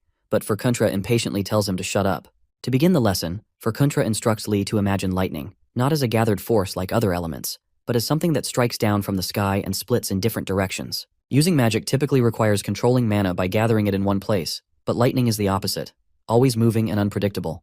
Furkuntra warns that imagining lightning that doesn't split is difficult, but offers to help by controlling Lee's arm. Once Furkuntra takes over Lee's arm, lightning materializes at the tip of his staff. Surprised, Lee asks if he'll have to lend Furkuntra his arm every time they want to cast magic. Furkuntra, equally surprised, asks how Lee managed to summon the lightning, and Lee nonchalantly replies that he just thought of batteries. Furkuntra is impressed by Lee's talent with lightning, but Lee is unimpressed. With that sorted, Furkuntra instructs Lee to chant the incantation he'll teach him next. Despite the violent and unpredictable nature of spirit magic, Lee Han, with Furkuntra's guidance, is about to cast a powerful spell. Just before the counterattack begins, it's revealed that the second circle magic Furkuntra is teaching Lee is called Furkuntra's low-grade lightning. Luckily for them, the constitution of the summoned monster is unstable due to the various experiments performed on it, so the current lightning spell should be sufficient to subdue it. Knowing this, Lee Han decides to act immediately.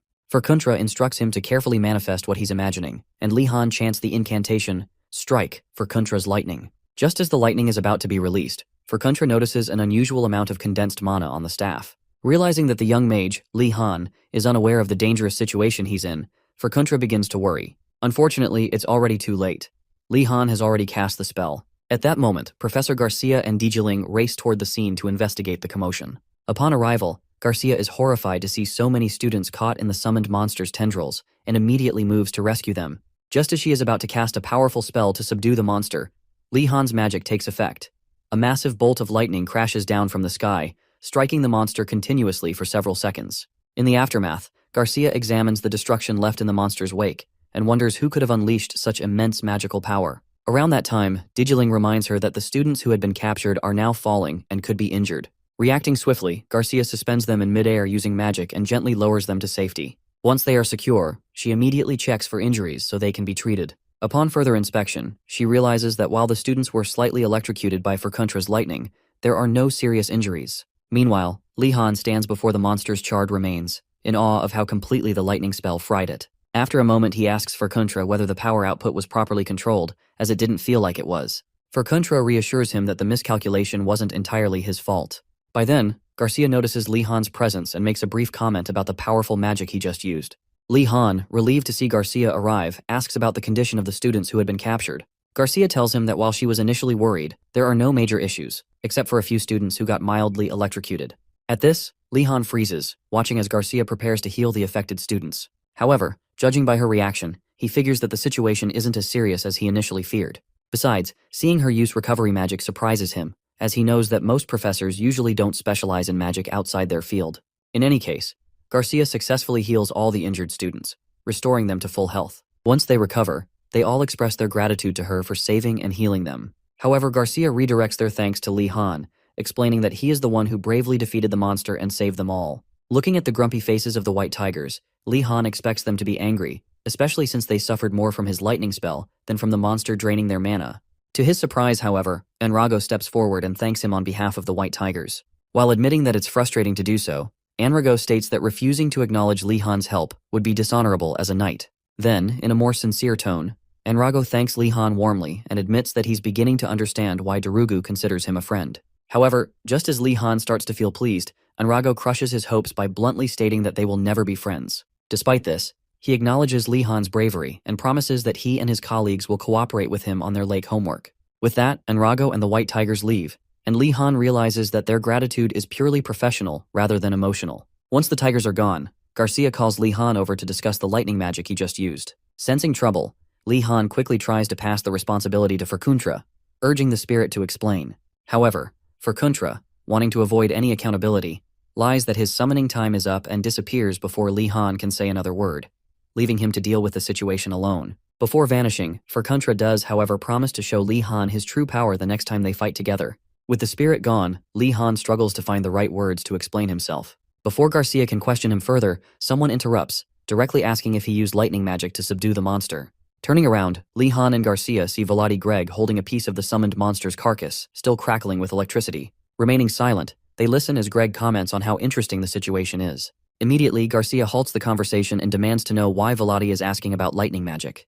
Greg casually replies that it's for teaching purposes. Surprised, Garcia turns to Li Han and asks if he's taking Professor Vladi's class. When he confirms that he is, Garcia's face turns pale as she contemplates Greg's nature. While she respects all the Academy's professors, she knows that Vladi's classes border on insanity, being far too brutal for most students to handle. And yet, Li Han, a new student, has not only enrolled in his class, but has also managed to survive it. That to Garcia is almost unbelievable.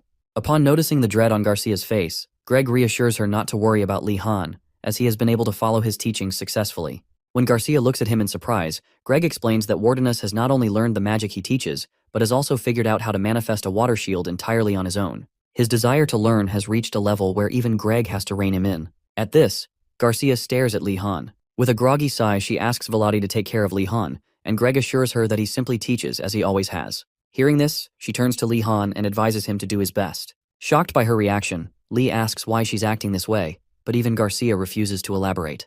This only heightens Li Han's fear of his next class with Greg. A few hours later, Ashan and Gainando head toward the black market, run by the Black Turtle students carrying a basket of food items. Along the way, Ashan suggests that they should occasionally give Li Han some food, considering how much he has provided them. To get quality food, Ashan decides to visit the black market. Gainando protests, saying that there wasn't much available the last time he went. In response, Ashan scoffs, explaining that he recently discovered a surge in supplies, possibly due to deals made with the white tigers. As they reach the market entrance, they are surprised to find an inspector at the gates checking items. especially after realizing that the two of them, being from the Blue Dragon Tower, might not be welcome. The inspector, an elven dwarf, introduces himself as a member of the Tutantha household, a well-known mason guild in the Empire. Ashan recalls that the Tutantha family consists of renowned dwarven artisans, so seeing an elf among them is perplexing. Nevertheless, he introduces himself properly and explains that they are there to trade the items in their basket. Li Han appears and asks his friends why they haven't gone inside. Gainando grumbles that the inspector is refusing to trade with them. Turning to the elven dwarf, Li Han asks for an explanation. The dwarf states that, under new rules, merchants in the black market no longer accept items that weren't obtained through hard work. Understanding the rationale, Li Han wonders if this dwarf is the leader of the Turtle Tower. Regardless, he presents his produce and explains that he grew it himself, then asks if he may enter. After inspecting the produce, the inspector allows him through, and Li bids Ashan and Gainando farewell. Watching him disappear into the market, Ashan grows frustrated, realizing he has once again failed to repay Li Han for his help. Inside, the elven dwarf, who is now escorting Li Han, questions whether he truly grew the food himself. Given Li Han's prestigious background, it seems unlikely for someone of his status to engage in farming. Li Han dismisses the concern, saying such matters are unimportant, then reveals that he intends to share his produce with the turtle students as well.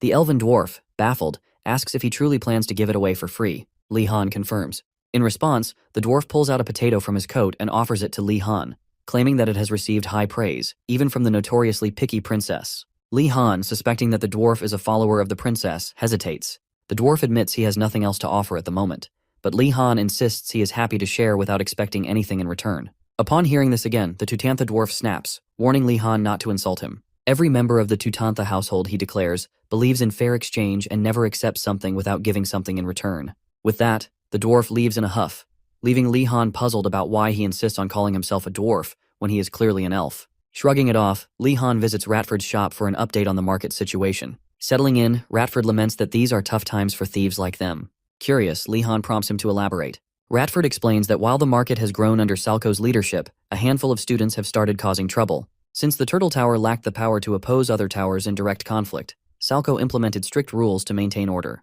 The first rule states that one must work to eat, while the second forbids the trade of stolen goods, ensuring fair prices. Hearing this, Li Han snaps, ranting about how kind people always suffer due to a few troublemakers who can't keep their mouths shut. If these idiots aren't dealt with, thieves like them will starve. Ratford, wholeheartedly agreeing, nods in support. Changing the topic, Ratford points out a new gambling shop that Salco reluctantly permitted to make the market more exciting. From a distance, Li Han watches as Emirg, a gentle giant from the Black Rock Tower, skillfully shuffles cards, allowing white tigers to bet on picking the correct one to double their earnings. When they inevitably lose, they wail over their squandered 3-day rations.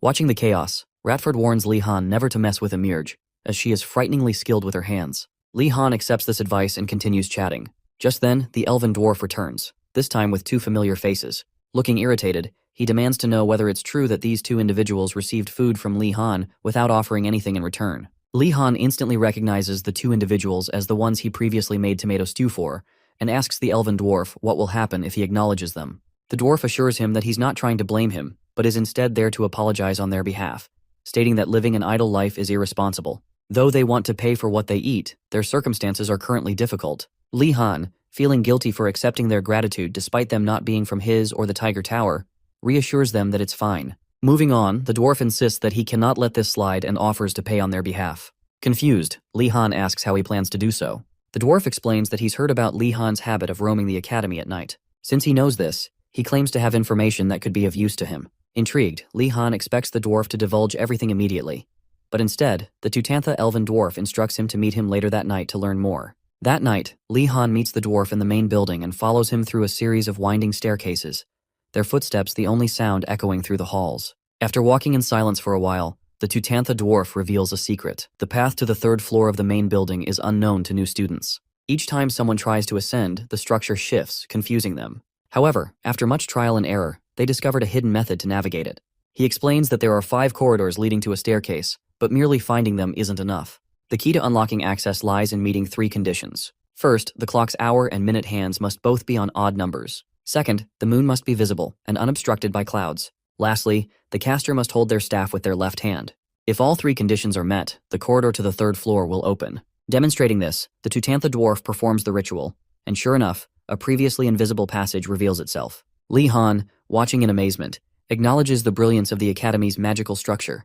However, despite his fascination, he turns to the dwarf and asks if he brought him here merely to show off. The dwarf denies it, explaining that this is only a preparation step before introducing him to someone. When Li Han presses for details, the dwarf remains cryptic, telling him to be patient. Li Han, growing suspicious of the vagueness, senses something might be amiss. The dwarf suddenly mentions that he has asked other students about what kind of person Li Han is, making Li Han wonder what rumors might have spread about him. If he had to guess, nothing good.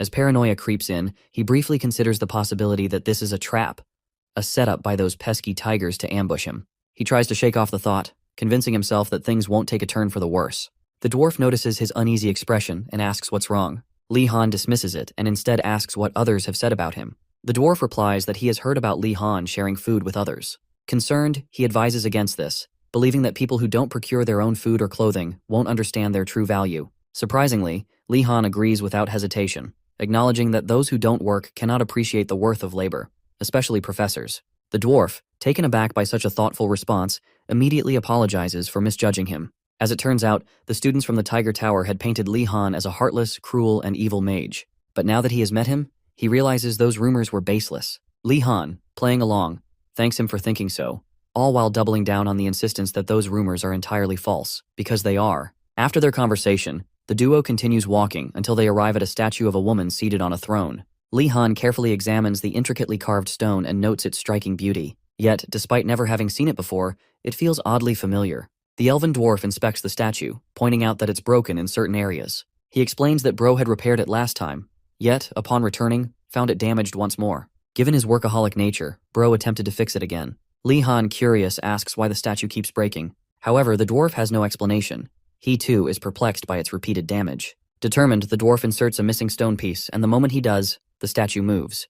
With a deep grinding sound, a hidden entrance reveals itself beneath the statue, unveiling a dark cave system previously concealed from view. The dwarf turns to Li Han and urges him to enter alone, stating that someone inside has been waiting to meet him. Li Han hesitates, peering into the pitch-black cavern, unsure of what awaits him. Yet trusting Tutantha, he steels himself and steps forward. With the dwarf's reassurance echoing behind him, Li Han ventures deeper into the cave. As he moves further inside, a hidden presence within the darkness stirs.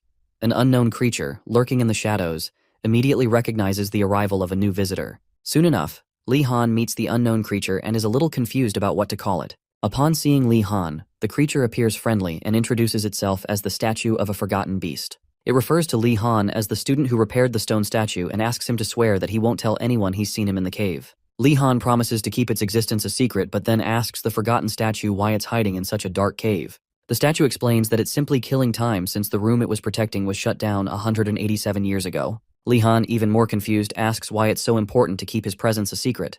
The statue answers that the professors might make him do more work again if they found out. Understanding, Li Han appreciates the statue's wisdom and asks how he can leave the academy. To avoid seeming suspicious, Li Han quickly flatters the statue, saying he's heard of its great wisdom and could use its advice. He then asks if the statue knows the location of the stable in the main building's spire. With a smug look, the statue claims to know at least 3 locations. Excited, Li Han is about to ask for the 3 locations when the statue interrupts and challenges him to a game for fun. To Li Han's surprise, the challenge turns out to be a chess match. The statue happily invites Li Han to play, and Li realizes the statue must be incredibly bored to challenge him to chess. As the match begins, Tutantha is outside repairing broken statues, thinking deeply about how skilled the Forgotten Beast statue is at chess. Even Tutantha, who never found a rival in his family, had never managed to defeat the statue. Unsure of Wardenas's skill, Tutantha believes Li Han will still lose. However, when Li Han emerges from the cave with an emotionless expression, Tutantha starts talking about guiding him until he wins and comes back again. Li Han surprises him by revealing that he actually won the match and received a map made by the statue. Shocked, Tutantha listens as Li Han explains that the statue was far less skilled than he expected, even worse than the foreign professor in the research lab next door in his previous life. Thanks to the statue's low standards, Li Han feels he'll get a good night's sleep. After a brief pause, Tutantha expresses relief that Li Han won and suggests they return to the dorms before they get caught. As they walk, Tutantha asks Li Han to explain how he won the chess match, eager to talk about the Tutantha family's chess strategy, the Dwarf Gambit. Feeling reluctant, Li Han agrees to help, all while sensing that he's gotten involved in something he'd rather avoid. Back at the academy, the Tutantha dwarf continues pestering Li Han to discuss chess, viewing him as a grandmaster. Thankfully, despite the endless conversation, Li Han manages to spend the rest of the night peacefully. The next day, which happens to be a Sunday morning, Li Han visits the lake for an assignment given by the headmaster. Upon arriving, he marvels at its vastness. Judging by its size, Li Han realizes he'll need a potion to help him cross. He had searched through his potions earlier, only to find Western Empire grape wine, which is useless, a Cantus potion, and one other odd item. The previous night, after Li-Han returned, he hung out with Gainando and Yoner. During their hangout, Yoner asked Gainando to explain how to make a low-grade mana recovery potion, and Gainando confidently shared whatever came to mind, thinking he was correct. After hearing this, Yoner proudly showed Li-Han her new Potion of Wisdom and assured him that drinking it would make him smarter. Skeptical, Li-Han asked Gainando to multiply 14 by 19, to which Gainando confidently replied, 417, a wrong answer. To test again, Li-Han asked the blonde fool to repeat the recipe for the mana recovery potion, hoping he'd give the same wrong answer. Unsurprisingly, Gainando spouted nonsense, and both Li-Han and Yoner realized in horror that Yoner hadn't created a potion of wisdom, it was a potion of confidence. Realizing the potions he has are useless, Li-Han focuses on the pressing issue of the lake, wondering if there is a way to build a small boat using magic. Suddenly, he hears someone shouting at their partner to be careful. Quickly hiding behind a tree, Li-Han watches Enrago and his friend Dumak struggle to push a makeshift boat toward the lake. Enrago reassures Dumak, boasting about his boat-making skills, while Li-Han, still hidden, calls out to them, appearing menacingly. Enrago and Dumak are immediately terrified of the evil mage, and Enrago exclaims that he won't give Li-Han his boat for anything. Li-Han, regaining his composure, wonders why he is even threatening them in the first place. Realizing his habit of intimidation might be scaring them, he quickly explains that he isn't there to steal their boat. He simply wants to know what they are doing. Relieved, Enrago tells Li-Han that if he is so interested in the boat, he should ride it himself. Feeling uneasy, Li-Han asks if Enrago really built the boat himself, and Enrago assures him that he did. Moments later, all three of them hop on the boat, and Enrago sails it toward the island. While on the way, Li-Han grows increasingly worried about the boat leaking, especially since all of them are on it, but so far, everything seems fine. More importantly, he thinks about how easily Dumak and Enrago believed him, even though he acted like he doubted their abilities and sent them to scout the place alone. Moreover, the fact that they allowed someone they hate, him, onto their precious boat suggests they might become friends sooner than they think. Shaking off the sentimental thoughts, Li-Han reminds Enrago that they need to locate the island first to avoid getting lost. To do this, he moves to the front of the boat to scan the horizon, but unfortunately, he can't see much. Realizing he needs a telescope, Li thinks hard about his options and suddenly remembers something from his swordsmanship class with Arlalong. According to legend, Arlalong himself, a swordsman who reached a certain level, could use mana to enhance his physical abilities. Although such power may not be as effective as using mana for magic, it would still be sufficient in a life-or-death battle. If what his master said back then was true, Li figures he might be able to enhance his eyesight. Li-Han imitates the technique using his infinite mana and eventually succeeds in enhancing his eyesight. With this newfound ability, he spots the island lying a few dozen knots away and informs the others. Shocked, Dumak and Enrago ask again if he really found it, and Li humbly says he just got lucky. Now that they know the directions, they can return to the island next time to finish their homework. As Li-Han turns to the tigers Dumak and Enrago, he asks why they're holding their wooden swords. The boys quickly dismiss it, knowing full well they got scared when Li-Han released his magic power. Moving past it, Li-Han tells them to put the swords away for now, and the tigers obediently comply. Meanwhile, the boys remain completely oblivious to the sea creature stalking them in the shallow waters. Soon after, Enrago grows tired of rowing and notes that they need to get back quickly before his arms give out. While rowing, Enrago suddenly hits something, and his startled reaction catches Li-Han's attention. Li asks him what's wrong, and Enrago nervously replies that he hit something in the water. Soon enough, bubbles start forming under their boat, growing larger and more numerous by the second. Moments later, a medium-sized water ball rises from the lake and hovers, as if something inside is watching them. Li-Han, analyzing the energy, recognizes it as a water spirit and ducks for cover as the spirit attacks the boat, leaving Dumak and Enrago panicking in fear. Remaining calm, Li-Han deduces that since he can't communicate with the spirit, it isn't a high-ranking one. Additionally, the spirit's emotions seem rooted in fear, meaning it surfaced because of him, not Enrago. In other words, the spirit was startled and frightened by the magic power Li-Han released when enhancing his eyesight earlier. Realizing this, Li-Han shouts at Enrago to pull himself together as he needs his help.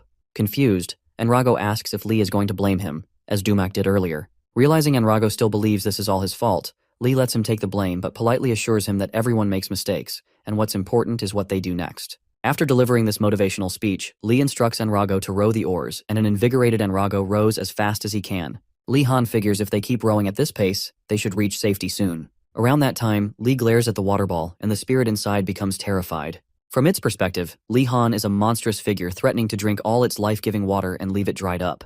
To prevent such a disaster, the water ball exudes powerful mana, emitting sonic booms. Li-Han, still unsure of the spirit's intentions, doesn't anticipate what happens next. In mere seconds, the first water spirit summons other parts to fight the intruders threatening its home. While the two tigers are terrified, Li-Han stands his ground, ready to defend the boat from the spirits. As the spirits prepare to launch their attacks, Lee Han conjures a massive water shield to surround the entire boat. While being bombarded, he orders Anrago and Dumak to keep rowing without stopping. Knowing their lives are at stake, the tigers row as fast as they can, screaming the entire time, until they finally reach safer waters. Anrago breathlessly tells Lee Han that they've gotten far enough, and Lee agrees that it's a safe distance. However, they now face another problem. Despite wanting to return, they've arrived at the island and are stranded there until someone comes to find them. Before panicking, Lee Han and the two tigers leave the boat at the shore and step off to explore the island and its beauties. While exploring sounds fun, Anrago asks Lee Han if they can rest a little because his arms are killing him from all that rowing. Unable to resist helping the poor guy, Lee Han agrees to take a break, and Anrago thanks him. Shortly after feeling the texture of the sand on the beach, Dumak comments that the sand is way too soft to be real. It feels like he could sink into it up to his knees or something.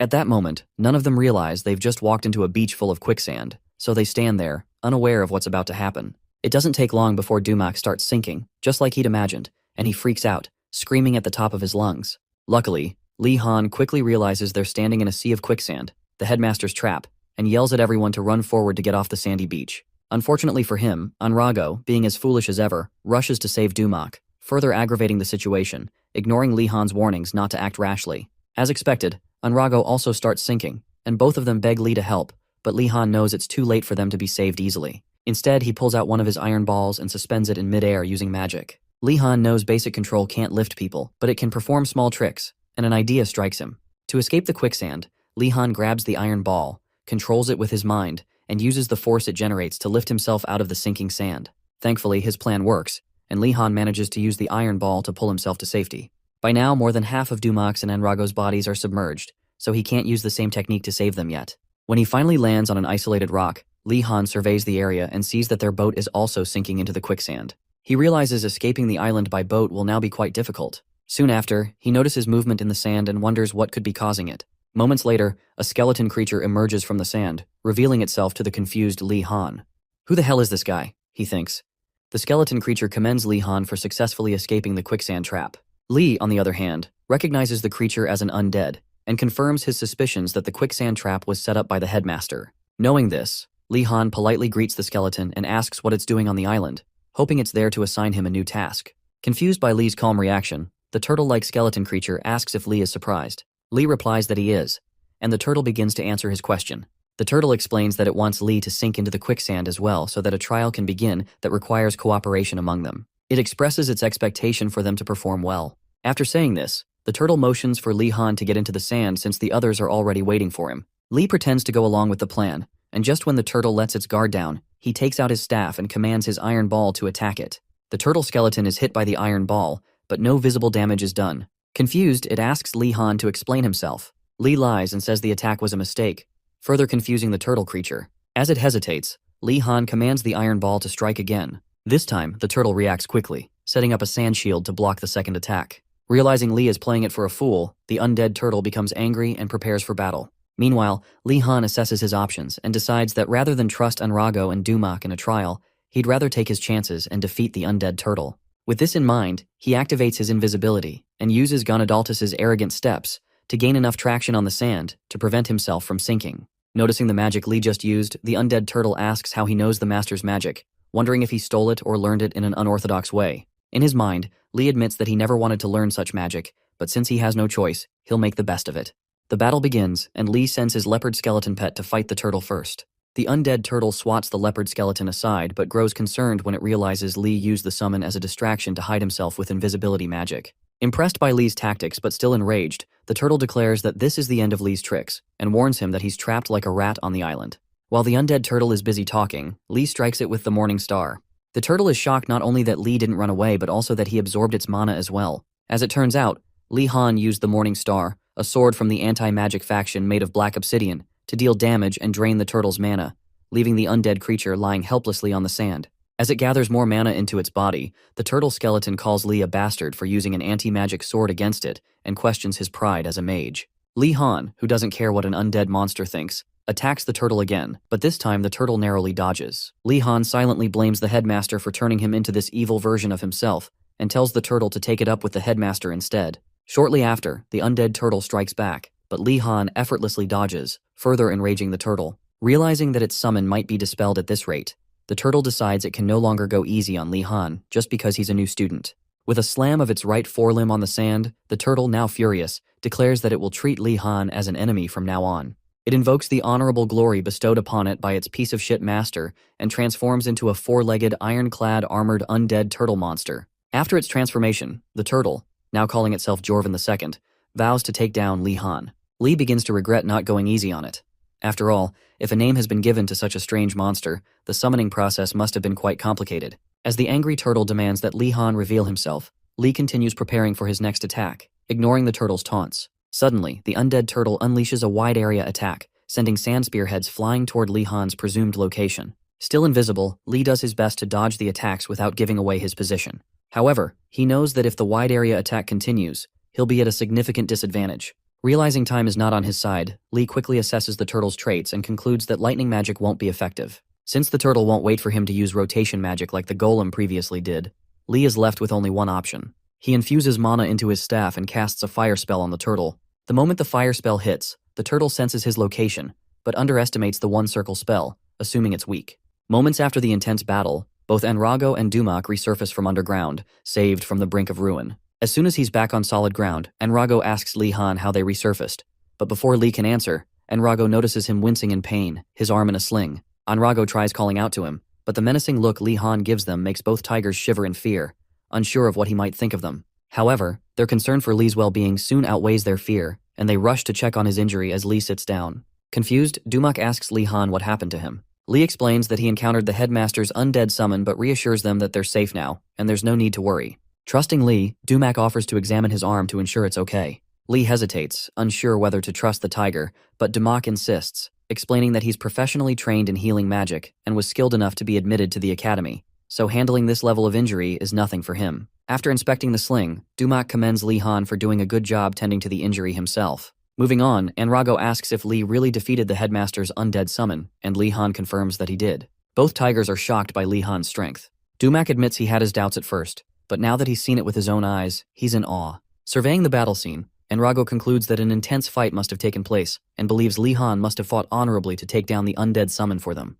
Li, however, knows that what happened was far from honorable. In the heat of the battle, after delivering such a powerful fire attack, the turtle monster realized that if it didn't suppress the fire quickly, the entire island, its master's domain, would burn. But before it could act, a surprise attack, like a huge boulder, slammed into its shell, giving it only a few seconds to register what had hit it. It was then revealed that Li Han had struck it with his Morning Star sword, incapacitating the monster and draining the last of its mana. As the turtle slowly loses all of its remaining mana, it decides to retreat for now. Before disappearing, however, it asks the new student, Li Han, to tell it his name so it can remember him and challenge him again in the future. In a final diabolical act, Li Han lies and tells the turtle his name is Muradi Jijel, which is an obvious lie. Luckily for Li Han, the turtle believes the fake name. Before disappearing, it assures Li that it won't go easy on him next time just because he's a new student. Once it's all over, Li Han lets his guard down, unaware that a huge severed tree behind him is slowly falling in his direction. By the time he notices, it's already too late. The tree crashes down, and in the process of protecting himself, he breaks his left arm. After hearing him recount his most vulnerable moment in battle, Dumak asks Li why he didn't just give up and instead chose to keep fighting. Li Han lies, claiming that surrendering is a dishonorable act. While the other two marvel at his words, the real reason Li fought the turtle was to avoid going through the trial with both tigers. As a way to repay him for his honorable actions, Enrago offers himself and Dumak to be Li's arms while his real arm recovers. Almost immediately, Dumak asks if he can carry Li's backpack, but Li Han stays silent, making things awkward between the three of them. To avoid seeming ungrateful, Li suggests they eat something first. The two reluctantly offer to prepare the food, but Li refuses. About an hour later, Li Han cooks up a nice tomato stew for the boys and has them eat it right in front of him. As they collect their bowls, Dumak and Enrago apologize for not being able to cook for him. Apparently, Li took over cooking because, despite volunteering to help, they had planned to eat tree bark. Watching the two enjoy the aroma and flavor of his stew, Li Han tells them to listen carefully as they eat. He reminds them that their boat has been destroyed, meaning they're stuck on Hell's Island, and they need to come up with a plan to get off the headmaster's island. With that said, Li asks if there's any way to build another boat.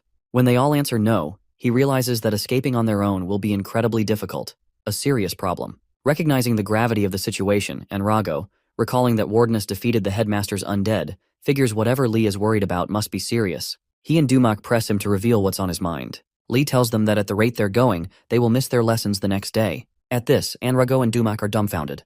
They never imagined that the great Li Han Wardeness looked so serious simply because he might miss a few classes. Dumac suggests that given their circumstances, missing a few lessons might not be such a bad thing. Li Han, however, insists that no matter what happens, they must not skip any lessons. At that point, Enrago lays out the reality of the situation. There's no way they'll be able to attend class, even if they try. Li then asks if the rest of the tigers might come to rescue them once they realize they're missing. Enrago explains that even if the others know they're missing, there's still no way for them to come to their rescue. Weighing his options, Li is somewhat relieved that Monday lectures start with basic magic personality education, aka the headmaster's class. Just then, Enrago suggests that the headmaster himself might come to save them. However, Li quickly dismisses the idea, knowing that the skull-faced headmaster would just tell them to work harder and figure it out themselves. Realizing they're running out of viable options, Li Han concludes that their only way off the island is to swim. Moments later, he senses a familiar energy nearby and turns instantly to see the crazy water spirit that attacked their boat earlier.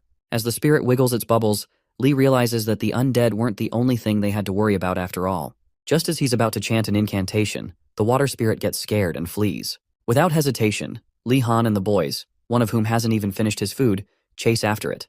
They run for several minutes, defending against its attacks, until they nearly catch up. Along the way, Li notes that the water spirit's attack is fairly simple, but he also knows they won't accomplish anything by simply chasing it around the island. To put an end to the pursuit, Li Han releases an overwhelming amount of mana, enough to even scare the fire spirit itself, and commands the water spirit to stop, assuring it that he doesn't intend to harm it. While Enrago freaks out over Li Han's power, Li questions the spirit, asking if it's one of the headmaster's subordinates. Strangely, the spirit shakes its head. No. Skeptical, Li warns it not to lie to him. He then demands to know why it attacked them while they were resting. In response, the spirit points toward the severed tree that fell and broke Li Han's arm earlier. While the tigers remain confused, Li Han realizes that the spirit is angry because he burned the surrounding area during his battle with the turtle. When Enrago asks Wardenus to explain what the spirit is saying, Li lies again, telling him that the spirit attacked them because it got angry when Enrago struck it with his oar back in the water. Unfortunately, poor Enrago believes the lie and earnestly tries to explain that it wasn't intentional. If he had known the spirit was there, he would have rowed more carefully. The water spirit, though unable to speak, seems puzzled by Enrago's reaction. It senses something is off but doesn't question it further. Around that time, Li Han tells Enrago that the water spirit has decided to forgive him, so he should just accept it and move on. With that resolved, Li asks the spirit to reveal the type of spell the headmaster used on the island. As the water spirit ponders its reply, Li realizes there's no way the headmaster didn't hide more traps somewhere on the island. They just need to figure out what and where those traps are before getting caught. Just then, the spirit wriggles its liquid body, and Enrago tells Li that the spirit is trying to communicate something. Once it gets Li's attention, the water spirit reshapes itself into the form of a lock and a grave, making Li Han realize that the headmaster sealed something within the island. Li racks his brain, piecing together all the information he has until he figures that the headmaster must be hiding the outside school trip ticket. With that knowledge, Li Han wastes no time commanding the water spirit to take them to where the ticket is sealed. After walking through some pathways on the island, they finally arrive at a stone and mortar structure. Meanwhile, Li Han wonders what the headmaster could have been thinking, building such an unusual structure on a remote island. Before he can figure it out, Enrago calls him over to check out something written on a stone slab.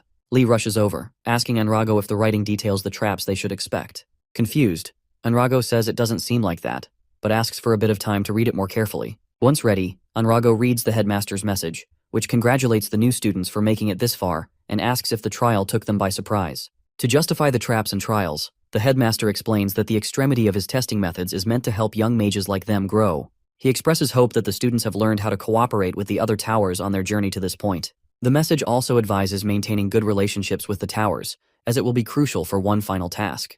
If they enter the locked chamber, the headmaster says they'll see an altar at the center of the stone pillars. To lift the seal on the altar and reveal the outside school trip ticket, they must place someone on the altar and sacrifice them for the greater good. After reading the message, Li wonders what will happen to the person placed on the altar. Dumac immediately panics, saying there must be another way, but Li Han assures him there isn't. This is exactly the type of stunt the skeletal headmaster loves to pull. This is what the headmaster meant by the final cooperation task. This puts Li in a tough spot. Not only are there 2 tigers with him that he doesn't trust, but he's also injured, which makes things even worse. As he begins to plan his ambush to take the win, Enrago suddenly zooms past him, making Li think Enrago is making his move to take him down. However, upon closer observation, Li realizes Enrago isn't trying to bring him down at all. When Dumac asks what Enrago is doing, Enrago explains that, while he can't forgive Wardenus for his past misdeeds, he has to help them all. If Li Han hadn't helped them initially, they'd still be stuck in the dungeon. Enrago promises to let Li have the outside school trip ticket and vows to earn the next one with his strength. Inspired by Enrogo's selflessness, Dumak decides to join the noble cause and offers to sacrifice himself as well. Seeing this, Li Han realizes that the tigers actually have some sense of conscience. Just as he's about to observe the situation, the water spirit catches his attention, urging Li Han to stop the fools from sacrificing themselves needlessly. Without hesitation, Li agrees and restrains both tigers using water magic. Enrogo and Dumak scream at Wardinas, accusing him of sabotaging their noble sacrifice, and demand to know why he did it. To avoid being seen as the bad guy again, Li Han commands the water spirit to explain why it wanted them to stop. Through demonstrations, the water spirit reveals that even if someone sacrifices themselves on the altar, the seal won't be lifted. Thankfully, Li Han catches on and relays the message to the two boys, who are just as shocked by how deranged the headmaster is. Even Li is in disbelief when he realizes that the whole sacrifice is a trap. Knowing this, he tells the boys to abandon the original plan and figure out a new solution. If offering a sacrifice isn't the answer, then the altar itself, which has always seemed suspicious, is what they should investigate. The altar appears too well maintained, almost as if it wants to draw attention. Li, suspecting something's amiss, points his staff at the altar and decides to destroy it, just as he destroyed the Tiger Tower's barrier a few weeks ago. Once he's ready, Li Han pours as much mana as he can into his staff, ignoring Dumak's warnings about the dangerous power he's unleashing. He fires the gathered mana in a blast at the pristine altar. However, even after that powerful attack, the altar remains untouched, leading Li to conclude that it's no ordinary altar. After the attack, Enrogo asks Li what just happened. Li explains that he tried to use magic to dispel whatever enchantment was placed on the altar, but it didn't work. He speculates that the magic cast on the altar might be different from the one used in the dorms. In that case, his last resort would be to use Greg's forbidden technique, but he acknowledges the risk. If he gets caught using such magic, he might really die this time. Despite everything, Li makes up his mind to get the job done, so he orders everyone to stand back. He gathers mana at the tip of his staff and creates a large water ball using water magic. According to Professor Velati, adding rotations to elemental magic is considered overly ambitious and dangerous. But since all Li needs to do is avoid getting caught using such a spell, he makes sure to be very careful. After unleashing the spell, Dumak and Enrogo inspect the damage done to the altar, baffled by what just happened. Apparently, Li Han formed a large water ball and fired it at the altar, dealing significant damage. Although Enrogo has seen Wardinas' water magic many times, this is his first time witnessing such a powerful spell. Shocked by the sheer force of Li's magic, Enrogo wonders what level this crazy bastard has already reached. Meanwhile, Li struggles to stay on his feet as fatigue washes over him, surprising him, as he's only used the spell once. He now understands why such a method isn't yet suited for field use, vowing to be more cautious in the future. While attempting to regain his balance, Gonadaltes's magic grimoire falls from his coat. As Li reaches for it, the book opens, and green words flow out of the pages and into his mind. Dumak and Enrogo, witnessing the event, rush to Li's side, worried and asking if he's all right. Li motions for them to stop and reassures them that he's fine, instructing them to focus on finding the outside school trip ticket instead. After the duo leaves, Li picks up the grimoire, wondering what it's trying to teach him. The book had revealed Gonadaltes's sharp hand, a second circle body-strengthening spell that makes the caster's hand extremely sharp. Li questions whether the book is mocking him for trying to break the altar through brute force, or if it holds a deeper meaning. Just then, Enrogo finds the outside school trip ticket and proudly shows it to Wardinas. Expecting Enrogo to claim the ticket for himself, Li is shocked when Enrogo hands it over, assuring him that they won't go back on their promise. Li takes the ticket, noting that it has the same pattern as his previous one.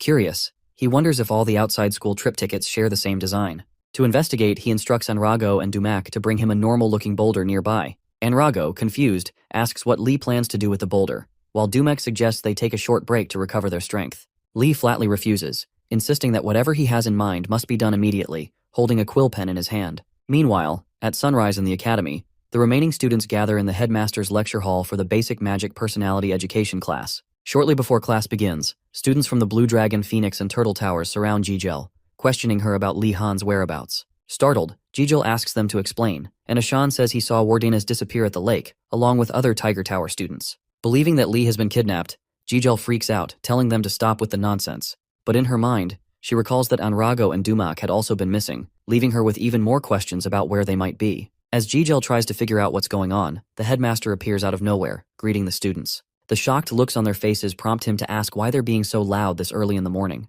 Immediately, the students bow and greet him, claiming they were just happy to meet each other after the weekend. In their minds, though, they're all worried that the situation will escalate if the headmaster gets involved, believing that problems between students should stay between students. Fortunately, the headmaster believes their story and, after calling them boring, asks if they've brought back the outside school trip ticket. Realizing they haven't, the headmaster expresses disappointment, telling them that their seniors always complete their assignments on time. Reluctantly, he gives them another chance, and seeing their hopeful expressions, he leads them to the lake. On the way, the students from White Tiger Tower comment on how they were initially worried they'd be punished, but the headmaster is actually giving them a break. Jill, however, knows better. There's no way the headmaster would be this lenient unless he had an ulterior motive. Although she's sure he's up to something, she doesn't know what it is. Begrudgingly, she wonders if Lee Han would have figured it out by now if he were with them. Meanwhile, the headmaster is scanning the students, wondering why Lee Han Wardeness, the little dragon of the Wardeness household, is absent. He figures that Lee might be lucky if he just missed class. But if he went to the island, then he's in trouble, likely trapped in the underground dungeon all weekend. The headmaster, who thrives on others' misery, eagerly anticipates watching Lee struggle and cry for help. When they arrive at the lake, the headmaster creates an ice road across the water using ice magic, allowing the students to walk to the island. Once done, he instructs them to pair up as they cross, turning the homework into a group class activity. It turns out the headmaster never expected the students to complete the homework. He figured that some would try to escape if asked to go to the island alone, so he crafted this entire scenario to prevent any attempts. By acting helpful, even the smartest students won't suspect anything. As they arrive at the island, the headmaster grows excited at the prospect of hearing the students scream as the trial begins. But as they step on the island and no one sinks, the headmaster becomes uneasy. Something is off. He can't feel the mana of Jorvan II, as though it's been unsummoned. After thinking it over, he realizes that only one student could have pulled off something like this: Lee Han Wardeness. Just then, Lee Han emerges from the bushes, his arm in a sling and walking with the aid of his staff. The headmaster is visibly shocked to see him still standing and then wonders what could have happened to his traps. As the headmaster is about to blame Lee Han for robbing the other students of a valuable learning opportunity, his worried colleagues, relieved to see him alive, rush toward him to check on his condition. For a moment, Ashan asks if Lee was kidnapped by those two tigers, leaving Lee Han confused as to what he's talking about. Around that time, two of Enrago and Dumak's tower mates rush forward, dragging both of them away from the so-called evil mage. Once at a safe distance, the two random tigers ask if Lee Han used any strange magic on them. Tired of all the nonsense, Dumak assures them that nothing happened, while Enrago adds that Lee Han actually helped them a lot. If he hadn't defeated the headmaster's summon, they might still be trapped underground. That's a fact. Upon hearing this, the two tigers start suspecting that Enrago and Dumak have been brainwashed. After all, there's no way the headmaster would do something so extreme. Just then, the headmaster speaks, telling Lee Han in front of everyone that he did great. The fact that he single-handedly defeated a summon prepared for the lesson proves that he truly brought his A-game. Understanding that the headmaster is pissed at him, Lee Han apologizes for defeating his summon. However, the headmaster recounts how Jovan was supposed to drag them underground the moment they stepped on the island, subjecting them to a harsh but educational trial. The other students overhear this, and the two tiger bozos, who had doubted Enrago and Dumak earlier, immediately realize they were telling the truth. In any case, the headmaster expresses his shock at discovering that Lee Han managed to retrieve the outside school trip ticket hidden at the altar, acknowledging that the feat alone is worthy of praise. With that said, he heals Lee's broken arm, prompting the first-year genius to thank him profusely. Before long, Lee Han informs the headmaster that he didn't accomplish everything on his own. He points to Dumak and Enrago, naming them as his accomplices who helped retrieve the ticket. The two try to be modest, insisting they didn't do much.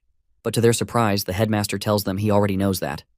There's no need to state the obvious. Moving on, the headmaster calls Lee Han by his full name and offers him special marks as a reward for being the first to complete the homework. He then asks for the outside school trip ticket, which Lee Han hands over. Almost immediately, the ticket vanishes and the other students freak out upon realizing it's gone. Some question whether the headmaster really took it back, while others accuse him of going back on his word. At this point, the headmaster urges them to recall his exact words in class. After thinking back, they remember that he never explicitly stated he would give the ticket to any of them. Devastated by this realization, the students wallow in despair. Amused, the headmaster laughs at them before telling them to recognize the importance of words and treat this as a learning experience. At this moment, Lee Han realizes that Headmaster Skullface is a master at being annoying. To prove he wasn't deceiving them, the headmaster calls on Lee and asks if he thinks he tricked them. After a brief pause, Lee Han states that he never intended to claim the outside school trip ticket for himself, so he has no complaints. While the other students glare at him like he's a traitor, the headmaster finds his humility refreshing. Although he considers both the situation and its star rather dull,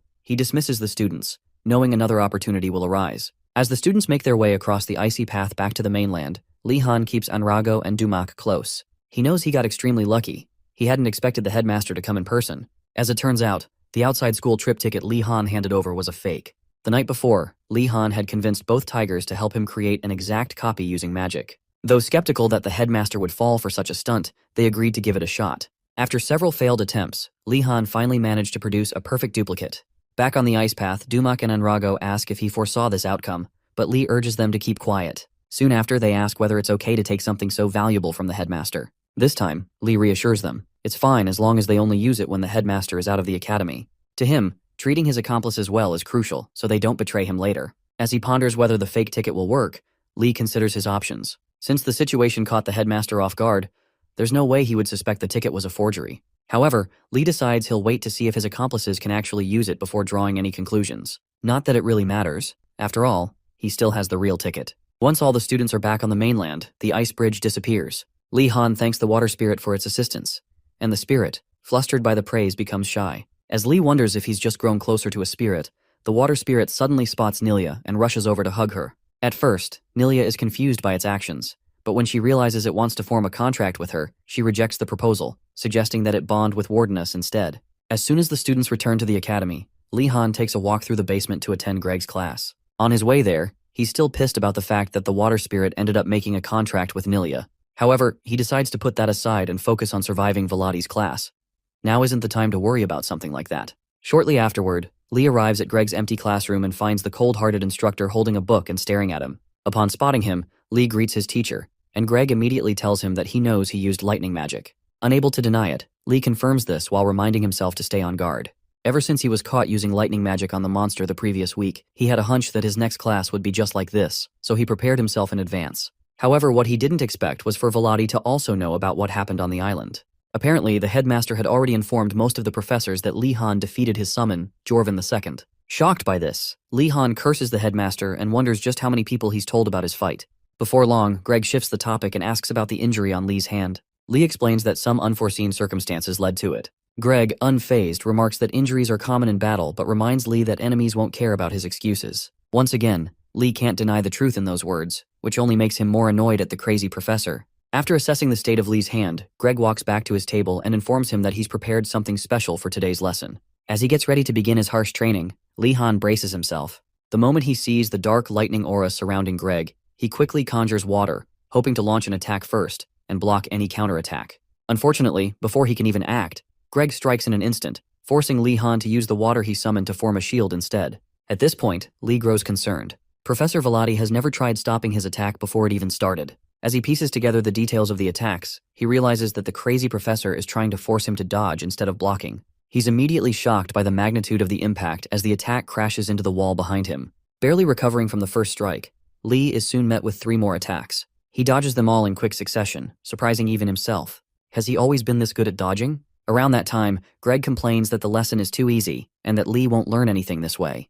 To make things more challenging, he switches off all the lights in the classroom and hides in the darkness, making it impossible for Lee Han to see him. Then, he tosses a blindfold to Lee and instructs him to put it on. For a moment, Lee intentionally misunderstands the command and even goes as far as helping Greg put the blindfold on instead.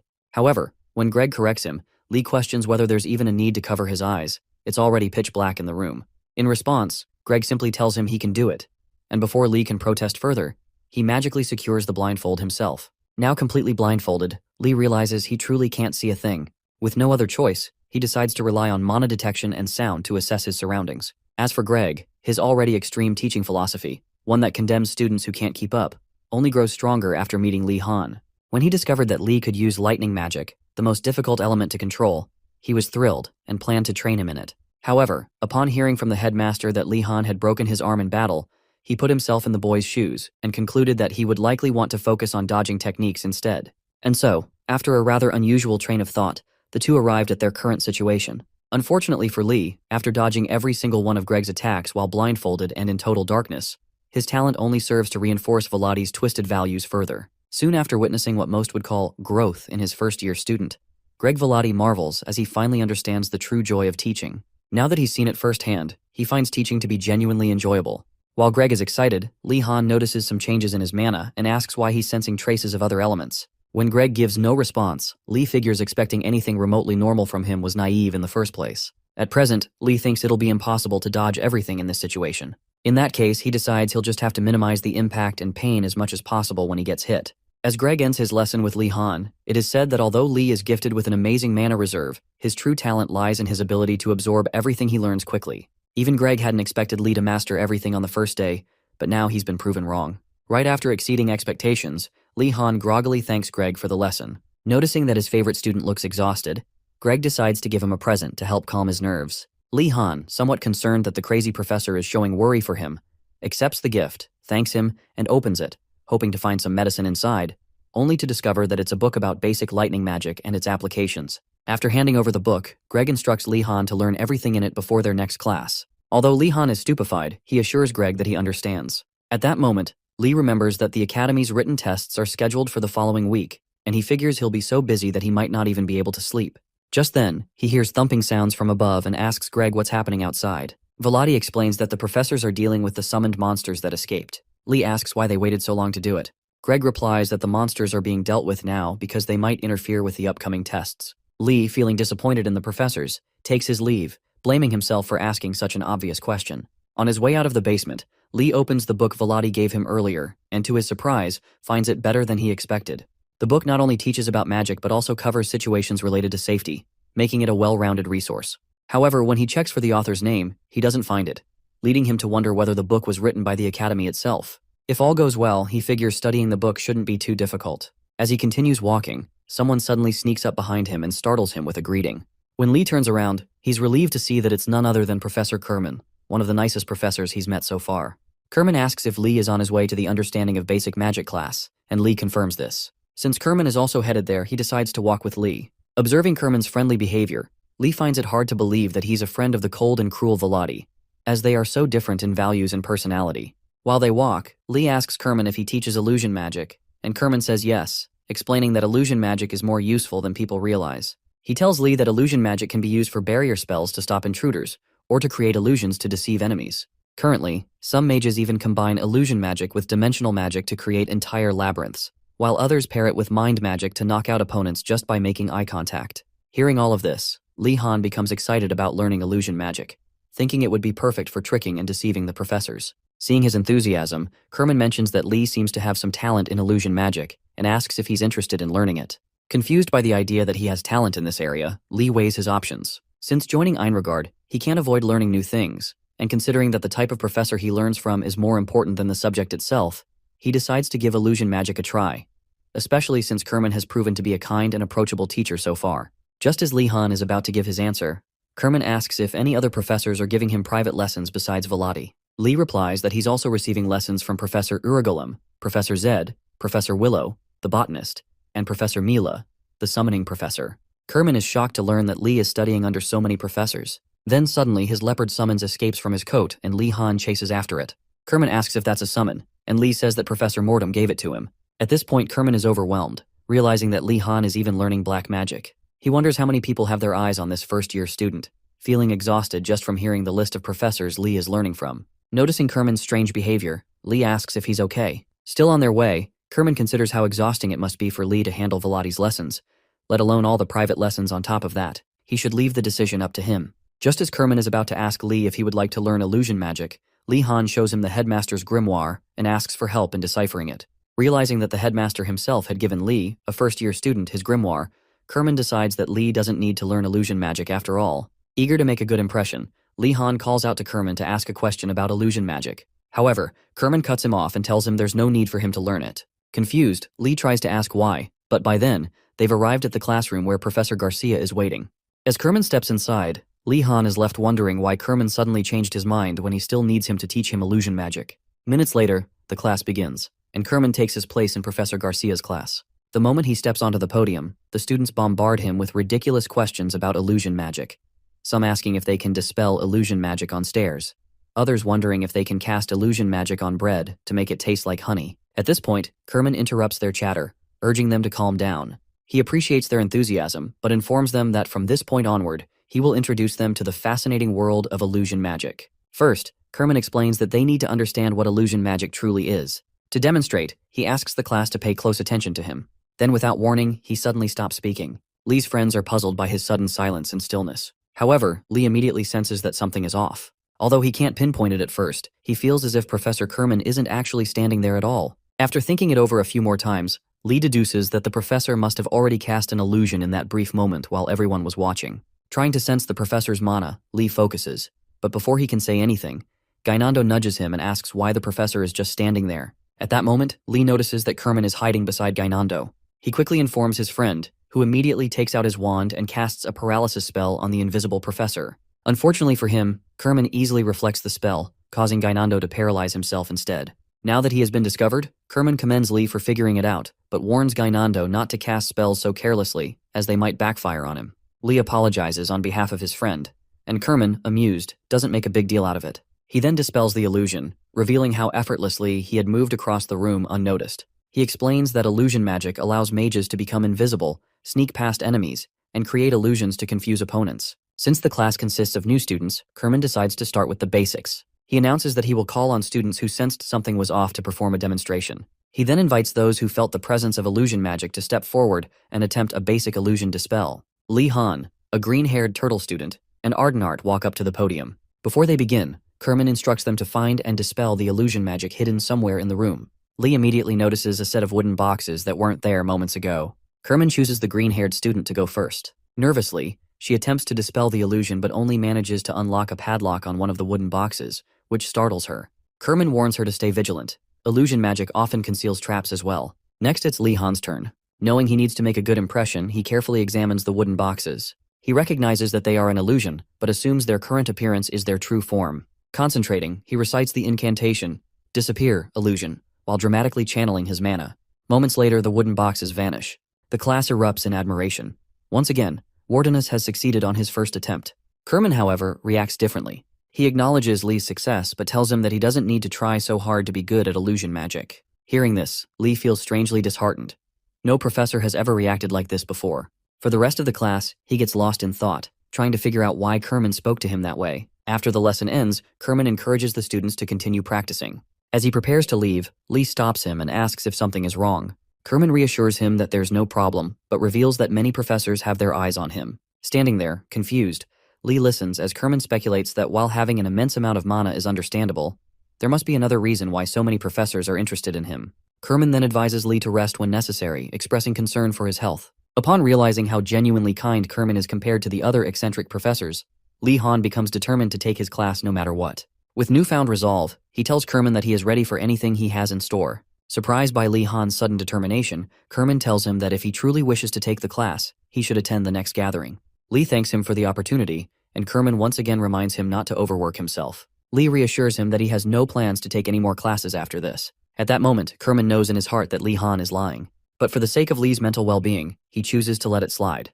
On Tuesday of the following week, Lee Han joins his classmates to take Professor Zed's test. Moments before it begins, Lee Han reflects on Professor Garcia's upcoming quiz. Garcia had informed them that they needed to study everything they've learned from the beginning of the semester, including lessons from Mortom, Mila, and even the new professor, Kerman. As Lee spaces out again, Yoner pats him and tells him to snap out of it. Lee pulls himself together, realizing that now isn't the time to be thinking about other exams, especially with the basic writing training quiz taking place that day. Once the students and Zed gather at the quiz venue, Zed, in high spirits, asks if they're ready for the test. As expected, the students groggily respond with a half-hearted yes. Excited by their lackluster enthusiasm, Zed instructs them to bring their horses to the venue, eager to see how well they've bonded with their steeds. The students head to the stables and Yoner asks if it's okay to release the horses. Gainando mentions that his horse tried to run away the last time he attempted to pet it, and Lee Han also starts to worry about his demonic horse. So far, Lee's horse has the worst temperament among all the horses in the stable. Besides its nasty personality, it's also enormous and has incredible stamina,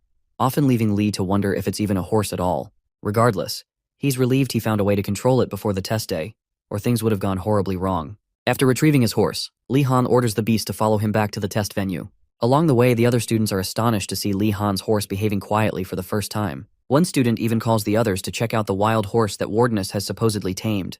As word spreads, admiration for the horse grows, and people begin to marvel at its elegance. However, Lee knows the truth. His horse is merely biding its time to exact revenge. Once everyone gathers with their horses, Zed addresses the group and shares the details of the test. Taking out a sundial, she instructs them to follow a designated path to a river she's chosen for the quiz. Once there, they are to let their horses drink from the river and return with their horses satisfied to pass. Seconds before the test begins, Gainando asks Lee Han if Zed would notice if they just gave their horses water from the well and pretended they'd been to the river. Before Lee can respond, Zed warns that if anyone dares to deceive her, she'll hold them underwater for hours. Gainando immediately retracts his idea and affirms that they should follow her instructions. With the test underway, Zed gives the signal to start, and the students set off. As Yoner rides her horse, she notices Lee Han walking his horse beside her and asks why he isn't riding it. Lee explains that riding it might tire the horse, though he knows it's because its stamina is currently limited due to a magic tool.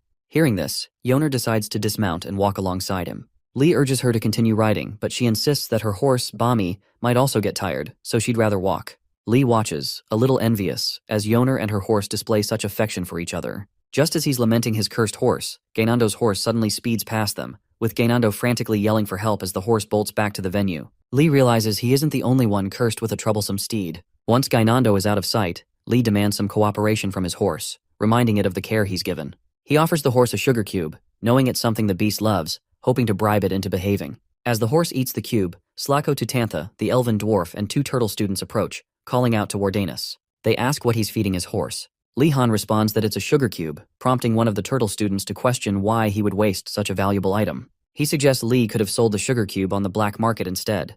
Confused, Lee wonders what they're talking about. Slako then offers him a basket of carrots, explaining that horses love them just as much and that sugar is a rare commodity. Lee accepts the basket and thanks the dwarf, still puzzled as to why they're suddenly being so generous. Slako mentions that Lee should visit the black market again so they can play chess together. As Slako and his companions leave, Lee realizes that the carrots were a bribe to get him to play chess. Yoner, excited by the carrots, points out that Lee can now save on sugar. However, Lee's horse shows no interest in the carrots, making him seriously consider switching to a more manageable horse for the sake of his sanity. When they finally reach the river, Lee spots Rowena kneeling by his horse, studying the environment.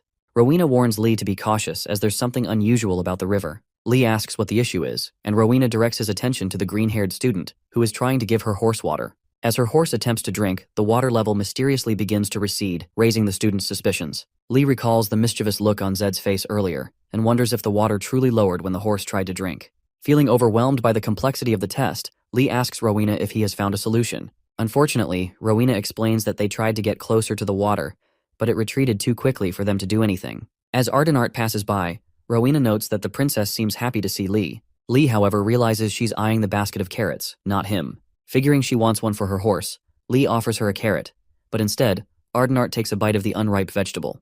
As she makes a face of disgust, Lee realizes he meant for her to feed the carrot to her horse, not herself, while Yoner feigns ignorance of the awkward situation. Eventually, both Lihan and Yoner look away from the awkward situation, and Lihan suggests using water manipulation magic to get the water needed to feed their horses. He calls forth a water ball from the river using his staff, impressing Rowena, who is amazed by how quickly and easily Lihan can use magic. Rowena believes that if they follow Lihan's method, there shouldn't be any failures. After forming the water ball, Lihan directs it toward his horse's mouth so it can drink. Unfortunately, the water evaporates, leaving everyone shocked as they realize that they need to take the horse directly to the river for it to count. Acknowledging how difficult the task is, Yoner asks Lihan to come up with another solution. Lee tells her he's already prepared something in advance for such situations. He then pulls out a shiny material and shows it to Yoner, who recognizes the object but keeps its identity to herself. A short while later, Lihan uses the shiny rope he showed Yoner earlier to create a long line of support between the students and their horses. While Yoner can't believe Lihan carried such a long rope with him,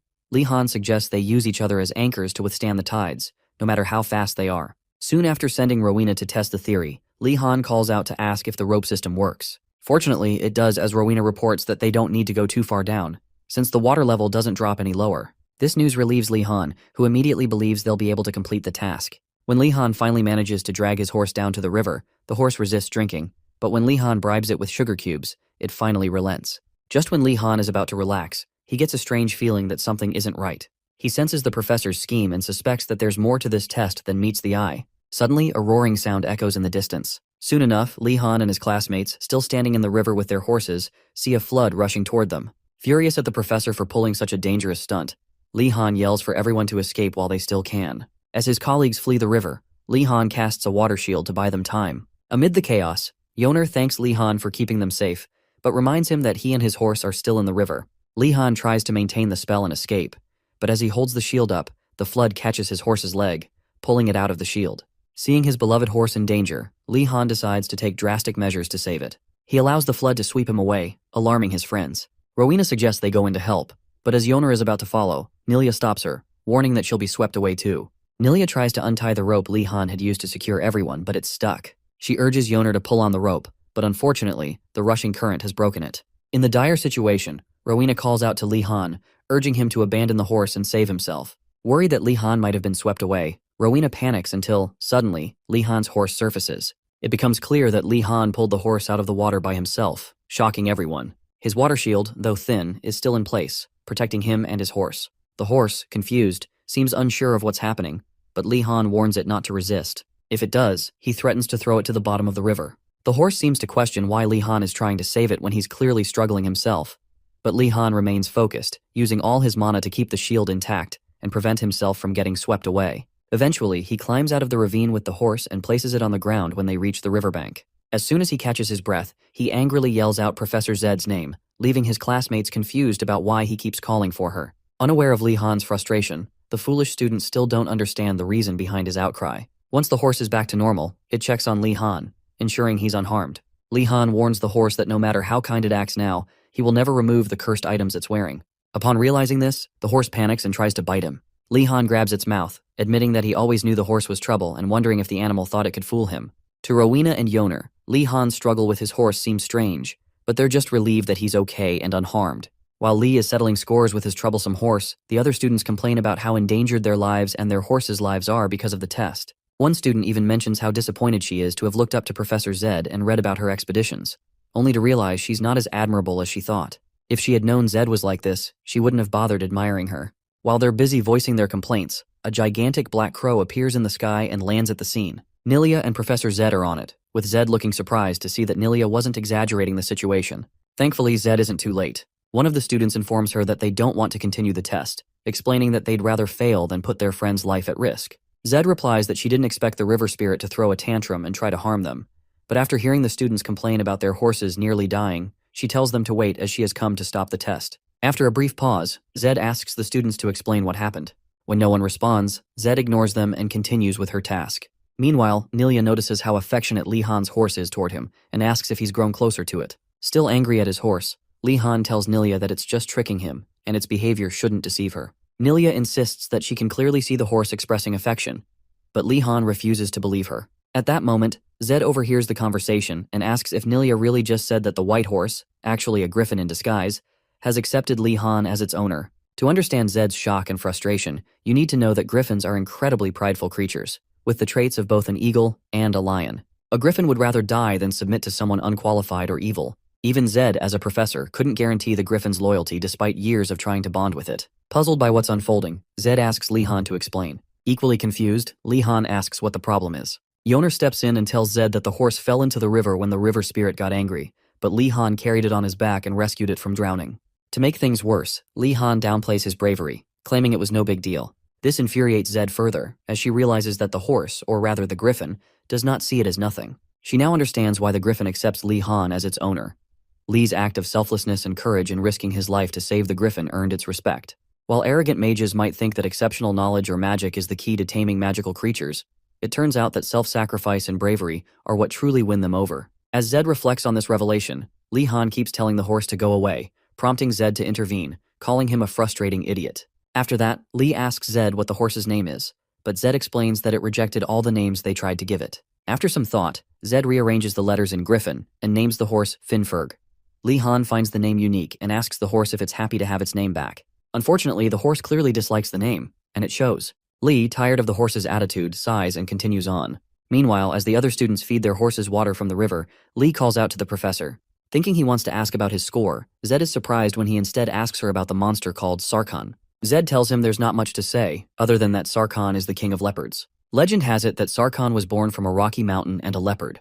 Li then asks if Sarkhan is a dangerous monster, to which Zed replies that even a regular leopard is dangerous, so Sarkhan is even more so. Li follows up by asking what Zed thinks about turning Sarkhan into an undead and controlling it. Zed is puzzled and warns him that just because it's undead doesn't mean it loses its wild nature. If it finds an opportunity or becomes dissatisfied, the undead Sarkhan could break free from Li's control and attack him. Realizing the risk, Li concludes that the gift Mortem gave him is far worse than anything the headmaster has done. Moving on, Zed asks if Li is already thinking of creating undead monsters, and when he says no, she advises him to research in advance and choose something that will be useful to him. She also mentions that the third highest cause of death for black mages in the Empire is summoning an undead creature incompatible with their abilities. Hearing this, Li Han resolves to treat his undead summons with more caution from now on. A little later, Zed gathers everyone for a final speech before ending the class. After delivering the usual lecture, she informs the students that laziness will come back to haunt them, while hard workers will reap the rewards of their efforts. She also encourages those who feel they are lacking in both magic and animal taming not to feel bad, but to work harder to improve. Li Han notices Yoner taking notes, and while he finds Zed's advice reasonable, He figures that the lazy students aren't even there to listen. They're probably still at the starting point, struggling to get their horses to cooperate. As the class ends and Lee Han is about to leave, Slako Tutantha approaches him with a request. Lee remembers Slako as someone with a strong sense of pride, so for him to come and sincerely ask for help, it must be serious. Lee tells Slako to go ahead, and after taking a deep breath, Slako reveals that he needs Lee's cooking skills. Confused, Lee asks for more details, and Slako explains that the dwarf Mujadin, a priest of the Shisenja order, values studying knowledge and academics above all else, aligning with his order's values. However, the problem is that the priest reads books all day and refuses to eat. Lee figures this might be because of the poor living conditions at the Magic Academy, but Slako says it's not the case. The priest has never been a big eater, and back in the order, the other priests took care of him. Here no one does, which worries Slako. Slightly disappointed, Lee wonders if this is truly why the proud elf dwarf is asking for help. Slako then explains that after hearing about Lee's cooking skills from the Phoenix priests and Lingid, a guy from a chef's household, he realized Lee was the best person for the job. Lee considers why they can't just prepare the food themselves, but then thinks it might be useful to have the priest owe him a favor. He asks Slako if he has the ingredients ready, and Slako excitedly confirms they just need to retrieve them from the kitchen in the basement of the main building. Lee recalls his unpleasant experience with the pantry keeper in that basement, and tells Slako he's busy with something else and has to leave. Panicking, Slako pleads with Lee, practically begging him to stay, saying he really needs his help. Annoyed, Lee asks why he's bringing up other things when he only asked for his cooking skills in the first place. To sweeten the deal, one of Slako's lackeys presents a box to Lee. Intrigued, Lee wonders what they've brought to convince him. Slako reveals that the box contains a forbidden black magic book, but as Lee reaches for it, a curse leaks from the book, and Lee orders the box closed immediately. Once the box is shut, Lee demands an explanation about the curse. Instead of a quick answer, Slako, gazing at Lee with admiration, calls him a curse enthusiast, further irritating Lee. Slako claims he heard from the White Tigers that Lee was into such things, causing Lee to curse the Tigers for spreading false rumors and vow to lock them in the punishment room someday. Lee asks where the book came from, and Slako says they found it in a bottomless hole on the 4th floor of the library. Lee learns that the library isn't as peaceful as one might think. While the 1st and 2nd floors are serene, the upper floors are filled with dungeons and labyrinths. Lee wonders why they were exploring the upper floors of the library, and Slako explains that they were mapping the academy to make life easier for everyone. Impressed by their dedication, Lee contrasts their efforts with the laziness in his tower and even considers switching towers. Slako laments that Lee didn't appreciate the book, but Lee overhears them whispering that the curse absorbs mana. Alarmed, he asks them to repeat it. Slako confirms that the curse drains mana, and students who tried reading the book fainted from depletion. After a moment of thought, Lee decides to read the book. He opens the box again, letting the curse absorb some of his mana. Though he feels the drain, it isn't enough to overwhelm him. As he reads, he's surprised for 2 reasons. First, the book isn't about black magic, but blood magic, a dangerous technique that amplifies mana using blood. It's a top secret and hazardous practice. Second, the handwriting and the cover bear a striking resemblance to the book Professor Greg gave him. Intrigued, Lee continues reading. Slako interrupts, asking if Lee is now interested in the deal. Lee, pondering the large mana requirement for blood magic, realizes it might synergize with his abilities. He agrees to help with the cooking on one condition, though the scene ends without revealing what it is. At present, Lee Han and his crew are hiding in a corner, observing one of the summonses the headmaster lent the pantry guard. After seeing the new security measures in place, Lee finally understands why the path to the pantry was so easy to navigate. It's because the headmaster has tightened security since last time. One of the crew members points out that the new security is a walking suit of armor. Lee asks if the student knows what it is, and the student explains he's seen it catch a few students before. Attacking it is pointless because it restores itself immediately, so they need another way to defeat it. Upon further observation, Lee recognizes the creature as an inorganic type of summon, similar to Jorvan II, which means the summon can be dispelled if it sustains enough damage. However, Lee knows he can't use lightning magic, the most effective option, because the headmaster would instantly recognize it was him. He then asks his crew members if the skeleton follows its target, but they aren't sure, as the summon's behavior changes from time to time. At that moment, another suit of armor appears from the opposite direction, and realizing they're surrounded, one student offers to act as bait to lure them away. Lee quickly stops him, pulling him into a nearby room. When the skeletal armored guards meet up, they're confused to find no one in the corner, unaware that Lee Han and his crew are hiding behind a nearby door, doing their best to remain silent. Once the coast is clear, Lee considers the crisis averted and examines the room they've entered, which appears to be an abandoned classroom. Radford asks if something is wrong, but Lee assures him it's nothing. As the others explore, Lee notices something feels off about the classroom. Though he brushes it off as overthinking, the room's unchanged nature unsettles him. Regardless, he informs his crew that they can't stay hidden for long, and when the armor comes in, he'll defeat it with magic while the others escape. With no other choice, the crew agrees, one of them praising Lee's leadership. But just before chaos ensues, one of the students trips over some books and starts screaming, alerting everyone to their presence. Suddenly, a magic pen and paper float mid-air, and the mage controlling them communicates with the students by writing. Their first message tells the group to be quiet, prompting one student to assume the writer is a spirit. The mage clarifies, writing that they are a senior student, not a spirit. As Lee processes this, another crew member demands that the senior reveal himself, but the senior explains that even discussing their presence is dangerous, and that showing themselves would risk a trip to the punishment room. Lee realizes that the headmaster has made it so seniors will be punished for interacting with new students, a rather pointless measure. The senior instructs them to lower their voices and not to attempt to use magic to defeat the armor since they're just newbies. Sensing an opportunity, Lee asks the senior how to avoid the armor. Before answering, Ratford asks for directions to the kitchen, while another student cluelessly inquires about a test. Frustrated, the senior tells them to focus and points out that they don't even know what the armor is. Lee takes control of the situation, urging his crew to calm down before asking the senior to explain the armor.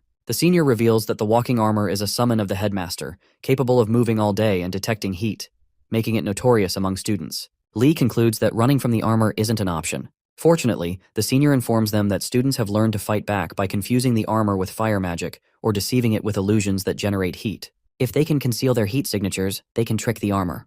However, the senior is shocked when Lee confidently declares he's figured it out. Without hesitation, Lee chants the incantation and successfully casts the illusion spell, much to the astonishment of the senior.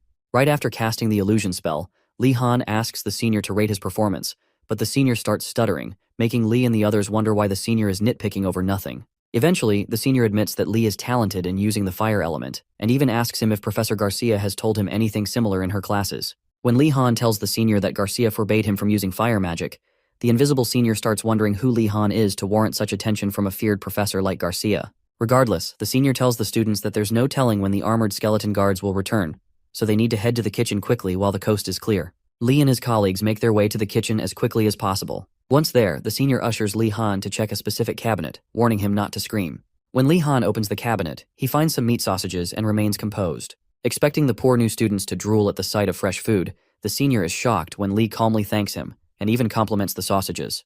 The confused senior keeps wondering who Lee Han is, as he never expected him to react so coolly, let alone judge the food. Around that time, Slacko shows up and informs Lee that it's his turn to help, now that they've found the ingredients they need. After preparing the cauldron with the solution, the senior, still puzzled, asks Lee what they're trying to concoct. Lee explains that they're making nutritious food for a friend. The senior, alarmed, tells them to stop immediately, insisting that they're dabbling in alchemy, not cooking. Lee, hearing this, looks to Slacko for an explanation, but Slacko assures him that everything is fine. Trusting Slacko's judgment, Lee decides to continue with the process. Before they begin, Slacko gives Lee Han the secret recipe from his household, detailing it as much as he can. Lee Han, astonished, stares at the dwarf, barely able to believe that Slacko thinks his method will work. Despite the senior's warnings, Lee reads through the recipe. To stop the senior from whining, Lee reassures him that everything's fine, but the senior takes this response as arrogance. Frustrated, the senior decides to let Lee fail, as long as he doesn't cry after ruining the liquid in the cauldron. A little while later,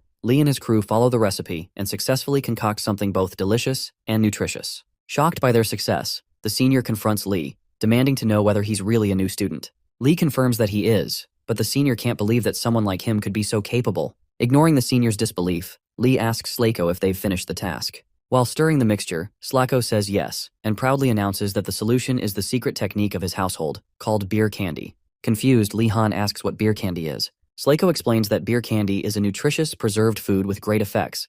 It can be kept at room temperature for months, and just 2 spoonfuls provide 2 days' worth of nutrition. Intrigued, Lee takes a bite and finds it surprisingly delicious. As they munch on the dessert, Slacko also mentions that it has the effect of recovering mana. Slacko further explains that his ancestors created beer candy as a replacement for beer when they were trapped in a mine and couldn't get enough beer. Satisfied with their success, Lee urges everyone to leave before they get caught. However, the senior suddenly slams his paper on Lee's head, warning him of big trouble ahead. Lee asks what's going on, and after shushing him, the senior reveals that the pantry guard is approaching the kitchen.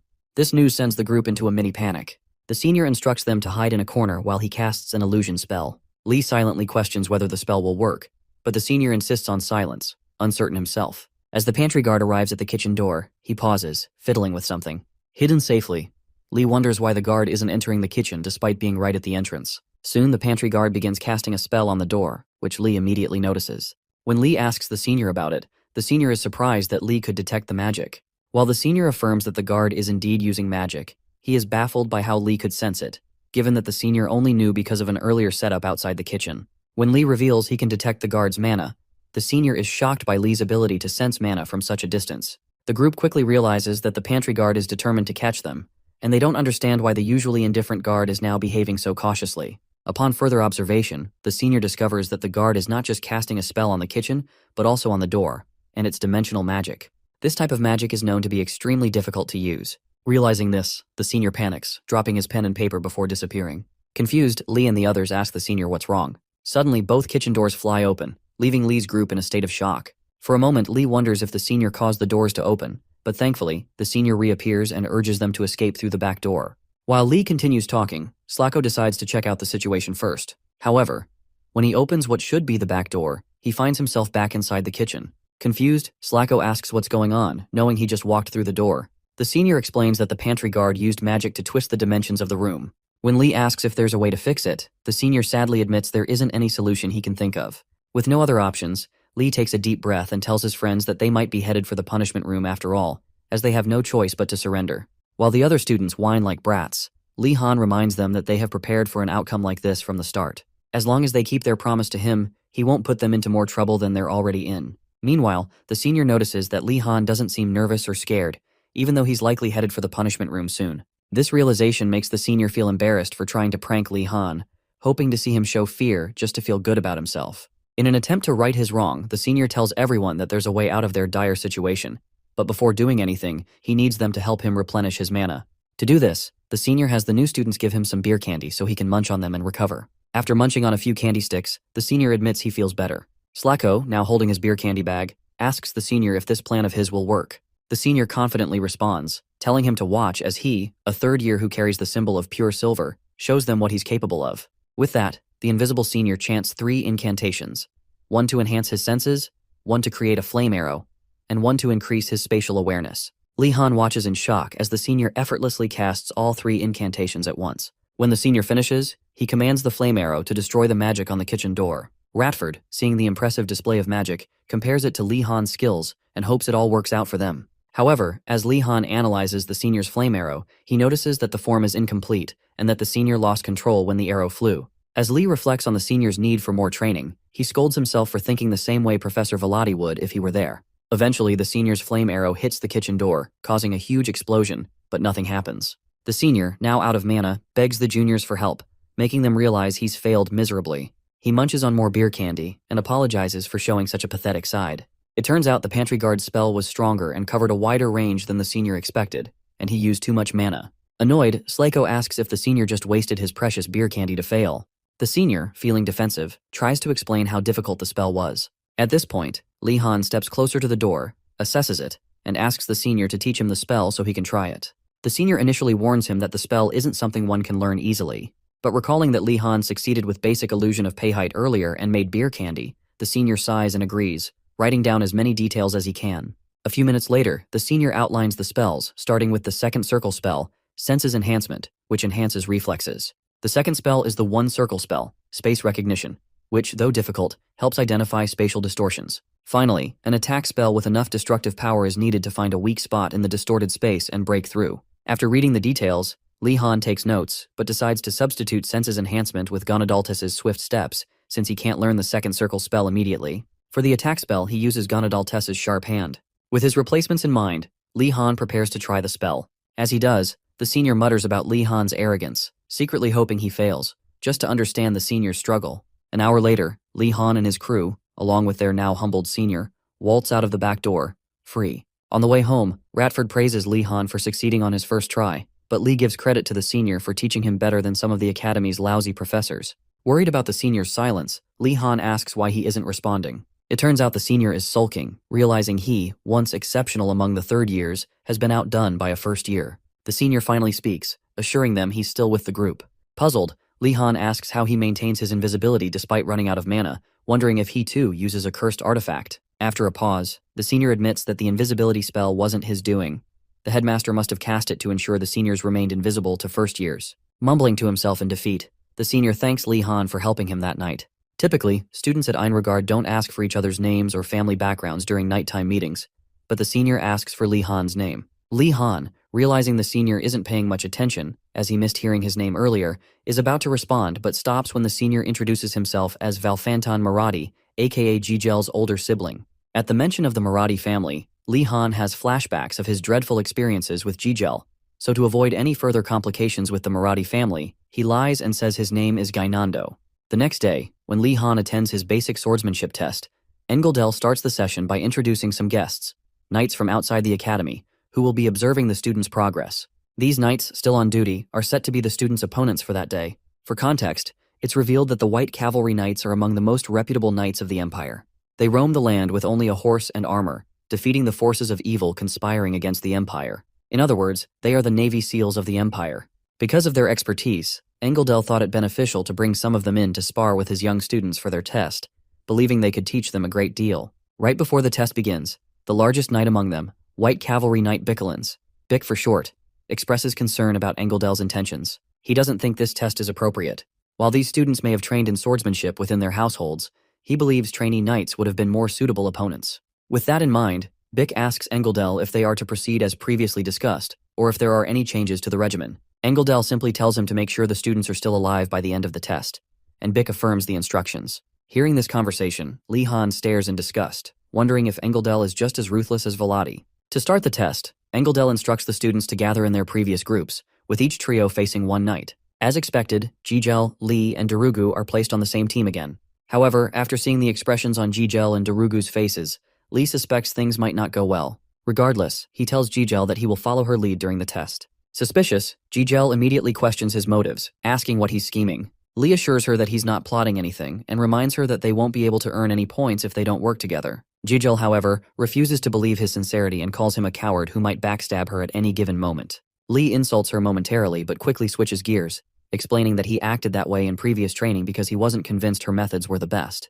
As their bickering continues, Darugu, who is always caught in the middle, decides to put an end to it. He asks the professor if they get to draw lots to determine their opponent. Chuckling, Engeldel informs them that he already assigned matchups in advance, taking their skills into account. For Team 4, their opponent will be Sir Bickelins, the strongest knight among them, chosen to fight the strongest trio. After the opponents exchange pleasantries, Engeldel sets the stage for the test, instructing everyone to take their stances. As soon as Bick prepares himself, he warns the trio to use everything they have, magic included, because he won't be holding back. Lee Han carefully assesses the knight's stance and concludes that he is at least on par with, if not stronger than, Sir Arlalong, his teacher. At present, he doesn't see any openings in Sir Bick's defense, but before he starts worrying, he reminds himself that defeating Bick isn't the goal.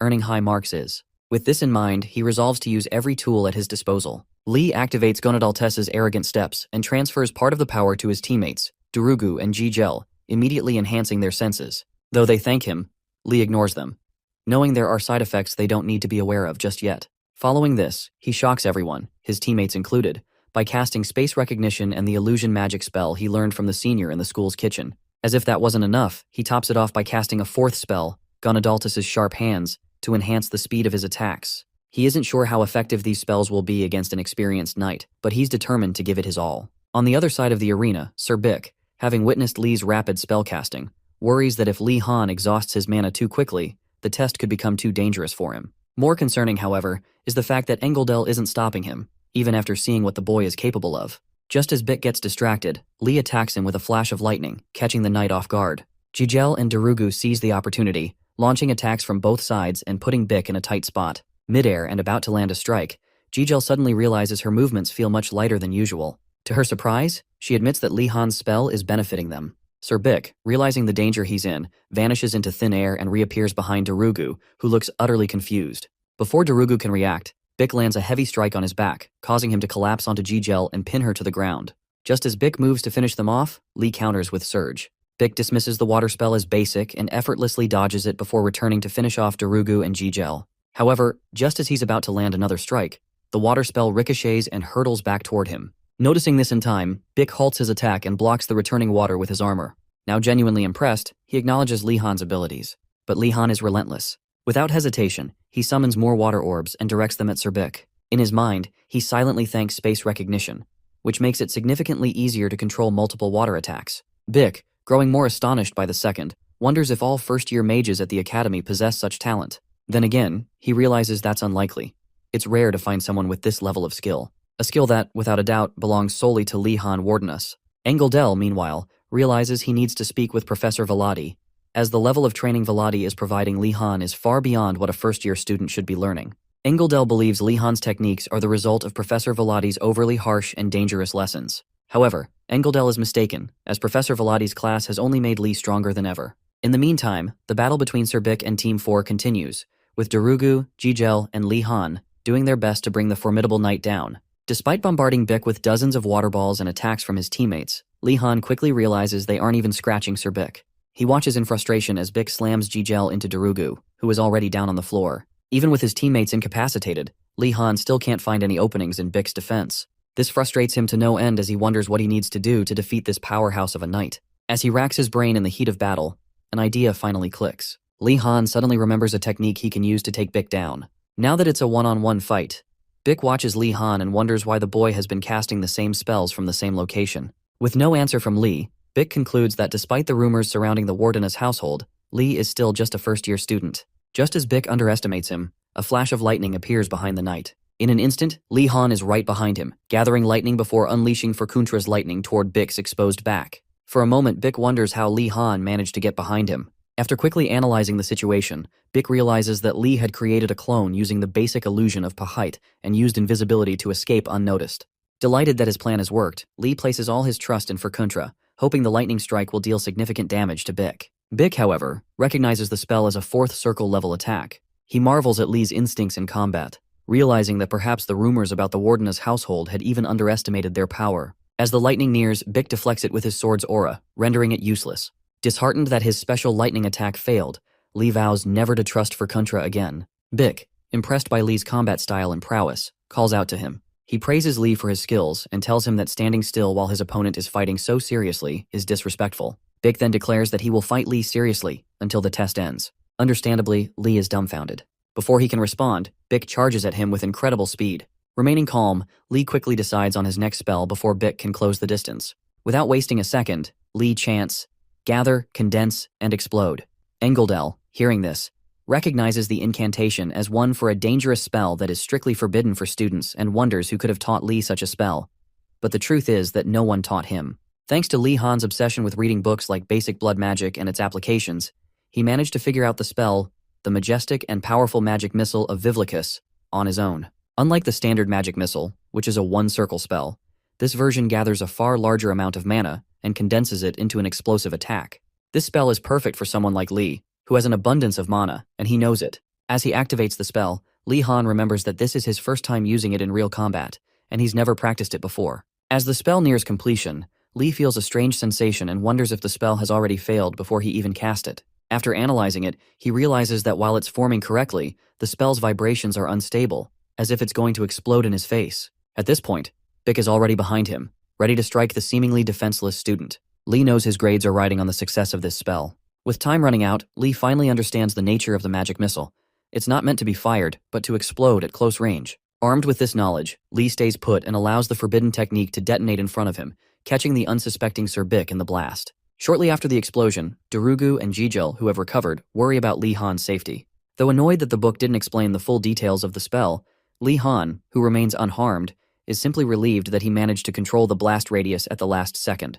Before he can boast about sending his opponent flying several feet back, Sir Bick suddenly appears behind him and hits him in the back with his sword. Li Han drops to his knees, finally admitting defeat. Seeing this, Bick lowers his guard and asks Li Han if he'd be interested in joining the White Cavalry Knights. Just as he's about to finish his question, Li unsheathes his sword and points it at the knight's throat. After a brief pause, Bick realizes he's been tricked. Admitting his mistake of letting his guard down just because Li lost his staff, Bick concedes defeat, ending the match with his loss.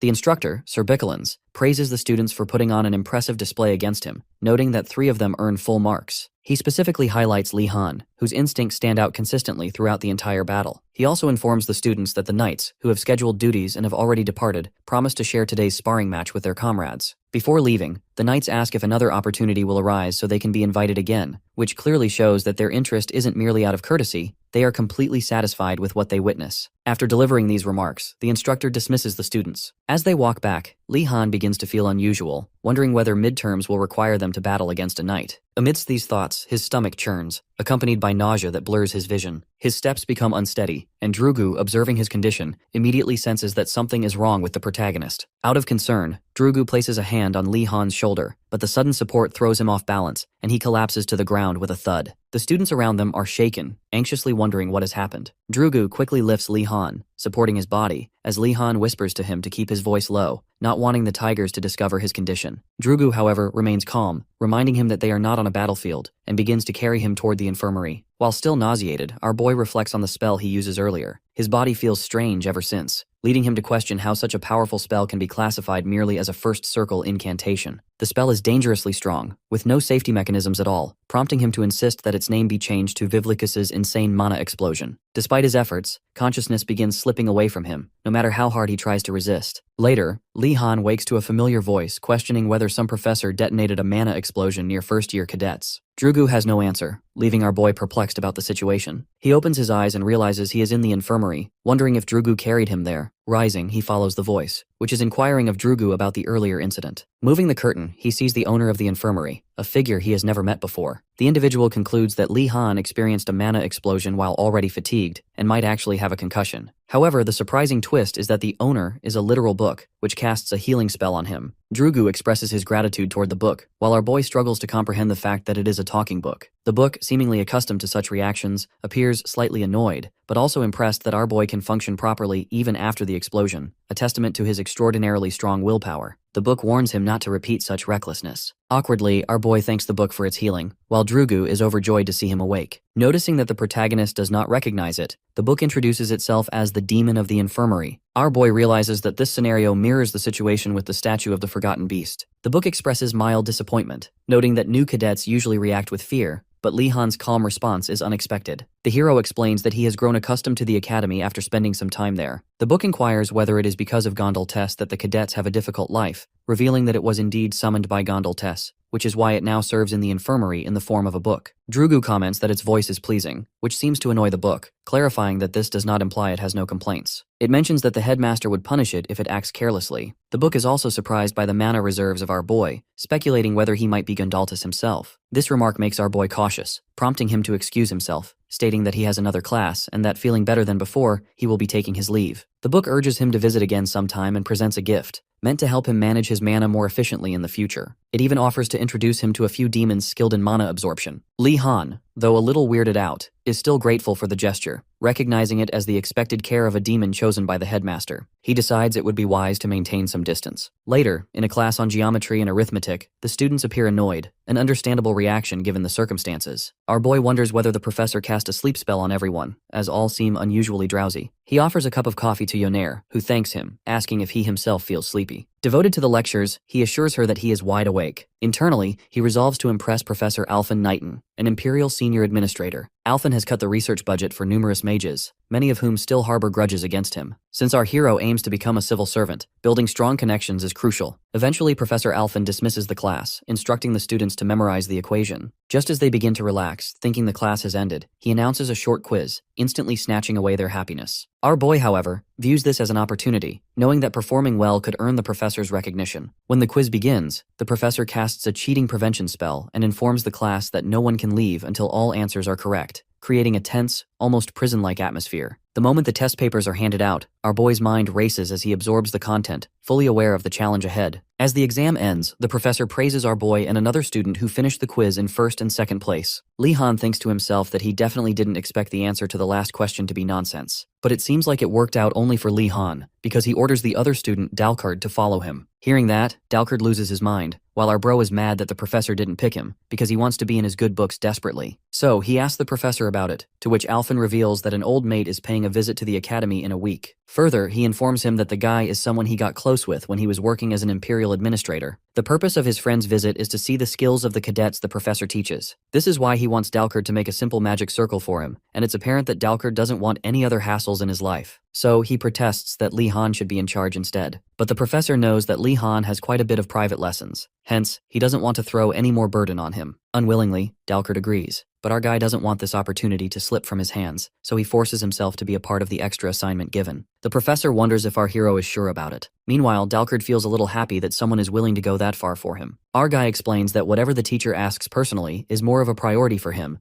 to which the professor dismisses them so they can work on it properly. As the two of them walk out, the professor thinks that initially he wanted to recommend Lee Han for an administrative position, but looking at his incredible talent and passion, he wants our bro to focus on his studies more. So, he aims to support our guy like a backbone, as much as he can. The next day, our guy walks near Yoner, wondering when she was able to leave the quiz. She keeps her head down on the table and utters that she left after midnight. Suddenly, there is a loud thud on the table by Professor Uragulm, who looks like Hagrid's long-lost twin brother from Harry Potter. He walks in with an annoyingly cheerful tone, which annoys most of the students, since talking about an exam in a happy tone is almost contrary to what is about to go down. Then, the professor begins to line up the students one by one while he steps into another room. The hero wonders if they are not going to take the test in the classroom like they usually do, to which the professor dismisses the question as if he is getting annoyed by it. After that, he closes the door and urges them to enter one at a time. This situation is making the hero nervous, wondering what is inside the room, and there is a high possibility that there could be monsters inside, since they got attacked by a boar on the first day. Our guy, being the first one, steps inside in front of the professor. Then, he explains the test, which is to brew the potion he is holding in his hands, using only the materials that are already present in the premises of the room. Lee Han gets nervous, wondering if this test is regarding something he has taught them in class beforehand, to which the professor disagrees. Our guy throws another question, wondering what kind of potion is in the flask, to which the professor doesn't answer. The teacher flips the hourglass, urging him to move quickly. Our boy asks if he can use anything in the room, to which the professor once again agrees that he can do whatever he likes, even if he brought his own materials. So, our guy instantly snatches the flask of potion from the professor's hand. He is offended over just grabbing the potion, to which our hero explains that the professor wouldn't have given it if he had asked for it. The professor knows that the hero is right and then lets him take the potion, knowing that just by taking it, Lee Han definitely can't figure out the recipe, because he knows that this is not just an exam, no matter what skills he brings with himself. But Professor Uragulm is unable to believe his eyes at what he sees next. Meanwhile, outside the room, Nilia inquires why Ratford sneaked off to explore the academy at night without her. The confrontation makes him nervous, and he tries to explain, while sweating, that he got busy and ended up losing track of things. She still insists that he could have called her before he left her. Ratford is impatiently waiting for Lee Han, wondering when he is going to come out. Right at that moment, the hero opens the room, and nobody is more excited to see him than Ratford. Instantly, he gets on his knees, begging him to explain to Nilia what happened last time. Calmly, she wonders what's up with Ratford. She only wanted to know about it out of curiosity. Even our guy realizes that the calm face isn't broadcasting curiosity, but rather hidden anger. Our guy then pushes away Ratford and begins to explain to her that Ratford went too far. Even when the hero was insisting on inviting her, he rejected the idea of her tagging along. The reason being that if someone as skilled as her was with them, the others would end up losing confidence and faith in themselves. That brightens up her mood, while our hero continues that she should be a little easy on him, because Ratford was only taking his friends into consideration. Ratford is thrown off by the hero's ability to lie without even stuttering while he was struggling. Our hero surely is a smooth operator. A green-haired girl walks to our hero, wondering how the test was for him. Lee Han admits that the test was tough and that he struggled to clear it. This spreads panic amongst the classmates, who immediately begin to protest that the test should be based on something they have been taught before. This way, nobody was able to clear the test, or at least that is what they assumed.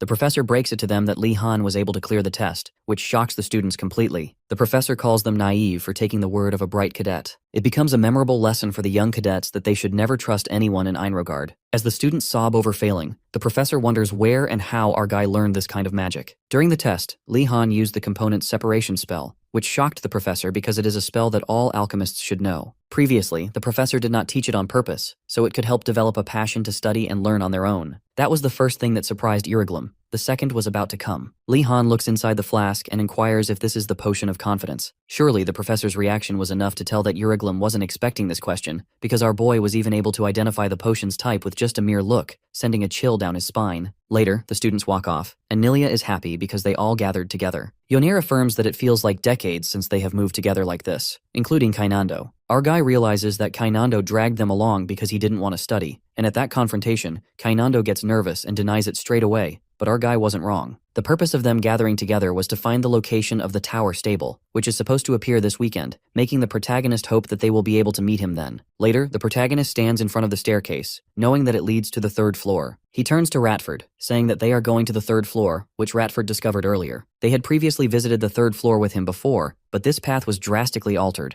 and they have no idea of the consequences they might face, so being alert at all times is a must. As they walk inside the portal, the hero is surprised to find himself in a forest-like place, which is different from the previous scenery. Despite knowing that the academy is filled with multiple enchantments, he still didn't expect such a drastic difference between areas of the same level. According to rumor, even the headmaster is unable to understand this entire place's history. Our boy turns to Nilia so she can lead the way, but beside him is a gray cat. He looks around and finds himself surrounded by animals. He calls out for his friends by their names, and the animals respond to him. It confirms that his friends have transformed into animals, with Nilia being a cat. He is now extremely nervous, wondering if this is polymorph magic. He realizes that this forest isn't an ordinary forest, but one that turns people into animals. Yet he wonders why he wasn't affected, thinking that maybe it is because of the amount of mana he has. Then he decides to sort out the situation. Yoner is a fox, Nilia is a cat, and Ratford is a bat. But Kainando is nowhere to be found. Our guy lets out Sarko to find where Kainando is, and instantly it begins to sniff around the forest. Sarko alerts him, and behind the bushes, the protagonist finds a strong flow of mana coming from a mouse. As he gets nearer, the mouse has written on the ground that passing through this forest will require him to win a duel, and if he loses, he will be sent back to where he came from. The mouse has a smirk on its face, but it doesn't expect our guy to accept the challenge, making the mouse nervously sweat. Suddenly, a heavy aura radiates from our boy, completely surrounding the area, and the mouse gets scared enough to shit its pants. The mouse begins to squeak out of fear, and our guy wonders why the mouse is drawing back from the duel it promised. Our guy soon realizes that maybe the mouse is judging him by his mana quantity, like how the warehouse keeper judged him previously. The sudden radiation of mana creates a misunderstanding between the two. As our guy tries to explain to the mouse that he is not the headmaster, the mouse gets even more scared because, from its point of view, what it just saw would be exactly like a grim reaper on its doorstep. Instantly, the mouse runs away, and our guy tries to stop it, only out of respect and honor. He indicates to the team that the mouse must be the ruler of the forest, so he orders them to chase it. The mouse doesn't stop and reaches the riverside. It proceeds to jump to the other side of the river, creating a water barrier between the two of them. He plans to seal Furkuntra if this move doesn't work on the water barrier, while he raises his staff to deal with it. Then he orders the lightning of Furkuntra to strike down. Our boy notices that no damage has been inflicted by Furkuntra on the water barrier. But the Furkuntra informs him aloud that the damage is inflicted, it just doesn't show up because of the residual mana holding the form up. So, Li-Han takes his sword and cuts down the water barrier, and the water splashes all around. As he keeps his sword back, he admits that he thinks Igor scammed by a spirit when he made the contract, because Furkuntra kept boasting how strong it was. It yells to defend itself. Meanwhile, the mouse is hidden behind the bushes, worried that our boy will end up finding it. The mouse can't stop thinking about the water slime which got blown in one strike, making him chink that Li-Han is headmaster with a different cloak of disguise. As the mouse is condemning Li-Han for just showing up, causing weird trouble, which is a trait that the headmaster possesses, a surprise waits for it behind it. Sarko's headless spine is right in front of the mouse, and Li-Han instantly spots the mouse. Instantly, our boy grabs the mouse with his magic, and the mouse begins to loudly squeak out of sheer panic. Our guy observes that the mouse is shivering, which makes him think that the mouse probably still is assuming that Li-Han is the headmaster. Li-Han at first thinks that he should clear that misunderstanding, but then he wonders that he doesn't need to clear it, because the mouse will still challenge him to have duel with him anyways. With a darkened expression, Li-Han confirms that he is indeed the headmaster. He puts a deal forward.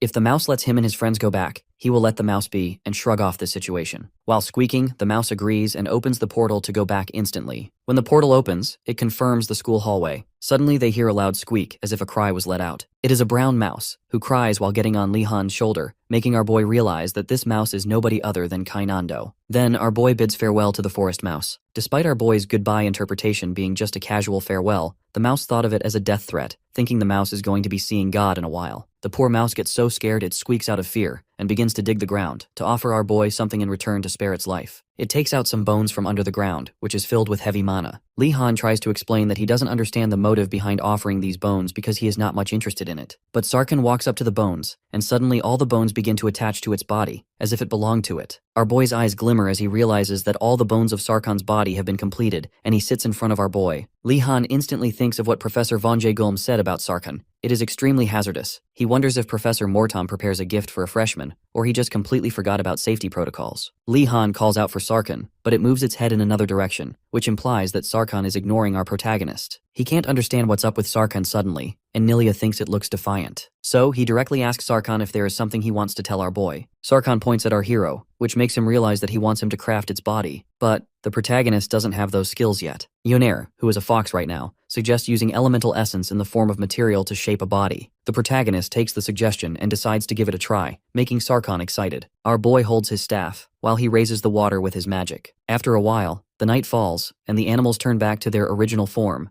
being completely exhausted by the strange experience. As they return back, our boy thinks that he could only form Sarkhan into a normal body, but was never able to reach the stables. Still, his friends are amazed by his ability to compress the water to the point that it forms a body, enough water to form a lake. But our boy nonchalantly brushes it off as it's no big deal. Suddenly, Sarkhan glares at Kainando, making him fearful. Kainando wonders if Sarkhan is mad at him because he joked about eating him a while ago. Our guy holds off Sarkhan, asking if Kainando actually said that. Then, he turns to Sarkhan to keep the voice done since everyone might be sleeping right now. Out of the blue, a portal opens behind Kainando, and a skeletal guy walks out of it. The sight makes our boy worried, wondering if this is Headmaster's skeleton soldier. He realizes the situation is screwed, and he turns to Yoner, ordering her to wake up everyone who is sleeping. While he yells, Lihan announces that the headmaster has attacked them in an attempt to ruin their exam preparation for tomorrow. One by one, all of the soldiers start emerging from the portal. As Kainando looks outside of the school building, he screams as he realizes that they are outside as well, trying to surround the entire tower. The skeletal soldiers are somehow making their way up. It's very apparent that they all came with full preparations. The protagonist guides Sarkhan while petting his head, ordering him to keep everyone out, whoever tries to break in. Meanwhile, Yoner rushes downstairs, bringing all of the other students who are panicking about the headmaster attacking the school out of the blue at such a late hour. Our boy, in a hurry, tells them that he cannot explain it right now, and that everyone needs to help him build a blockage or a strong barricade at the door. They all begin to grab whatever they can and rush towards the door. Meanwhile, the princess begins to stir up her magic powers to help them form a stronger barrier by using her spirit strength. It makes the protagonist proud of her, knowing she has their back somehow. Suddenly, there is a loud thud on the door, which worries the students about their own safety, making them clutch their pearls. A huge fist made out of spirit begins banging on the door with full strength. It is the fist of the headmaster, calling them fools and ordering them to open the door right away. It sucks the souls out of the students out of fear. Meanwhile, the other students are piling up whatever they can bring onto the gate, making sure the gate isn't taken down by any means. It makes the headmaster curious outside the door, and he wonders why they aren't opening it, to which one student yells out in panic for the headmaster to stop, seeing no other way. Communication is the key was taken way too seriously. It also baffles the protagonist that the headmaster paid a visit personally instead of sending the undead, which is a huge deal for them, sending him into deep thought about what could be behind such an ambush. Suddenly, our boy realizes something and begins to tell everyone that this actually might be their basic magic ethics exam. The headmaster hears him and agrees that it indeed is the exam. A student yells, wondering what this has to do with ethics, to which the headmaster explains that they must avoid being captured by the soldiers by whatever means necessary. They will fail if they are caught, and they have to survive until dawn for the exam to be cleared. As Kainando is holding his survival kit, the student continues to argue. He yells again that they have other tests tomorrow too, and that this sudden exam is probably not even allowed. The headmaster informs them that every other dorm is going through the same exam right now. Somehow, that makes Kainando happy and delighted, since nobody is able to study right now, and it is not just them. Another student screams at him that this isn't something to be celebrating over. Meanwhile, our hero knows that the barrier they formed on the gate will not be enough until dawn. And knowing what the headmaster is like, he's well aware that the headmaster won't just be attacking from the gate. As soon as he looks back, he sees the skeletal soldiers making their way in through the windows of the tower by climbing it. He instantly orders Yoner to take 2 students with her and begin guarding the windows so no more soldiers can enter. He also orders Sarkhan to check the other sides. While he guides all the students in their duties, the headmaster is mad at Lihan,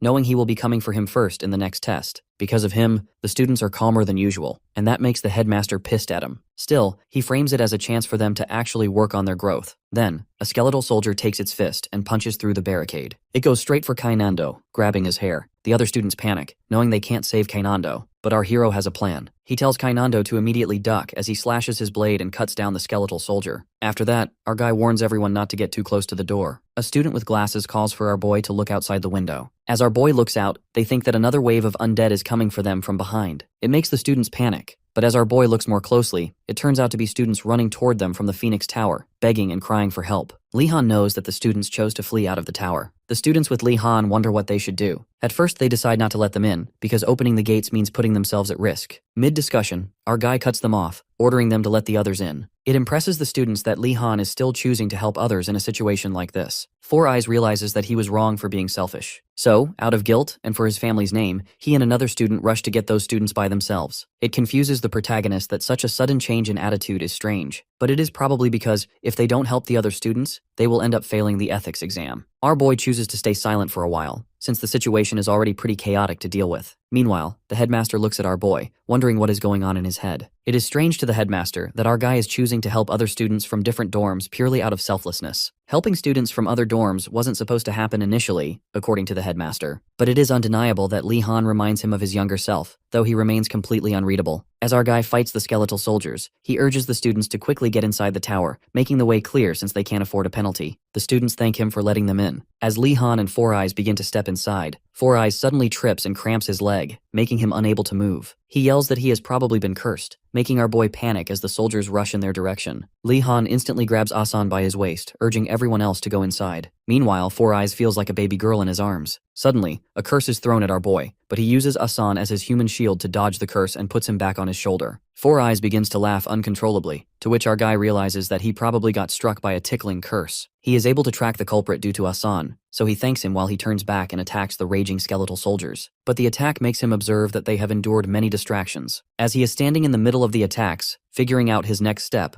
the rest of the students come outside of the tower to be of some use to Li Han. They inform him that all the students from the other dorms have been evacuated, but Li Han gets caught by the soldiers, making him think this is the end for him. Suddenly, an orange-haired student attacks the skeletal soldiers with his fire flames. When the skeletal soldiers see the attacks, they begin running back, trying to save themselves from being turned to ashes. While laughing, Asan notices how just a first-year student is able to use a flame burst spell, making him wonder if the student is a fire spirit hybrid. Meanwhile, the student yells at everyone to get inside the tower so they can shut it off. A few moments later, all the students are seen inside the tower. A student thanks our boy, as his efforts helped him save his comrades. But our guy tries to play humble, saying he should thank him instead. They shake hands, and suddenly the student's hand begins to burn by the touch of Li Han. Even Li Han feels his hand get burned, but notices that there are no scars. He looks at his hand and sees that he unknowingly shielded his hand with mana. Instantly, the student begins to apologize, wondering if he hurt Li Han. Our guy assures him he is alright, but wonders what this has to do with his fire spirit. So, the student begins to introduce himself as the priest of the Afa order, who are the worshippers of flames, and his name is Nigasor. Further, he elaborates that his ancestor made a contract with a fire spirit, which is the cause of mixing their bloodlines. Our guy realizes that this is the reason Nigasor knew how to attack properly with fire. Li Han gives a side-eye while he feels left out, as all his family brings are some useless rumors. Then Nigasor takes his leave and bids him farewell. As he walks away, Li Han thinks fondly of him. His thoughts are interrupted by Digiling, who advises him to keep his distance from Nigasor. It baffles Li Han that she would say something like that, making him wonder if Nigasor previously caused any trouble in the tower. As she is about to elaborate, the conversation is cut off by Priest Siana, who is a rising star of the Flamane Order. He turns towards her, leaving Diliging behind. After a small chit-chat, Li Han wonders if Nigasor has caused any harm. Siana denies it, but gives him the same advice. Don't get too close to him. He is unable to decipher what they mean, but suddenly, the students notice that the undead are finally going away as the dawn breaks. Everyone begins to celebrate their victory. Then Kanando has an urge to step outside for some fresh air, but the protagonist stops him, ordering Sarko to take a look around. As Sarko checks, there is an undead still hiding to attack, but Sarko manages to chase him away. The traps were set until the end by the headmaster out of pettiness. A while later, the headmaster side-eyes the students while granting them full marks for clearing the examination. Li Han has a better score after saving the other students too. The headmaster walks off, wondering why Li Han is trying to play Mother Teresa by saving others. He assumes that maybe he is trying to provoke him. Despite trying to save students, some students from the Phoenix Tower were still caught. Diliging assures them that scores don't matter as much as teaching does. Suddenly, she remembers that the priest will be paying a visit this weekend, which excites the protagonist. Furthermore, she informs them that it won't just be all celebrations and festivals, but the headmaster will also make the lectures easier for them. Li Han feels relieved that a good weekend is coming for them, but fate has other plans, which he doesn't know about, for that specific weekend, for which the headmaster desperately waits. After Professor Garcia's quiz, a student questions if our boy is actually taking every subject to which he agrees. When the weekend arrives, Yoner and Li Han walk outside the premises, discussing that they have not seen the priests for a while. Then, Li Han wonders if Yonere is going to the Flaman Order, to which she opens her bags and reveals a bunch of potions she has questions about. The protagonist is worried over the suspicion over the potions if they turn out to be unusual,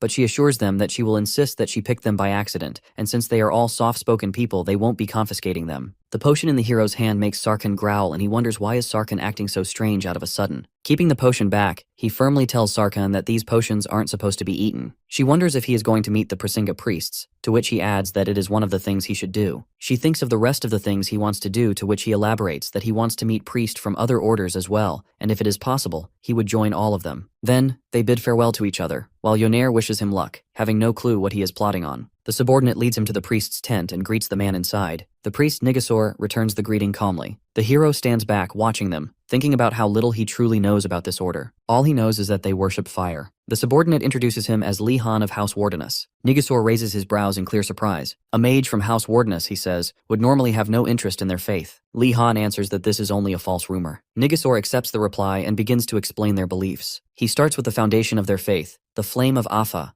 the great fire that will one day end the world by burning everything away. Confused, the protagonist asks whether the flame is symbolic, meant to punish evil or cleanse corruption. Nigasor shakes his head and says the fire will burn everything, without exception. Li-Han asks if the destruction leads to rebirth or a new creation. The priest smiles gently and says it is a pleasant thought, but untrue. The fire ends all things. As he speaks, he examines the flame that dwells within Li-Han's soul. Li-Han nods to himself, wondering if this is why Digiling and Tiana warn him to stay away from Nigasor. He asks whether their followers are meant to ignite themselves and burn the world. Nigasor laughs, saying many people misunderstand their faith in the same way. They do not cause the flame of Afa. They simply believe it will come one day, so they choose to live without regret. Li-Han understands that it is more like an apocalypse belief than madness, and admits the followers are far more normal than he expects. Nigasor then explains the rules of their order. They are simple, with meditation as the only true obligation. The priest turns away and demonstrates a divine miracle. With a wave of his staff, fire moves through the air. Li-Han thinks the worshippers are like masters of flame magic. Nigasor adds that even the Empire seeks their help when it needs miracles of fire. Li-Han wonders if he can receive help as well, since he lacks fire magic. Nigasor says it is time to test the flame within his soul. He reveals an ancient chalice that can draw out one's inner fire and asks Li-Han to place his hand upon it. The moment Li-Han touches it, the cup ignites. He looks around in confusion and mild amusement. Nigasor explains that the trial measures endurance against interference, yet Li-Han's flame resists every attempt to extinguish it. The priest begins asking questions and tells his assistant to summon the bishop. Before the man can move, another figure steps forward from behind the tent. He says the bishop they need is already here, having arrived early to observe the cadets. Li-Han greets him with proper respect, knowing a bishop holds great authority. The bishop smiles and says it has been a long time since he has seen such a powerful flame. He adds that Li-Han must have suffered greatly to keep it under control. He asks whether Li-Han has learned anti-fire magic in House Wardeness. Li-Han shakes his head. The bishop says he cannot rely on his family's magic forever and must learn to control the flame properly. Li-Han smiles. Learning fire magic is why he comes here in the first place. The bishop warns that the method will be harsh for a cadet. Li-Han says he is ready, thinking it may be like that professor's training. If he avoids the flame now, the pain will only grow later. He removes his cloak and takes his stance, telling the bishop to release his flame. The bishop only smiles and asks for his pardon. The higher priest suggests meditation as a way to strengthen Li-Han's control over fire, while a younger priest jokes that a direct experiment with flames would be far too violent. The hero focuses intently, managing to meditate for a full hour without extinguishing the candle flame, earning the higher priest's praise. Despite this, he questions whether fire magic truly suits his aptitude. The higher priest is honest about his talent, calling it ordinary, and provides our boy with rings designed to absorb flames for protection whenever he uses his magic. The hero is surprised by the number of rings. Misunderstanding Li-Han's reaction, the higher priest also gives him bracelets and necklaces, believing the rings alone are not enough. In truth, the higher priest has promised the headmaster to keep Li-Han away from religion, but his exceptional potential now threatens to break that vow. Handling the artifacts leaves the hero unsettled, making him question whether he is merely a cadet or a wanted arsonist. After bidding the priests farewell, our boy and Priest Nigasor step outside. As they walk, Li-Han expresses his gratitude to Priest Nigasor for clearing his doubts about the Afa order.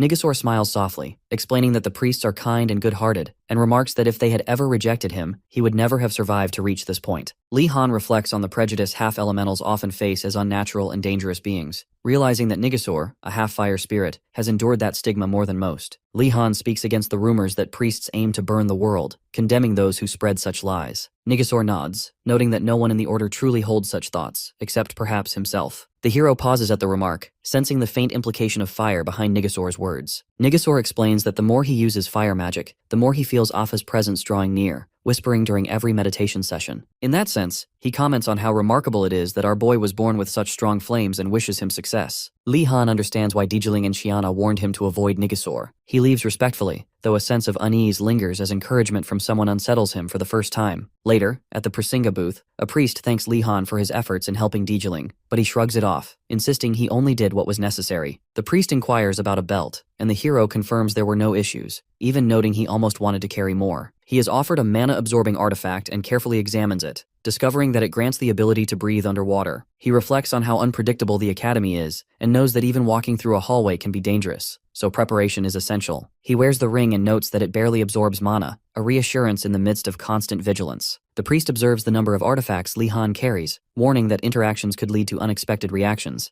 but Li-Han plans to alternate their use periodically. Digiling watches silently, puzzled by the sheer number of artifacts. Our boy is then asked to assist with the Spring Festival preparations and agrees, curious about the events. He learns the order will host a play, a ring toss, and a curse experience. He imagines the worst, briefly wondering if he should bring reinforcements from White Tiger Tower. Elsewhere, Nilia hurries to Professor Garcia, who thanks her for volunteering. She thinks of her eagerness as a top cadet and asks if Li-Han will be involved. Garcia explains that he has been too busy recently. Just then, the headmaster arrives, remarking that it should be the cadets' role to make their teachers happy. The professor quickly covers Nilia's ears to prevent her from hearing everything. When asked about the cadet who will assist, the headmaster mentions Li Han. Garcia worries about his busy schedule, but the headmaster dismisses it and pauses to ask whether she has any cadets she is particularly close to, leaving Garcia silently frustrated. Papers are scattered across the table as Li Han and Asan review the magic circle. Asan confirms that once completed, spheres of light will line the hallway at fixed intervals, with an illusionary sculpture forming at the center. Li Han agrees that the plan seems sound. Asan adjusts his glasses and concludes that Professor Knighton is completely insane, and Li Han notices how rough his language has become.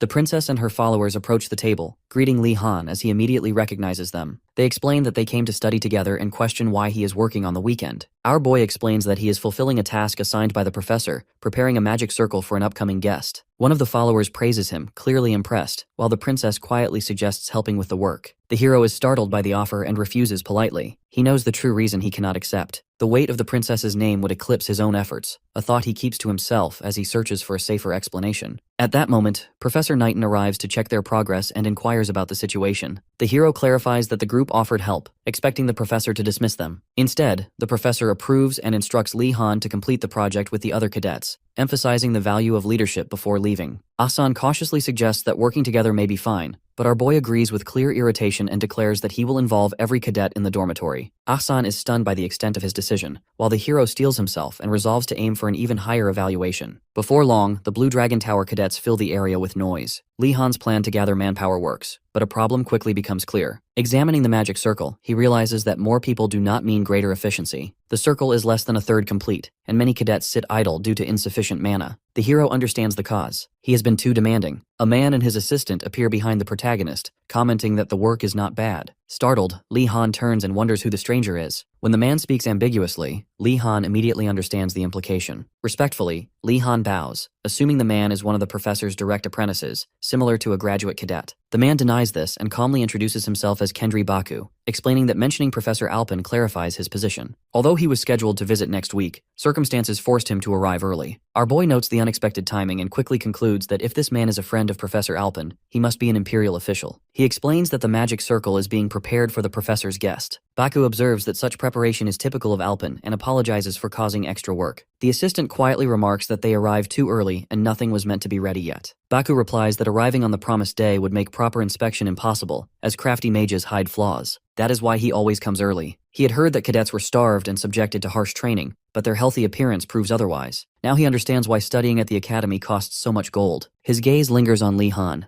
a misunderstanding born from examining the wrong cadet. Baku notes that although the magic circle is complicated, it is far more complete than expected. He asks how long Li Han has been working on it, assuming it began at the start of the semester. Li Han states that the work began today. Baku is taken aback and asks if he is truly Wardenus. When the hero confirms it, Baku admits that he thought Alpin exaggerated Li Han's abilities, but now understands. The protagonist is stunned that the professor mentioned his name to an Imperial official and feels that staying awake in class has finally paid off. Baku reflects that magic academies nurture cadets like Li Han. Even mediocre individuals can hold positions in the Imperial office, but magic research is reserved for geniuses. Our boy believes that Imperial officials are just as important. Baku finds this unusual and remarks that the hero would suit government service. Li Han's thoughts race as the possibility of becoming an official feels real. Baku quickly dispels the notion as a joke, insisting someone like him must pursue research. Embarrassed, the hero insists inwardly that he would still perform well as an official. Baku turns with a faint smirk, saying he has seen something promising and will be cheering for him. He adds that perhaps Gonadaltes should not be judged too harshly. Li Han quietly thinks harsh judgment is still deserved. Before leaving, Baku mentions that guests will visit all week, including priests and others. It is festival season, and anyone interested in Enrogard, even from other magic academies, may attend. Li Han is stunned by the scale and realizes he never imagined such involvement. Later at the academy, Li Han and his friends prepare dinner together. As he cooks a steak, he glances at Yoner and wonders what happened to the potions. Yoner meets his gaze and responds with a sly smile. Yoner reports that she has successfully identified a few potions. One is a yellow alcohol potion, another is a green transformation potion, likely for animals, and a very powerful curse removal potion. She continues explaining that besides a potion of confidence, there are others as well, but her words are abruptly cut off by a loud scream echoing through the tower. Li Han rushes toward the source with Yoner and finds Sarkhan holding a potion in his mouth, while a student lies on the ground, having screamed. Sarkhan runs off, and the hero chases him, demanding to know which potion was stolen. Yoner notes that the colors were too similar to distinguish, leaving it unclear whether it was the curse removal potion or the animal transformation potion. Li Han becomes frustrated, recalling how much simpler things were when Sarkhan was harmless. They slow as they reach the stable, where the horses are neighing uncontrollably. Entering, they find a green potion shattered on the ground beside Sarkhan and a griffin inside the stable, explaining the horses' panic. Finferg feels pleased that his master has finally recognized his true identity, but he is constrained by the lingering curse, which even a potion cannot completely undo. Li Han and Yoner realize that Sarkhan must have stolen the Griffin transformation potion, though Li Han considers the possibility that the wrong potion might have been taken. They decide to examine the remaining green potion carefully. The hero worries about the dangers of careless potion use, especially if it falls into the wrong hands. He contemplates the peculiar name, Finferg, and begins to piece things together. The weekend passes uneventfully, and Monday arrives. Li Han enters Professor Bloody's office, noting the professor's stern demeanor. The professor reminds him of the dangers of overreaching, particularly after Li Han attempted multi-water orb control. Our boy internally questions how widely his actions have been reported, but defends himself, explaining that the situation was urgent. The professor acknowledges this while considering the difficulty of teaching mages who do not stop reckless behavior unless they themselves recognize it. The professor tosses a cloak imbued with defensive magic to Li Han and leads him out of the office. Li Han puts on the cloak, realizing that they are not training in the classroom, and wonders where they are heading. The professor explains that Li Han's elemental detection, control, and form change abilities are adequate, though the difficulty of the lightning magic book had been underestimated. He guides Li Han to a hidden wall, which opens into a secret path. The hero follows, curious about their destination,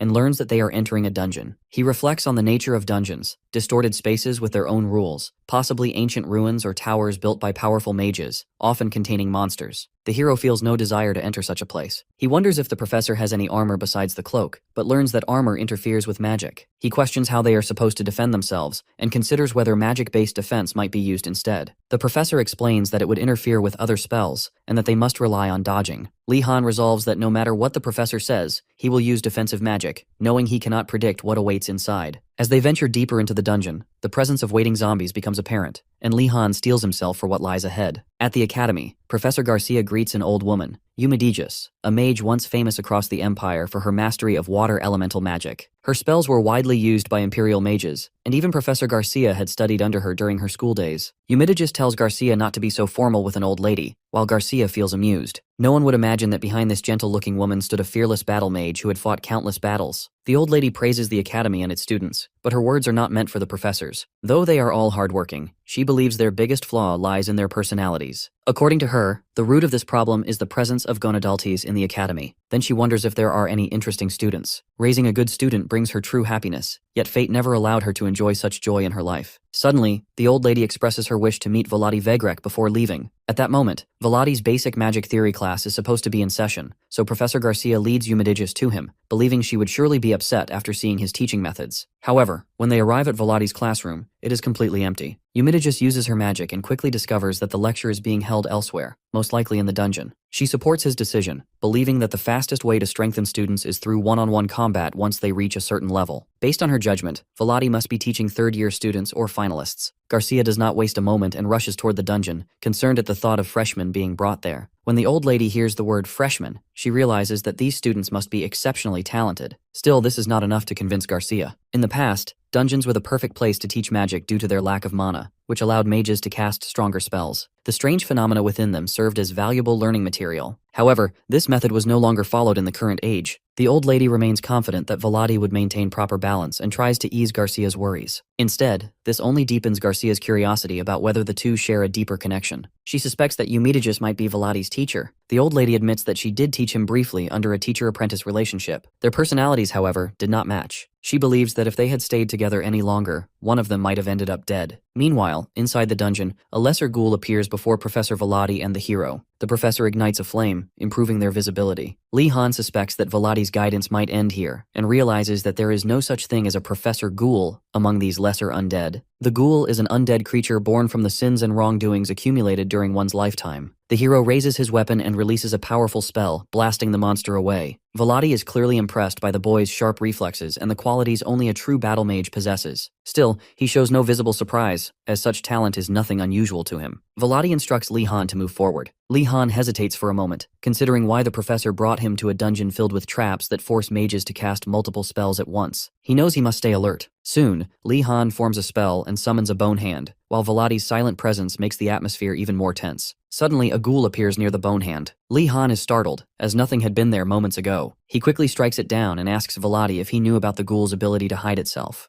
Velati replies that this is only one of their many traits. Li Han ignites fire magic in advance, providing his abilities to be more worthy of compliments. Professor Velati praises his wise decision. Moments later, Velati flies away, ordering Li Han to clear the dungeon and return to him. Later, Eumedigis finally meets Velati after a long time. He summons a magic illusion screen through which he has been watching the hero, while Professor Gracia objects to his decision to leave a freshman alone in the dungeon. As the old lady grows curious, Velati explains that Li Han has been trained in elemental control, shape transformation, and multi-magic control at a high level. The explanation shocks her, and she starts doubting whether Gonadaltes is disguising himself again to fool her. Meanwhile, Professor Gracia tries her best to provoke the old lady, insisting that the only reason the student can use such extreme magic is because he was trained harshly. But Eumedigis is impressed by Velati, and Gracia's attempt fails. Instead, the old lady regrets looking down on him, believing that raising a student so well can only be done through great guidance. Gracia's jaw drops as her tactics leave no effect. Velati then mentions his goal for today, which is materializing multi-magic control, and that the monsters involved are ghouls. Gracia takes another chance, warning that ghouls are too much for freshmen to handle. However, since Eumedigis is watching the hero herself through the illusion screen, she believes that Li Han's skill level is enough to manage them. Li Han distorts the air with heat and strikes a ghoul, while the old lady admires his large amount of mana, which seems far greater than expected. Soon, a ghoul fiend suddenly appears in front of the hero. This time, both Gracia and the old lady agree that this is too much for a freshman, and Velati admits that he did not prepare this as part of the trial. Eumedigis decides to step in and handle the situation herself by entering the dungeon. However, the hero strikes lightning at the monster, but the rocky body absorbs it completely. He regrets using Farkuntra's magic again, as it always drains him and proves useless here. He instantly switches to the element he knows best. Li Han summons regular water orbs and forces them to rotate, hoping they will help. He launches them, and moments later, the target collapses, pierced all over. Eumedigis appears behind him and praises the hero. Li Han politely greets her, guessing she must be a mage from outside since no one should be inside the dungeon at this time. Not knowing who she is, he still treats her with respect as a guest. She is impressed and asks if he feels angry at Velati for putting him in such danger. Hearing her call the professor by name, Li Han realizes they must be related. He calmly says that the professor likely arranged this to teach him something. His answer surprises Eumedigis, as she never imagined Velati had raised such a fine apprentice. Soon, Professor Gracia also arrives, worried about the hero. Li Han reassures her that Professor Velati had planned everything,